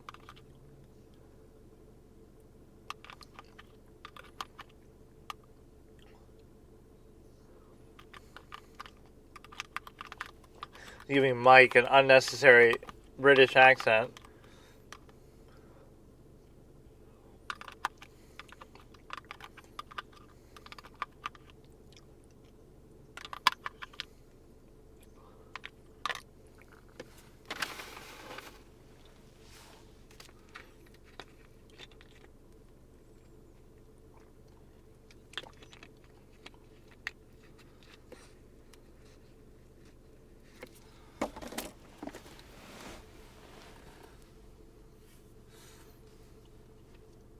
she's just so easy and into it too, like no hesitation. Okay, so today I'll do kind of the format that I typically try to do. So during the first little segment, and then while I go get something to eat, and while I eat, I'll do some other YouTube random videos, which I guess I'm obsessed with the Jodi Arias trial, so I'll do a part of that. But then in the second part, where it's the longer second part of the drive, then I will do the Hellbound Heart Chapter 2. And so that'll be like my main series that I'm doing. Like, you know, we'll do the Hellbound Heart. When we finish that, we can watch Hellraiser 2, which I've never seen. Of course, I've never read the book either. And then we have, from the Hellbound Heart, then we move on to, and Hellraiser 2, we'll move on to the Silmarillion, which is, obviously 19 hours long, so I don't know if I'll watch the whole thing with that, listen to the whole thing, but we'll do at least some of it, and then segue into the Lord of the Rings animated movie, and then we'll do the Harry Potter Sorcerer's Stone, the audiobook, and then we'll move on to the Chamber of Secrets, the movie, which I guess that one I have seen, but I haven't seen it in many, many, many years, maybe 20 years or something. So the only scene I noticeably think I remember is they're like in the bathroom stalls. It's going to be interesting to see what exactly that scene is. They're in like the bathroom stalls, and maybe they accidentally fall into the Chamber of Secrets, or maybe that's just where the entrance is, or maybe it has something to do with it, or maybe it doesn't have anything to do with it. That's the only scene I remember, I think. They're like in some sort of bathroom stall type thing, and I don't know why. That's the only thing I remember about it. And with the first movie, I forgot the sort of twist to do with it. I didn't remember that Quirrell was the villain. I had obviously seen that when I was younger too, but I had seen it again like maybe a year or two ago, and just on a whim, and I actually I totally forgot about his character being that significant. I remember stuff to do with Snape and stuff to do maybe with Voldemort, but I didn't remember anything about Quirrell.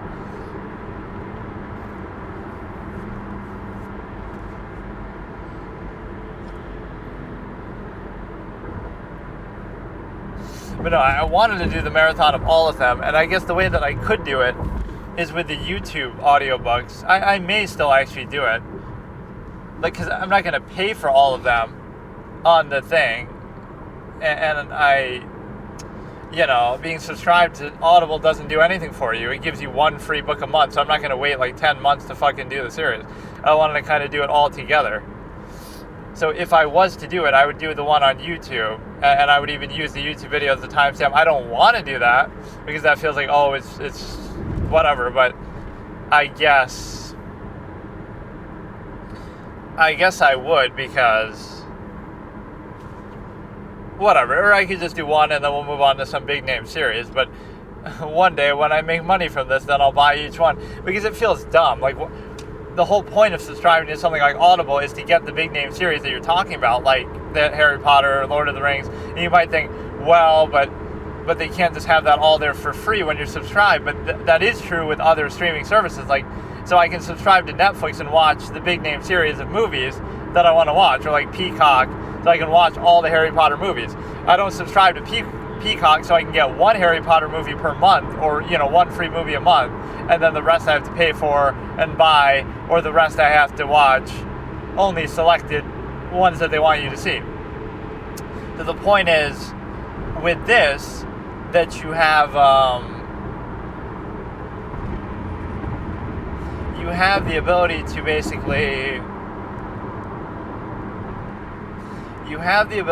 basically do it in such a way that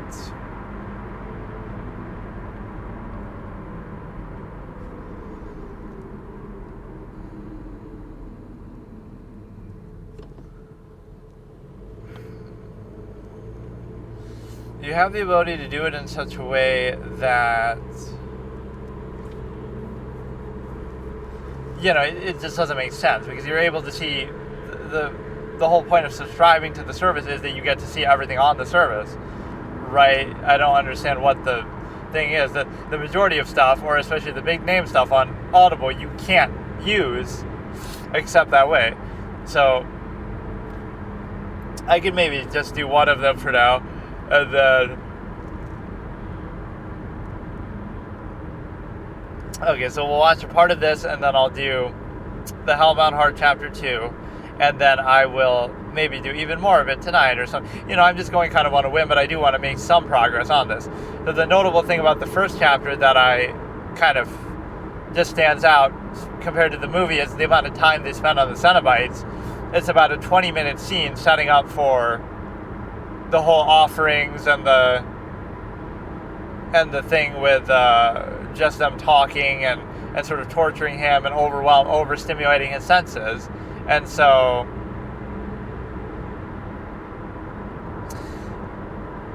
the movie leaves that much more vague, which in practice I kind of like that more. They kind of leave it totally to interpretation. Like, you just see him open the box, and then you see him overwhelmed, and then that's it. And you see some little vague amount of the Cenobites walking around the house, kind of, and that's it. So that is a kind of a good thing, even though it cuts down 20 minutes of writing about the Cenobites, basically, and like the first half of the chapter. But that's what happens with literature, too. It drags out. Let's describe this room for 10 minutes long and for a few pages long. And it's like in a movie, it'll be done in 10 seconds because you can just kind of show this is what the room looks like. You don't need to belabor the point, but... So we're watching Jodi Arias Murder Trial, Day 43, Part 3, Juan Cross of Alice Laviolette from 1915. 19 minutes, 15 seconds long, starting in 3, 2, 1. Or delayed.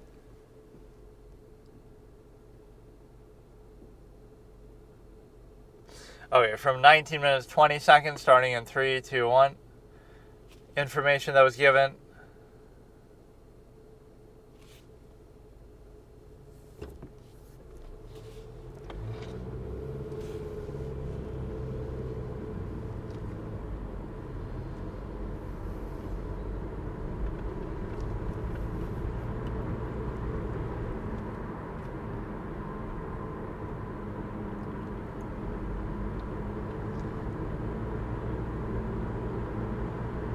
Or they always have a problem if you're reading from it. You can't read it from it. You just have to use it to refresh your memory.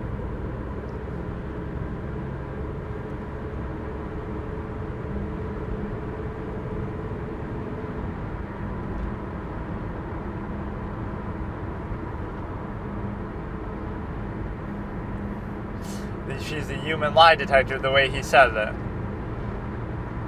But see, you can say this about any expert, despite whatever bias you think she might have. Like,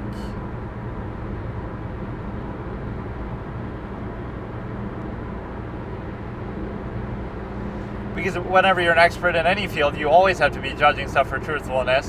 Juan has to be doing that right now, or the defense has, the judge has to be doing it, the jury has to be doing it. Everybody's always trying to sort of parse something for the truth, right? And you have to kind of factor that in, but... here we go. We start off with immediately a sidebar. Fuck off. I gotta find the other channel. It'll, be two conflicts. One that I've already seen a lot of this before, maybe even recently, that I can't figure out, what I haven't watched, and I keep skipping around randomly.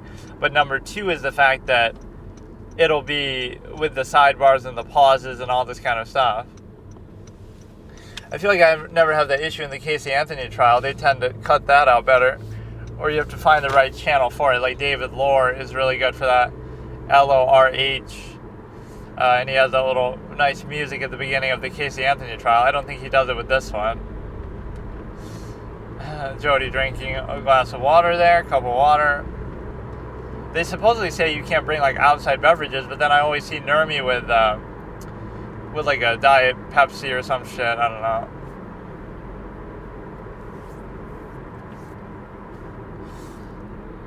Like, all these environments are supposed to be all secure, but if somebody really wanted to sneak something in there, they probably could, and nobody would question them, right? Like, one of the attorneys could sneak in a weapon if they really wanted to do it and help their client escape. Like, it would be quite an elaborate thing, but they could do it. Like, are they really being searched or x-ray scanned? In principle, they are, but probably in practice, it's like, okay, we know you, we don't really feel the need to, right? Like, you're the lawyer, we get it. So they could probably get some stuff to go through like that. Yeah, this whole trial is basically just the aggravating aspect, because it's like, aggravation versus mitigation, because all the stuff they're talking about, like, she admits to doing it. So it's just a question, was it self-defense? Was it... And it'd be interesting to judge two things with this in a hypothetical, right? Let's say that the Jodi Arias trial, she only stabbed him once, or only shot him once, right? One or the other. So she stabbed him once and killed him, or shot him once and killed him. How would people look at it then? Would they be more likely to believe this? And what if she had the story straight from the beginning? If she said it was self-defense from the beginning, instead of saying, I wasn't there, then two people came.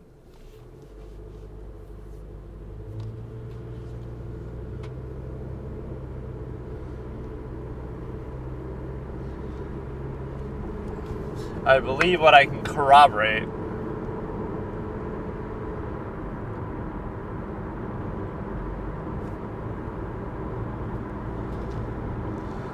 So the only reason he's asking that is because he must have something that can contradict it in some way.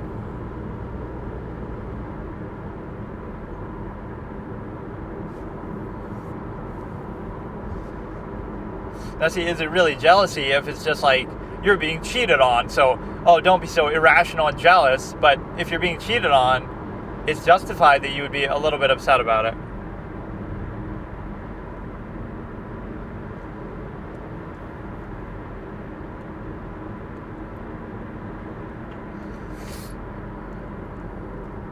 I'd be very boring in this kind of situation because I'd be so unbiased and objective. Like, I don't really care. I don't have a horse in the race. So maybe I wouldn't be a defense witness, prosecution witness, but there's a certain bias that people look at with defense witnesses, like, oh, look at Alice, she's so biased. But you don't think Janine DeMart is biased the other way? You don't think the detective Flores is biased the other way, like they're trying to get her convicted? So it's not really fair to just point to bias here. Like, why can't you ask a detective? You work with the state, don't you? You've worked with Juan Martinez before. Therefore, you're biased and you have a good working relationship and whatever.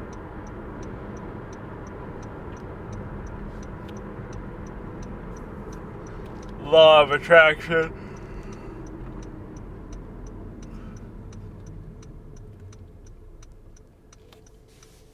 I like that as a qualified standard too. Like, oh, everything in the case has to be interpreted a different way than what you normally would just because I followed this different psychological concept, philosophical concept that you're not familiar with. So now everything gets turned upside down.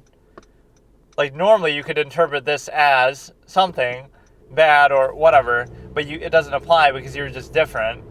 You just have some different standard that you apply.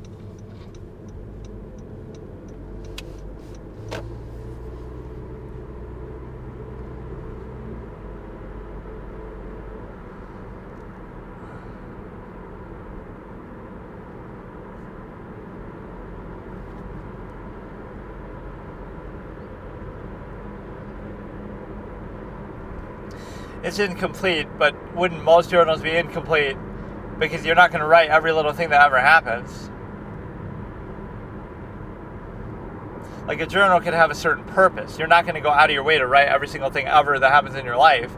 I only like to write significant things or funny things, or you could have your own preferences.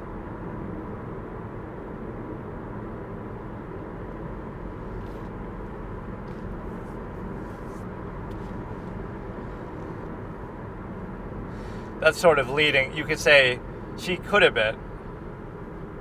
But if she was jealous, she might not write it.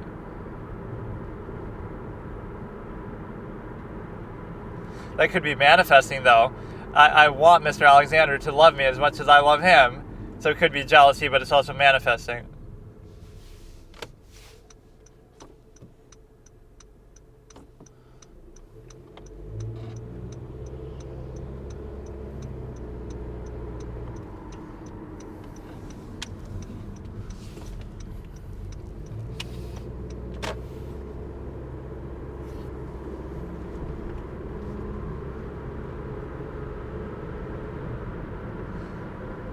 But she didn't say incredibly jealous.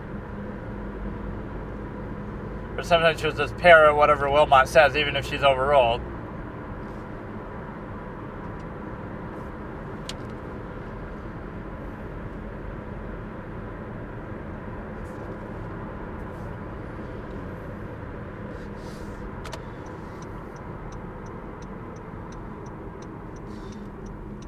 in the Mormon faith, you might even consider it one of the 7 deadly sins, like called envy. The one that's always hardest to find is gluttony, like in people. How often do people have gluttony? What are you going to do? Like eat too much Halloween candy or eat too much food? Like it's too specific. Gluttony, you think of just food, right? You're eating too much food and wasting and stuff, but which everybody does that in modern society in some way, but that doesn't feel as pronounced as most things. I guess like being an alcoholic would be like gluttony. I think of it sort of as sloth too, but I guess that's the way you would look at it. Like sort of in the modern way, it's not just like, oh, you're eating too much food or you're wasting food. It's that you're indulging in substance use, substance abuse, drug addict. It doesn't seem like gluttony, but that's the only thing I could fit it into. Because yeah, like think about how common these things are. Like pride could apply to a lot of things. You're arrogant at work or school or home or family or in general. Most of them can apply to general things. Greed, you want money, you want possessions, you want this, that. You're possessive. Wrath, you can have anger issues, contemplating a lot of different things. Sloth, you could be lazy in a lot of different ways. So gluttony, lust is kind of specific to sexual stuff, but it could be still pretty broad. Well, that one's sort of narrow, but it's to do with just lustful desires and not controlling yourself and not doing it within the way that society tells you to. So that would be lust. And then, what am I forgetting? Envy could also be a lot of things. You're jealous of somebody in those ways, like you're jealous of their money or you're jealous of their sex. So you could tie into both, like as a secondary. You're envious, but you're envious of one of the other sins that you would want. Like, I want to be as lustful as this guy, or I want to be as wealthy as this guy. So you have lust, but no, gluttony is very specific. Like, somebody eats too much food and they're fat because of it. Like, okay, but so what? That's still not the worst thing. It's just very specific. So like, I would consider substance use, substance abuse, things like that.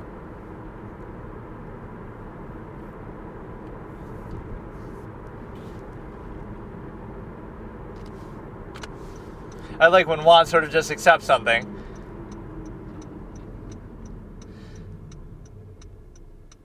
Like, he's... Okay, I'll take your word for it. Like when the court reporter reads something and it was different than what he thought, he's like, okay, I'll accept that.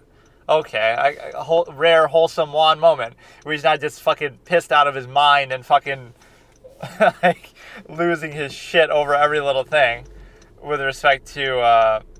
He does have anger issues, you can tell. Or in the context of his job, at least, he's fucking raging.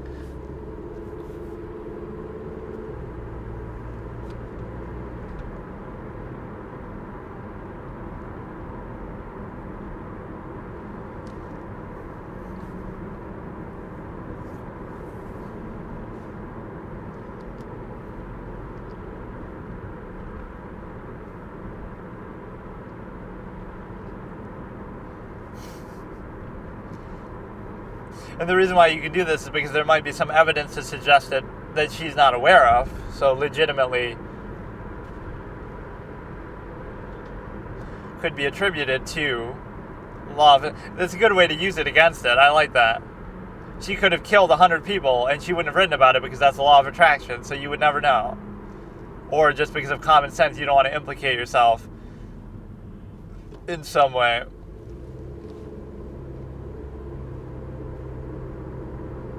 I didn't say that either. That would be what Jodi would say.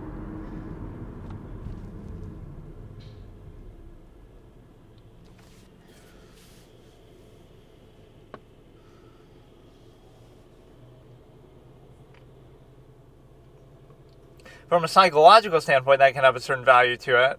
But then again, there's a certain realistic quality that you want to have, like... You want to make sure that you're actually... not just placing undue emphasis that's not warranted or not present in any other way.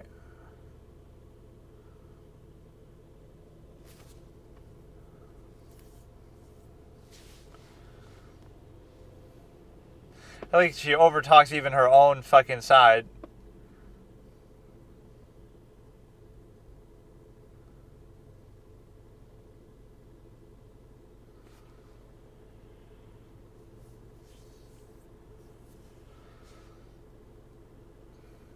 So you go through all that just to get her to say probably not.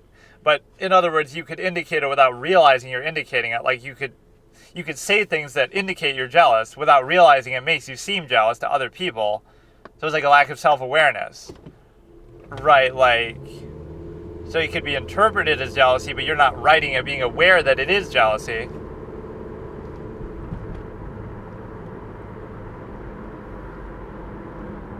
I've never heard him called Robert Wattis before. It's spelled with a D, I think, but like W-A-D-I-S or something, but I always think of it with a T, like W-A-T-T-I-S. That's what I always imagine when I hear it. Wattis. It could be either way, like Wadis or Wattis, but it would be sounding very similar. I can't tell if it was lagging in my video or if that was just part of the video itself, but we got another fucking sidebar.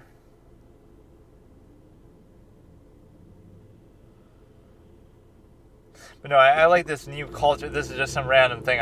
There was some, like, China, everything is fake in China channel. Like, he keeps pointing out flaws with Chinese society. But he says one thing that's interesting that applies to other countries, obviously, as well. Like, people who lost their jobs became delivery drivers and workers.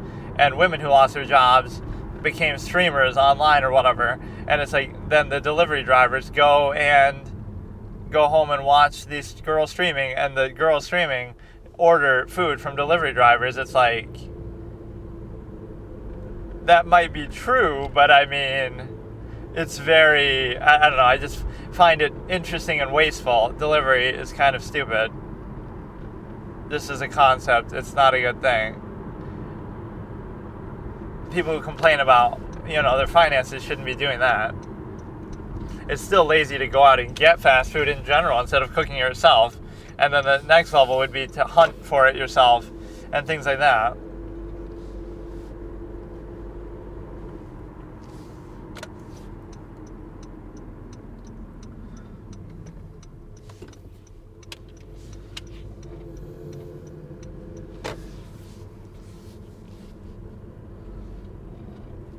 That's not really a question. That's just like a command. Like, just assume it.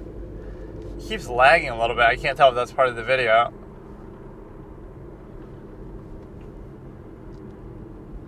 The guy assuming the end of the world.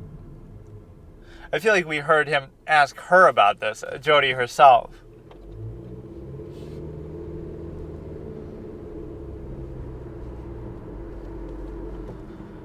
This is a lot of assumptions without foundational, like, we can assume it, the court accepts this, but you should have to show some document to represent this, because you could misquote something in even a minor way.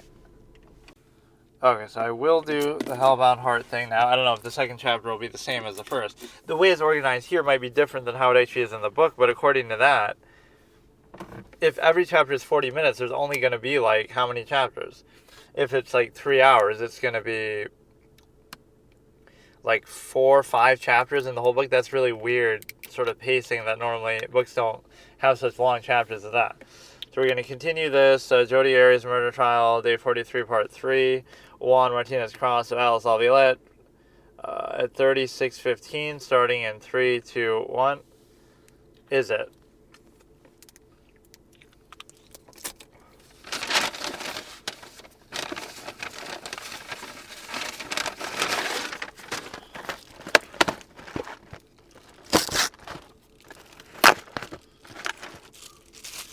I wouldn't say usually doesn't, but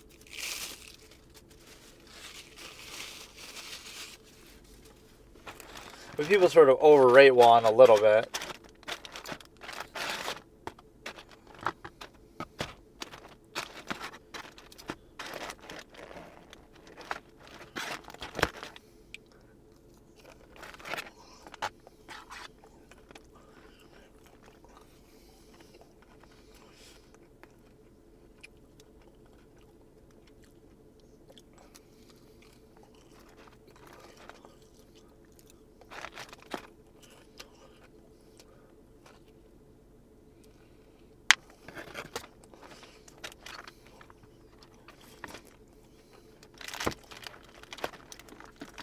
He uses certain words like that over and over, like pattern and context.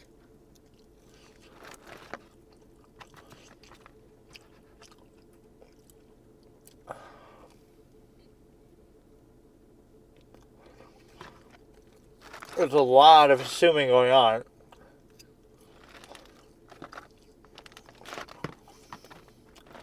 Like, he's just sort of testifying and going on and on. He's not even asking anything.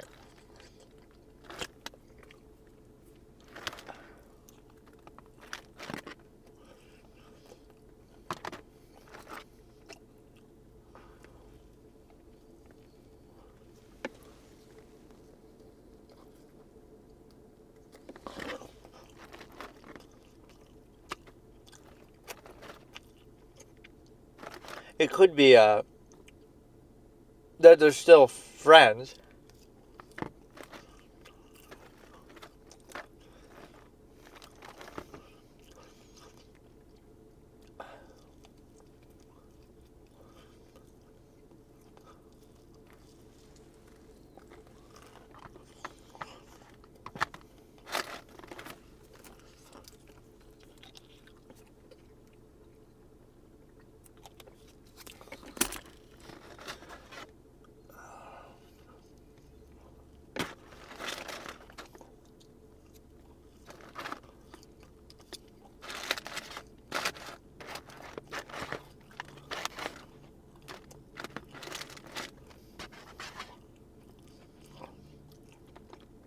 Why couldn't you just be friends and contacting him on that basis?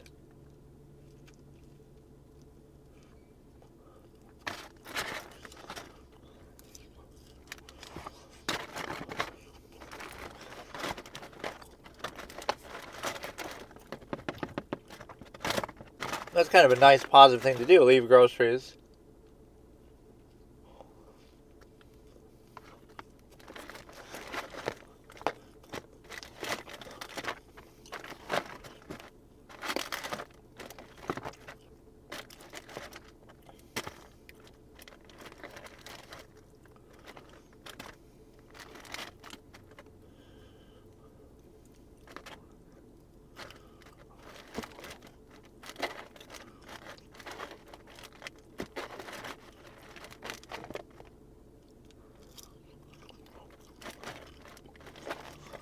A year of the breakup?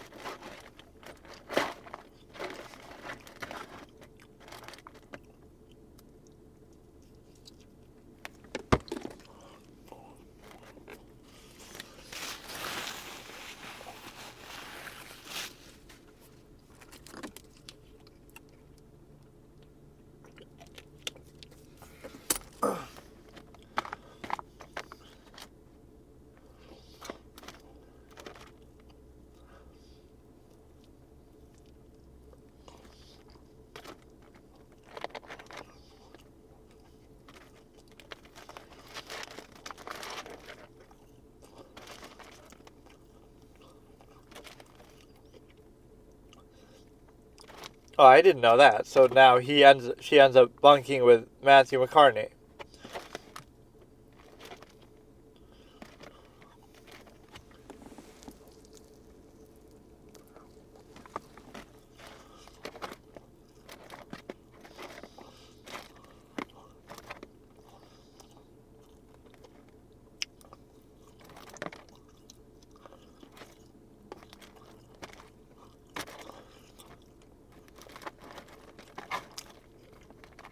And then she ended up with Matt to make him jealous, I guess.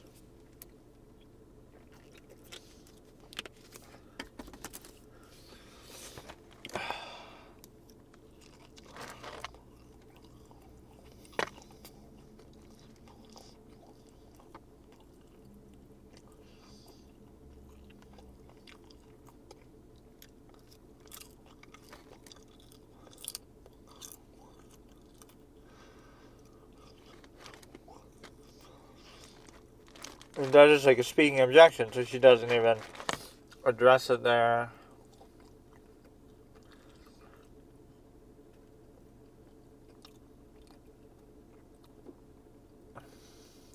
So 4350, starting in 3, 2, 1, because I skipped that sidebar.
when you go through like her whole relationship history, none of which has to do with really the same way that they try to show, oh, look at Casey partying in the Casey Anthony trial. It doesn't mean that you actually did it. Like, it has nothing to do with the crime.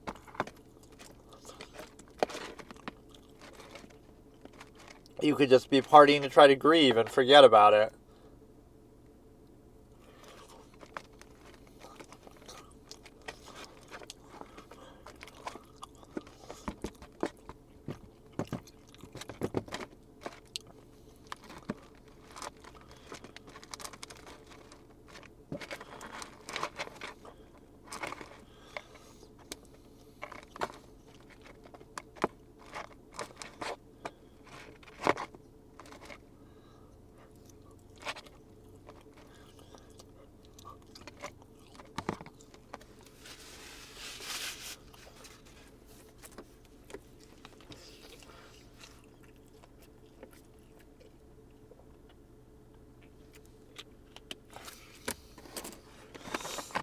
Now he's going to be accused of mischaracterizing the notes and the continuum.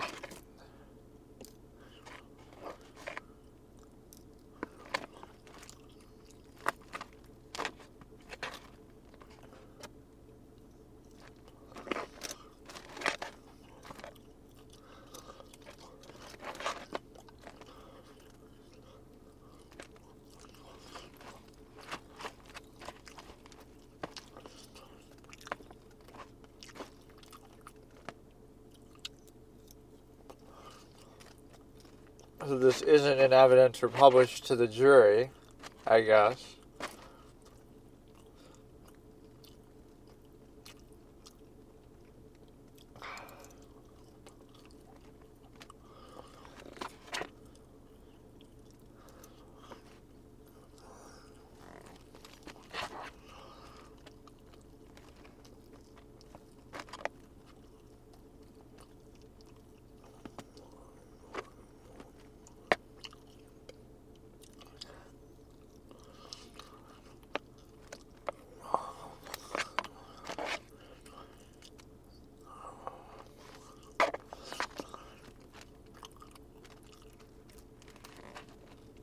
When there isn't a sidebar, we have this, where we have to fucking...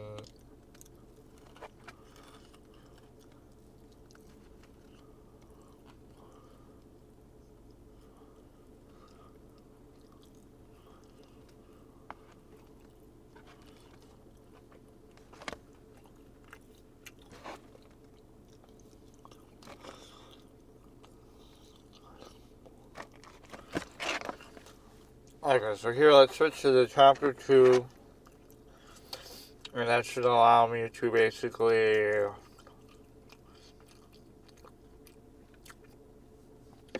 I don't really get how they do these timestamps, but I guess it's fine, because then if you're listening in some other way, I guess you could match up when the chapter starts though, but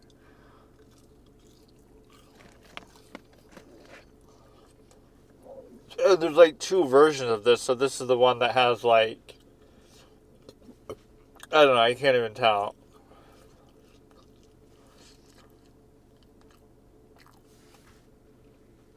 It's the one that doesn't look like Pinhead necessarily, although it might still be meant to be. Yeah, you can do even the card mode thing, which there's no reason to really flick around with it anyway. Like, once it starts, just let it go. So we're doing chapter 2, I guess. 2 hours, 8 minutes left, 41 minutes, 16 seconds. And I like how it asked me that too. Like, how did it know I was driving? We're starting Hellbound Heart, chapter 2, minus 41 minutes, 16 seconds. Starting in 3, 2, 1. 41:15, 41:14, 41:13. Smiles to be pasted on.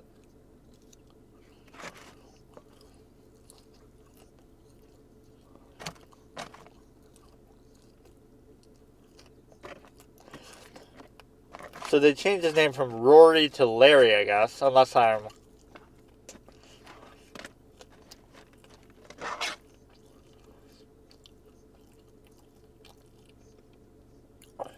So Julia's being all bitchy with her.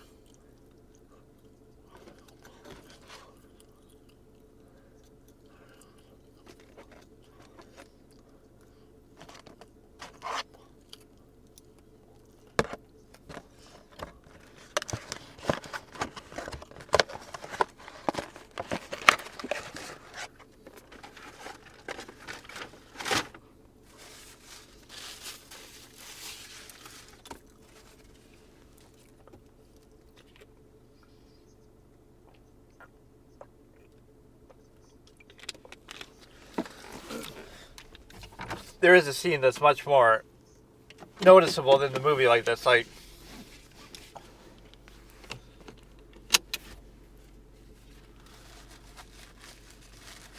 that scene is much more stark in the movie where she says, "I'm going to bed," and it's much more noteworthy. I almost want to rewatch the first movie then. You know, here it feels like, okay, she's tired, it's no big deal. But there, it was like very, very solid, and everybody kind of seemed shocked or something, I feel like. So now she's going to discover the body. The damp room. Or like how the blood was gone and that was dropped. See, that's like a good Chekhov's blood. Like, you're leaving something hanging that's like, oh, you know, how did that just dry up? Rory doesn't think anything of it.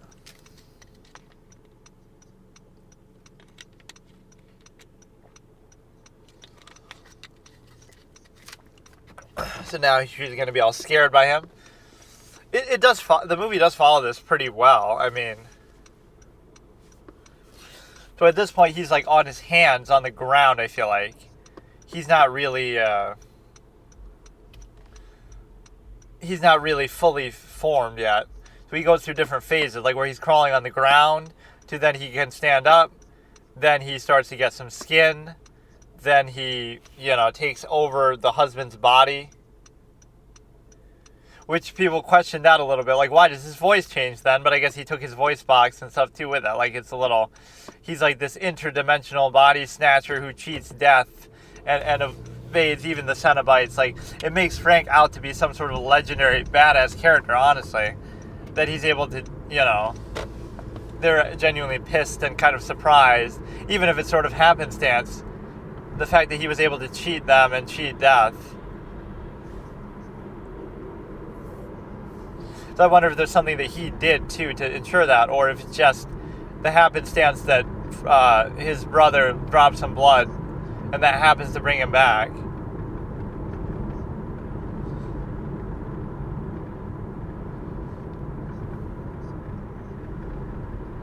And, like, if it wasn't his brother's blood with, like, the same DNA, then maybe it wouldn't have worked.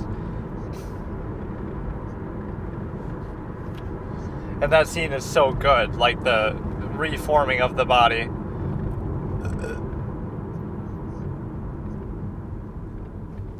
I might do the first movie too, but we'll see. Like, I'm not a big fan of it, but it does some things pretty well.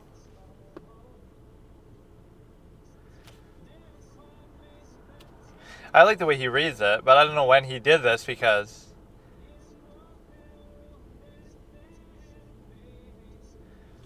who would understand the tone that he's trying to go for better, but maybe he would just struggle.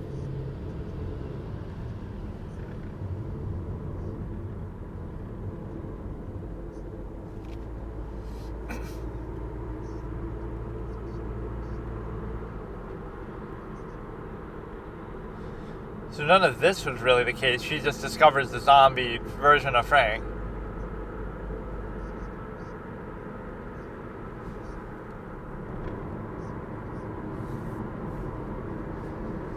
Wouldn't she be freaked out by this point?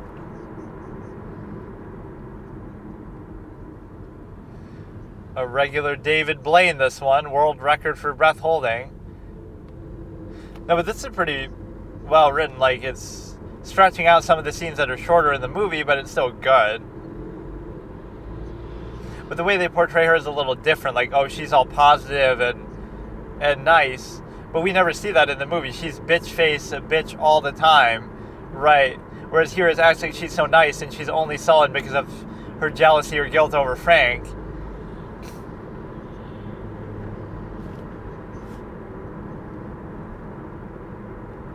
Like, this scene is really over extrapolated because none of this folding wall thing happens.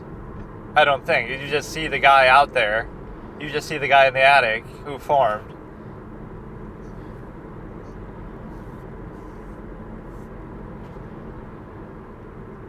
Like, the tone of this is like, shouldn't she be freaked out? The way he's reading, oh yeah, it's the body. There's just a body up here in the house. Like, no big deal.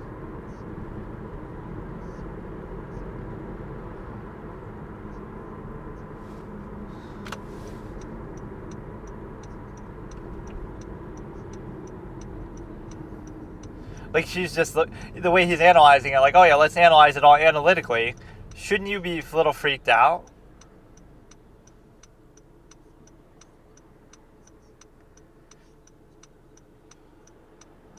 She did feel fear, though. And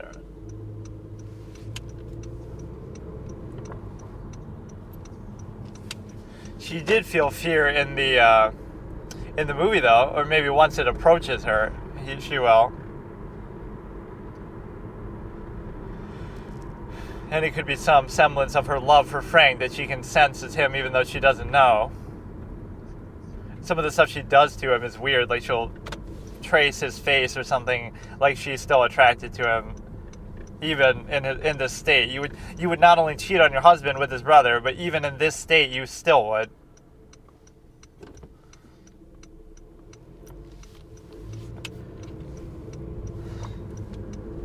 Is that like a quote from the movie?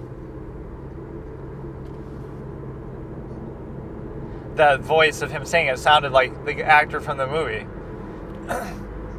And the great moment of improv is when he says, Jesus wept at the end. That was an improvised line.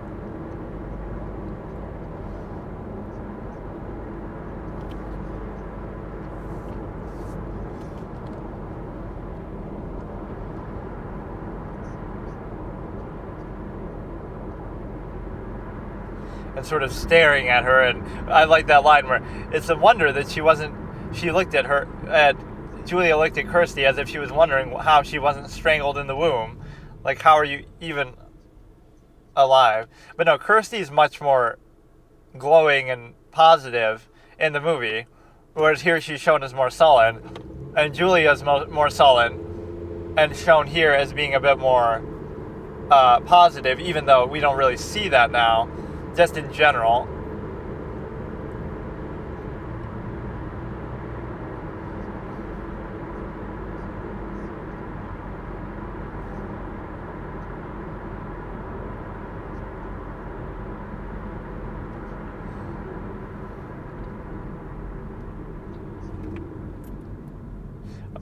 Oh, they're still at the party.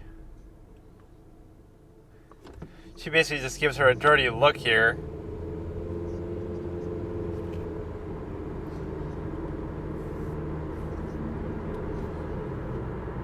That's one of those names that sort of triggers me. Kirsty, just like it should be Christy, it should be something else. It just sounds like a play on a name that isn't actually a real name, but...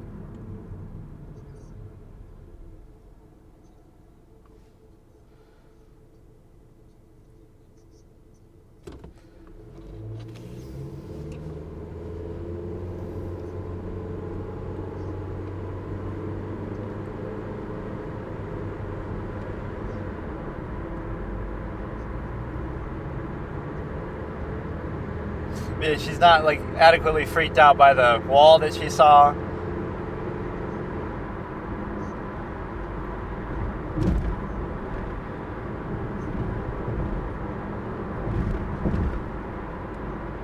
So all this isn't represented, that the wall is opening and stuff.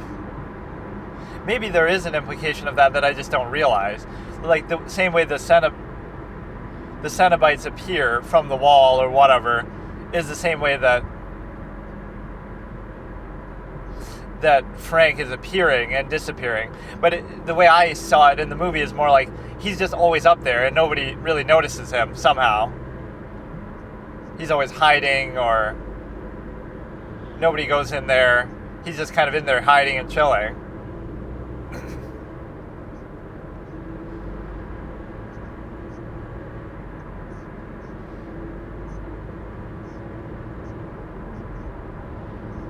Or there's that one really good scene too. There are some good moments, like where Julia and him are about to like have sex or something, and she's like begging him, please don't do it, because it's Frank behind him about to strike.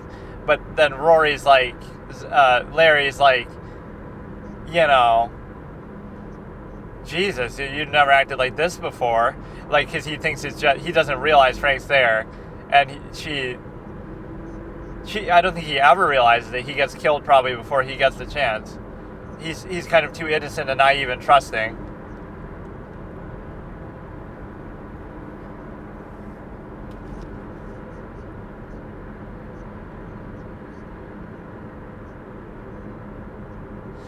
The way they're explaining this is actually kind of bad, though. In the movie, it's so much better because Frank is himself saying it, even in his weakened state, that he's sort of putting the pieces together. The blood on the floor, it brought me back. Like, it's much better there. He's just sort of narratively explaining it himself as the writer.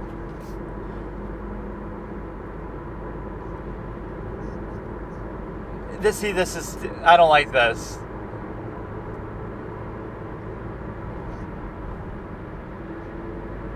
Her pet. That she's being all conniving, but she ends up being his pet.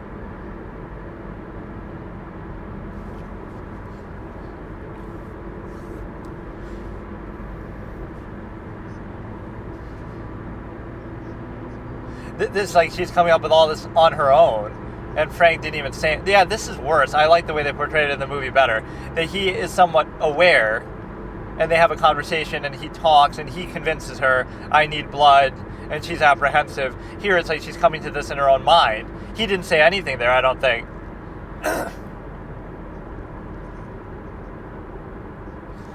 But she's really happy about the excitement to do with Frank.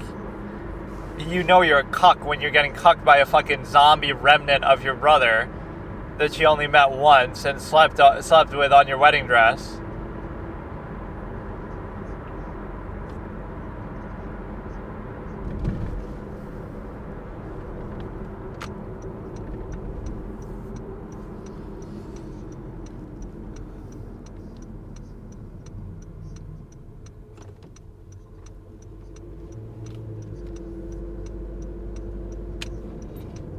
Or we never really see this satisfactorily happen. She always resists and is standoffish.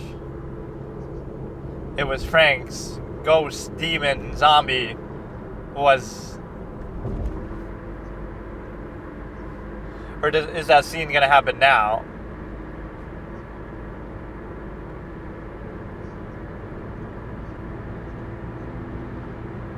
Ooh, that's a good line.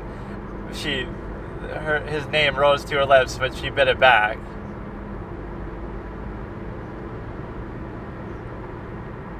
Man, Julie is being portrayed as a real cunt. Not that she isn't in the movie, but no, that's one scene that I object to. Is she seems to be coming to this revelation herself. Frank isn't saying anything, and she just offers it up almost. Instead there, it's like she's bewildered, and she didn't seem shocked enough by the whole thing. Seeing the stuff in the wall, seeing the body on the floor, she's just totally like, okay, no big deal. Like, this is just a normal thing that I shouldn't be freaked out by. Your first reaction should be to be freaked out, then you are reassured by him, and then you sense that it really is Frank, and he asks for the blood, etc. She just went from 0 to 100 so quickly with accepting that.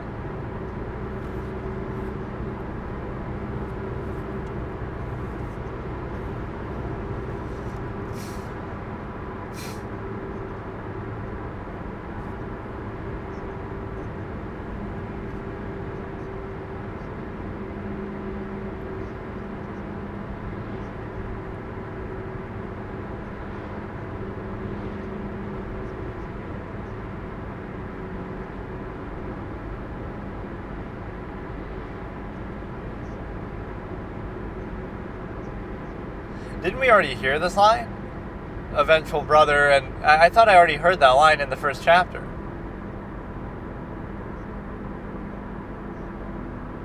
This is obviously Frank's crazy wanderlust nature.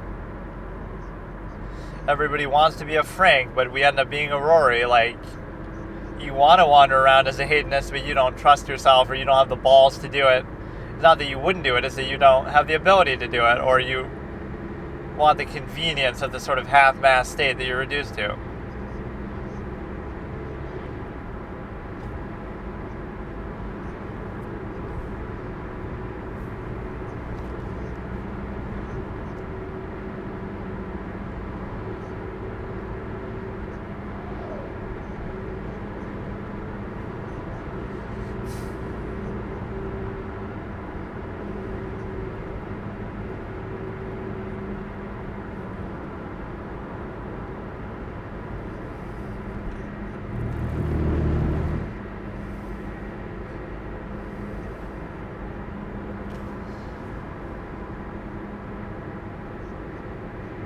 Lema Sean's box.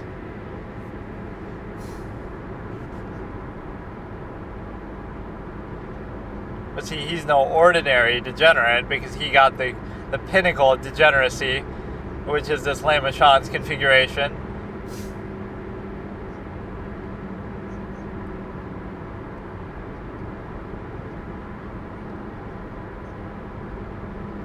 The tyranny of verifiable truth. Some of these lines are pretty good. See, none of this is in the movie. You don't see any of Frank besides it focuses on the monsters in the house effect, which you could say is like tiered horror. Like, you know, you have the typical cliche monster in the house movie where there's a zombie in the attic, and that would constitute a horror movie itself. But then you show the real horror is leagues above it in the Cenobites. So it kind of pulls the rug out and has that. Where Frank could be a source of horror, but the real horror is the Cenobites. So you have like the tiered aspect to it. And then it could end by there's always a bigger fish. Then there's something even bigger than the Cenobites out there too.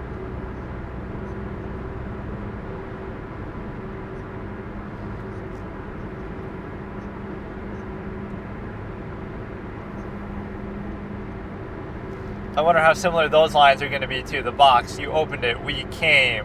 But they say that to Kirsty, not, I can see why too, ha ha ha. They wouldn't say it to Frank. The box, you opened it, you came, because Frank jacked off when he did it. But with Kirsty, the box, you opened it, we came. Wink, wink, wink, because, oh, look at Kirsty, what an attractive young supple girl. Would be their perspective anyway.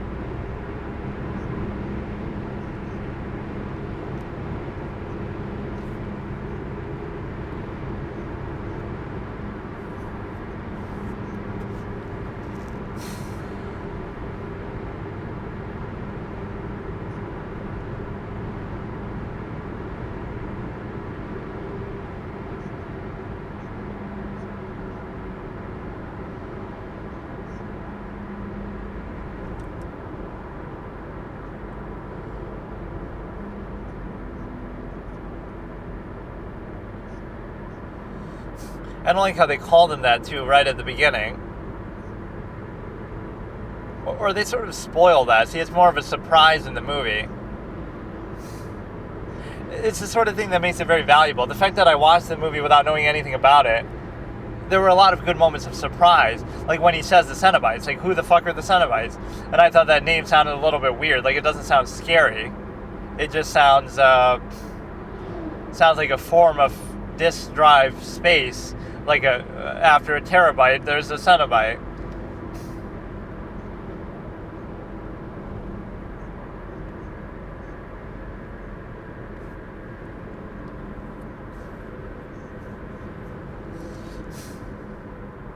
It's going into Frank's backstory a lot more than it does in the movie at all.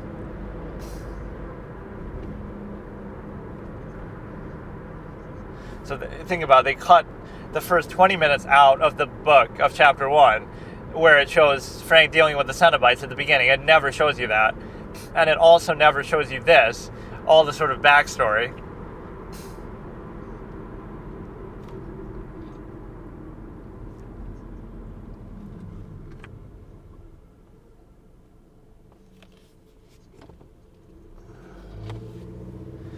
So this explains maybe like why they can appear in this room, or maybe there's something to that. Like the Cenobites can only appear in the rooms that they'd been in. Well, not really though, because they go all around the house.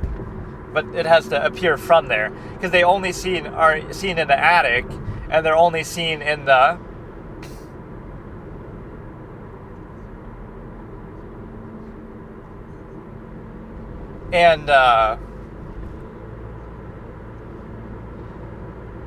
you see them in like the hospital, but that's because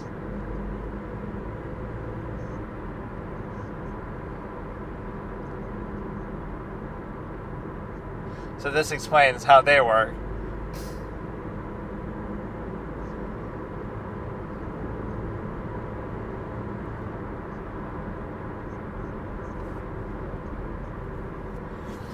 So he was safe until Kirsty opens the box. Right, the box is closed up. But you would think, why would it be closed up? He opened it. Maybe they close it, but then she opens the box, but then it's left open the rest of the movie, I guess, and she only closes it at the end. Because they appear on their own in the attic. And so like, what happens to the box in the meantime? Yeah, we remember that. He emptied his testicles onto the floor. One last jack off before you die. If you had 10 minutes before you die, what would you do with it?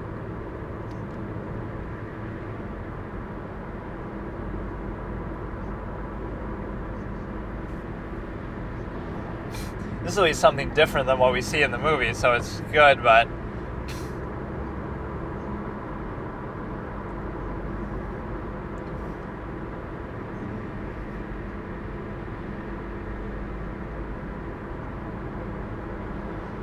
so he's not doing any talking.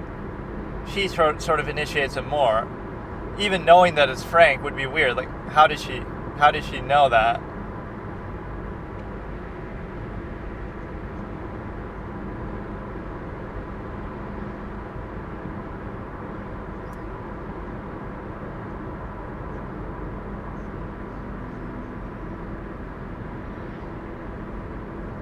So Frank can see it from his hole in the wall, but not Rory can't see it.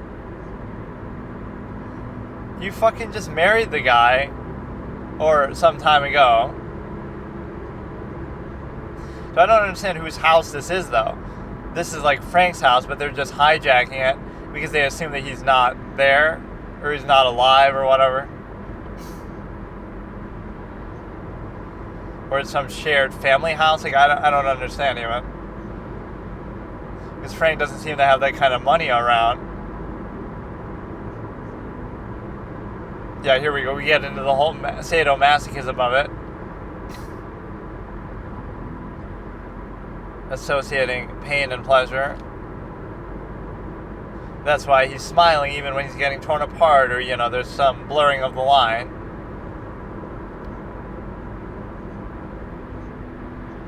And what freaks Kirsty out so much at the end there is she's seeing her dad get torn to shreds, even though it's not really her dad. And yeah, do we get the come to daddy line too? Because that's very fitting.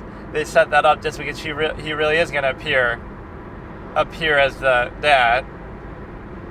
He's been dying to do that his whole life. Say come to daddy and actually mean it.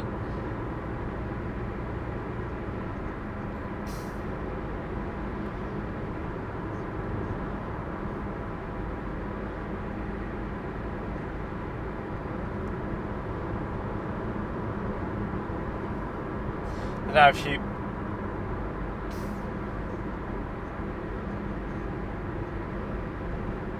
brings him back to get the blood, and then she does this 2 or 3 times. So does she go here with the intention of doing that, or does she just happen to do it?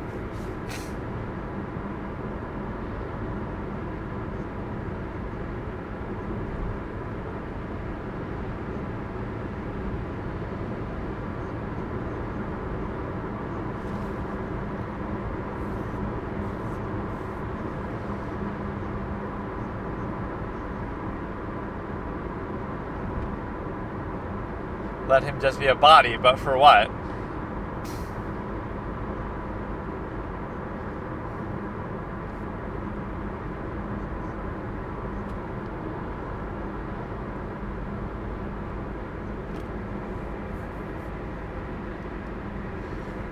This is like the Eileen Wuornos effect. Like, oh, you were trying to just pick me up like I'm just a whore, so you kind of deserve what you're going to get. Or you maybe even try to rape me. So it makes it better that...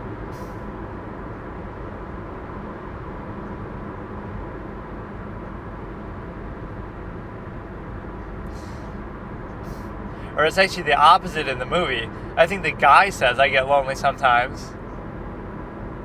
She doesn't say it, he says it to her. And she says... So she's already made up her mind to do this.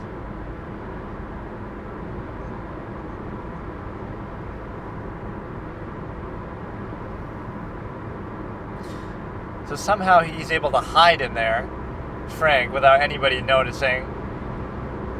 I guess Kirsty doesn't stay there too often. She just kind of visits. Ah, shit.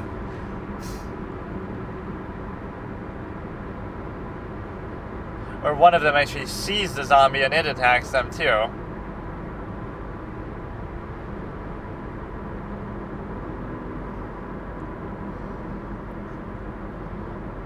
Oh shit, it began to slit.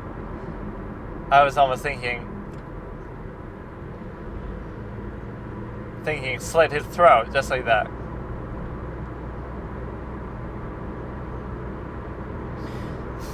And there's no law enforcement repercussion that we see in any way. I sometimes don't like that in horror stories. They kind of waste too much time with it. Because you know it's something supernatural anyway. Like, oh, you know, The Exorcist, that cop character in the Exorcist movie is totally boring and dumb and doesn't do anything and just... It's a waste of space. It even ends with him saying something stupid about the Wuthering Heights or some shit.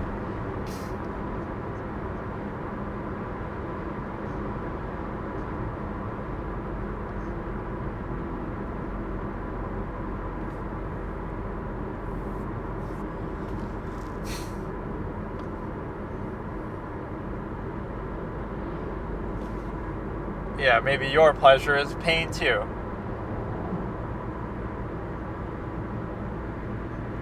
Little role play, foreplay.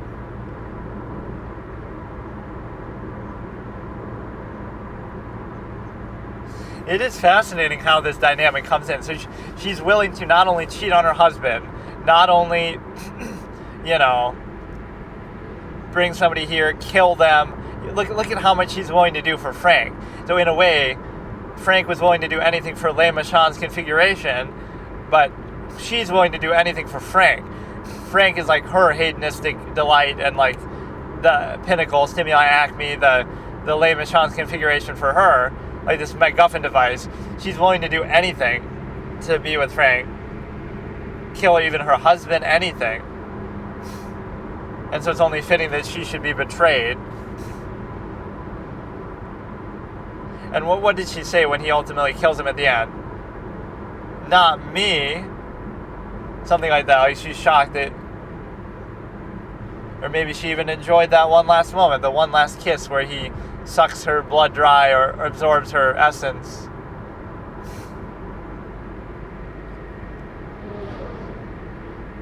So it seemed like... I like that line too. She thinks she's using him as a pet. Like, he would become my pet. Julia. But it's the opposite, that she ends up being submissive for him and doing all the work for him. And then as soon as her job is done, he gets done with it, her, and kills her. Which is kind of totally unnecessary too, but it's kind of like her just desserts. Or he like needs the sustenance still.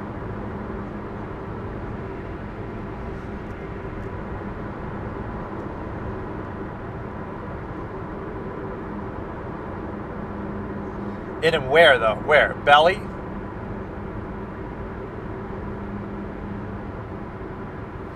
So she just has the willingness to do this, just like that.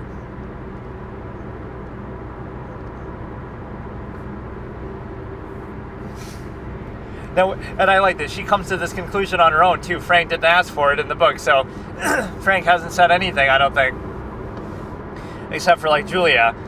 Now, Frank will be like, by the way... Oh yeah, blood isn't sustenance. I don't need blood. I could just use water or something. I could just use a hamburger. Or like, you know, oh yeah, the blood isn't.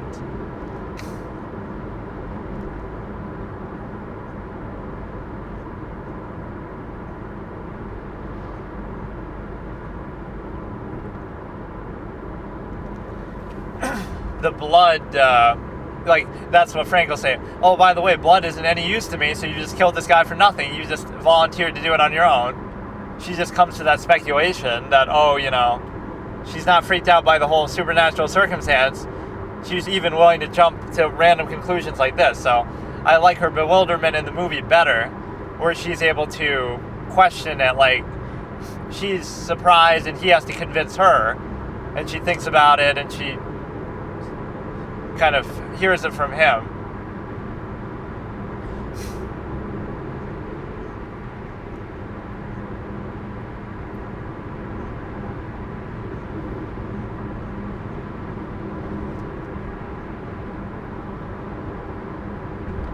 It's like the bells of the Cenobites, but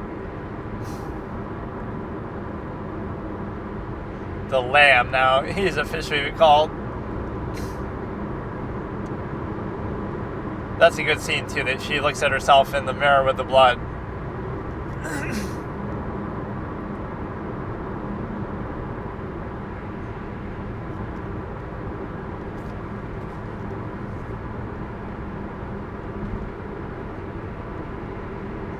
As if you wouldn't get all over your clothes and shit.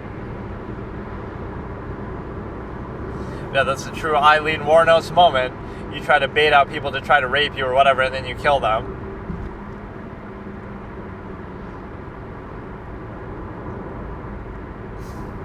Not that he was even doing that.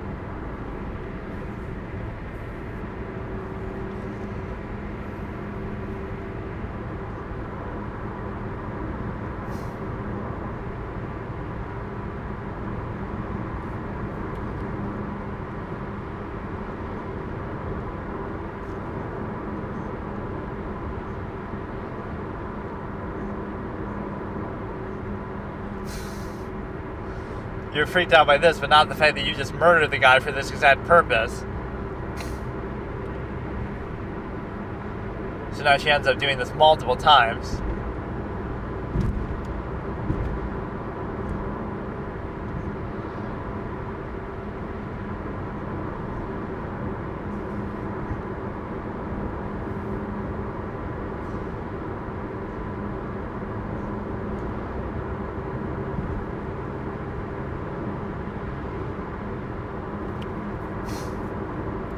He goes into like a second form where maybe he can stand up a little bit.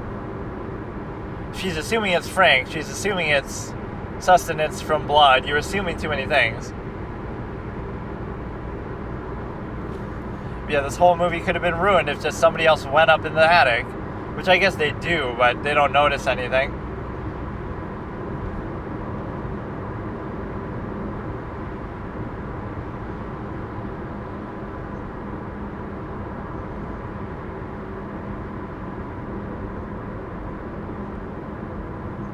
This is the average boring housewife life. Like, you have nothing to do but stay at home and watch soap operas, so you get bored and go and get involved in some fucking supernatural, otherworldly shit.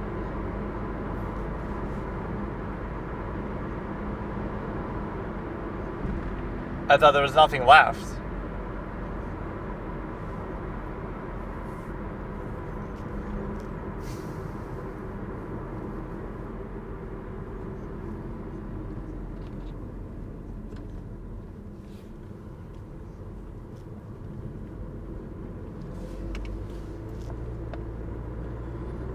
Little Casey Anthony role player moment. Fucking dark joke, but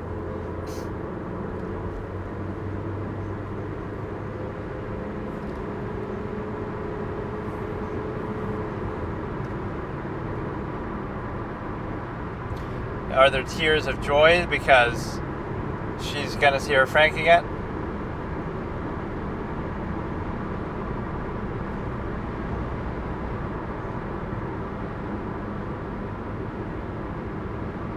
It's kind of good that most of the evidence is gone.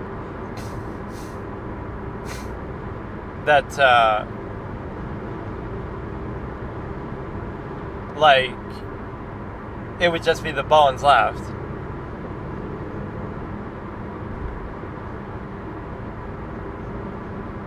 This doesn't really happen, I don't think. He comes in at this time. Or maybe it sort of does, but...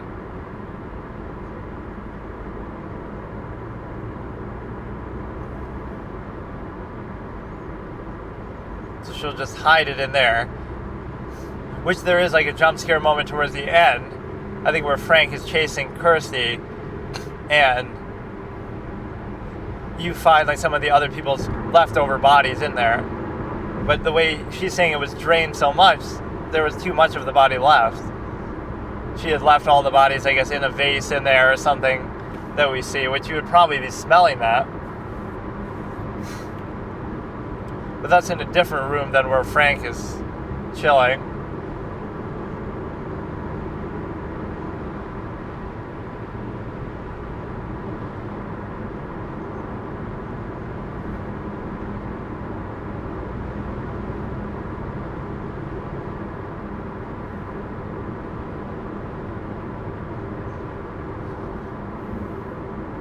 Just like she used that as an excuse.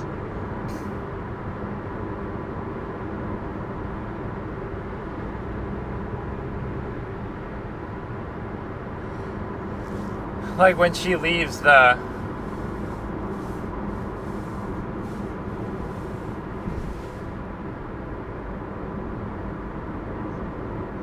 You come home from work and you have to deal with this shit. Like, come on.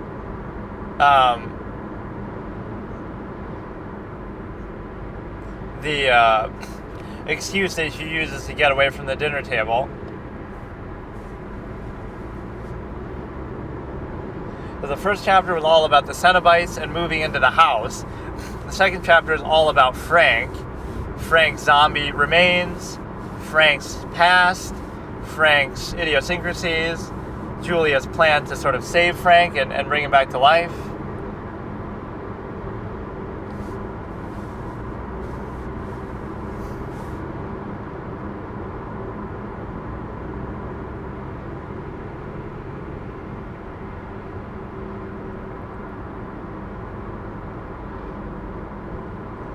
What a perfect house for what she made?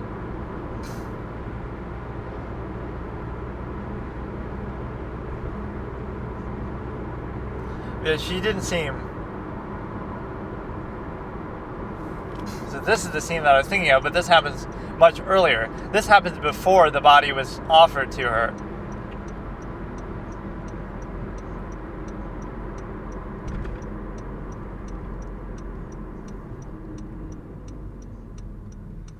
We had to hear it from your own lips before we decided to kill somebody for you. Yeah, aren't you grateful?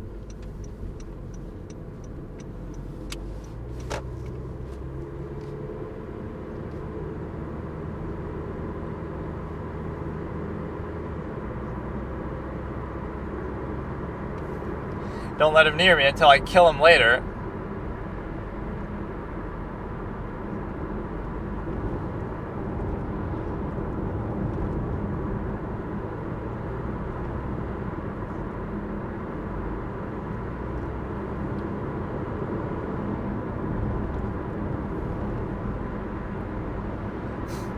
So you have to kill somebody else, and then you kill... She kills like 3 people, and then... But we do see him very clearly. Special effects designers go brr. Like, I don't want anybody to see me. Also, the special effects go nuts with how much they focus on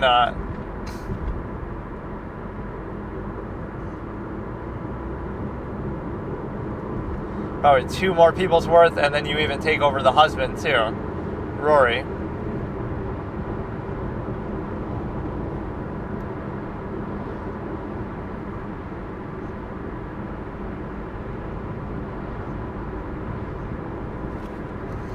So she's the one who offered this up too.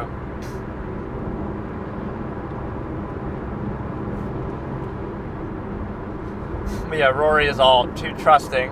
So Julia takes much more initiative here, and I feel like that's a little forced.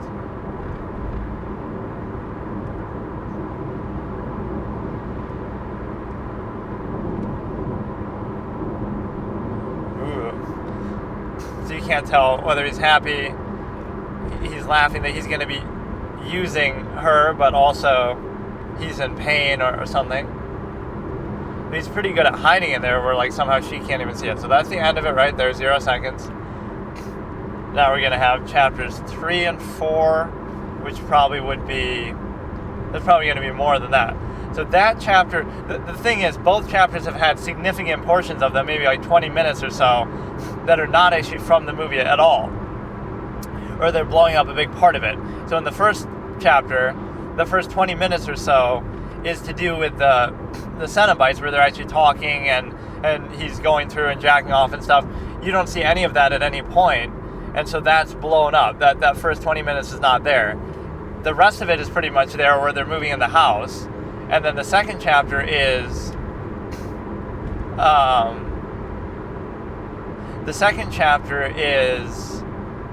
all the backstory and stuff about Frank is not there, and the only thing that is there is the killing somebody, getting the body, discovering the body, all of that. So it maybe would be warranted to see the movie again so I can compare directly, but those are some major differences. Julia's whole behavior is very different, in fact. She sees Frank in the movie before she kills anybody, before she does anything. She sees Frank in the zombie form, doesn't know it's Frank, is scared of him. He kind of goes up to her, she falls on the ground, and then he sort of convinces her against her protestation. So even here it says she wasn't scared from the beginning, but she was scared in the movie. It also says he also talks to her and convinces her before she even does this the first time that, okay, it's me, Frank. So she doesn't even know it's him. She's scared of him. All these things are different. Here she does know it's him somehow, senses it's him from the beginning. She somehow isn't scared of him from the beginning. She also comes to the conclusion herself that, oh, he needs blood and I'm going to bring somebody and kill somebody to do it. And then in the movie, he has to tell her that I'm Frank and that I need blood and try to convince you, and she kind of hesitates, and then she eventually does it. So the whole tonality is very different. And so what the problem with that writing is that Julia is too much, it's sort of not believable. That Julia sees the supernatural stuff in the wall and she barely reacts, and Julia sees the zombie and isn't scared, and Julia comes up with a plan and the conclusion that the blood brought him back a little bit, so I'm going to go bring more blood without any confirmation. Like, she's doing too much on her own. You should need a little bit of a pushback. Like, you're hesitating, but he tries to convince you, and then you do it. Right, whereas here it's like you're just doing everything on your own with no prompting, which is not at all how it happens in the movie. Not saying the movie is right and this is wrong. If anything, you could criticize the movie for not following this more, but that's one decision that I actually like, that they make it more like the believable reaction. Julia's freaked out by the body, by the zombie Frank, and then she has to be convinced that it's him, then she has to have a change of heart, then she has to have contemplated after he convinces her to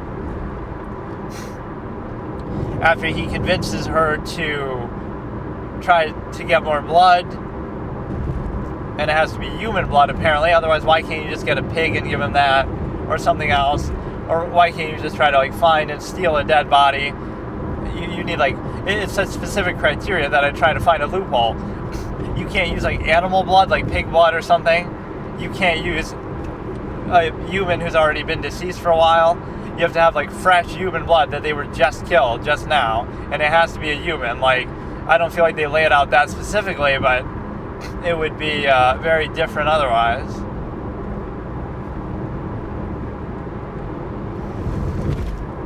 So that was pretty good.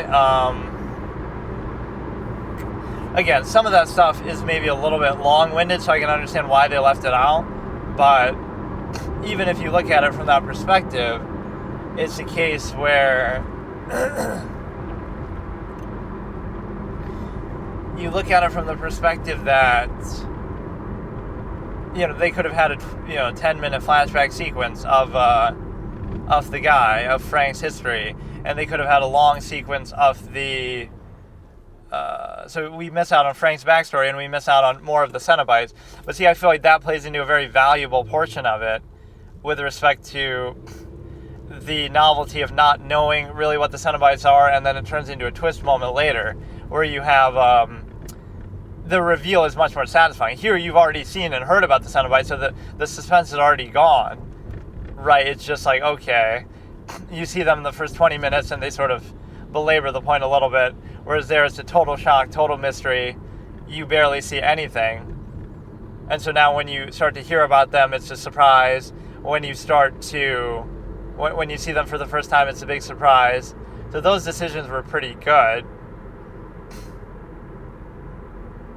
Right, they don't appear until like midway through the movie when Kirsty is dealing with them.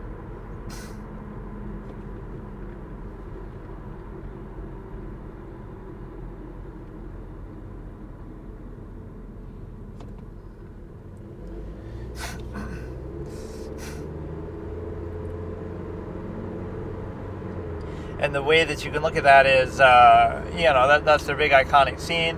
Though it does sort of ruin the suspense of that a little bit. The Frank backstory stuff doesn't ruin it too much, but we can kind of gather it anyway. Like, just that one scene at the beginning is actually pretty impactful. You see, like, the dirt under his nails to show that he doesn't care about superficial appearances, that he's been through a lot, he's been on a long journey to try to get here. He doesn't care about the superficial stuff or the lower level stuff that people would care about on a daily basis. He's a man on a mission. He's been through a lot, through highs and lows, and he has so much money that he was willing to do whatever. He's a criminal. Money is no object. Material is no object. So he hands the guy like $500 or whatever for the configuration, and then you see him with the candles and he's trying to solve it. So what I like about that is it expresses a lot of his backstory for very little. Like, he just, you kind of get what's going on, even if it's not super, exaggerate. So whatever, that point is fine. You get a bit more backstory of Frank. You get a lot more scene of the Cenobites at the beginning. Even just to call them that, even just to show that, is a little bit, you might say, oh, that's to draw the audience's attention in, but I do feel like it works better. So those are two things I think the movie does better. It holds the Cenobites back and it saves them, and then it also portrays Julia's character more believably, that she's not... So now Kirsty, there's a good moment here too. Kirsty doesn't suspect anything to do with Frank and all this shit. She just suspects that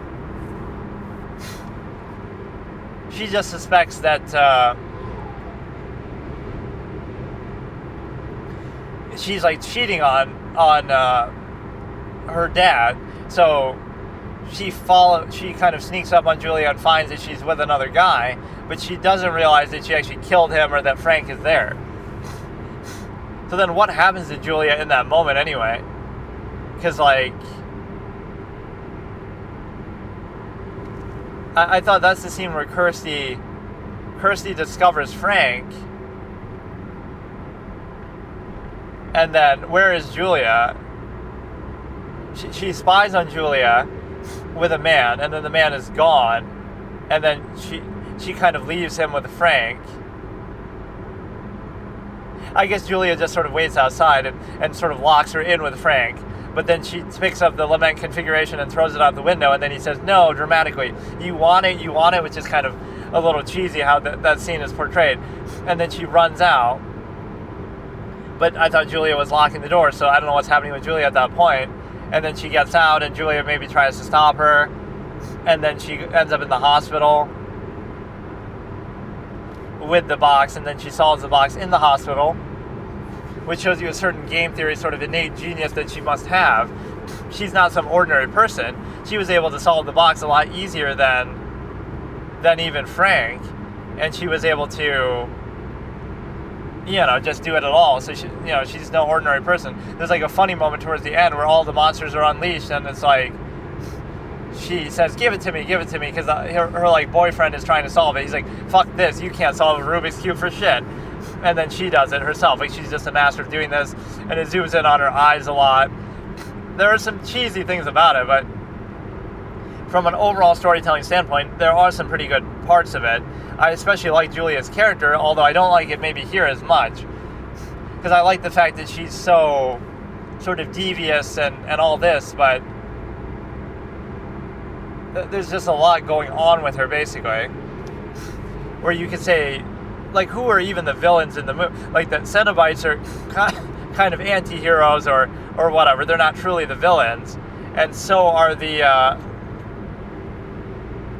or even the classic line, go to hell, when she closes the box. We can't, not alone. And then, Pinhead's just sort of standing there. We have such sights to show you. Every line by the Cenobites is so memorable. They have the elegant, sophisticated style of speech, which is even, present here.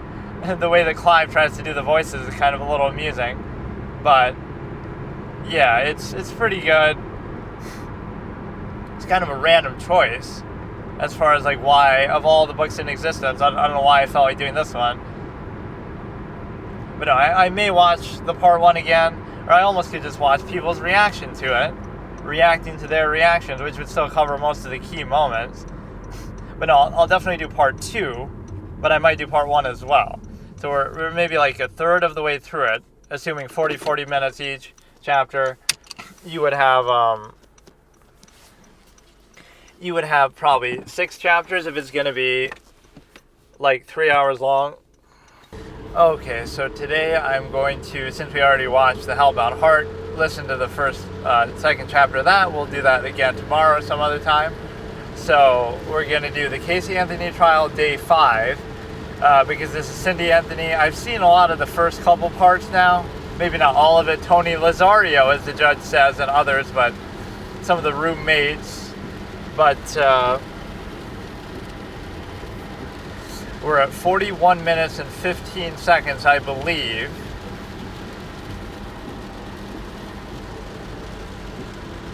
It's very hard to see when you're driving, you would think, I appreciate how that one thing does it so well, but, like, couldn't they put the timestamp in a better spot or make it a little bigger or something? Well, I'm going to assume it's 41 minutes, 15 seconds. Casey Anthony trial day 5, starting in 3, 2, 1. Wait, and she's so short she just kind of falls out. Filling out, like, about her weight and the pregnancy.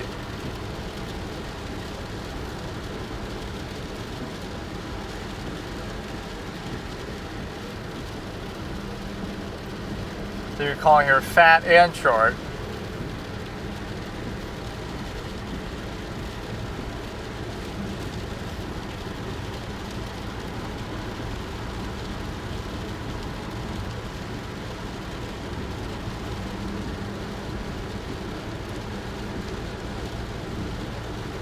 Pretty much all baby.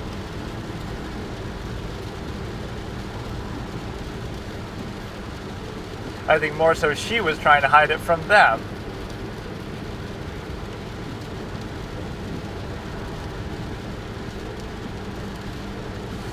Wait, isn't this the same story where she, like, dropped out of school, but then, or was that somebody else? She dropped out of school and then they still threw her a graduation party as if she graduated. So they were sort of coddling her, is what they're trying to say.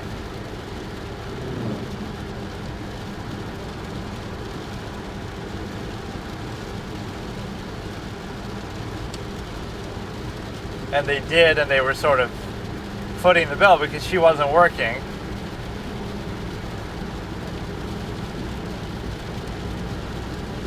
Over responsive. Did you make preparation? Yes or no? I didn't ask you all this. I was going to go to vote today, actually, but it's like raining really hard. We got like early voting in New York, so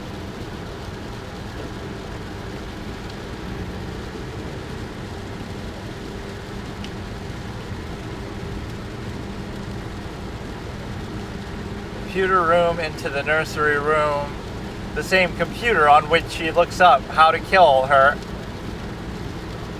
The motive is hard to lay out too. You think, oh, she just wants to party, but is that really a reason to kill your own child? Like, that's what you would have to convince them of, but there's no evidence to really show that. I think more than likely it was an accident. Maybe she was doing something a little abusive, leaving her neglected, leaving her in the car, leaving her, trying to use chloroform to put her to sleep or something, but then she overdid and overdosed. Maybe she dropped her or something. I think that's more likely. I still don't see it as pure malice, like, oh, she just tried to kill her. She made a mistake, she got her killed accidentally, but then she tried to cover it up. That's the only way I could explain it. I don't really see the malice still. It's possible, but... And I mean, some of the searches, I guess, would indicate this.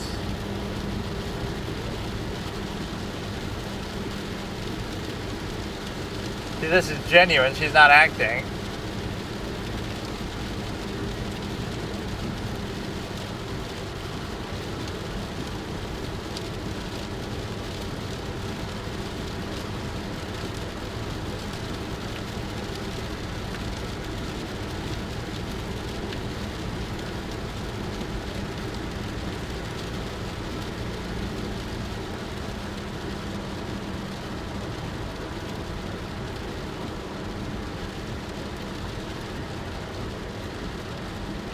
They're only upset because of the court reporter not being able to keep up with it, not...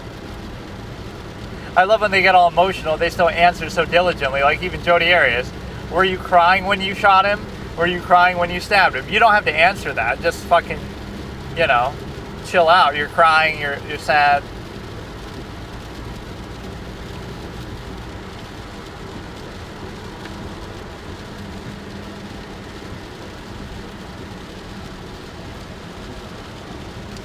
Was one of her bears.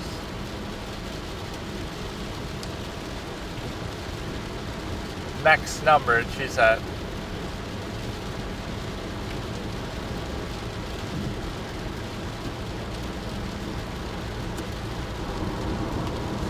I haven't seen Jose ever cross-examine her.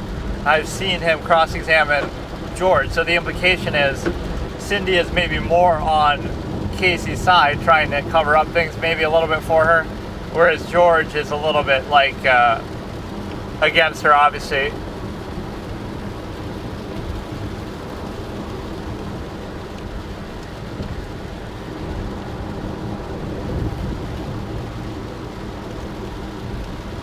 She liked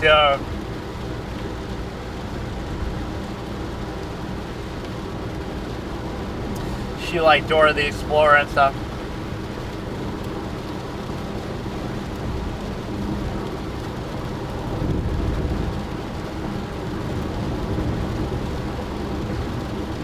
See, Casey should be crying. The fact that she's not and Cindy is means that she's guilty. This is the kind of dumb stuff that people would look at as far as signs of guilt or something.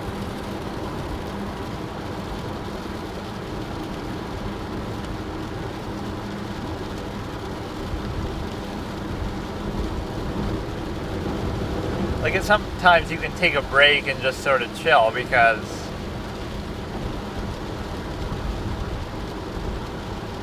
how did we go from BC to LG? What the fuck? How did we jump? Maybe they were already identified and she's just sort of using them out of order. But no, I've never seen Jose Baez cross-examine her.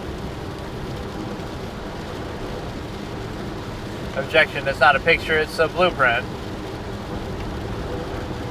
Yeah, sometimes it's warranted to just say, like, let's just take a break. Let's just take a break and chill if she's having emotional issues. Like, the judge actually takes mercy on Jodi and says, let's take a break after the, were you crying when you were shooting him? Were you crying when you were stabbing him? Were you crying when you slit his throat? She's not being very sympathetic, like, she's not being nice to her. The prosecution in this case sort of lacks, you know, that aspect. They're not terrible at what they do, but they're sort of, they lack the humanity to go along with it that Jose Baez actually has, where he clicks with the jury a lot more. I think there's a moment in the closing argument where he says, how is everyone, hello? And they all respond as if they really like him or something. I feel like that's the jury saying that.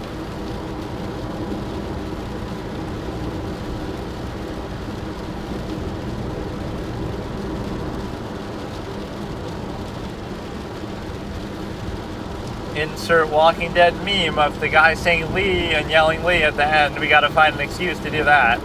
Lee does testify too.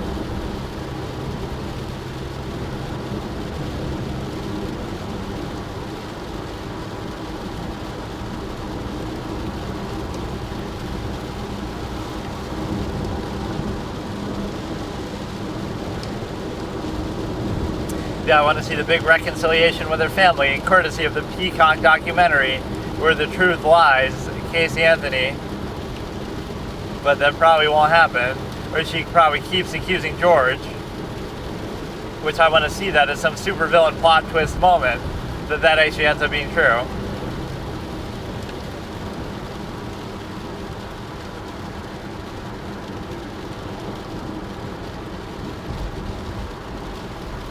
Across the room, the way that Daniel Day-Lewis says it in There Will Be Blood reference came to mind.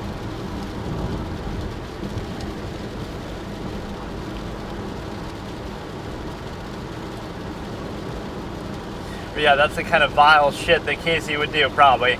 She would sneak her baby bottle in with her, but she would have alcohol in it, not to feed it to the baby, but to make it seem like, well, they're not going to search the baby bottle, so I'll keep my liquor in there if I want to sneak it into a concert or something and have the baby with me or some shit. I don't fucking know. Or there's like this weird etiquette in society, whether you can breastfeed in public.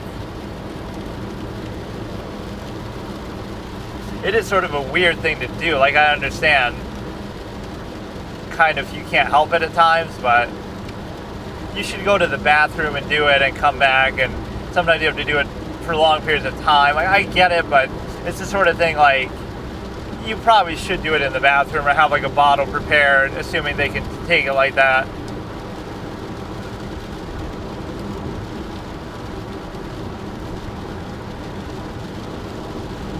Now this could establish whether Kaylee was kidnapped.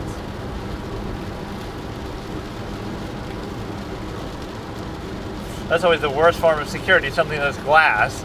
You can not only see inside, but you can break right through it. Sliding glass doors or windows. You'll have like this super secure door, like your door is a fortress that can't be cracked, but you have a window right next to it that you could just break open with a rock that you find on the ground. Like, it's a little oxymoronic at times. You have $1,000 security system and $1,000 fortress door, like a bank vault, but what a question.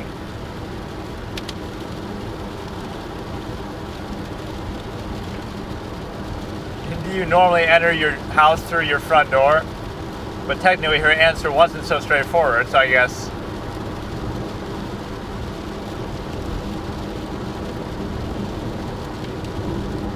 Like the garage?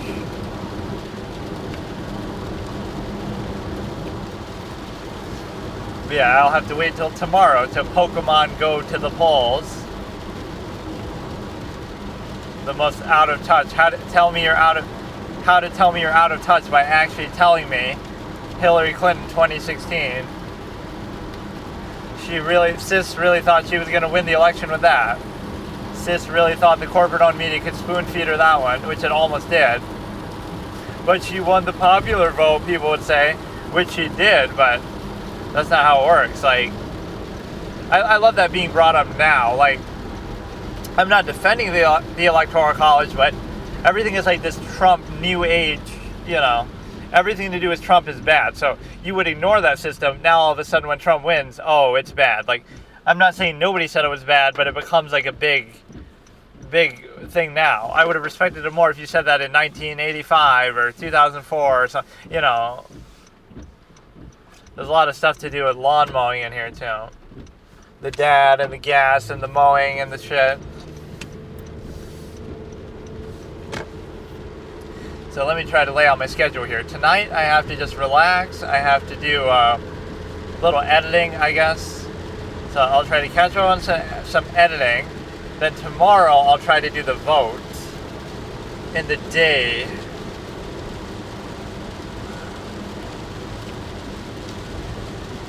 I don't know why I find this sort of so fascinating. Like, it's like watching a crime drama, except it's real life. And sadly, that's the main reason why people like it. They're not really doing it for educational purposes or any sort of real purpose. It's just sort of mindless escapism for them too. you don't really care. You might act all self-righteous, but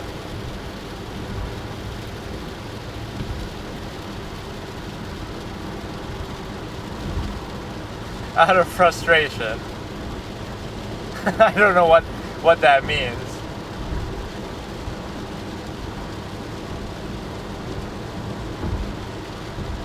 So the pool is a big piece of evidence, but the problem with it is, if that's the defense theory in the case, it's been so long that, you know, by the time it goes to court, you haven't had time to adequately look into that, or maybe you're saying the investigation was faulty, that the state and the detectives didn't have a clear idea of the thing.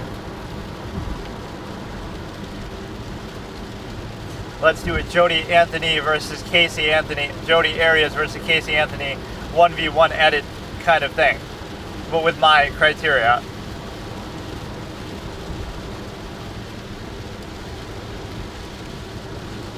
I want to learn how to make those edits because I have so many good ideas for them, but I can't really do it. It's a lot more complicated than you might think. Those little like shorts that just compare two characters, I would do it with all kind of different universes, and my top 3 characters would probably be Light Yagami, Quercus Alba, and I guess King Bradley in certain ways. Like Father from FMA Brotherhood versus Sauron. Father can create a sun in the palm of his hands, so no matter how strong you think Sauron is, it's kind of a little bit hard to quantify. I'd say Sauron is more powerful, but it's a little bit hard to say because you can see what Father is able to do. He can basically do whatever he wants, and it's inexplicable even how he loses. Even he doesn't get it. What did I do wrong? What should I have done? Literally everything you did wrong. You could have done literally anything else. I was kind of laughing when I first saw that scene. What did I do wrong? What should I have done? Is like his last line.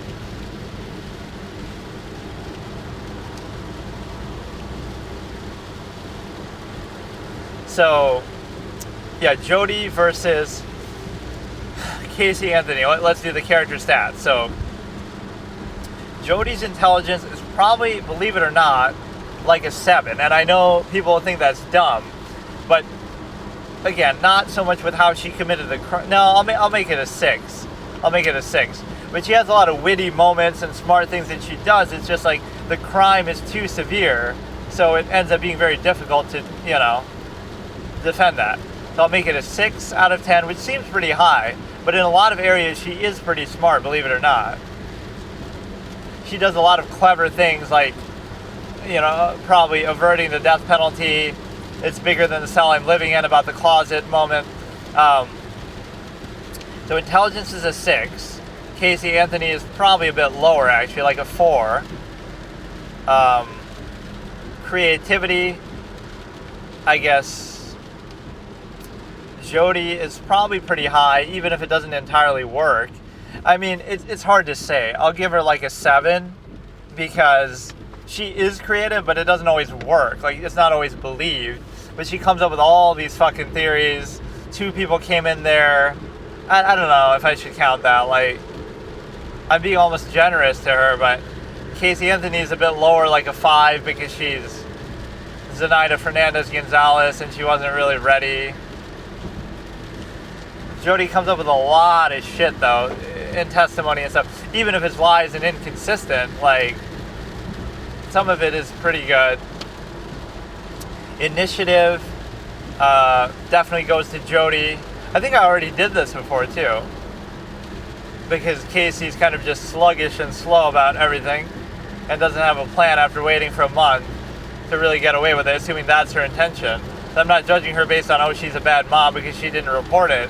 I'm saying even as a criminal, she's not that capable because she didn't have like a really good airtight excuse or alibi for what she's doing. And then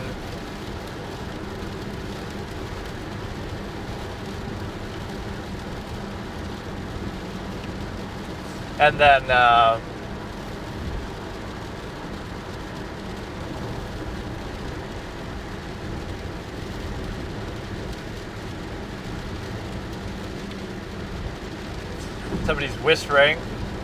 Why are you whispering?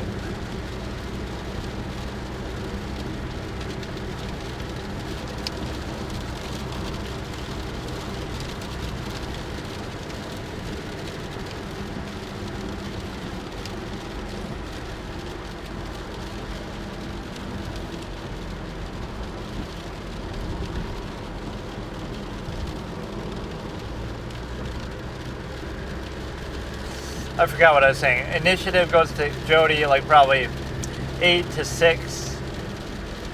You know, the thing, or 8 to probably like 2, come to think of it. She didn't have much initiative at all. But no, like Jodi takes the initiative, even if it doesn't always work out in her favor, that she's, she calls the detective first, Detective Flores, and she does a lot of things with getting rid of the weapons and stuff, so. And then social skills, I'd say probably Casey Anthony's probably like an 8 compared to like a 6 for Jodi, where she's a little shy and mousy, whereas Casey seems like the party girl that everybody liked. And then finally, we have emotional strength, where I actually have to give that one to Casey because she deals with all this pressure and doesn't give them anything to work with, waiting the whole month and not showing any sign and hiding it. So she'd be like an 8, and Jodi would be like a 6. But she's generally fairly resilient, but she's a little peevish and petty and cries on the stand and stuff. And the biggest mistake was to have her testify in the first place. And then the final thing was special skill is like Casey's special skill could be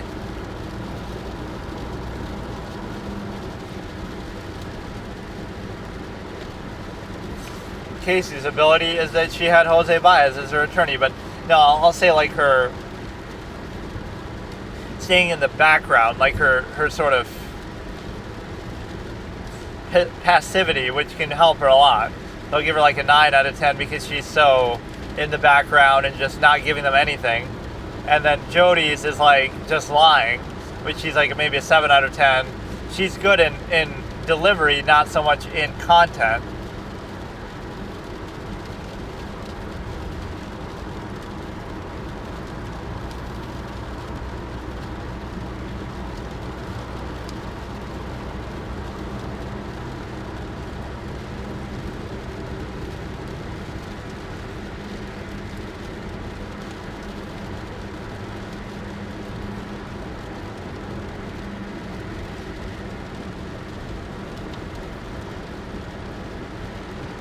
You couldn't get a better angle on this fucking picture?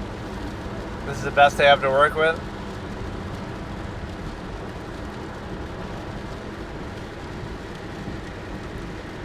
It's got to be a better picture of the swimming pool.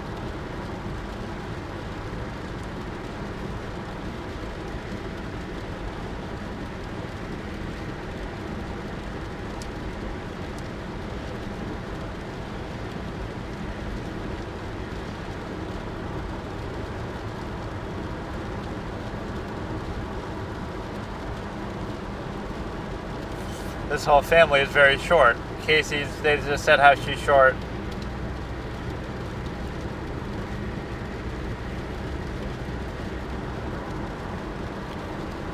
But if you're right next to it,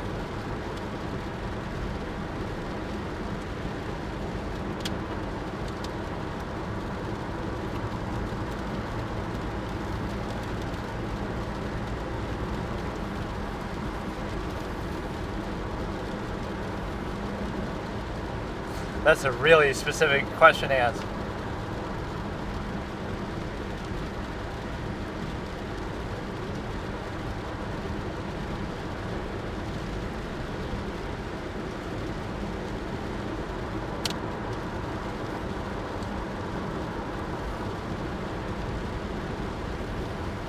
That was kind of a confusion question.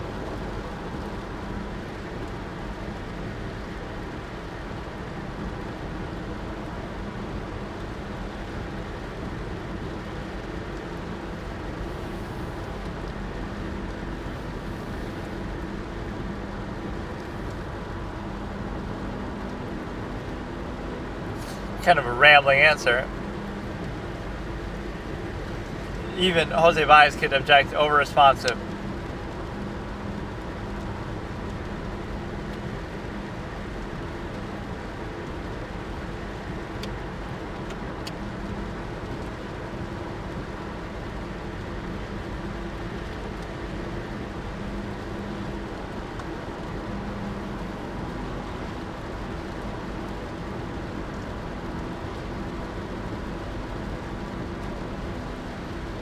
She was being very talkative on that point.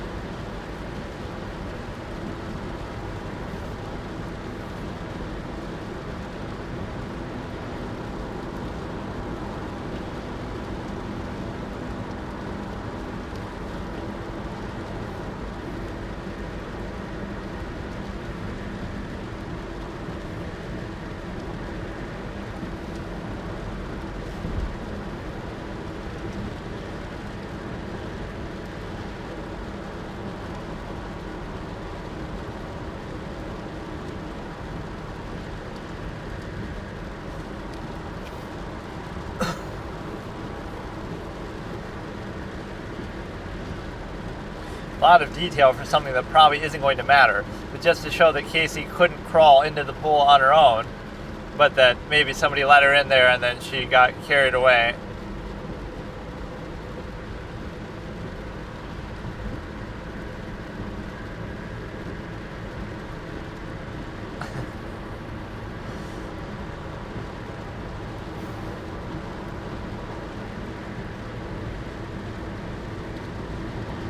Then go back reference time. Look at this photograph. Ha ha ha.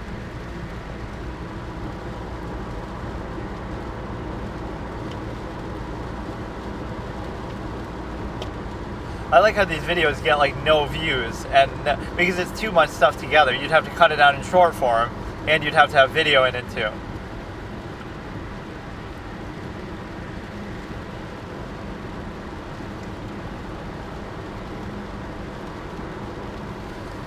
She's really passionate about the whole gardening and lawn and stuff.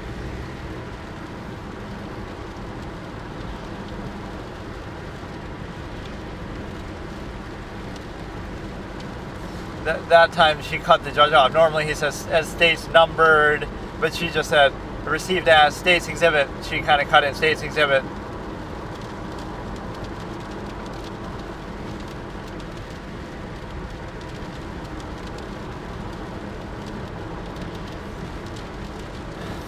Oh yeah, you got to be like Laurence Olivier, Andrew White in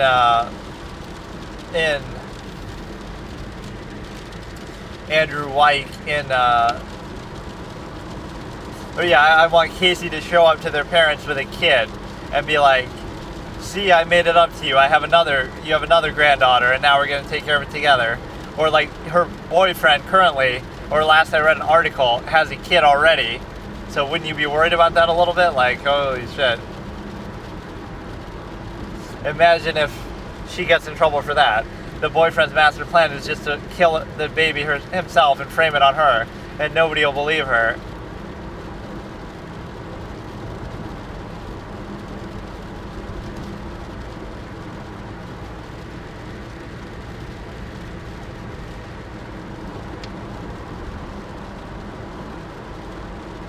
Coloration on this is so weird though. It makes it seem like, oh, what an old photo, because it has like this dim sort of light. You know, it has this glossy liminal spaces photo moment. It almost has like a filter to it. You have this one chick just working only to say the numbers 40, but she must be doing other stuff too. But 42, like the court clerk.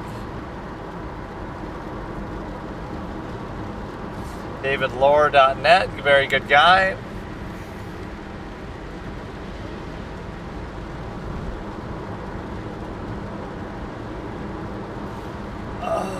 So I found like a hack to find stuff to eat for snacks.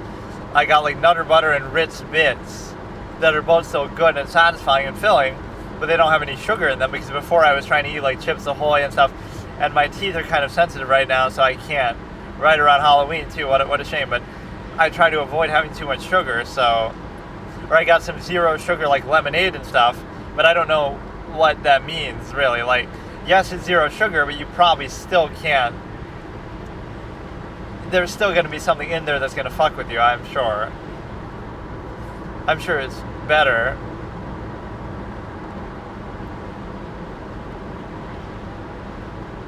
Were you crying when you saw the car with you in decomposition? Were you crying when she drowned in the pool? Were you crying when she was gone for 31 days and you didn't do anything about it? So you sort of, Casey's taking advantage of their good nature that, oh, we don't want to call the cops on you, but we should have from day one.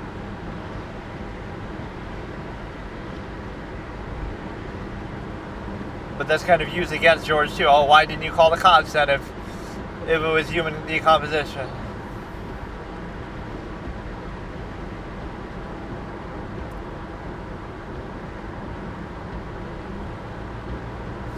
This is a HGTV special, home and gardening TV or whatever the fuck it is. Like, what does this have to do with anything, dude? That Kaylee could have been buried there, or she could have been something.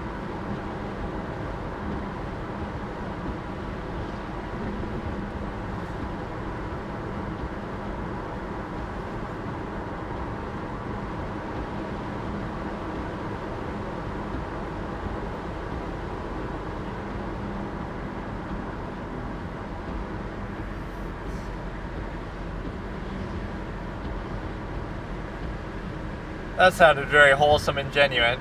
She had a playmate and we wanted her to play with that.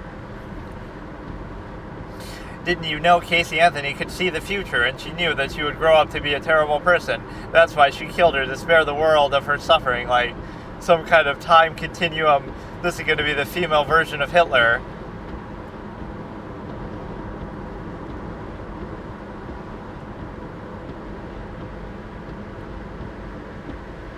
They were having like financial issues and stuff too. Yeah, look at all they did for Casey, as a for Kaylee. That now Casey's so ungrateful that she would even do that.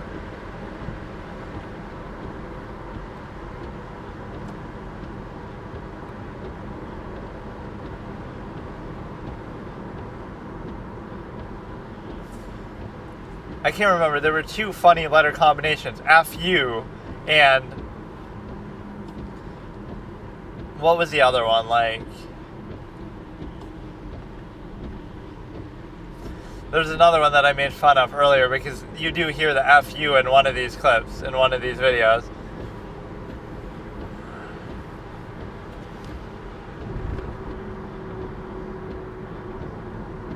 Like, how would you even know that, too? Yeah, these are all liminal spaces photography. It's the weird lighting of all these that is so strange. It's like all at the same time of day with the sun sort of setting a little bit, right? That gives it like a nostalgic feel. It could just be in the middle of the morning or at night and it wouldn't feel that way. Right? It wouldn't seem like that big of a deal. It would just be normal. But oh no, it happens to be an old picture, so we have to take it under this lighting that makes it seem even older and grainy and nostalgic.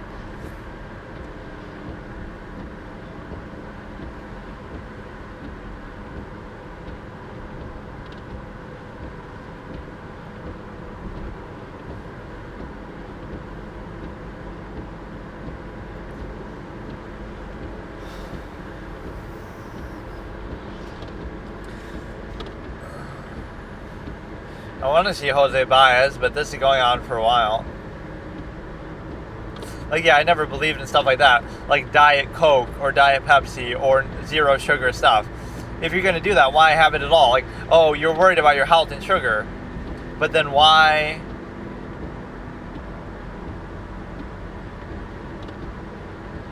but then why have soda in the first place? If you're really concerned about it, you shouldn't even have it at all, and you should have just water. This shows like this sort of half-assed confusion state.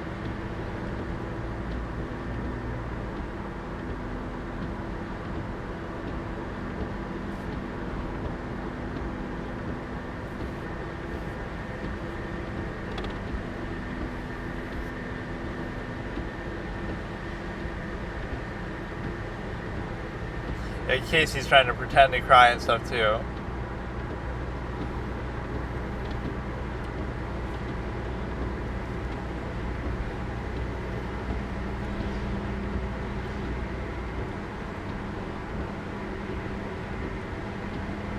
Yeah, let's return Anthony to the stand. Her daughter, the mother, the grandmother, or the boyfriend, Anthony Lazario. I love how he keeps doing that through the whole trial, too. Every time. Lazario, Mr. Lazario.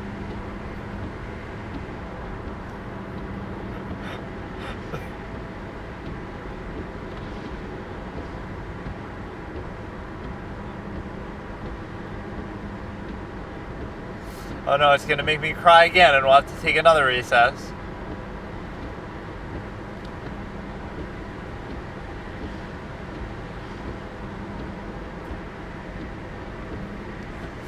But no, the prosecution almost gets pissed at her that she's like...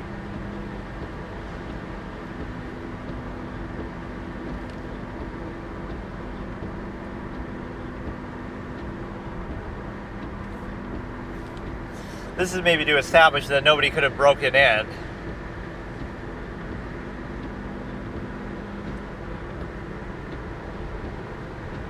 That there was no evidence that anybody broke in to take Kaylee, so...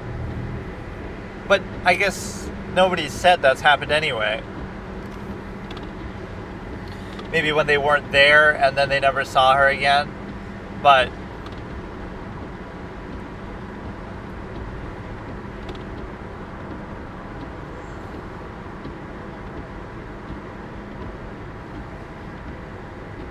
they probably got a certain amount of money about this too, though. Like, from all the attention, they got like a $20,000 thing as like an interview.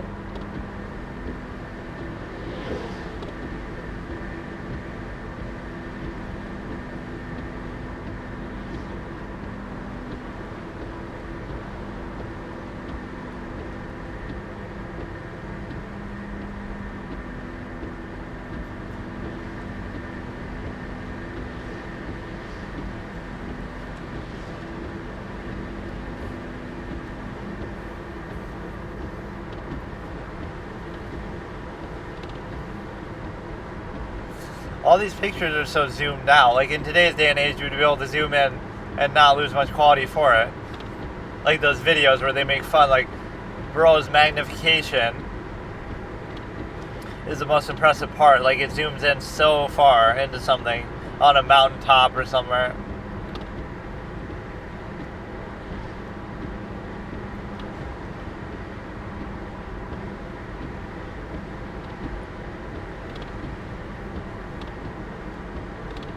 Or they're even zooming out more.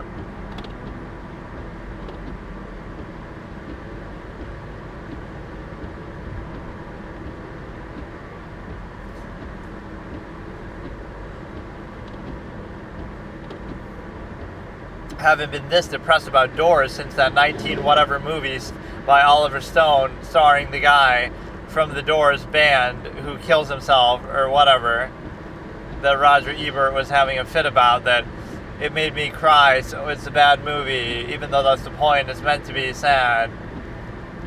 It wasn't a very well delivered reference, but you get the point. I haven't been this depressed by Doors since that movie with Oliver Stone about the band, The Doors.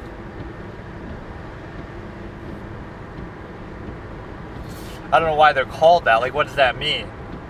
Every member of the band is a door? Is that what you're calling yourself, a door?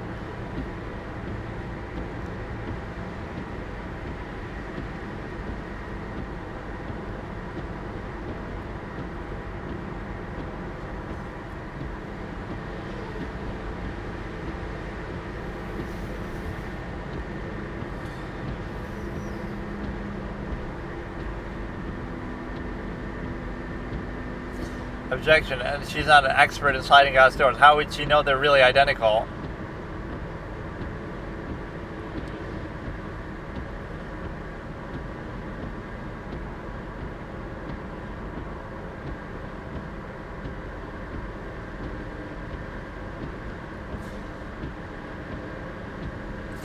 You should be more precise about this questioning. On that exact day where the swimming pool accident is claimed to have happened, how can you do this? You know, like, what? How was it then? Not just in general.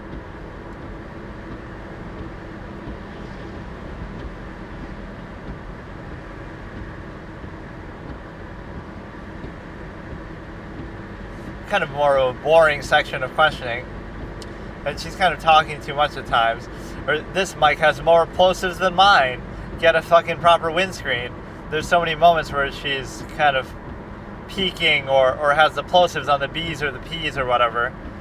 You need a better filter for this courtroom microphone. Get a bigger budget. Sometimes it's way too quiet.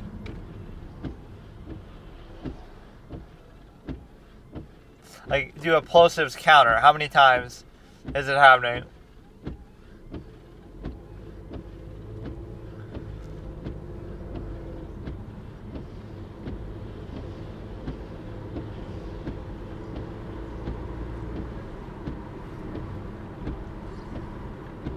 She's almost cutting off the questions a little bit. Had a little window sound. I don't know if that was from the court or just from David Lohr himself.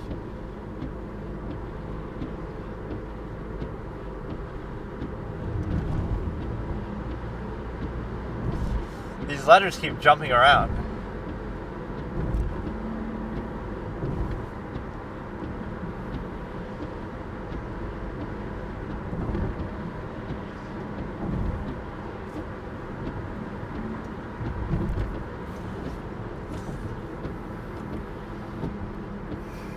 We see that one part with the gas can in the back. Or was that from... I keep forgetting. Was that from another case? I don't know.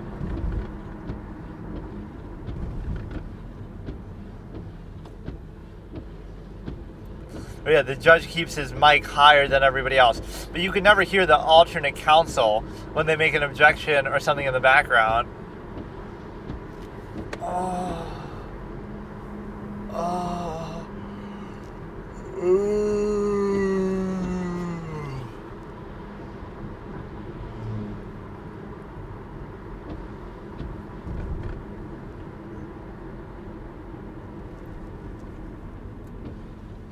Foyer, not foyer.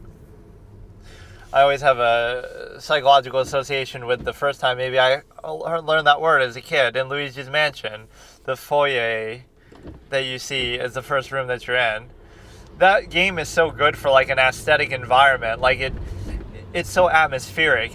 You're in a whole house. You know, you're in the one environment the whole time, but it really fleshes it out. That's got to be one of the most detailed, fleshed out environments in the history of gaming because it's one environment with all consistency and like a logical thing to all the rooms that you have and everything like that.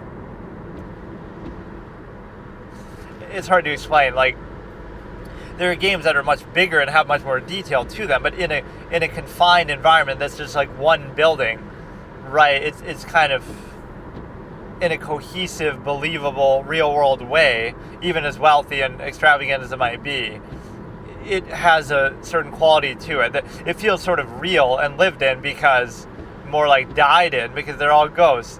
But it's a little confusing, too, because I don't get it.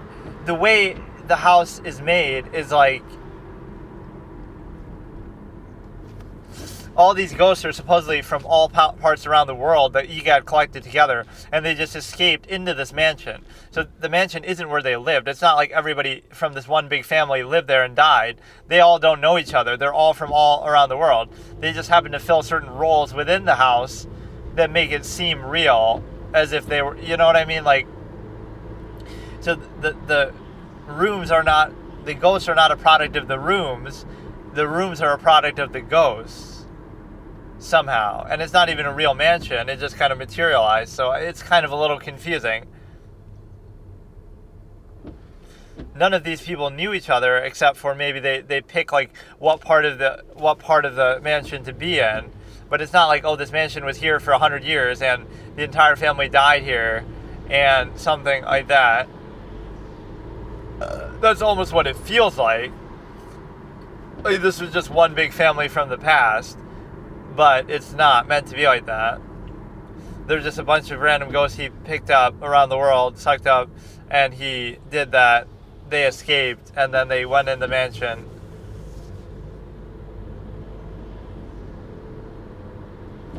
She could count to 40 in Spanish because she...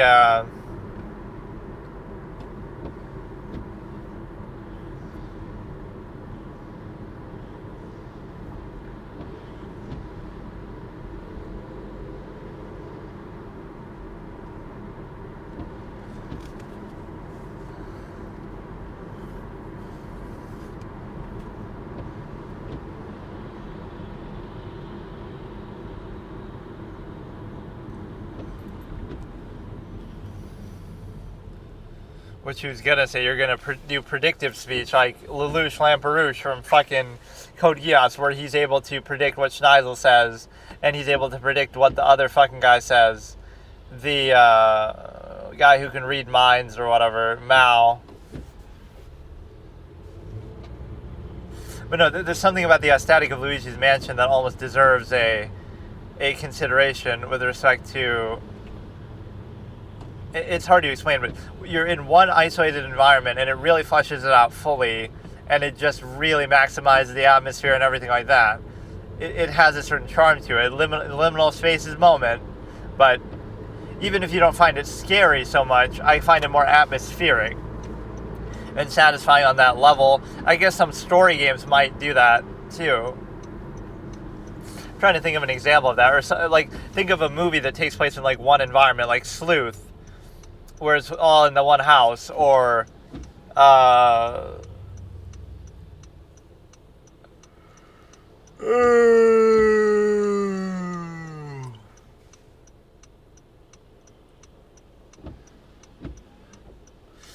something where, you know, you're in one room or one environment, but it manages to still make it interesting.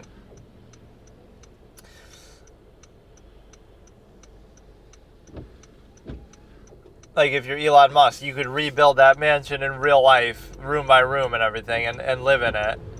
And play Luigi's Mansion. I hear you like Luigi's Mansion, so I built the mansion from Luigi's Mansion, so I could play Luigi's Mansion while I'm in Luigi's Mansion. Like replica type environments.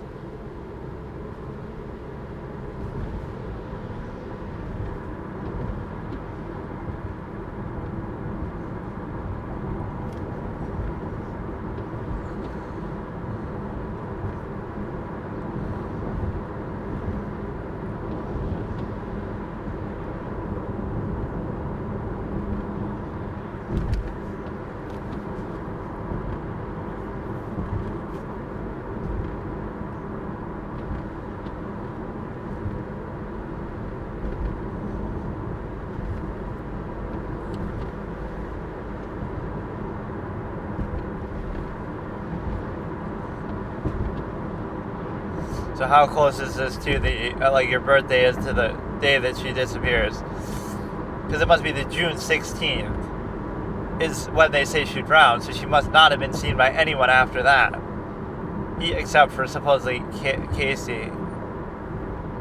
But I love the double standard in society. We care so much about, oh, poor Kaylee, which we should, sure, but you wouldn't care if Kaylee was a fetus. You wouldn't care if, oh, she's still in the womb. You wouldn't care then. It's not murder then. You're not a bad person then. You're a hero of women's rights, a champion of women's rights, if you did that. But if you do, you know, if it happens now, you're a bad person. I'm not taking a side. I'm just trying to tell you what it means. Also known as Lee. You gotta get the voice crack in there, the way the guy does it, Lee. But no, you know what's weird about storytelling sometimes that I always have a pet peeve? Is like all these sort of speech patterns. Whether you're upset or whether you're happy or whatever, you're sort of still performative. Like, not like, oh, your voice would actually crack, or they wouldn't be able to understand you, or those things aren't done enough. It's all like, oh no, you're upset, this character's upset, but he's still perfectly legible, you understand exactly what he's saying, and it's done in a certain formative way that feels like it's scripted and very well, instead of you completely lose control and you might mumble and garble your words and stumble and your voice might crack. You might be like, oh, that's bad acting, but that's more realistic because you're really upset. You're not going to be perfect with all your performative aspects and delivery.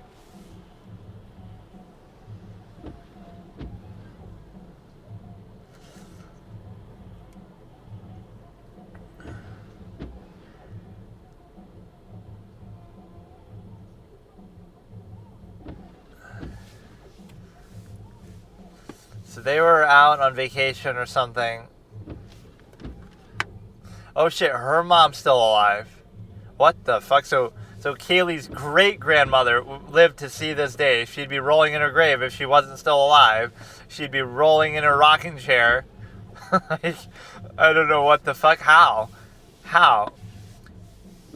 not only is Kaylee's grandmother alive in Cindy, but her great-grandmother is alive. Or at least was alive, maybe not now.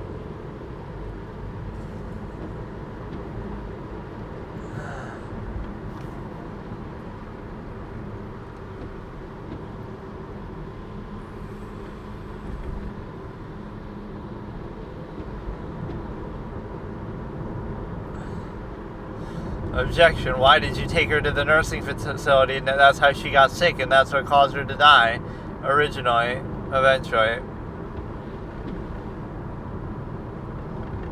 See, this is trying to garner sympathy from the jury. Could be prejudicial.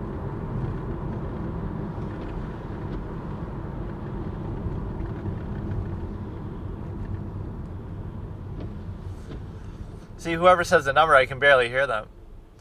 It states numbered, whatever. See, this will make you pull on your heartstrings, but that doesn't have anything to do with who killed her. That just has to do with, okay, she's cute and you love her and you feel bad that she's dead. But that can get you all riled up emotionally, but emotionally in what direction? You don't know who did it based on that. You're just emotional about it, and you're treating Casey as a scapegoat, but it doesn't mean that she did it.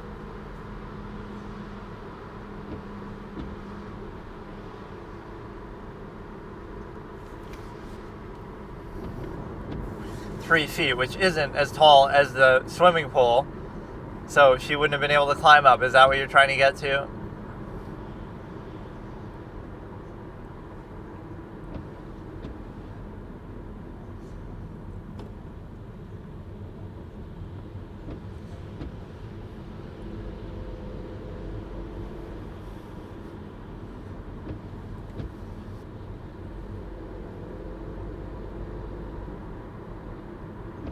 I mean, you should have records of this in some form.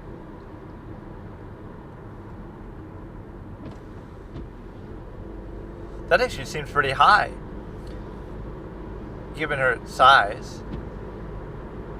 Wait, that seems actually heavy. She looks much lighter than that. Maybe I'm not sure about how children's ages work, but that seems actually pretty heavy. Or, sometimes on kids, the clothes weigh more than they do, or as much, or whatever. Like on an adult, out of your 150 pounds, your clothing's only going to be a couple pounds. But on a kid, even though the clothing is smaller, it might have a bigger proportion. I remember hearing something about that at some point. Like, you have to consider that more in their weight. It's just a higher ratio because they're so small in the first place.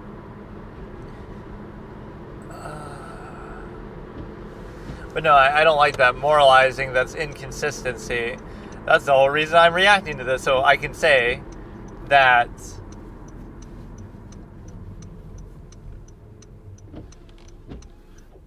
I can use that title of the whatever, but we'll have to do the Hellbound Heart thing too.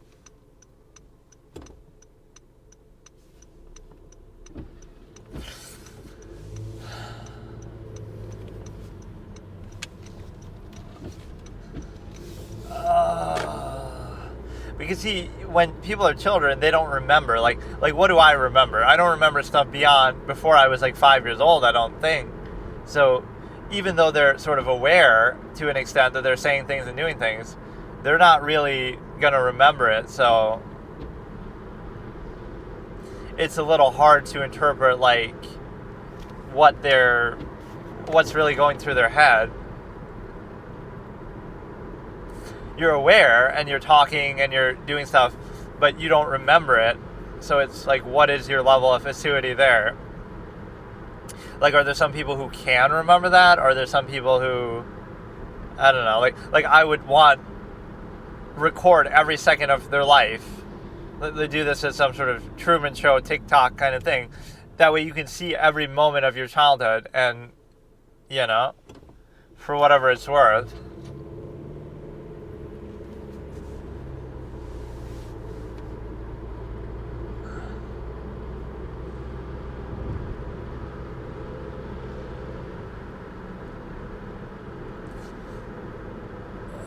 So much about the pool, dude. This is the problem of the prosecution. They're boring the jury with all this inane bullshit. or you're talking about the pool as if it really was the site of the murder. You're going to try to discredit it somehow.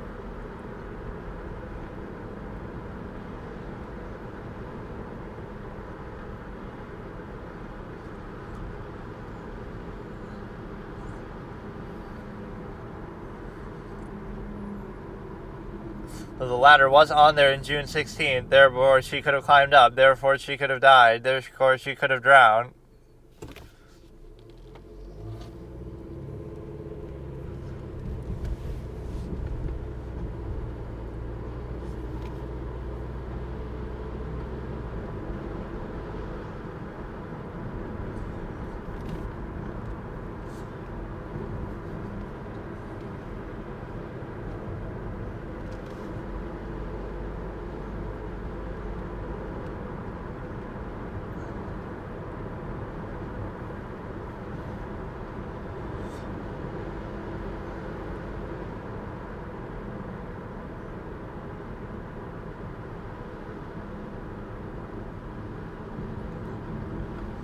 I thought we already discussed this.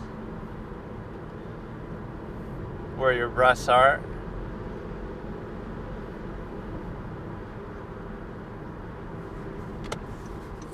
So how could Kaylee have gotten in the pool?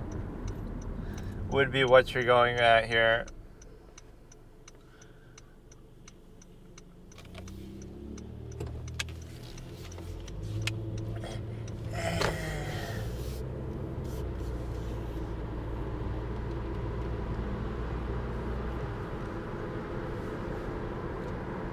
Did I ask you how tall it was? I said, how big is it?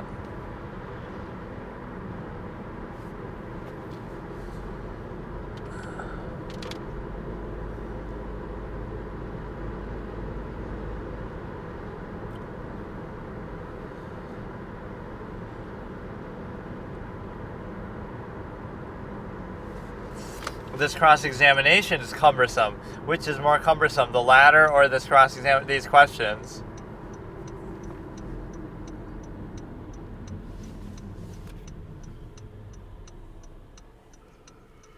Maybe Casey put it up for her and then wasn't paying attention, so it's still negligence.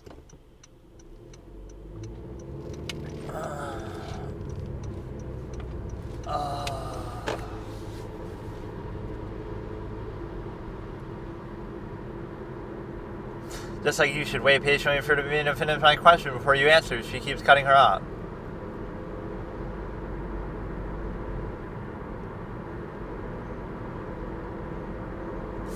Age has nothing to do with it. I can't swim, so I would have to wait for you to help me. I'd need a little, I not that I'm afraid of water, but I just can't swim, so I don't know.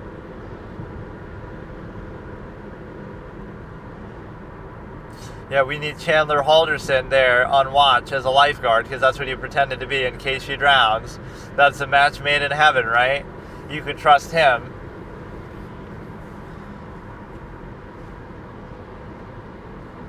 But I like how much his girlfriend stands up for him and loves him, seemingly, and just doesn't believe it the whole time until she has no choice in court. Like, watching her disposition change and everything is kind of a little weird to me. I don't know. She goes from so innocent and bubbly to, like... You would think it's weird that she's even so bubbly about it. I guess just she didn't know the parents were even killed. She just thought they were missing. And then she goes from thinking they're missing to hearing they're dead, to then hearing that he's a suspect, to then hearing something else. She's so innocent and naive and so stupid. Victim blaming. You should have known what was going on.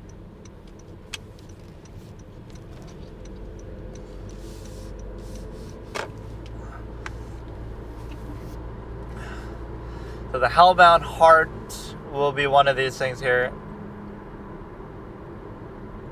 I have to pad the amount that I watch this just so I can use that title as the next one. We haven't watched like hardly any of it in the last couple of sessions.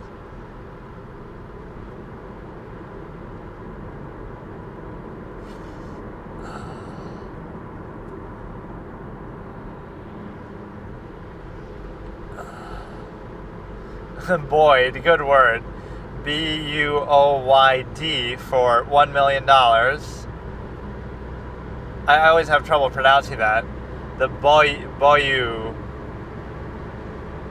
The way she said it, like the boy is just how you say it. No, she's actually a girl. You could make like a little who's on first thing with it. The boy, no. Was Kaylee in the boy? No, she's actually a girl.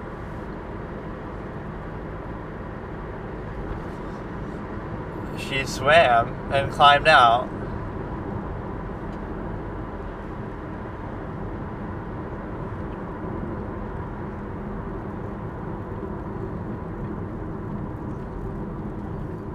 Or she could die of hypothermia in there.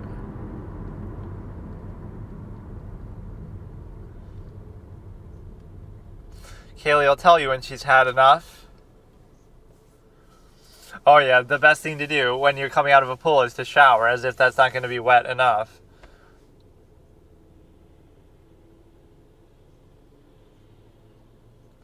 Elon Musk is up there on stage now, glorifying having children.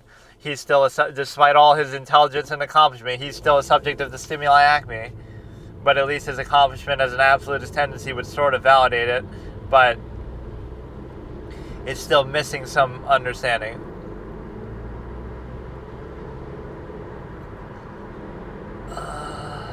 An alligator came along and killed Kaylee because you're living in this cesspool place called Florida, and then she tried to cover it up, or she panicked to try to protect her heroically from the alligator. But in her effort from doing that, Kaylee drowned on her own because she couldn't watch her, because she was fending off the alligator, protecting Kaylee heroically, and that is why the jury said not guilty.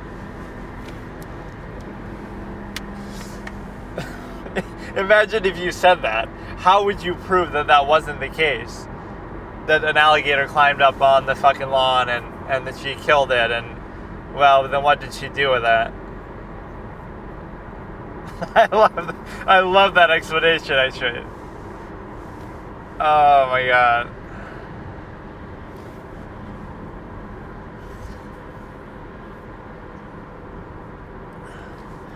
Oh, my stomach kind of got upset somewhere in the middle of this drive, and I kind of have to use the bathroom. ASMR dying sounds.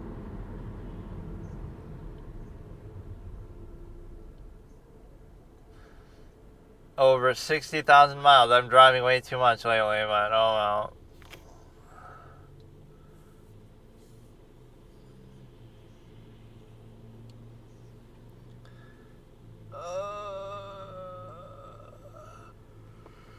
Lee's old room, Lee. I'm trying to practice my voice cracking with that. We got to get to the Jodi Arias level of ear rape as far as her fucking gospel singing in the fucking jail. The last special moment that you'd ever share. Did you notice anything about Casey's disposition that would indicate her murderous intent?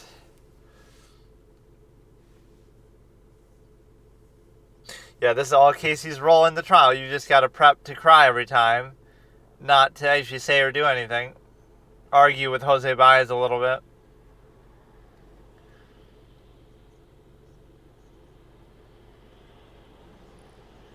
But no matter how thorough you think the U.S. legal system is, it almost gets caught up in its own minutia, where these trials take place way too long after the investigation. So everything gets watered down, and the witnesses forget, and they get influenced, and everything gets ruined. The same way that you're saying, oh, sequestered jury. Haven't they heard a lot of shit about the case in the meantime, or something? You're sequestered now, but what about all the stuff in the meantime? What about all the stuff you've heard? What about the fact that we need like a hypnotist to wipe their memory, right? Induce hypnotic amnesia and stuff. There was some weird ad like that I saw. Like, there's some thing like, watch this to make you forget about all the movies that you've watched, or about spoilers, like unspoiler me type of thing. And it's like a hypnosis session to make you forget spoilers.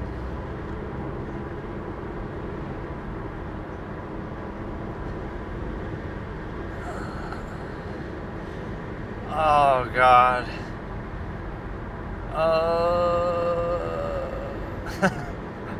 Of course, I'll leave all this in. I could get pulled over by a cop. Doesn't matter. I could be shitting my pants. Doesn't matter. It's all for the content. It's all part of the content. I do this sort of ironically, but I'm kind of happy with it. It's pretty fun, like, even as dumb as it can be at times. And there's some pretty good moments in here. If you look at it on a raw sense, you'd be surprised how similar it is to stuff that other people might do. So even as dumb as I think it is, you kind of lower the standard for everybody else, or everybody else lowers the standard, so now you play into it. Otherwise, you would never even attempt to do it. I just want... None of my videos have ever gotten a like, and none of them even have a comment, besides from maybe one person. So, like, a couple of them have gotten dislikes. So it's just, like, random shit.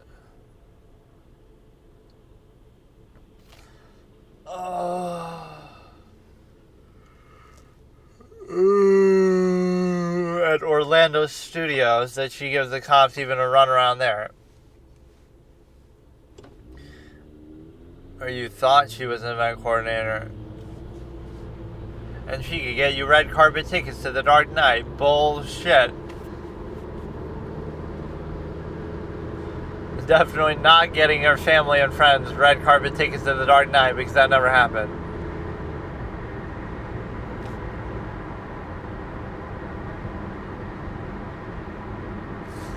Or the way that JCS tries to describe it, she stood behind a Mickey Mouse mascot and gave people autographs, or I don't fucking know what he said. Stood behind the Incredible Hulk ride and has handed out something.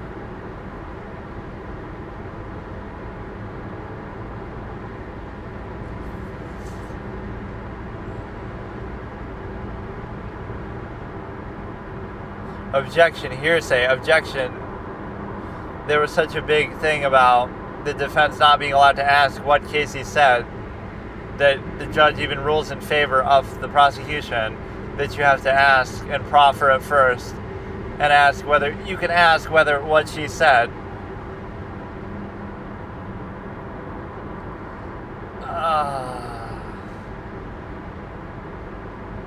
I like how mad the cops get about that too. You're driving us on a wild goose chase, bringing us to Orlando office, and I love it. She takes them all the way there and then laughs and says, "Tee tee, I lied. I don't actually work here." I'm trying to do the voice crack. "Tee, I don't actually work here. I'm Casey Anthony, and I killed my daughter." I don't know if you can hear that, but I'm trying to.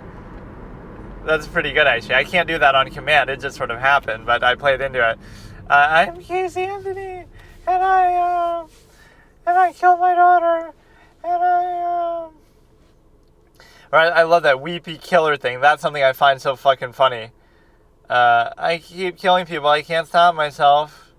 I keep killing somebody, and whatever he says, like, don't talk, just listen.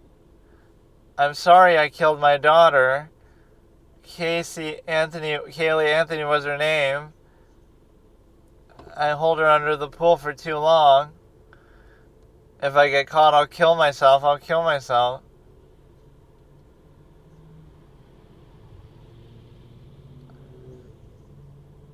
He sounds remorseful, but he also in a way it's kind of impressive that he keeps getting away with it. Like, they don't catch anybody for the crimes for a super long time, and he kills a number of victims, so he's actually pretty smart or something to be able to get away with it, even though he regrets it, and he even calls them.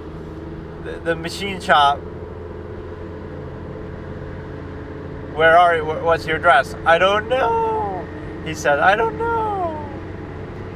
His voice sort of cracks, but I just find his delivery so funny. It almost makes it seem like a joke or a prank, but it's actually, I don't know if he hangs up on them or they hang up on him.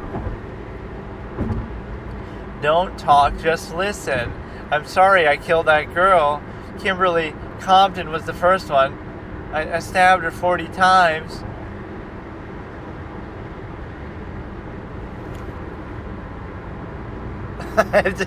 It's unbelievable. His delivery is unbelievable. You almost think he's trolling, but I think maybe he's just having a genuine psychotic kind of breakdown episode. Kimberly Compton was the first one. Let me try to find it, actually. She thought she was employed at Universal. Okay, I cut off that. So let's try to find the Weepy Killer thing. Weepy voice killer, whose name I forget. But no, he kind of, once he gets caught, he admits everything too, or he was trying to admit it before, but I love it. One time he says, fucking come find me. Why can't you find me? Like, he wants to be found, but he doesn't want to turn himself in. Weepy voice killer.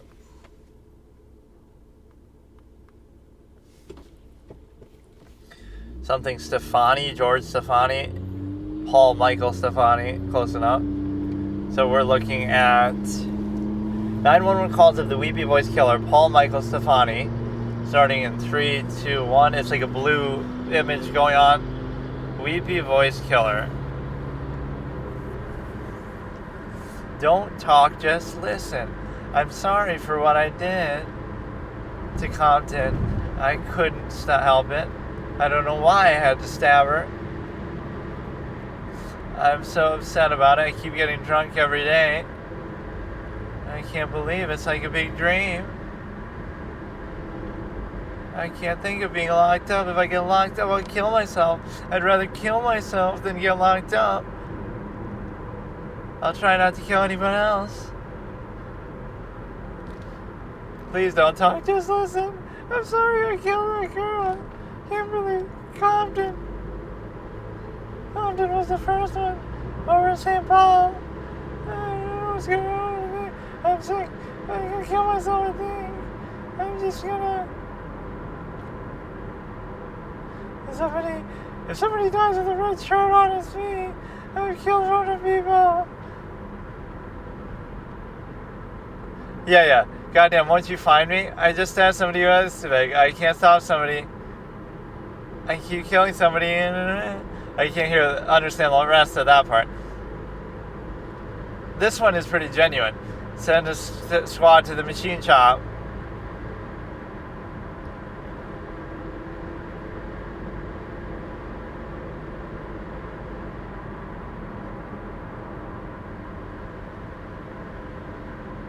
I don't know.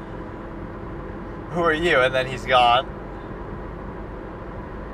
I mean, he gets away with it in a way that makes the cops either seem unimpressive or, God damn it, why can't you just find me? Kind of, he's trying to, in a way that's almost like a cocky killer thing to say. I want you to find me, but you can't. You're just not good enough, huh? I'm just too smart for you, like.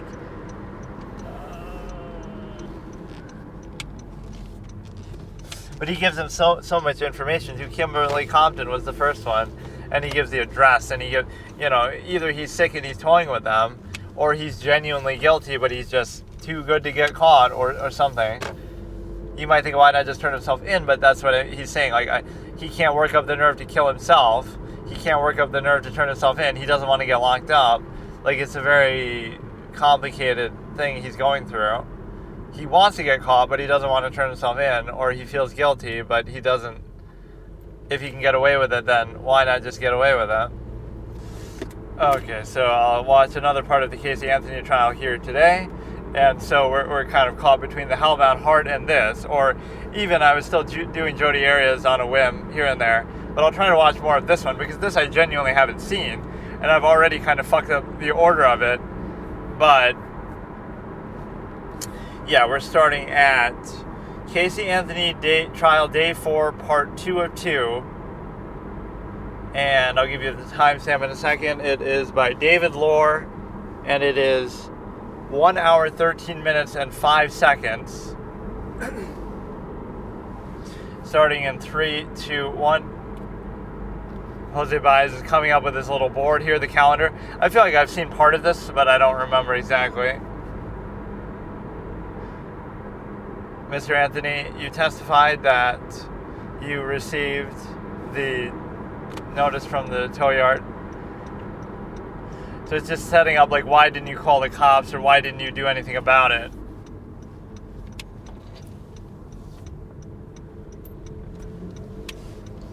and mark the calendar. No, I just want you to step down and just ask you to leave. That'll be my first question. Or Jose Baez is kind of ostentatious with that, where he'll come up and ask like only one question and say that's all, just because he wants to say, were you there on June 16th when Kaylee drowned in the pool, to the roommates and stuff.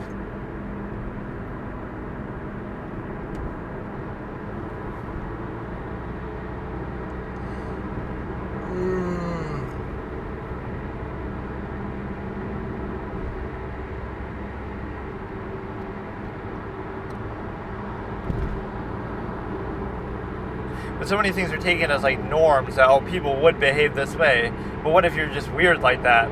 That doesn't necessarily mean that you're guilty. Like even with people who say she's guilty, oh, she just partied for like 30 days. That could just be her way of coping. That could just be a weird thing. She's just callous. She doesn't care, or she wants to move on. It doesn't mean that she actually did it.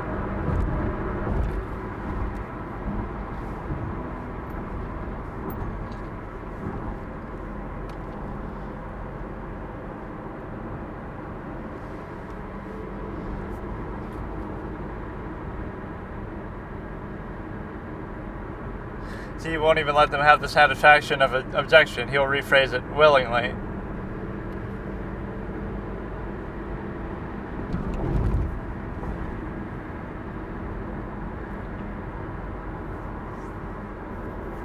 When you say presume, it sounds like you're not sure. Do you have problems with your memory, as Juan Martinez would say? He asks that to everybody, too. Maybe not Gaffner.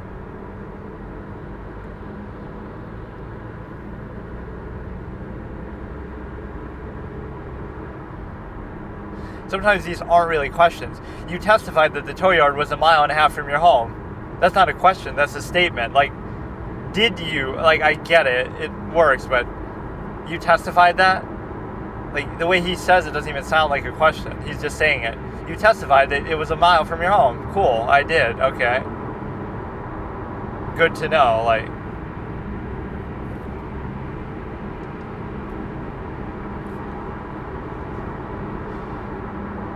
That's sort of argumentative. You can't help the jury.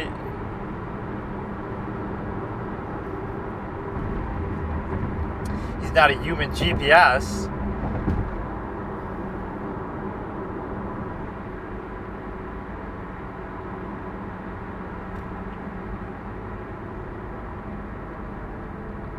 There's like taped on a door or a window somewhere.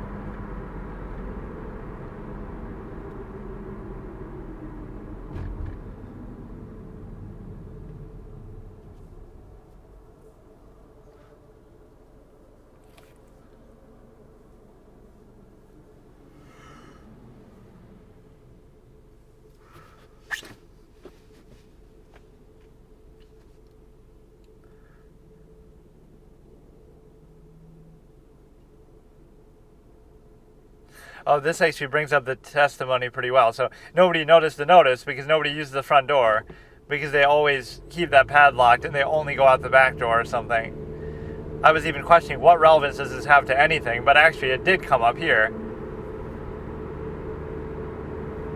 How would you know? Cindy took it off. She could have hid it from you.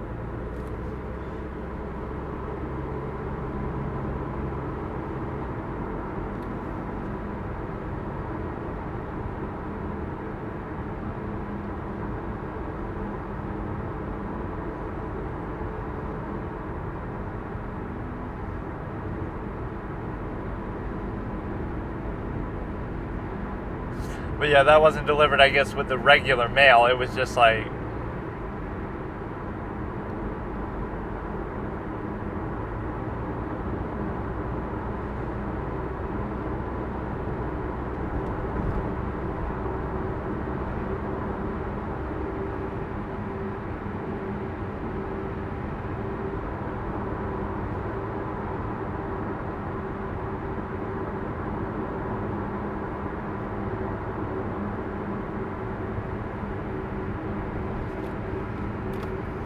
Look at all these old people who should be retired working harder than their children.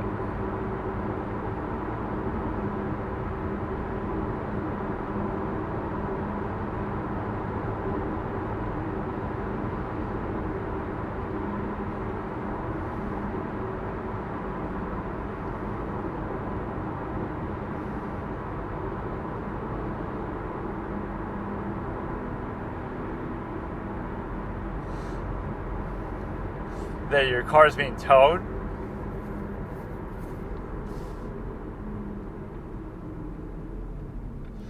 So they're just showing, like, how could you not notice it for that long? But I guess because it was in the front door, you didn't notice that it was there.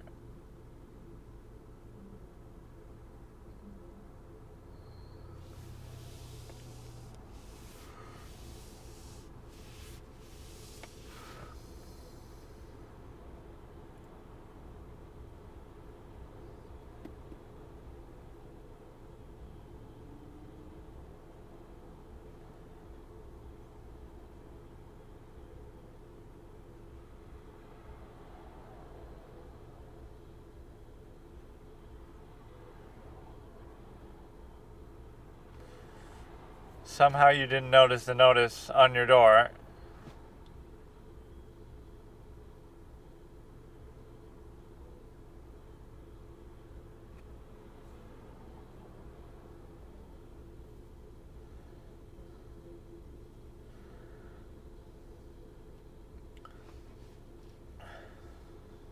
Unless Cindy took it and hid it away or something, or Casey took it.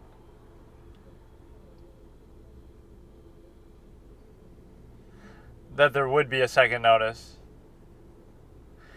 They might not do that. They might just give you one, and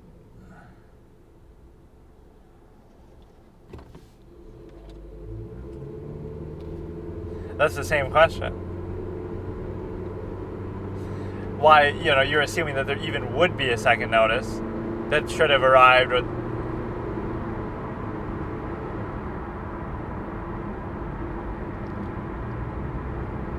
or you arrive.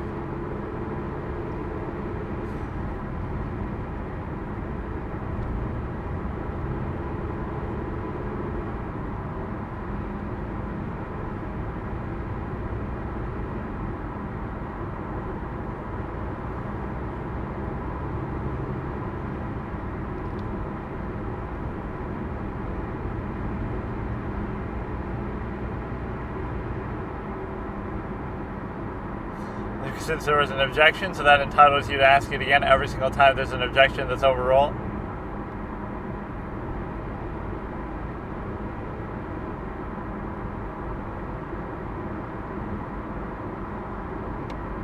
So what you're saying is if you didn't notice them. If there were other notices, you didn't notice them.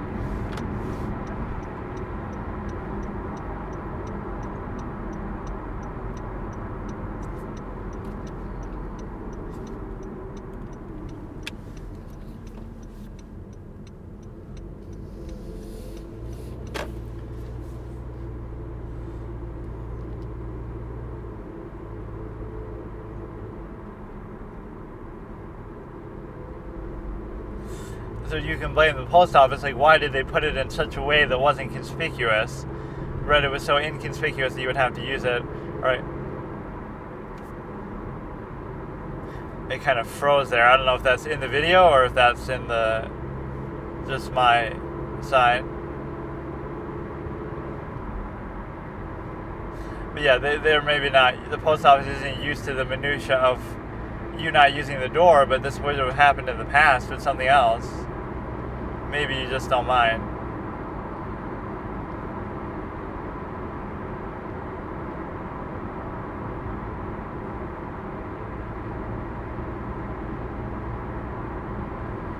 Then why did you bring up the testimony? I didn't hear that you said that, but I wasn't asked that, so why do you have to bring that up?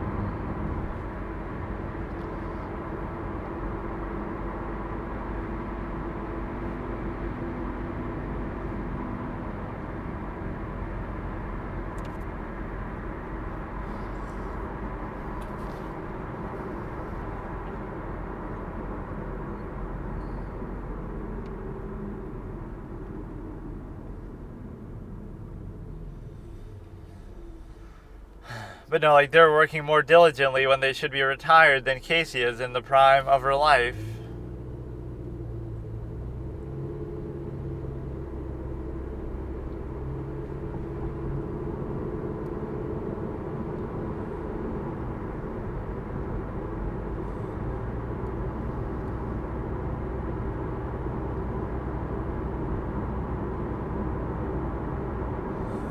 you ask if it had been there for 4 days, for 5 days, like how he was doing with the notice.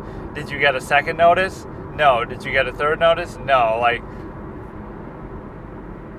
you could do that all the way through a fourth notice, fifth notice. Like, is there a redundancy thing?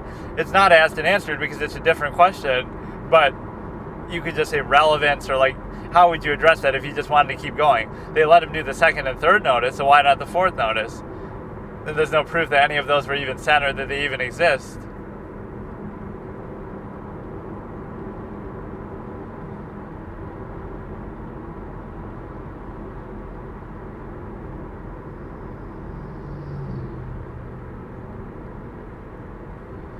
Why would he have been to so many? I've never had that experience. Why would you need to go to a tow yard so often? It's kind of a fortunate thing that there's no issue, but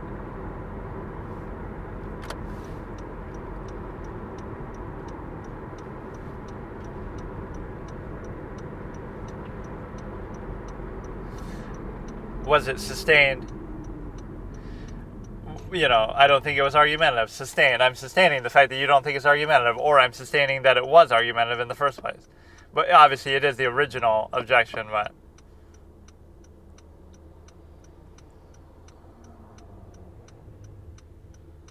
see how he takes the authority of the alpha? I'll move on. Like, it's his choice.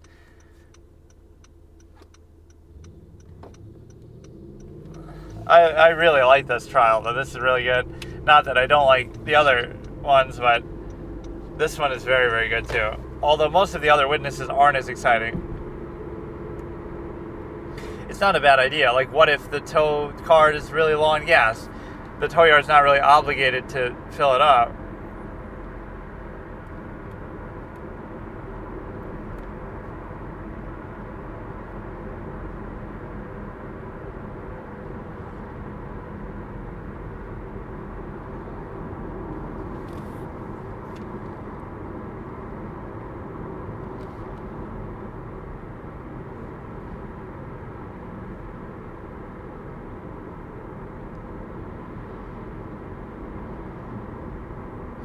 And he gives like some long spiel about, oh, it's a part of my life, and that gas can's so important to me, and I've had it for 20 years.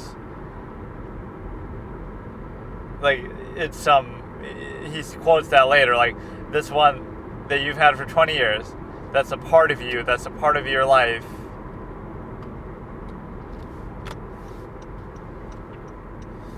Did I ask which one you took?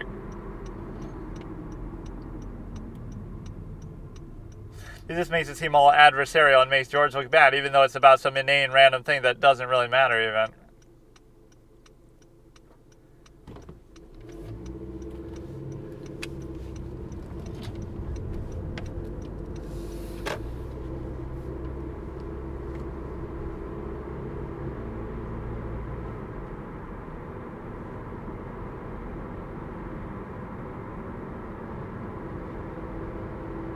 See, it's sort of a separate issue, though. It doesn't matter which one he took. It matters independent of which one you took.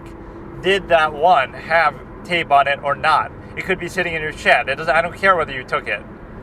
Did it have tape that day or not, to your knowledge? Yes or no? It has nothing to do with what you took.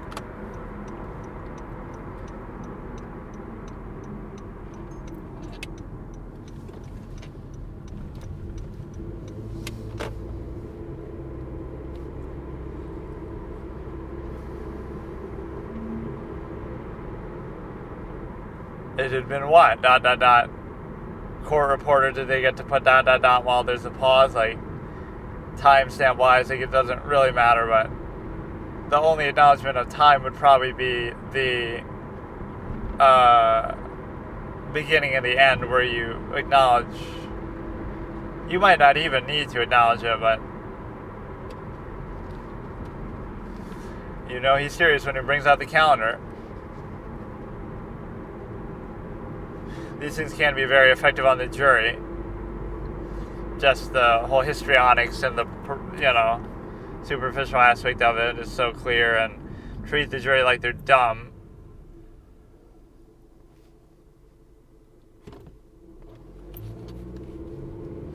I love that moment where Juan goes into that. Alice Laviolette brings up the loci that match the DNA, and then he says, if we want to get technical and talk about it, non-biodegraded sample where the loci that match. And then Nurmi and Wilmot look at each other all comically like, bro is really trying to prove something here. Like, he gets so triggered. Juan just gets triggered by everything, bro. He gets triggered by Jodi's existence. He gets triggered by the fact that she has witnesses. He gets triggered by everything.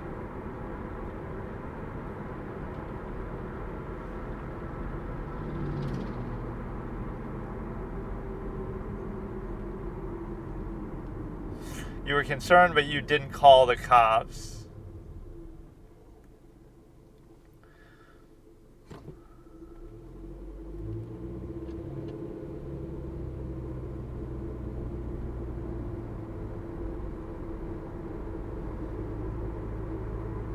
He has a name. He has a name. He'll be pissed. Or does he get called too? I don't even know. I really don't remember what parts I haven't seen of this. I'll try to figure out after this. Look at him whip that shit out, dude. Bro is staying up all night making this shit. Or that's a JJ LaRoche moment. That's a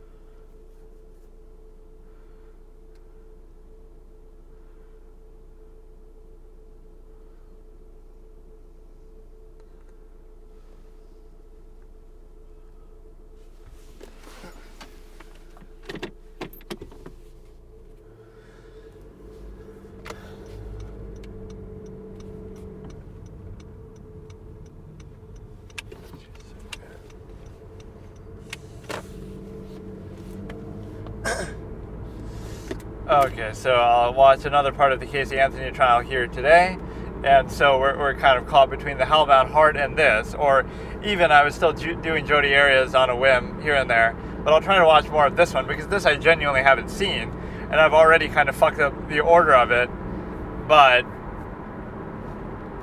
yeah, we're starting at Casey Anthony trial day 4, part 2 of 2, and I'll give you the timestamp in a second. It is by David Lohr, and it is 1 hour, 13 minutes, and 5 seconds. Starting in 3, 2, 1. Jose Baez is coming up with his little board here, the calendar. I feel like I've seen part of this, but I don't remember exactly.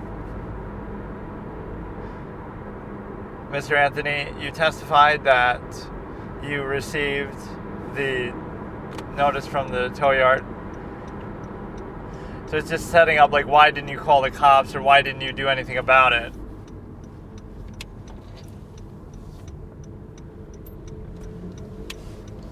And mark the calendar. No, I just want you to step down and just ask you to leave. That'll be my first question.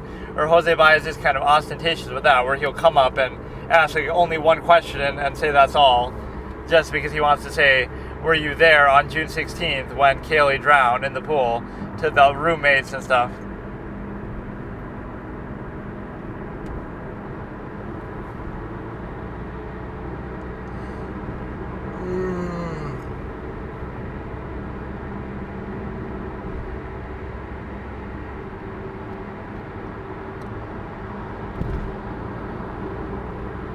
But so many things are taken as like norms that, oh, people would behave this way. But what if you're just weird like that? That doesn't necessarily mean that you're guilty. Like, even with people who say she's guilty, oh, she just partied for like 30 days. That could just be her way of coping. That could just be a weird thing. She's just callous. She doesn't care, or she wants to move on. Doesn't mean that she actually did it.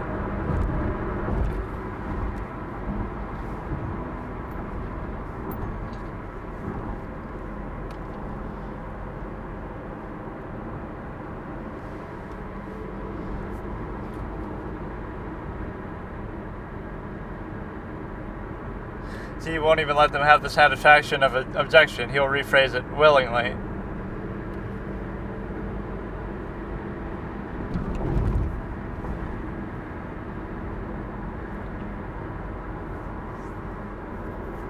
When you say presume, it sounds like you're not sure. Do you have problems with your memory, as Juan Martinez would say?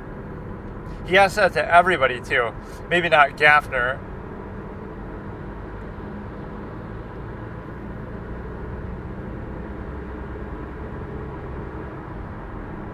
Sometimes these aren't really questions. You testified that the tow yard was 1.5 miles from your home. That's not a question, that's a statement. Like, did you, like, I get it, it works, but you testified that? Like, the way he says it doesn't even sound like a question. He's just saying it. You testified that it was 1 mile from your home. Cool, I did, okay. Good to know, like.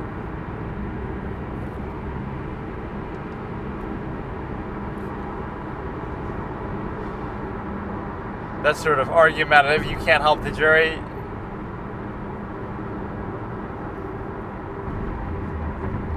He's not a human GPS.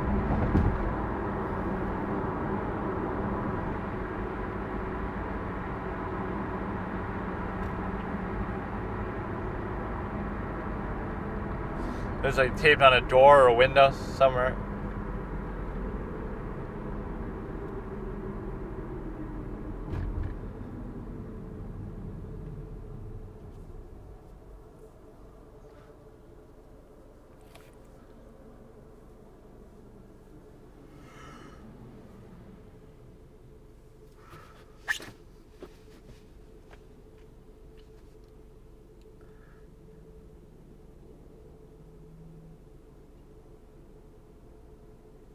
Oh, this actually brings up the testimony pretty well. So nobody noticed the notice because nobody uses the front door because they always keep that padlocked and they only go out the back door or something. I was even questioning what relevance does this have to anything, but actually it did come up here.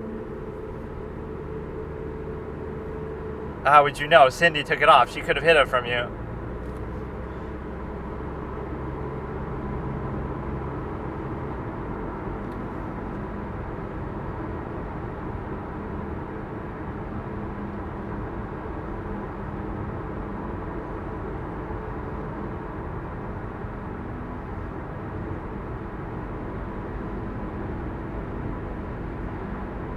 But yeah, that wasn't delivered, I guess, with the regular mail. It was just like...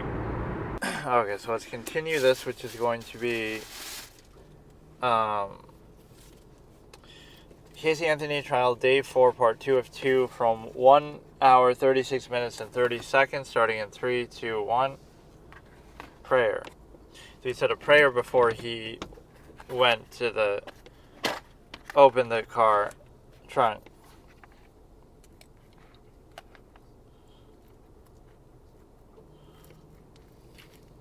A very verbose, mumbling under your breath type of prayer.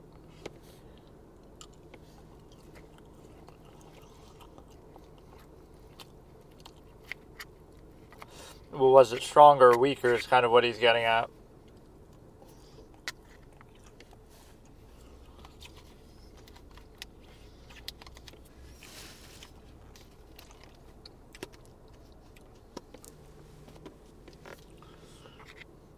You would think if there was a smell, then it should get stronger, but it might get lighter because the air would suck it out or something.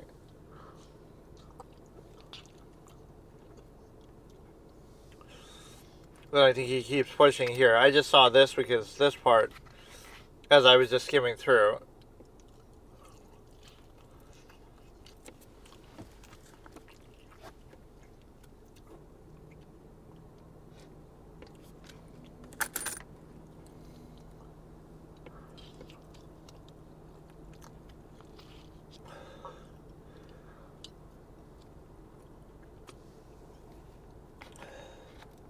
you would think it would get stronger.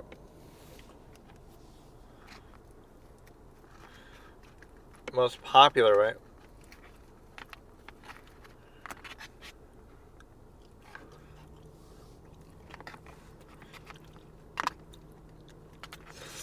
So are you saying that if you did commit the crime, you couldn't be tricked into admitting it?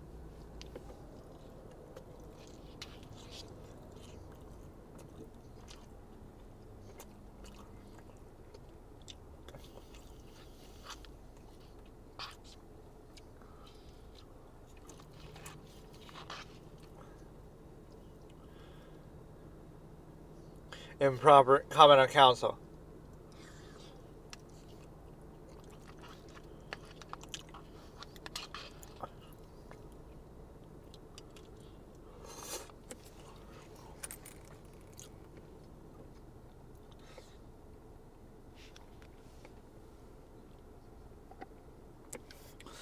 I can't tell if that delay is in the video or my play.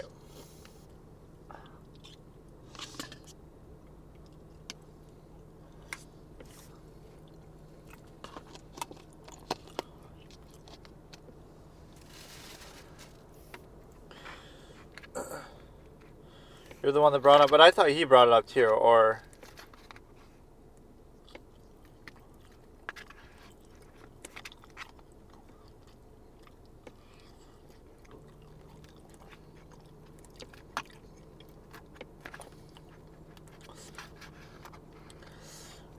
And then he said he doesn't know it was evidence. But you were worried that they could have gone missing. So you didn't know what could have happened.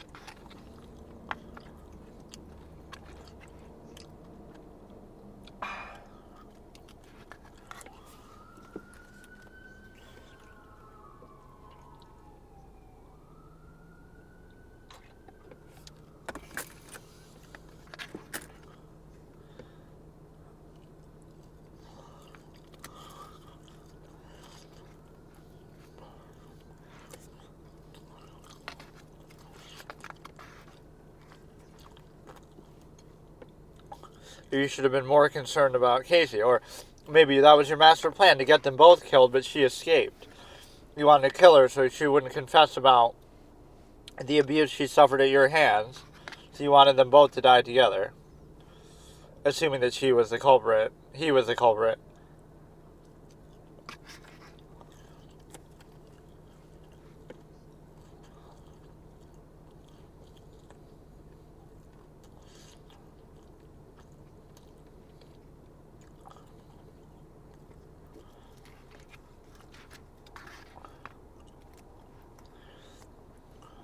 That's sort of argumentative to say intelligent enough.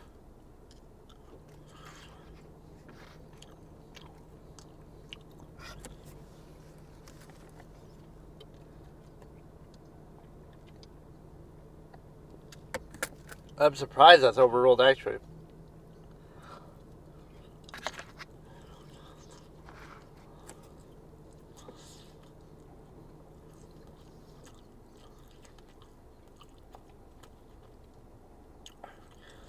He will kind of keep doing it over and over just to make a point, though, even if he knows it's going to be objected.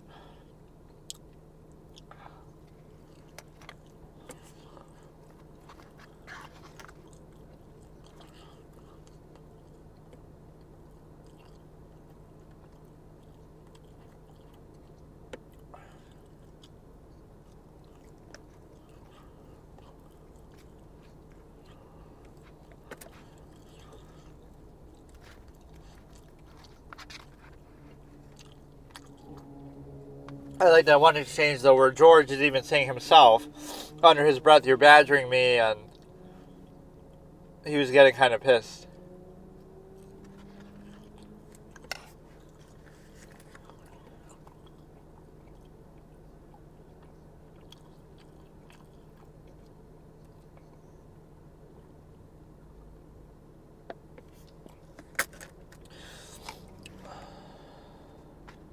And then you go to work, so you act as if nothing happened.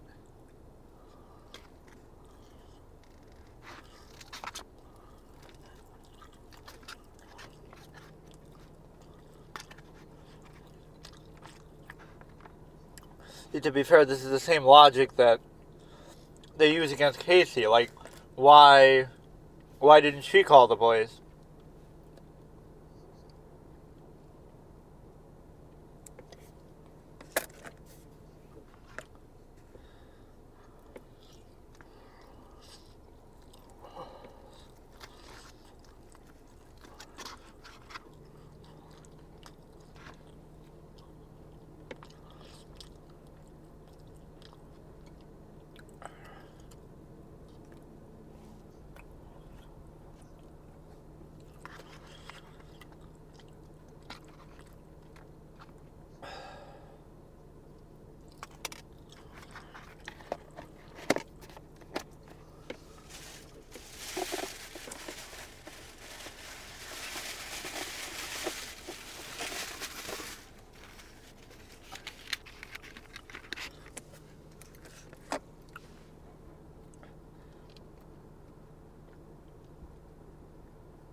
See, Baez always feels like the underdog that way.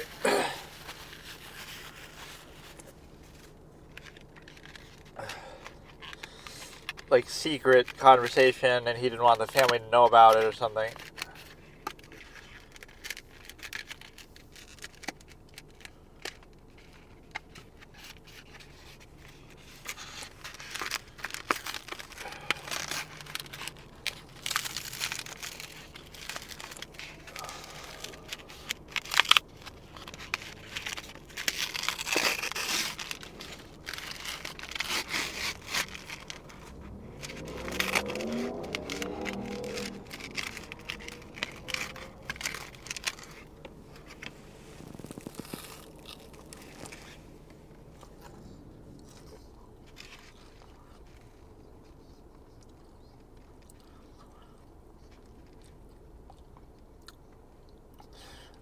So Cindy called them, not you.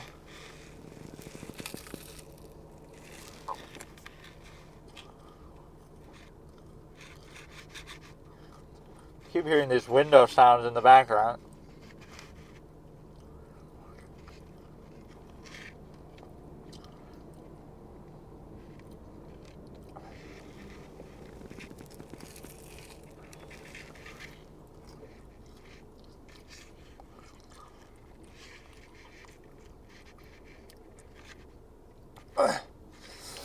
Your experience as a detective in general, or just smelling the car?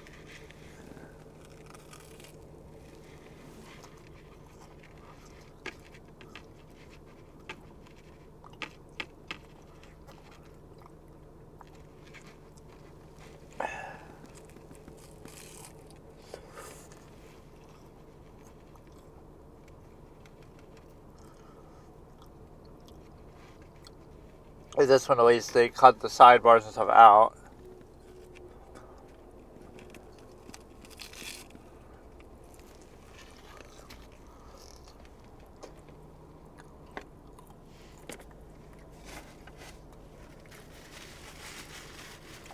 This judge doesn't really like approaches as much. Certainly not like the Jodi one. But there wouldn't be that many sidebars to skip even.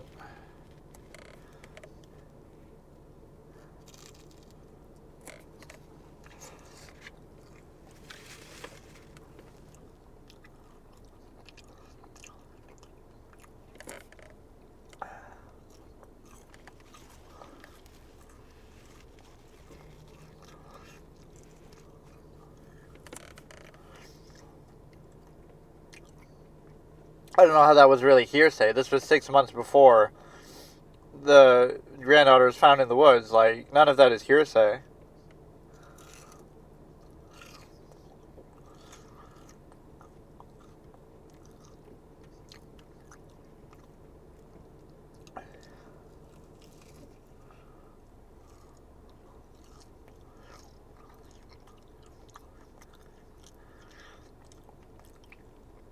That is sort of argumentative. You'd be the last one to question.